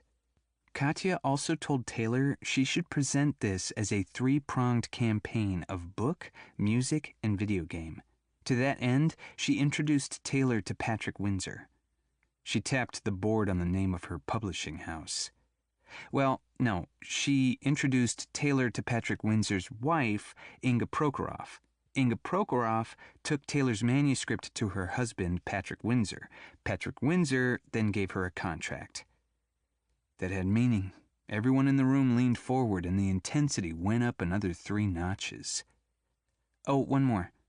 Avery drew another spoke and wrote, band. Katya also knew of a band who then wrote the music. Of course she did, Lisa said. Avery focused on Lisa. I can't figure out why that's significant. Music is often used to indoctrinate the listener with an ideology. It's a new way of branding hate, Lisa said. Taylor talked to you about her code? How the game is developed? A little, yes. Rowan looked over at Lisa. I know that's what excites you, but we have a lot to debrief Avery about. Can we get to that later? Sure, Lisa said. Where should we go from here? I'll tell you where I'd like to go from here, Avery said. Why was my house destroyed along with yours and Lisa's? In a minute, Avery. Rowan looked at Nutsby, then back to her. First, we need to show you something. I think maybe you should sit down for this. Chapter 41. Rowan. Saturday night, Aniquis headquarters. Titus, Honey, Margaret, and Nutsby had been low-key, and Rowan appreciated it. They blended into the background, facilitating as Lisa and Rowan directed the conversation with Avery. Back at Avery's house, Lisa had taken Titus and Honey aside and had given them details about the attack on Rowan during his run, and both of their houses, including the photos, police reports that she accessed from her computer, and the names and contacts for the FBI colleagues who were investigating the case. They'd sent those details ahead to Aniquis headquarters. Rowan knew that Aniquis had computer systems that rivaled the intelligence community. He hadn't been prepared for how fast this team could work. In our job, lives can depend on seconds, not minutes, Nutsby had said. We're geared to work fast and go hard. No kidding. Rowan was grateful the FBI had signed this contract. Aniquis didn't have red tape to tangle them up and slow them down. The team just put their heads down and stormed the castle. In a calculated move, Rowan walked over to sit beside Avery. This wasn't going to be pretty. When they had walked in and Nutsby had flagged them over, he had shown Lisa and Rowan the video. They needed to tell Avery about this, and they'd come up with a plan. Nutsby had said he'd be the one to rip off the bandage. Cowardly, maybe, but Rowan preferred it was Nutsby who showed her the video. Rowan didn't have the intel or the next steps that Aniquis did, so this made sense. At least he could give Avery some physical and moral support. Ma'am, Nutsby began, you mentioned that you're a romance editor and that you were assigned to work on the Taylor Knapp book specifically by Inga Prokhorov. That's right. One of the jobs that we do here at Aniquis is to protect people. We protect their physical person, their assets, their house, for example, and we also protect their reputations. Avery nodded. In the last few years, this has become more and more complicated, but we have some pretty good ways to mitigate issues that come up. Okay. For example, social media. We have ways to search for attacks, track them, and to intercede where necessary. Okay. Avery was shifting around in her seat now. Her brain worked fast, and as she had said it herself, if you gave Avery any situation, she could tell you with a snap of her fingers 15 ways that things could go to hell in a handbasket. Rowan was sure that Avery's mind had churned up at least that many. When we received your name for this assignment a few days ago... Days ago? Avery interrupted and looked Rowan's way. The Aniquis team was hired to work on a case that includes Taylor Knapp, and you were listed as a possible informant. Lisa... Her voice trailed off. Was assigned to talk to you, Rowan said. Avery focused back on Nutsby and nodded her head that he should go on. I entered your information into my program, and we got a hit this morning. We've already taken action. For God's sake, Nutsby, spit it out, Avery said. I'm breaking out in hives listening to you. Nutsby reached over and clicked his computer. The screen changed to a video of Avery and her mother in what Rowan now recognized as Mrs. Goodyear's bedroom. Avery was dressed in a thin cotton nightgown. She wasn't naked, but with the way the light was shining, you could see a lot. Too much. She leaped into the frame. Her hand came up and slapped across her mother's open mouth. Until this point, there had been no volume. Whatever Mrs. Goodyear had been saying was not included on the video. It looked like she was screaming, or maybe singing. Don't you dare open your mouth, do you hear me? There was another blank space where Avery was saying something, but there was no sound. Mrs. Goodyear fought against Avery. Avery Grace Goodyear, how dare you manhandle me? Get up, Avery ordered. What? No, leave my room this instant. Avery reached for her mother's wrists, planted a foot on the bed, and now, leaning out of the camera view, she yelled, "Get up!" There was a blip where the video had been edited. Here you go. Open up. Avery's face was determined, her voice tense, her hands shaking. Rowan had seen her mother hit Avery in the head with the hairbrush, had seen with his own eyes what that looked like, had felt sympathy. Having watched the video repeatedly now, he still couldn't believe how volatile, how physical, how difficult it had been for Avery. His heart went out to her. Mrs. Goodyear sealed her lips in a tight pucker. Avery reached for her mom's jaw, but Mrs. Goodyear twisted her head to the side. I swear to God, Mom, you're going to take these pills and go to sleep if I have to sit on you and force them down your throat. Why? Mrs. Goodyear's voice trembled with emotion. Fear and sadness filled her eyes. Why are you brutalizing me? Why are you helping them? Take your pills and we'll both get some rest. No! Mrs. Goodyear put her fists up like she was going to throw punches. Avery lunged forward, grasped Mrs. Goodyear's face. Mrs. Goodyear's mouth popped open. Shaking, Avery shoved the pills down the back of her mom's throat, then released her. Ginny was sobbing. The video ended. What? How? Avery shook her head. Nutsby moved his chair to the edge of his desk where Avery had a better line of sight.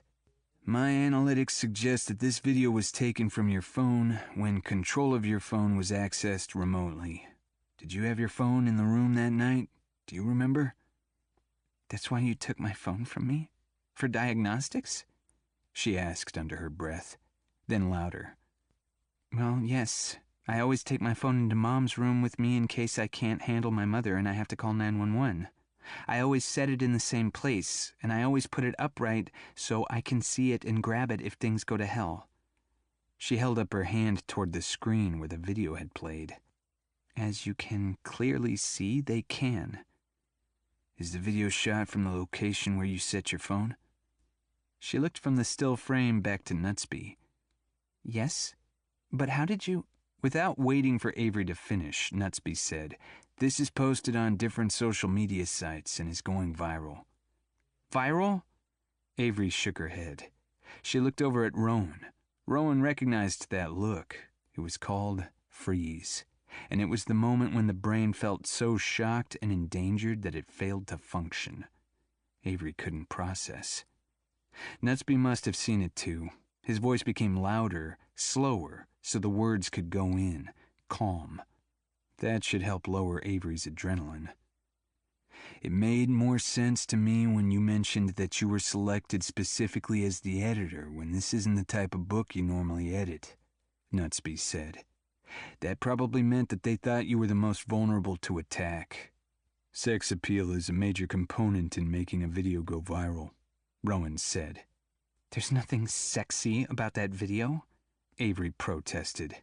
That video is horrible. But you're attractive, ma'am, and if you'll forgive me, your nightgown is pretty see-through. A beautiful person means more clicks, Honey said, matter-of-factly. Sexy, even in a circumstance like this, means more clicks. Avery hadn't stopped shaking her head. I'm still lost.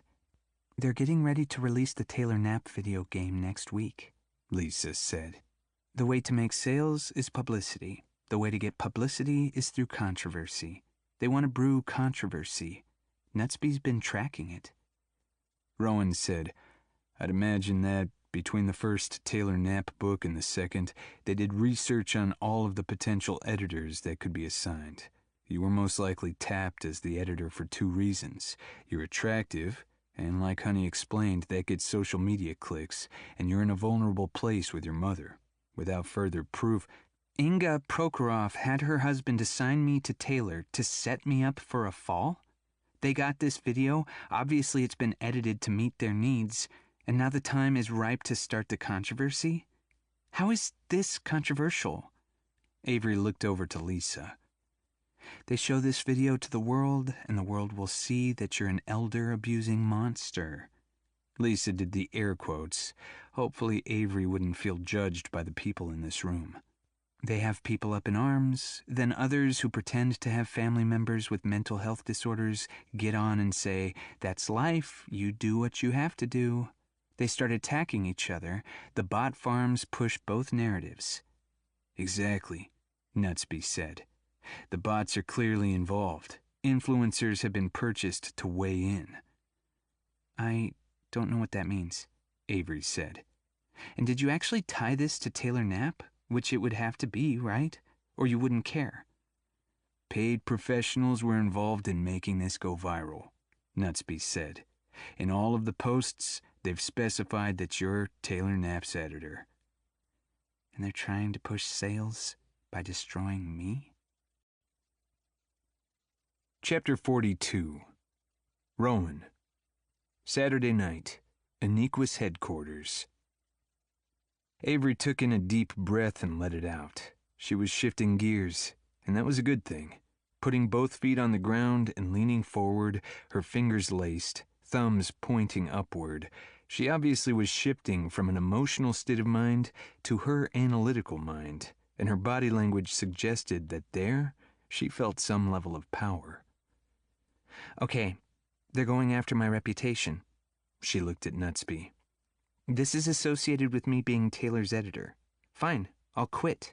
My mother can't stay with me anymore anyway.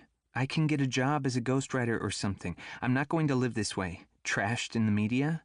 If I'm no longer associated with Taylor, I'm no longer a target. We need you to not do that, Lisa said. Even if this sounds ridiculous, I'm going to say it anyway. Your country needs you to not do that. You are our in with Taylor. If you stay in the game, we have access. And that's the case that makes me interesting to Aniquis and their reputation protection. If I'm not involved in the case anymore, that goes away too, doesn't it? Avery asked. Yes, ma'am, Nutsby said. She looked down at the carpet. So I have no choice. You always have a choice. If you laid low for a few weeks, this would go away, Titus said. They'd find another victim. Avery looked over to the corner of the room. She stilled. Her eyes lost their focus as she thought. When she turned back, she said, I have a plot point I want to have addressed, please. And I say that because this does seem to be some crazy suspense novel I've fallen into. I want to understand why they attacked our houses. And Rowan, Lisa added. What do you mean, and Rowan? She turned to Rowan, her face creased with concern. Is that the accident you got into? Is that why you're bruised the way you are? I thought you were overseas when that happened. They tracked you overseas? Knowing me is going to impact your job? With each sentence, her voice ratcheted up to high-pitched, breathless squeaks. Her eyes were held wide and disbelieving. Rowan took her hands, sending her a smile that he hoped would take her concerns for him off the table. He'd work through things as they came, and know, even though the Taylor Knapp strategy was associated with the Prokhorovs, this had been a project that had been spooling out long before they knew Rowan was in that picture. They shouldn't have made the connection. He didn't think he was exposed, but time would tell.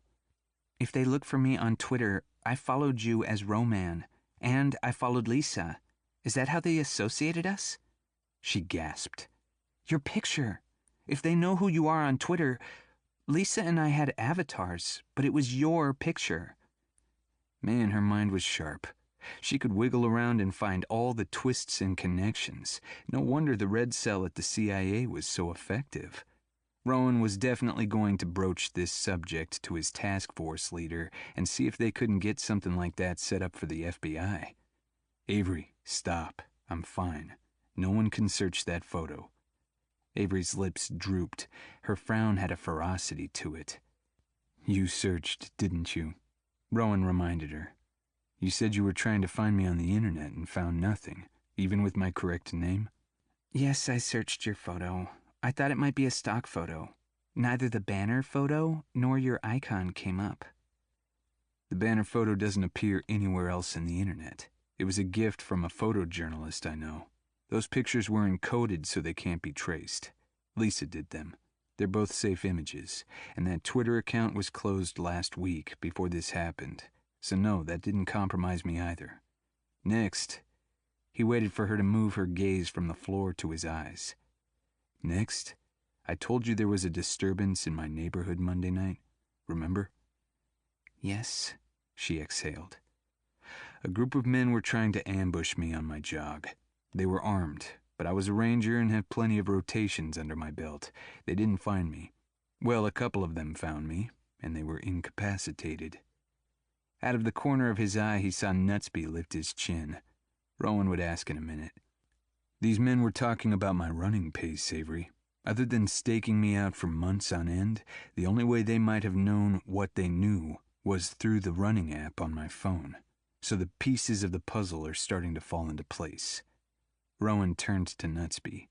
You got something on that? 3 of the men were injured, and 2 of those men had their images captured. The FBI was able to track down the names of the men in the photos you took. Prescott sent me the file when I called over to your office earlier. Rowan pressed his lips together. He hoped this information would be actionable. Some interesting data points. Both are young, white males. They live in Northern Virginia. Both have social media footprints. They formed a kind of a weekend warrior group that gets together and plots for doomsday. It looks like on weekends they train with a group out of West Virginia named Sons of the Iron Cross. Again, that information came from the FBI. I'm still compiling a list of their members. You have their name? Lisa asked. Patriots Pledge is the name of their group. A skull cut out of an American flag is the symbol. You're nodding your head, Lisa said to Rowan. That seems right to you, based on what you saw that night? Yeah. That Stars and Stripes skull was on both guys' arm patches. They acted like a bunch of wannabes, weekend warriors, and knew at it, too. It was like watching cosplay. Lisa lifted a brow. Bet they didn't expect the bullets. It didn't seem like they'd thought any of it through. Someone had to turn them on to me. He turned to Nutsby. What about the heart and lightning bolt? Getting anything on that? He shook his head. Pictures of the vandalism haven't gone up on social media. I'm expecting them. Our computers are watching for them, but it didn't look like someone leaving a calling card. That looked like a gang tag, sort of like counting coup. They want to show someone how big and brave they are. Those images will be up soon if this ties back to Knapp. Rowan thought of Brussels and making contact with Sergei Prokhorov, the alpha dog himself. He'd thought in just those terms, counting coup. When you don't kill your enemy, you just take a smack at them to show your superiority and disdain. The Vandals had miscalculated what bravery looked like. The Patriots' Pledge, though, that wasn't an act of cowardly destruction. That team had intended an act of violence, not a counting coup. Something else. Rowan wondered just what it was they had thought they would have accomplished, ambushing him on his run. These might be 2 separate groups? Avery asked. They may all be separate. 1, the attack on Rowan by Patriots' Pledge, Lisa explained. 2, the Vandals. And 3, the viral video maker who co-opted your phone. Unless and until we have something tying them together, they'll be treated as separate attacks. What the hell? Avery swung her head around, looking from one person to another. This is crazy. I can tell you, Nutsby said. The computer found postings from the Patriots Pledge members that let us know they coalesced as a group playing the unrest. So that's an important point. I don't understand, Avery said. Instead of them being friends who started to play the unrest, Nutsby said, the unrest helped them to become friends, and from that friendship they developed a group that trains and attacks. The game gathered people from the same geographic vicinity? Lisa asked. So far it looks that way, Nutsby said. As we do more research, we'll see if that bears out. Isn't that terrifying? Avery asked. Rowan looked at her. A computer that gathers people in the same area, Avery said. That means they can meet and plot and act. The game introduced them, like the Russian chick did when this all started as a pretty benign idea in Taylor Knapp's head. Katya put the right people together, and out of their association came this bigger, badder plot. Avery spread her fingers and pressed them to the sides of her head. I'm seeing this playing out in my mind. It's like all of these little terror cells, tribes of people who feel that they are just and right, work to stop people of divergent views. They do whatever they think will advance their cause. Different views clash both in the cyber and real worlds. The violence spreads to the streets. The violence spreads to the neighborhoods. Avery lifted her hand to Rowan. People see fighting, hear shots fired. They buy a gun, get a personal arsenal of bullets. They take action to protect themselves. It's a free-for-all of us-them tribalism. The room fell silent. Tribalism. She was right. It's what happened in the Middle East. There was really no reason it couldn't happen here, in America. Chapter 43. Rowan. Sunday morning, Springfield, Virginia. Rowan had gone to Mass with Avery that morning. She said it was the first time she was able to receive communion at a service since her father died. Avery couldn't leave her mom alone, and her mom would sing through the ceremony. It seemed to help Avery. He was glad they had gone. Now they were back in their hotel room with Lisa. Aniquis had come to catch them up on what they'd found. Until they were given the green light, Lisa, Rowan, and Avery would be staying here at the hotel with no outside contact. The vandals with the heart and lightning are called Flash Death, Nutsby was telling them. Oh, that's also a song from Taylor Knapp's new video game, Avery said. She was lying on the hotel bed with a pillow over her eyes. It's already been released on YouTube. I've met them, the band members. I heard that song when they were playing her new video game, The Uprising. Nutsby and Titus sat in the hard chairs over at the table, their computers booted up. Rowan was next to Avery on the bed. Lisa had brought chairs in from her room next door. She was perched backward on one, her hands crossed on the back, her chin resting on her hands. When you came in, you said you had an update on the Patriots Pledge guys? Rowan reminded Nutsby. There are arrest warrants out for the guys with the photos. They've gone to ground, Titus said, then looked over at Nutsby. There was a bolo out for the men you incapacitated, Nutsby said, knowing they would probably seek medical attention. Once we knew about the attack, that was one of the parameters I inputted to our system. An hour ago, the police found a guy passed out in the streets. No ID. 2 bullet wounds in his leg. Nutsby was speaking directly to Rowan. They must have been round-nosed bullets. They passed straight through, according to the responder chatter from the paramedics. The wounds were days old and infected. The unknown subject was transported to the local hospital. We already flagged this for the FBI. We're sure the hospital did as well. It's a little sketchy when you don't seek help after you've been shot. We sent Panther 5 over, Margaret. She'll get photos. We'll get the patient ID'd and see if this isn't the guy we're looking for. Gunshots? Avery gripped his hand harder as she pushed the pillow off and lifted her head. Left leg? Rowan asked. Outside thigh? Roger that, Nutsby said. Rowan smiled broadly. Finally, some good news. Unless he dies, Lisa said. Gunshots? Avery stammered.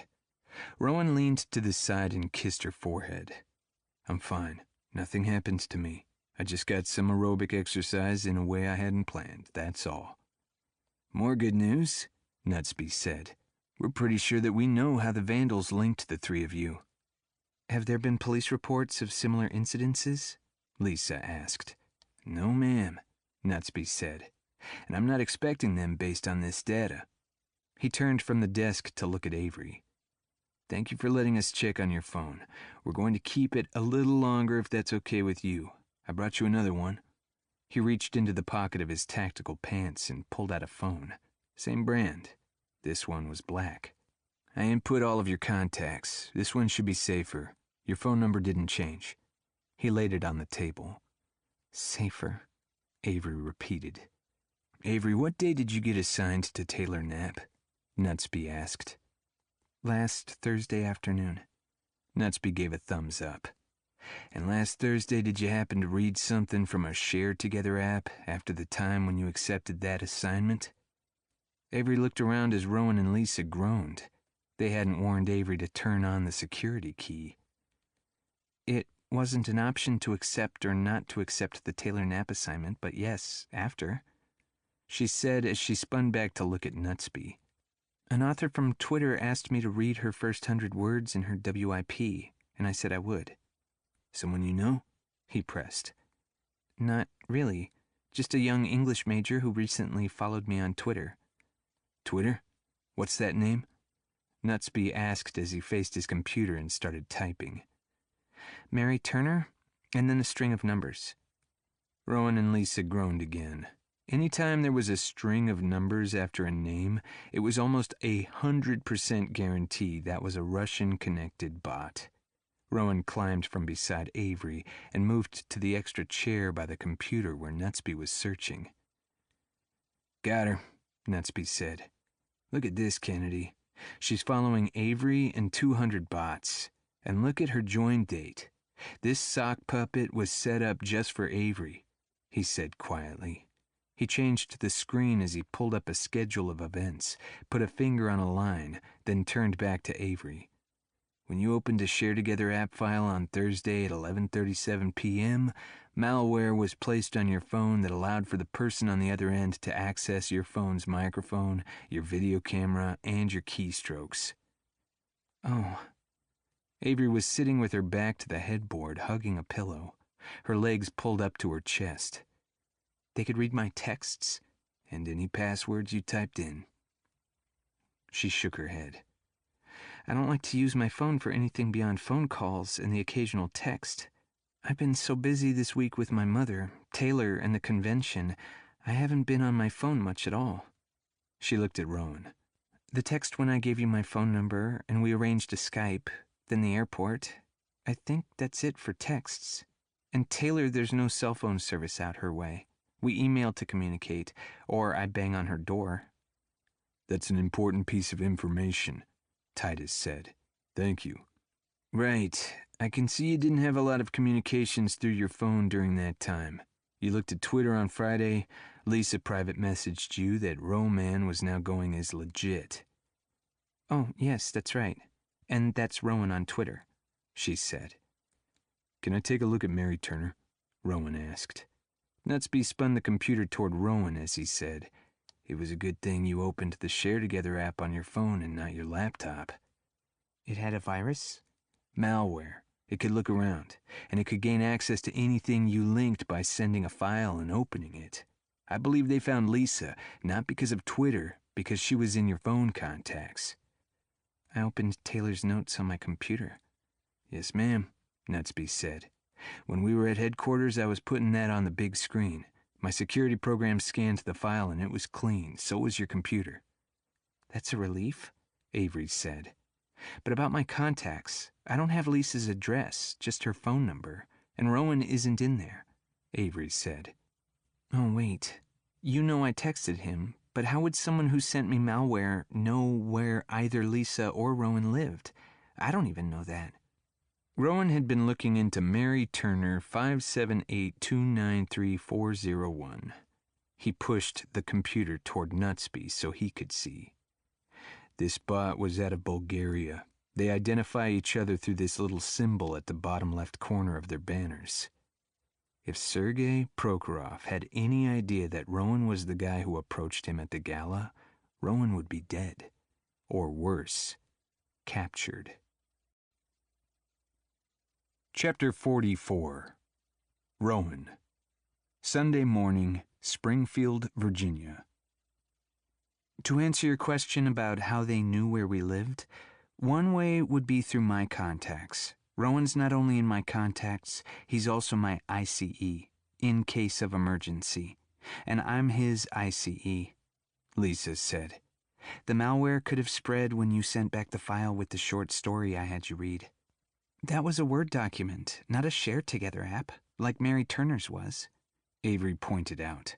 Once your phone has the malware, anything you sent from your phone that someone opens could have that malware spread into their device, Lisa explained. I have programs on my phone to protect me, but it very easily could have just looked around my system to see what apps I had and looked through my contacts list. My home address is listed in the setup. That was Saturday, Nutsby said, looking at the readout on his computer. 10:23. I'm so confused, Avery said. Not to worry, Nutsby said. This is all just drawing lines of connection. The takeaway is that a bad actor planted malware on your phone, and we're speculating about how that information could have been used. One way is by accessing your microphone and video camera. That ended up being put up on social media, and another was to access your contacts. Okay. Well, no, not okay, Avery said. I guess I should have said I'm still not following along. Nutsby, they'd know Kennedy and Griffin are both FBI from their GPS? Titus asked. No, Lisa said. Rowan and I have an app on our phones that cleans out our GPS files as they're made.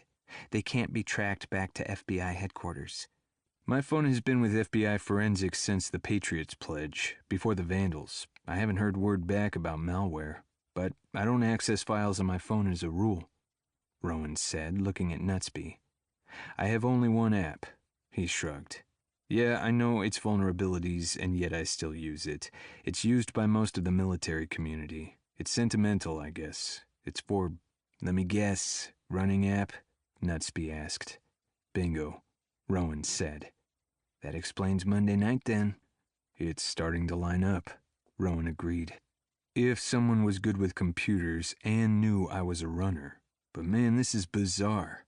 Avery and I talked for the first time Monday night. Monday night after we got off Skype. I was attacked. They had to have that information for at least enough time to form a plan. It wasn't a great plan, so give it 24 hours, maybe? I honestly don't know how the Patriots Pledge could tie to Avery. I have a guess, Lisa said under her breath. Rowan leaned back in the chair and crossed his arms over his chest. His brow drew tight. Remember the day I told you about the tweet that got erased? Rowan felt the blood drain from his face. Jody. There was more than one.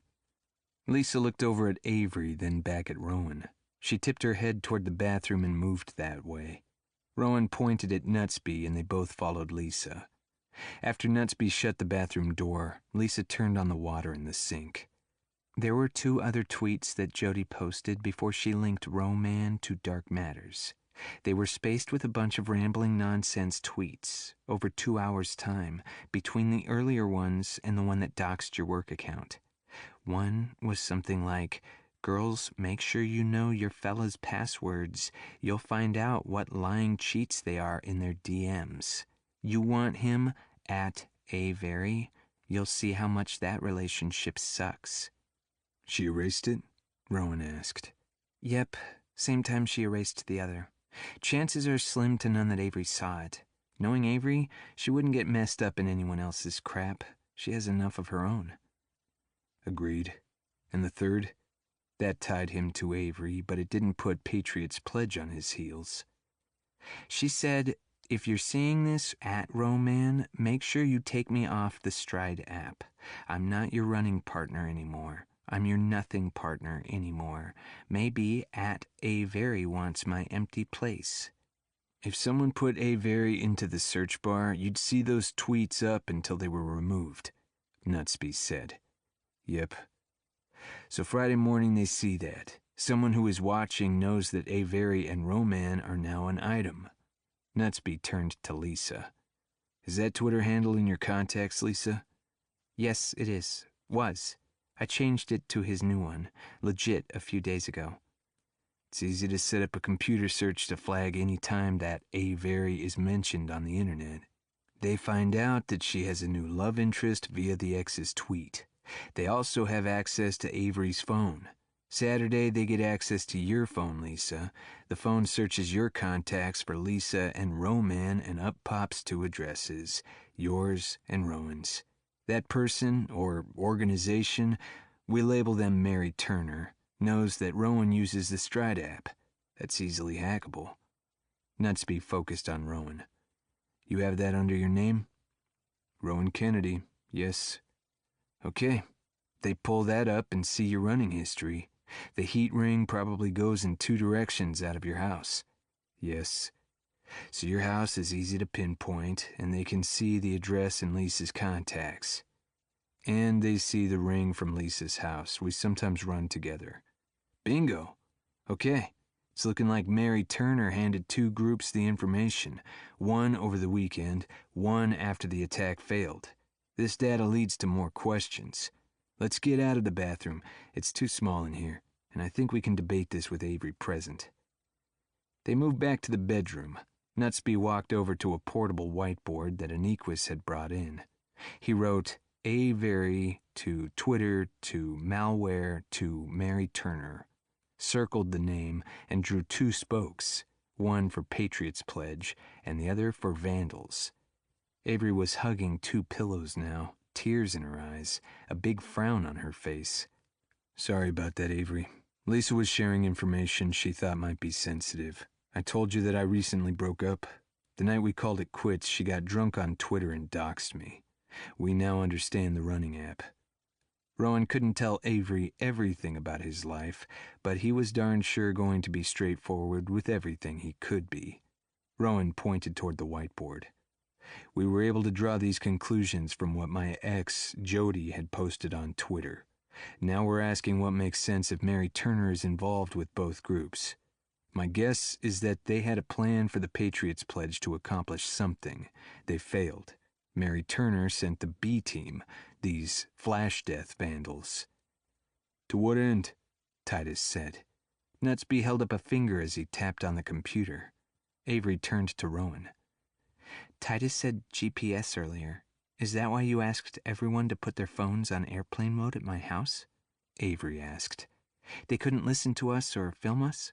Couldn't follow the GPS back to your headquarters? Exactly. Nutsby answered as he looked up. Avery spun his way. Everyone in my contacts might get their houses destroyed? It's doubtful, Nutsby said.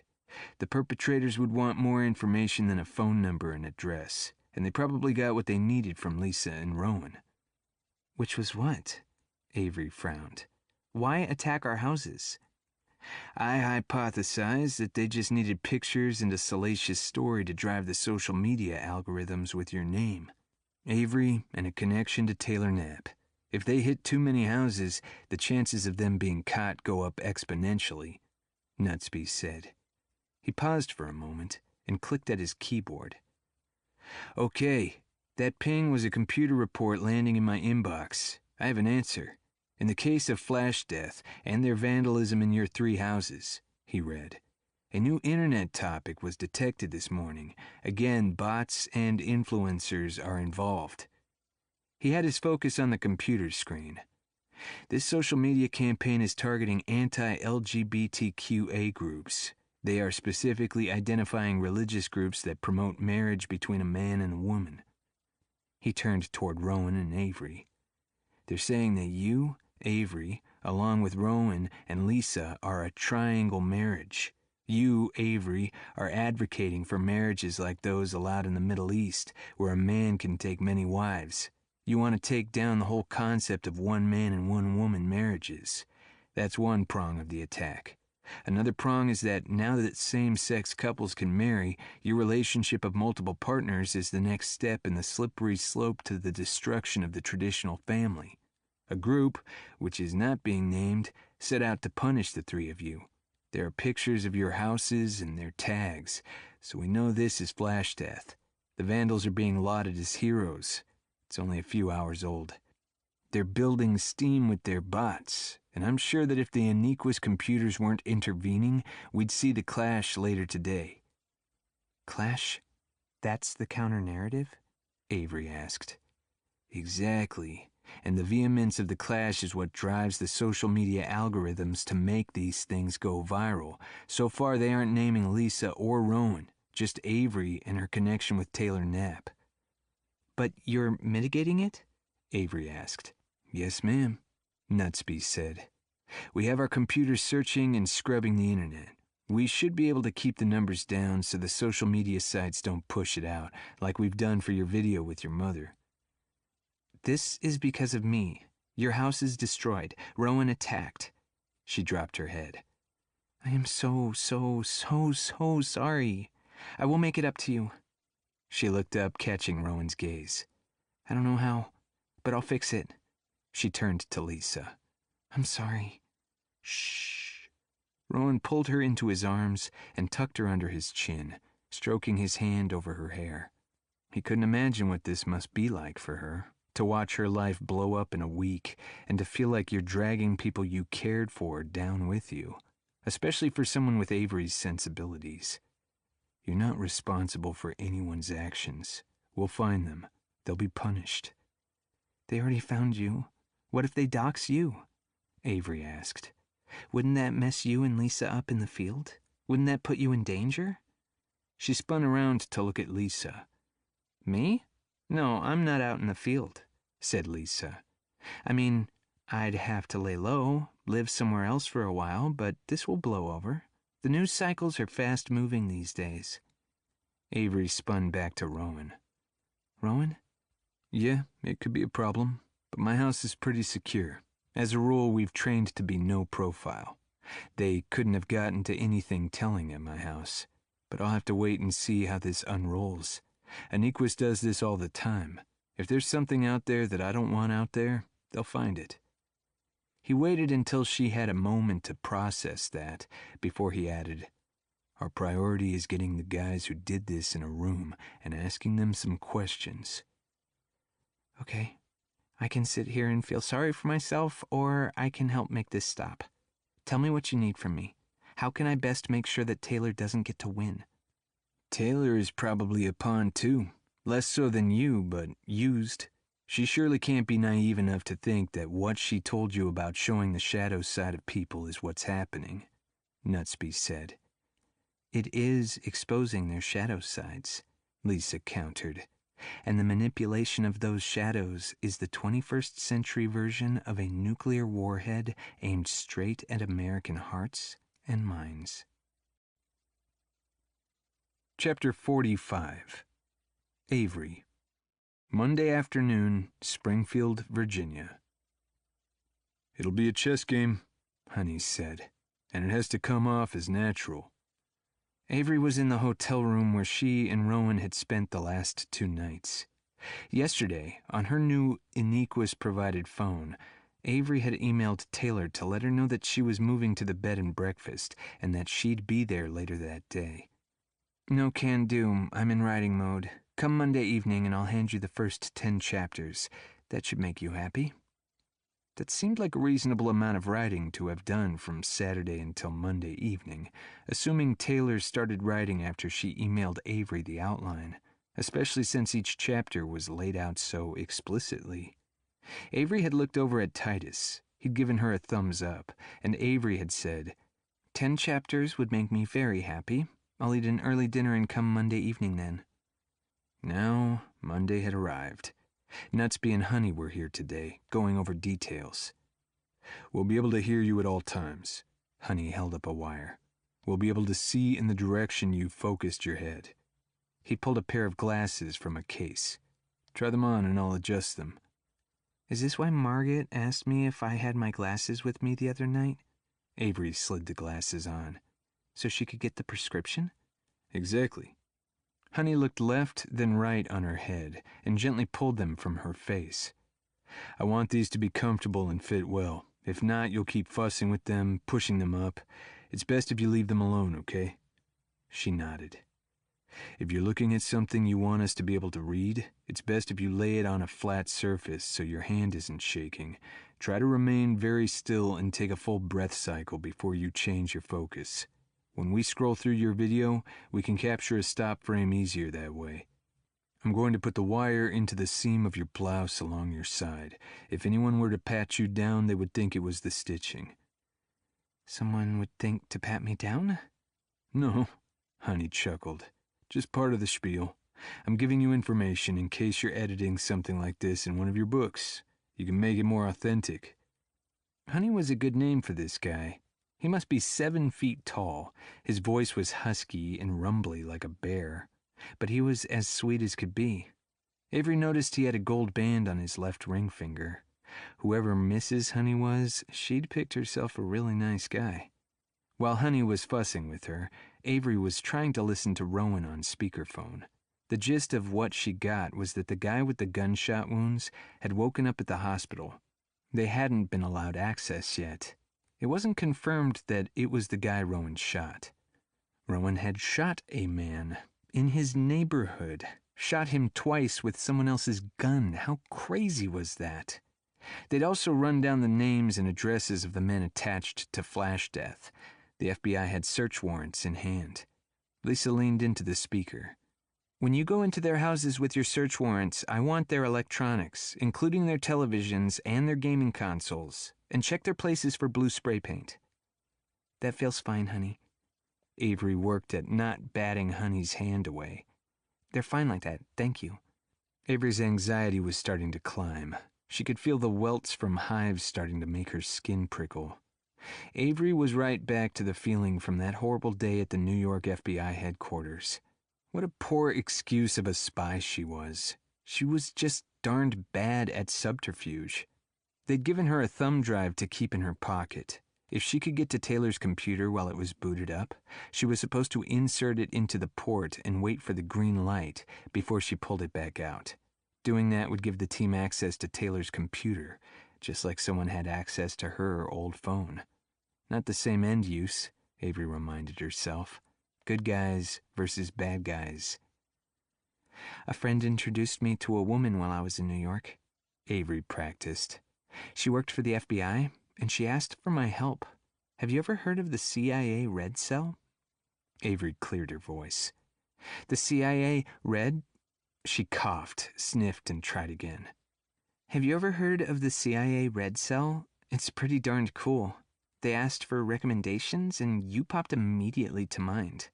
How would you like to help your country? Avery paused, smiled.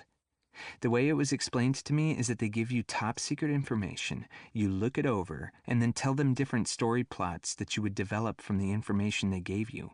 For example, you might have the terrorists attack from the sea or land or air. It's really perfect for you. This is just like the rings that you develop for your games. Choices made and what can be learned from each iteration. You're going to do fine, Honey said. Keep it natural. Let it work its way into conversation. Mention that we'll have to do a background check, Nutsby said. That might be the time when you ask her real name. From what I told you, did your AI programs figure out who she is? Avery asked. Nutsby showed Avery a picture on his screen. Avery peered down at it. Yes, well, I think so. This photo is younger, plumper, and goth. She doesn't really look like this now, but she's got that mole there by her hairline. Avery reached up and touched her own head where the mole could be found. And she has that little cleft in her chin. She touched her chin. So what is her real name? We're not going to give you any information about her that you don't already know, so it doesn't slip out by accident, Rowan said. We don't want her to have a heads up. Avery dropped her voice to a whisper. Do you think she's dangerous? Not at all. She's out in the middle of nowhere. She lives alone as far as we can tell from our satellite surveillance. It's just you and her. And we'll be nearby. We can hear you and see what you see. You go in and chat. Try to find out what you can. See if you can't get the name of her contact and come out. Then she'll be arrested? Right now, we won't arrest her. Instead, we'll watch what she does, with whom she interacts. We're hoping to gather more people into our net. To that end, you might want to start by talking about Inga Prokhorov. Think about any connections you've had with Patrick Windsor's wife, and see if you can't make that work for you. Lastly, and most importantly, we want to see if you can't get to her computer and plant our spyware in there. Not malware? We're the good guys. Ours is called spyware. What are the chances that Taylor's computer is encrypted and has self-destruct capabilities? Avery asked. High. Honey handed her the blouse she was going to wear, the wire now integrated into the seam. Isn't it illegal for me to do this? Record someone in Virginia without their knowledge and plant spyware? Rowan and Lisa have electronic surveillance warrants. You signed the contracts with Aniquis. We'll provide you with all necessary legal support. We won't let anything bad happen to you, I promise. A shiver raked through Avery's body. In books, Avery knew if a character ever offered an unsolicited promise, that promise would be broken. Chapter 46. Rowan. Monday evening, Warrenton, Virginia. We have an idea on Bullet Boy. He's Bradford Michael Sullivan. That was Lisa over the speaker. She was at Aniquis headquarters with Margaret, working the case from their computers. Lisa thought that having 3 different groups attacking was actually extremely helpful to finding the mastermind. 2 groups who performed physical attacks had already been identified. It would be interesting to see if this was the same strategy that Avery mapped out on the Aniquis whiteboard Saturday night. Avery had charted the Russian roommate as the hub, with each spoke that made Taylor Knapp's work into a weapon extending out from that central player. That was significant. Knowing if Taylor's video games was the hub for this set of crimes would be significant too. It sucked to be personally caught up in this. It really sucked that this was affecting Avery. But here they were. It was time to figure it out and make it stop. Brad Sullivan, though, wasn't cooperating. Lisa said he'd lawyered up and didn't want to talk. The FBI got a search warrant on his house. That was fast. Not fast enough for Margaret and Lisa, though. They decided to hack into his computer. Ah, Nutsby chuckled. Are you finding anything? Plenty, Margaret said. You ready for this, Kennedy? Probably not, but hit me with it anyway. They were sitting in chairs in front of a bank of electronics equipment in a tricked-out cargo van, a click down the road from the farm Taylor Knapp was renting.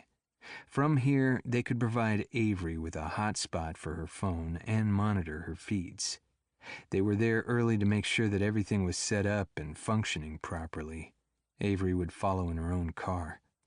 Nutsby had given her the green light to proceed.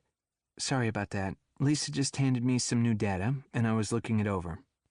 Okay, the night that Lisa opened the Word file sent from Avery with Lisa's short story edits is the same day that... Margaret stopped. Let me back up. Patriot's Pledge is comprised of upper-tier players in the Unrest. Lisa said that from her research, once someone attains that level, they seem to be attached to a charismatic figure. The charismatic then encouraged them to form bonds. In the group made up of Patriots Pledge members, it looks like their charismatic contacted them off the game via the Share Together app. Oh, good, Nutsby said. So none of this was picked up by signals intelligence. We still have the files, Margaret said. Brad doesn't clean his computer. Or use basic protection on his computer, Lisa threw in. His password was password. Okay. Rowan wanted them to get to the good stuff. The charismatic goes by Gusto, Lisa said with a laugh. Of course he does. Rowan did a mental eye roll. Gusto has a Bulgarian IP, as one would expect with Inga Prokhorov involved. I'm going to see if I can't find his social media handles, check out his banners, and see if this charismatic happens to have the Prokhorov symbol in the bottom left. Yep, that's what I'd be interested in. This is how it ties to you, Kennedy, Margaret said. Gusto wrote that he came across some information that Rowan Kennedy, along with your two jihadist brides, Lisa Griffin and Avery Goodyear, are plotting against the United States. We're married, Lisa called out, and Rowan could hear clapping. I can't wait to tell Sandra. She's going to be thrilled that her girlfriend is married to a guy. The charismatic told the Patriots Pledge that you, Kennedy, Margaret continued, were going to shoot POTUS at his speech last Tuesday. What? Rowan looked down at his boots as he processed that thought. If the Patriots Pledge guys thought the POTUS was in danger, why wouldn't they have called the FBI or Secret Service or someone with capabilities? Why would they grab a gun and run to the would-be assassin's house to ambush him on his jog? Yep, Margaret continued. Then the charismatic said that something needed to be done to save the POTUS. And, oh, by the way, I know where he lives and, better yet, where he jogs. Then Gusto posted a graphic of both running directions and how long it took for you to get to one of 3 points mapped in each direction. Gusto said it looked like rain on Monday, and that if he, Gusto, was planning an op, he would wait for the skies to clear, that it should happen after 9 according to the Weather Channel. Then he stepped back. The boys on the Patriots Pledge are true believers and 100% dedicated to the POTUS. They decided they'd capture you and torture you until you exposed everyone involved with the plot to kill the president. And not take the threat to the FBI, Honey said. FBI is part of the deep state, Margaret replied. Right. So I guess it was up to Patriots Pledge to take me down, Rowan deadpanned. Did they have my picture? No, Lisa said. They asked for one and were told that no picture was available. So that's really good news. The Patriots Pledge probably identified you by watching you leave your house. It's a damned good thing they didn't catch you. Margaret looked through this guy's internet search history. He doesn't clean that out either. And amongst the porn sites, there were how to waterboard videos among other torture tutorials. Well, crap. Yeah, Lisa said. So when they didn't get to me, they just decided to watch and see what happened next? Rowan asked. Does that make sense? Margaret's voice came over the comms. They figured out that another group had targeted you. They were making fun of the spray paint, like that would stop you from killing POTUS. Patriots Pledge knows you're not home. They're trying to figure out where you work. They're not coming up with anything, which seems weird. The charismatics should be able to track your GPS history if they're good with computers, which we have to assume. Oh, you weren't there when I explained that at the hotel, Lisa said to Margaret. I designed a GPS filter that Rowan and I are field testing. Besides wiping our histories, in case someone was following real time, when either Rowan or I get near an FBI site, the GPS continues down the road until it gets to the next strip mall and places the car there. It functions again after we're 2 miles away. It's so, if this happened, no one could figure out where we work. Anyway, it's something I'm playing around with, trying to find the bugs in the system before I offer it to others. Excellent, Margaret said. We'd like to stay in that loop. Avery's in the house, Honey said. Let's stop the chatter. The image that Avery was capturing with her glasses came up on the screen. A woman, about Avery's height, slender, hair back in a messy bun, wearing a pair of black yoga pants and an oversized t-shirt, opened the door. Hey there, Avery said. Rowan could hear the nerves in her voice. Let's see the picture you have of her. Nutsby put it up side by side with a still shot from the glasses. Bingo. Did you really move to the bed and breakfast so you could babysit me? The woman backed from the door and stared down a short hallway. Does that mean you've identified the Katya roommate? Rowan whispered. Katerina Sokolov, Nutsby whispered back without letting his focus stray from the video feed. We're looking for her. Sorry, Avery said. But yeah, my boss said he'd fire me if I didn't come, so here I am, keeping my job. Men are assholes, Taylor said over her shoulder. Nutsby, do you have the house schematics? Rowan asked. Nutsby touched a button, and not only did a schematic pop up, but a red dot that moved with Avery as she shut the front door and followed after the woman. Avery arrived in a bright yellow kitchen. She moved like she was familiar with the setup and walked straight to a stool and sat down. They can be. How's Goose? Does he have a shed out back? He sleeps in the barn. He's fine. I got to ride him earlier. He needed the exercise. I'm drinking. Do you like White Russians? I don't know that I've ever tried one, but since I'm driving, a glass of water would be nice. Taylor turned on Avery and sent her an "are you kidding me" kind of snarl. You're driving 1.5 miles up a deserted road. What's going to happen to you? You're going to hit a cow? Just a personal policy. Her glasses bobbled. It keeps me out of trouble? Goody two-shoes like you? Taylor spun back and mixed her cocktail in what looked like a pretty hefty-sized glass. You've never been in trouble a day in your life. Probably because I have this no drinking and driving policy? Avery laughed. Taylor took a sip from her glass, moved to the counter, grabbed a stack of papers, and handed them to Avery. Taylor pulled out a drawer and handed her a red pen. You read these. I'm going to take a long hot bath and get changed into pajamas. It's been a tiresome day. You know what? Avery said. I'd rather just edit them in a Word program. That way when you send me the file, I have the track changes. She pushed the pages to the side.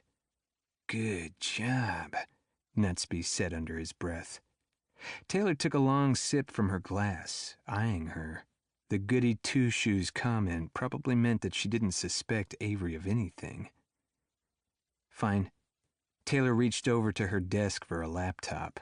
She opened the lid and booted up, found the file, and handed the computer over to Avery. Thank you. Avery focused on the first page, then looked up to watch until Taylor was out of sight. Is that weird? Honey asked. Taylor leaving Avery alone like that? Isn't Avery kind of like the boss in this dynamic? She's a creative type, Lisa said over the comms. Who knows what she's thinking? Could be a prima donna. She took her drink. She and Margaret could see everything the men in the van were seeing from their location in the Panther Force war room back at Aniqua's headquarters. You got Taylor's landline phone tapped though, right, honey? Lisa asked. We got audio in place to monitor her home and landline Saturday when Avery gave us the farm's address. With no Wi-Fi in the area, Taylor uses a hotspot on her computer. That's probably why she felt safe handing it to Avery. The hotspot's turned off right now. Taylor doesn't know that there's Wi-Fi available and Avery can make contact. They watched Avery look up to the ceiling when the sound of water in the shower was picked up. Then she slowly walked from room to room, probably trying to show them what was there. She carried the computer into a den area and curled in the chair. She pulled the thumb drive from her pocket and pushed it into place. She typed on the screen, "What do you want me to do now?" Paused for them to read it from her glasses camera, then erased it. For someone who was freaked out about being a spy, she was doing a great job. Rowan was really proud of her. But something had him by the craw, and he wanted her out of that house. Now. Chapter 47. Rowan. Monday night, Warrenton, Virginia. Nutsby texted, "You doing fine. Green light on the thumbnail. Put the thumbnail into your pocket. Edit Word file until Taylor comes back down. Then broach FBI red cell. Erase text after reading." They had explained to Avery that they were scrambling the airwaves in a perimeter just beyond the van, and if they texted, the bad guys wouldn't be able to read them, but they needed to keep the contact to an absolute minimum. When the text dropped into her cell, it buzzed in Avery's pocket. She pulled her phone out and read the instructions. They watched her erase the text and set her phone on the side table. Avery pulled out the thumb drive and put it deep into her pocket. Then she started editing. Chances that Taylor will own up to the fact that she's got the research notes from everywhere if Avery suggests the red cell? Margaret asked. I can't imagine that she'd cooperate in any way, shape, or form, Rowan said. He didn't like that Avery had left her phone out. She shouldn't be able to use it in that house. It was dangerous to make it buzz with another text, though, to tell her. Avery could probably cover by saying she'd forgotten it wouldn't work or something. If it's possible to get Taylor to comply, Avery will find a way, he said. You don't need to convince me, Margaret said. I'm Team Avery. Hey, honey, in Brussels last week, when you and Thorne were at the event, you did me a solid. Thank you. There's some chatter that you guys had a tough assignment after that. Everyone pull out okay? Rowan asked. I didn't see Thorne in the halls. Thorne's assigned to a personal protection contract. Panther Force is healthy. Good to hear. I'm marking the board, Nutsby said. Avery has a green light on the spyware. I'm in the computer and behind Taylor's firewall. I'm downloading data. The safest thing Avery can do is keep doing what she's doing. While we're just hanging out, I can pass you more information about 2 of the 3 attacks this week, Margaret said. Yeah? What have you got? Rowan asked. Once we identified members of Flash Drive, the group of men who attacked your houses, Prescott handed over the names to the PD. He just got word that the DCPD is getting them rounded up. The Flash Death guys will be sitting on ice when you get done with Avery's mission. There was a pause. Yep, I just got a message that the roundup is a go. I'll be glad to talk with them, Rowan said. He had to admit it. Sitting in this van was harder than he thought it would be. His antennae was up and pinging hard. Avery should be in zero danger. Rowan didn't know if he was picking up on her nerves, if this was what it was like to think of a loved one talking to the enemy, or if this was the early warning system he'd developed in combat. His emotions around Avery were too new for him to be able to make out the differences. The one thing he knew was this sucked. We already know Flash Death members play Taylor's game, Lisa said, and have a charismatic cheering them on. It's all in their social media chatter. No word yet on who hacked Avery's phone and sent out that video? I've got some code samples, Lisa said. I'm going to see if I can't spot a signature in there. This is too advanced for some wannabe. Whoever did this is top-notch. I think all roads will lead through Inga Prokhorov, Rowan said, his heel tapping nervously. Do you have a family tree? How does she fit in with Sergei? First cousins, Margaret said. Sergei's mother is Inga's aunt. Was. Sergei's mother is deceased. Are you following that thread? He asked. Roger that, Margaret said. Suddenly monitors went black, except for the glow of the computer Avery was working on. What the heck? Nutsby leaned forward. Rowan? Rowan, what's happening? Avery's whispers sounded panicked. Rowan, the lights went out. Honey? Nutsby said. I'm on it. Take comms. Honey pulled a plastic box from a cargo pocket on his pants and put his earpieces in place. Testing, testing, testing. Good copy, honey. We're seeing this, Margaret said. I'm checking now for closest available operators to respond to your location just in case. Copy, Nutsby said. I'm going. Nutsby reached around to a drawer and pulled out a comms packet. Tonight you'll be Foxtrot, Kennedy. He spun to the wall and pulled down 2 helmets with night vision. We own the night. Foxtrot, roger that. Rowan geared up. After slipping his comms into his ears and doing a sound check, Honey handed him body armor and a rifle. What the heck is this? Rowan asked, looking the weapon over. Stun rifle, Honey said. Use it if you can. If you can't, I'm assuming you came strapped. Always, Rowan growled, jumping out the back of the van. As soon as his feet hit the ground, he pulled his night vision into place and took off running. Move! Chapter 48. Rowan. Monday night, Warrenton, Virginia. The crash was followed by glass shattering and a high-pitched scream of terror through their comms. Nutsby, what have you got? Honey's voice was combat steady. Find the fire, put the fire out. It was what Rowan had lived throughout his years in Special Forces, but he was not prepared to tamp down the kind of feral savagery that expanded through his system. He wanted to rip any hostiles apart. How dare they endanger Avery? Avery's got the computer. It's the only source of light. Not sure if I want her to drop it or keep it on so I can see. Okay, she put it on the chair and stepped back from it. Want to call her cell? I have it ringing, but she's got it set to vibrate. She's probably got tunnel vision, so all thought processes are out the window. She's scanning, trying to figure out which way to go. Another shrill scream. Nutsby, I've got shadows. 2, maybe 3. Honey, what's that crashing? Avery's throwing shit at the shadows, Nutsby said. We have a 911 call going out to the Warrenton PD from the house. She's not giving her name. It must be Taylor. Panther 5, came Margaret's voice. I'm hearing a 10-minute police ETA on the scanner. You need to jump on that before the police go running in, guns a-blazing. Honey, copy. Panther 5, I'll let PD know there's an FBI special agent on site. Honey lowered his voice. Honey, command, be advised we have 2 hostiles at the front door. They have weapons brandished. We're going to dispatch them. Nutsby, copy. We need to clear this silently, Honey whispered. Choose your guy. I've got right. Zip ties in your front right pouch. I'm thinking we just give them a hug and let them go night-night. They stood in a core of young trees just before the yard opened up. Honey had his mouth up to Rowan's ear. We don't want to get their buddies excited. We'll clear this one hostile at a time. Rowan moved his gun from his ankle holster to the chest holster, ready to grab and shoot if need be. Nutsby, 2 hostiles have hands on Avery, 1 on either side. She's struggling with them. Honey, moving.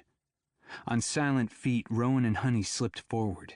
The men on guard had their backs to the road and were focused on the windows. Poor training, or maybe they got cocky because they assumed that they'd be alone, getting the drop on the farmhouse, which made this next move easy. Honey held up countdown fingers. 3, 2, 1. They pounced. Rowan got an elbow around the hostile's neck and clamped down tight before he could make any noise. He walked backwards as he tightened down on the guy's carotid so he couldn't use his legs to manipulate himself out of Rowan's grip. The hostile slapped at Rowan's arm and tried to keep his feet under him, but Rowan had done this 1,000 times before. This was second nature to him. Once the guy passed out, Rowan spun him onto his stomach, zip-tied his hands and feet, then left him there in the tall grass to jog over to Honey. Honey, front clear, doors locked. We're going to make our way around the back and see if they have any other sentries. Nutsby, 3rd guy in the room with Avery. Be advised, he has a high-lumen flashlight that he's shining in her eyes. She's going to be blinded when you enter, and you'll want to watch your night vision. Honey, copy. Foxtrot, what are they saying to her? Who are we dealing with? Nutsby, he's asking her where her husband is. She said she's not married. She thinks he has the wrong house. She might have sputtered when the breach first happened. She's firing on all cylinders now. They're spouting some shit about saving the POTUS. Through the window, Rowan heard the man yell. Do you think I'm going to let a crazy jihadist come into my country and put their scope on my president? Nutsby, we can hear him now. I don't know if that's drugs or just crazy. Rowan reached his hand in front of Honey, with 2 fingers up, then pointed into the tree line. Honey used hand signals to tell Rowan to circle to the man on the right. He'd take the guy on the left. As long as the guy was just yelling, it was better to take down the crew outside. Rowan slipped along the shadow of the house and into the woods. He came around behind the guy and was reaching out his arm when his boot caught a stick and it snapped loudly. The hostile spun around to see what was behind him. Rowan yanked the gun from his chest holster and blasted the tango across the temple. The guy dropped like a sack. Hey, you okay? A tango called over. Then the grunts. Honey had him. Rowan could focus on getting this hostile trussed. Honey, 2 hostiles disabled. Nutsby, copy. The PD have called up a SWAT team, and they've been directed to gather 2 clicks from the farmhouse at a convenience store. They estimate their roll-up to be 20 minutes. They sound pretty excited about the possibilities of getting to play tonight. I'd make sure this is taken care of well before then. Honey and Rowan were up at the house, looking in the window of the room where Avery had been sitting. The computer was on the ground in the corner, and the man's flashlight shone in Avery's face. There were 4 figures in the room, not 3. One stood back by the door, arms behind his back. Rowan tapped 4 fingers on his arm to indicate the Patriots Pledge patch on their jackets and make sure Honey saw the unexpected player. Honey gave him the thumbs up. The two slid under the window panes and hunkered down to plan a course of action. "I'd say we just walk in with the stun rifles," Honey whispered. "Hit the two touching Avery. The noise and lights will be unexpected. We'll grab Avery and get her to safety. Take the others down. You can take them into FBI custody, and Taylor Knapp. We need to scoop her up in this too." "Sounds good to me." "Honey, you get that, Nutsby?" "Nutsby, copy, Lima Charlie." Loud and clear. As the two rose, there was a scream. "Nutsby, abort! Abort! Abort! 4th guy just shoved a gun in Avery's face. He's up in Avery's grill and sweating. He's got poor trigger control. No surprises." "Honey, copy." They stepped away. Rowan was frantic. This was what he did, day in and day out for years on end. And even if you had experience and skill under your belt, brains and bodies did crazy things, counterintuitive things. He just needed Avery to remember that they were there. They knew what was happening. They were coming.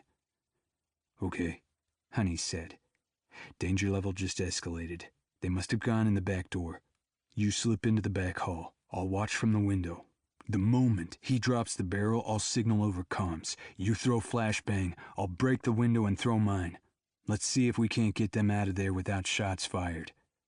He reached over and pulled a canister from Rowan's vest and handed it to him.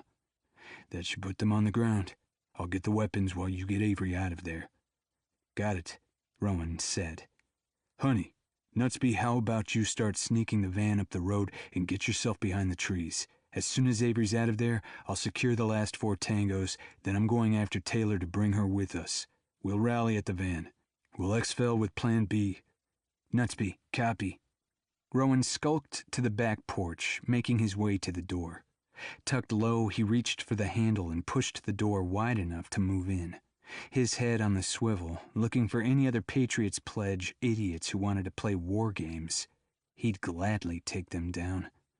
Rowan was depending on his training because every fiber of his being yearned to race into the room where Avery was being held and eliminate the threats.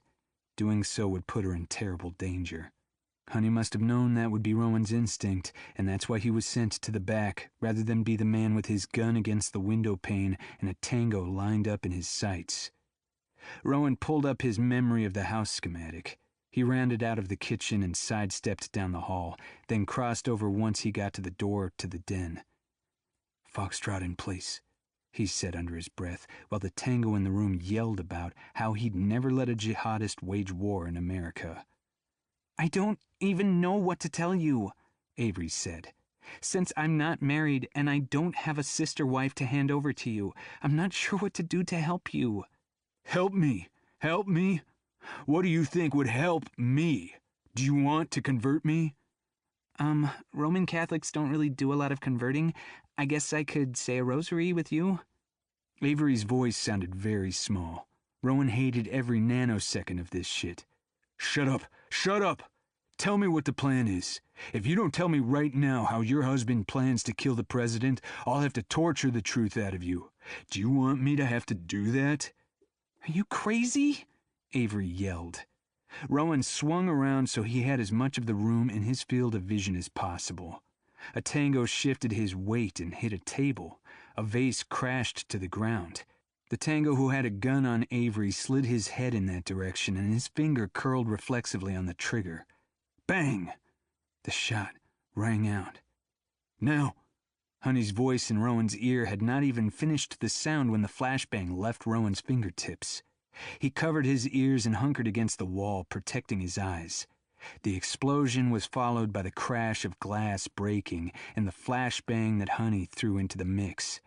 Rowan twisted and ran into the room. Avery was in the fetal position on the ground. The guy in front of her was reaching out, patting the ground for his gun. Rowan shot him with the stun rifle. His unholy scream filled the room. Rowan focused on the man on the ground who lay still. Blood pooled beneath him, shot by his own guy. Rowan grabbed up the shooter's gun and shoved it into his belt against his back. Crouching, he rolled Avery into his arms. At first, she flung out, not knowing who had her. She'd be blind and deaf for a while yet, but as he rolled her to his chest, even in her survival mode, she must have realized it was him. He lifted up from his squat and ran out of the smoke to get Avery to fresh air. He didn't stop running until he was at the back of the van. "Nutsby, precious cargo secured and is receiving first aid," he announced, moving away from the opened van door, giving Rowan room to set Avery down. He handed Rowan an oxygen mask and a bottle of water to minister Avery, then turned back to his bank of video feeds. "Foxtrot, honey, do you need me?" "Honey, negative. 4 hostiles secured. I'm going after Taylor."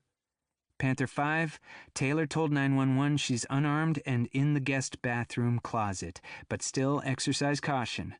"Honey, copy Wilco." Rowan cradled Avery in his arms as he flushed her face and held the air mask.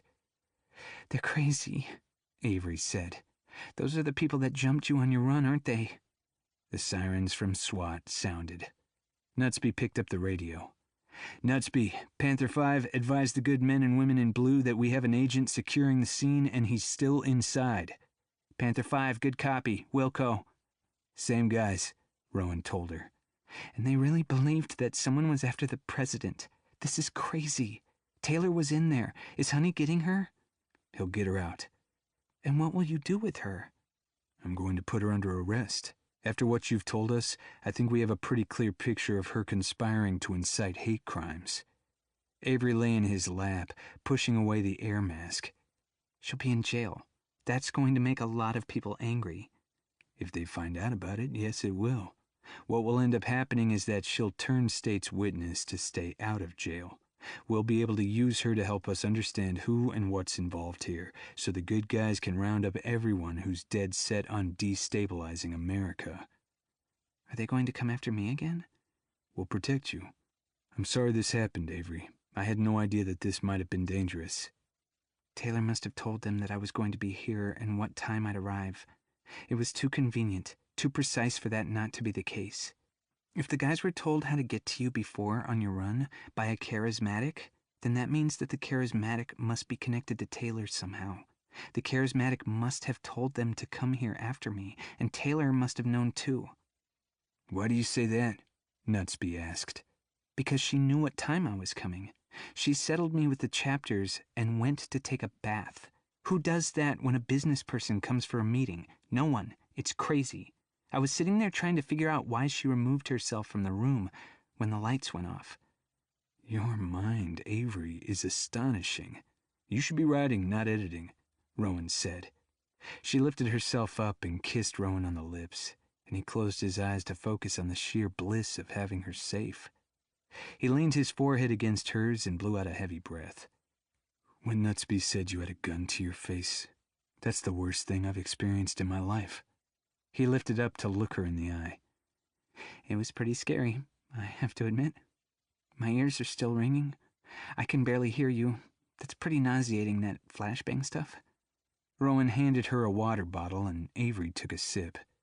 "Yeah, I need you to consider a safer job," Rowan said. "I don't know if I can go through my day thinking you're putting yourself in dangerous situations like this." "Oh, no, stop. You told me you shook hands for a living and didn't throw flashbang." "I did, didn't I?" He gathered her tight to his chest and squeezed. "Air," she gasped to make him let go. "Honey, the PD have taken custody.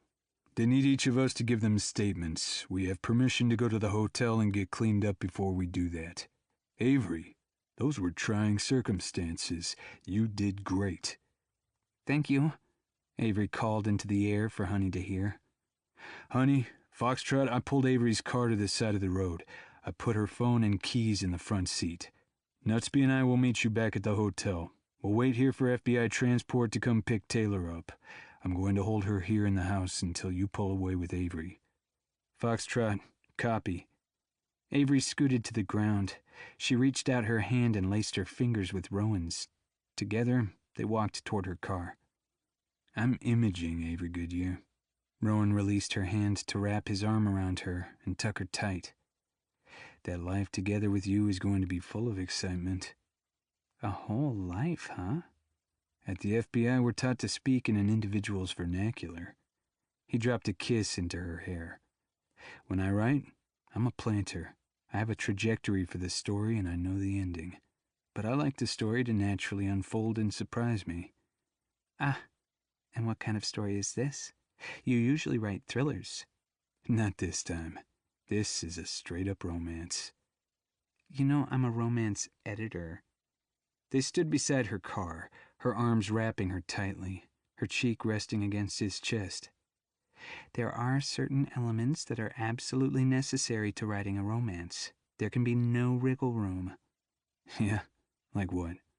She leaned her head back and their gaze met, held. In romances, it always ends with a happily ever after. That works for me. He bent to kiss her. We'll do the happily ever after then. Epilogue. Rowan. Wednesday afternoon. Washington, D.C. The last to slide into a seat at the table at FBI headquarters, Rowan looked around at the task force members.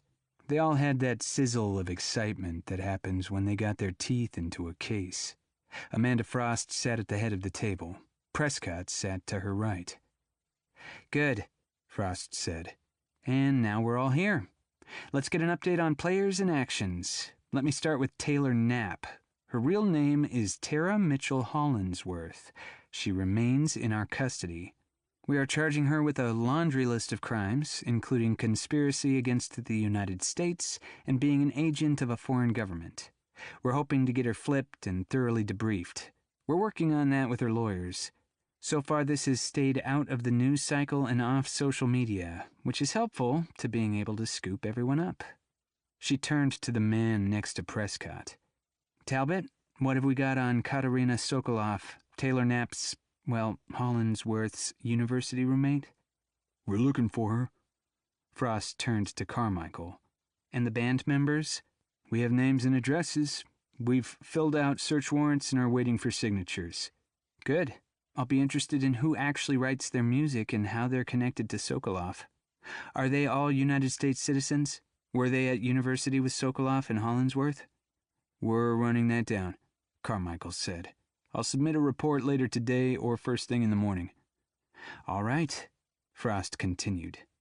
One of the interesting connections that Avery Goodyear was able to make for us was that while Inga only used her married name for legal documentation, Patrick Windsor's wife used her own name, Inga Prokhorov, routinely. Finley, where are you going with that? Finley leaned forward.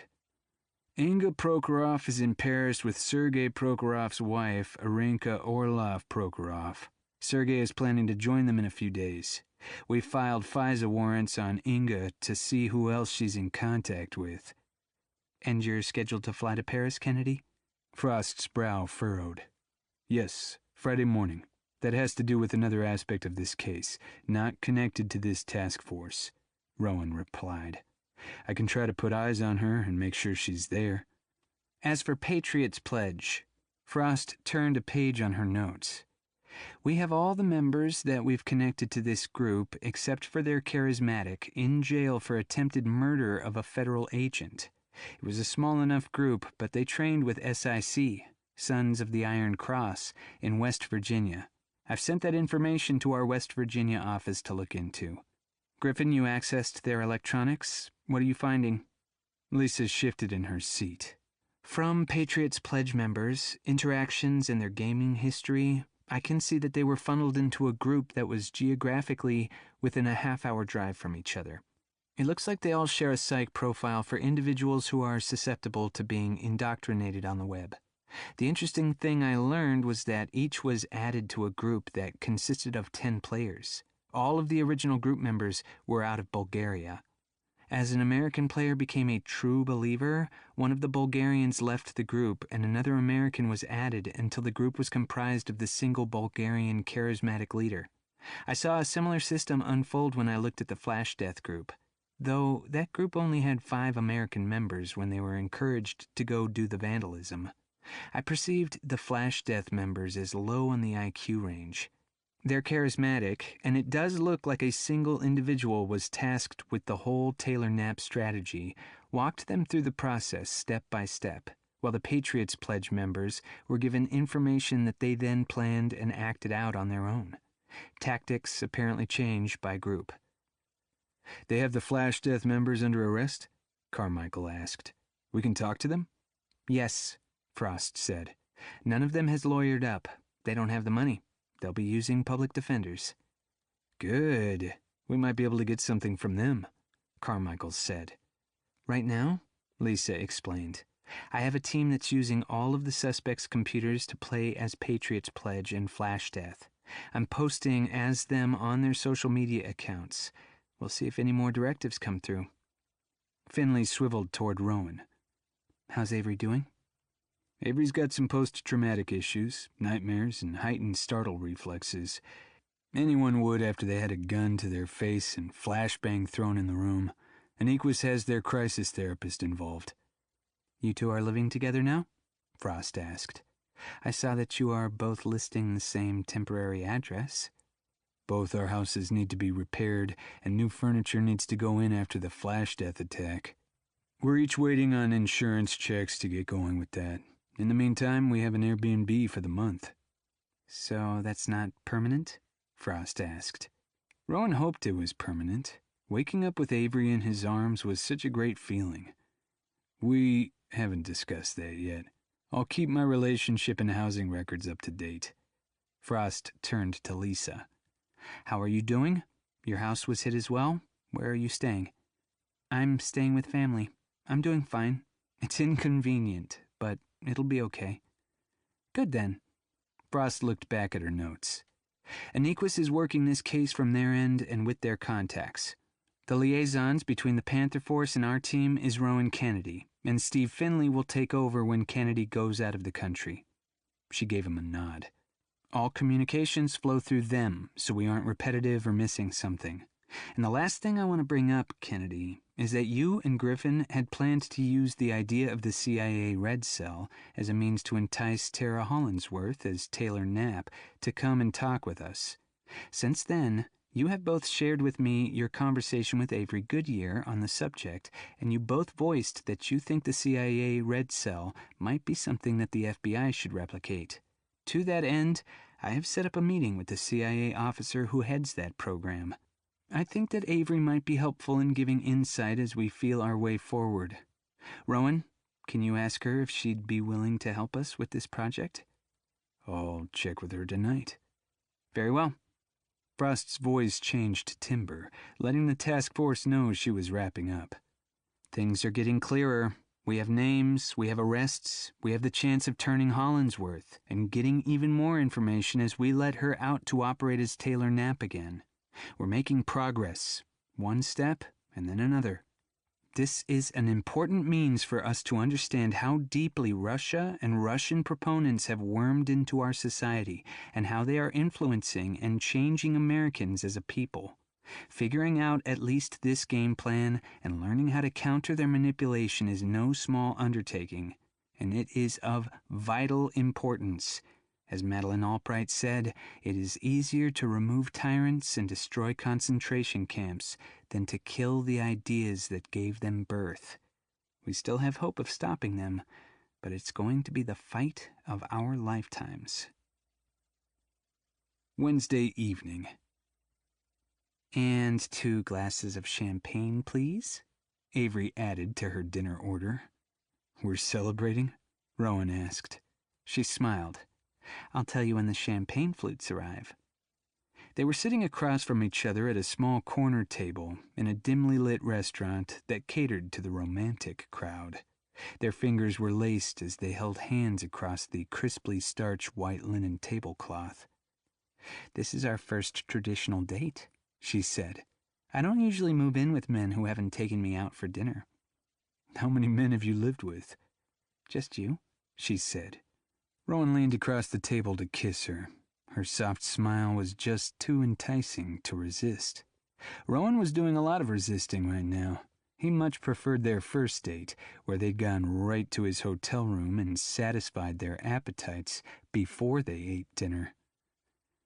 Were you able to make it over and see your mom? How is she doing? Rowan asked, just to get the images of Avery and her purple lace panties out of his head. She looks so much better. She seems so much better. I think this is the best possible move for her. I childishly trusted my dad when he said she would wilt on the vine in an institution. She shook her head, and Rowan could see self-recrimination in her eyes. Stop. You did the best you could every day. I saw you trying. Please don't beat yourself up. She pulled her lips into a fake smile and looked at her lap. Rowan wiggled her fingers. What about Curtis and Fanny? Are they comfortable with the move? Are you kidding?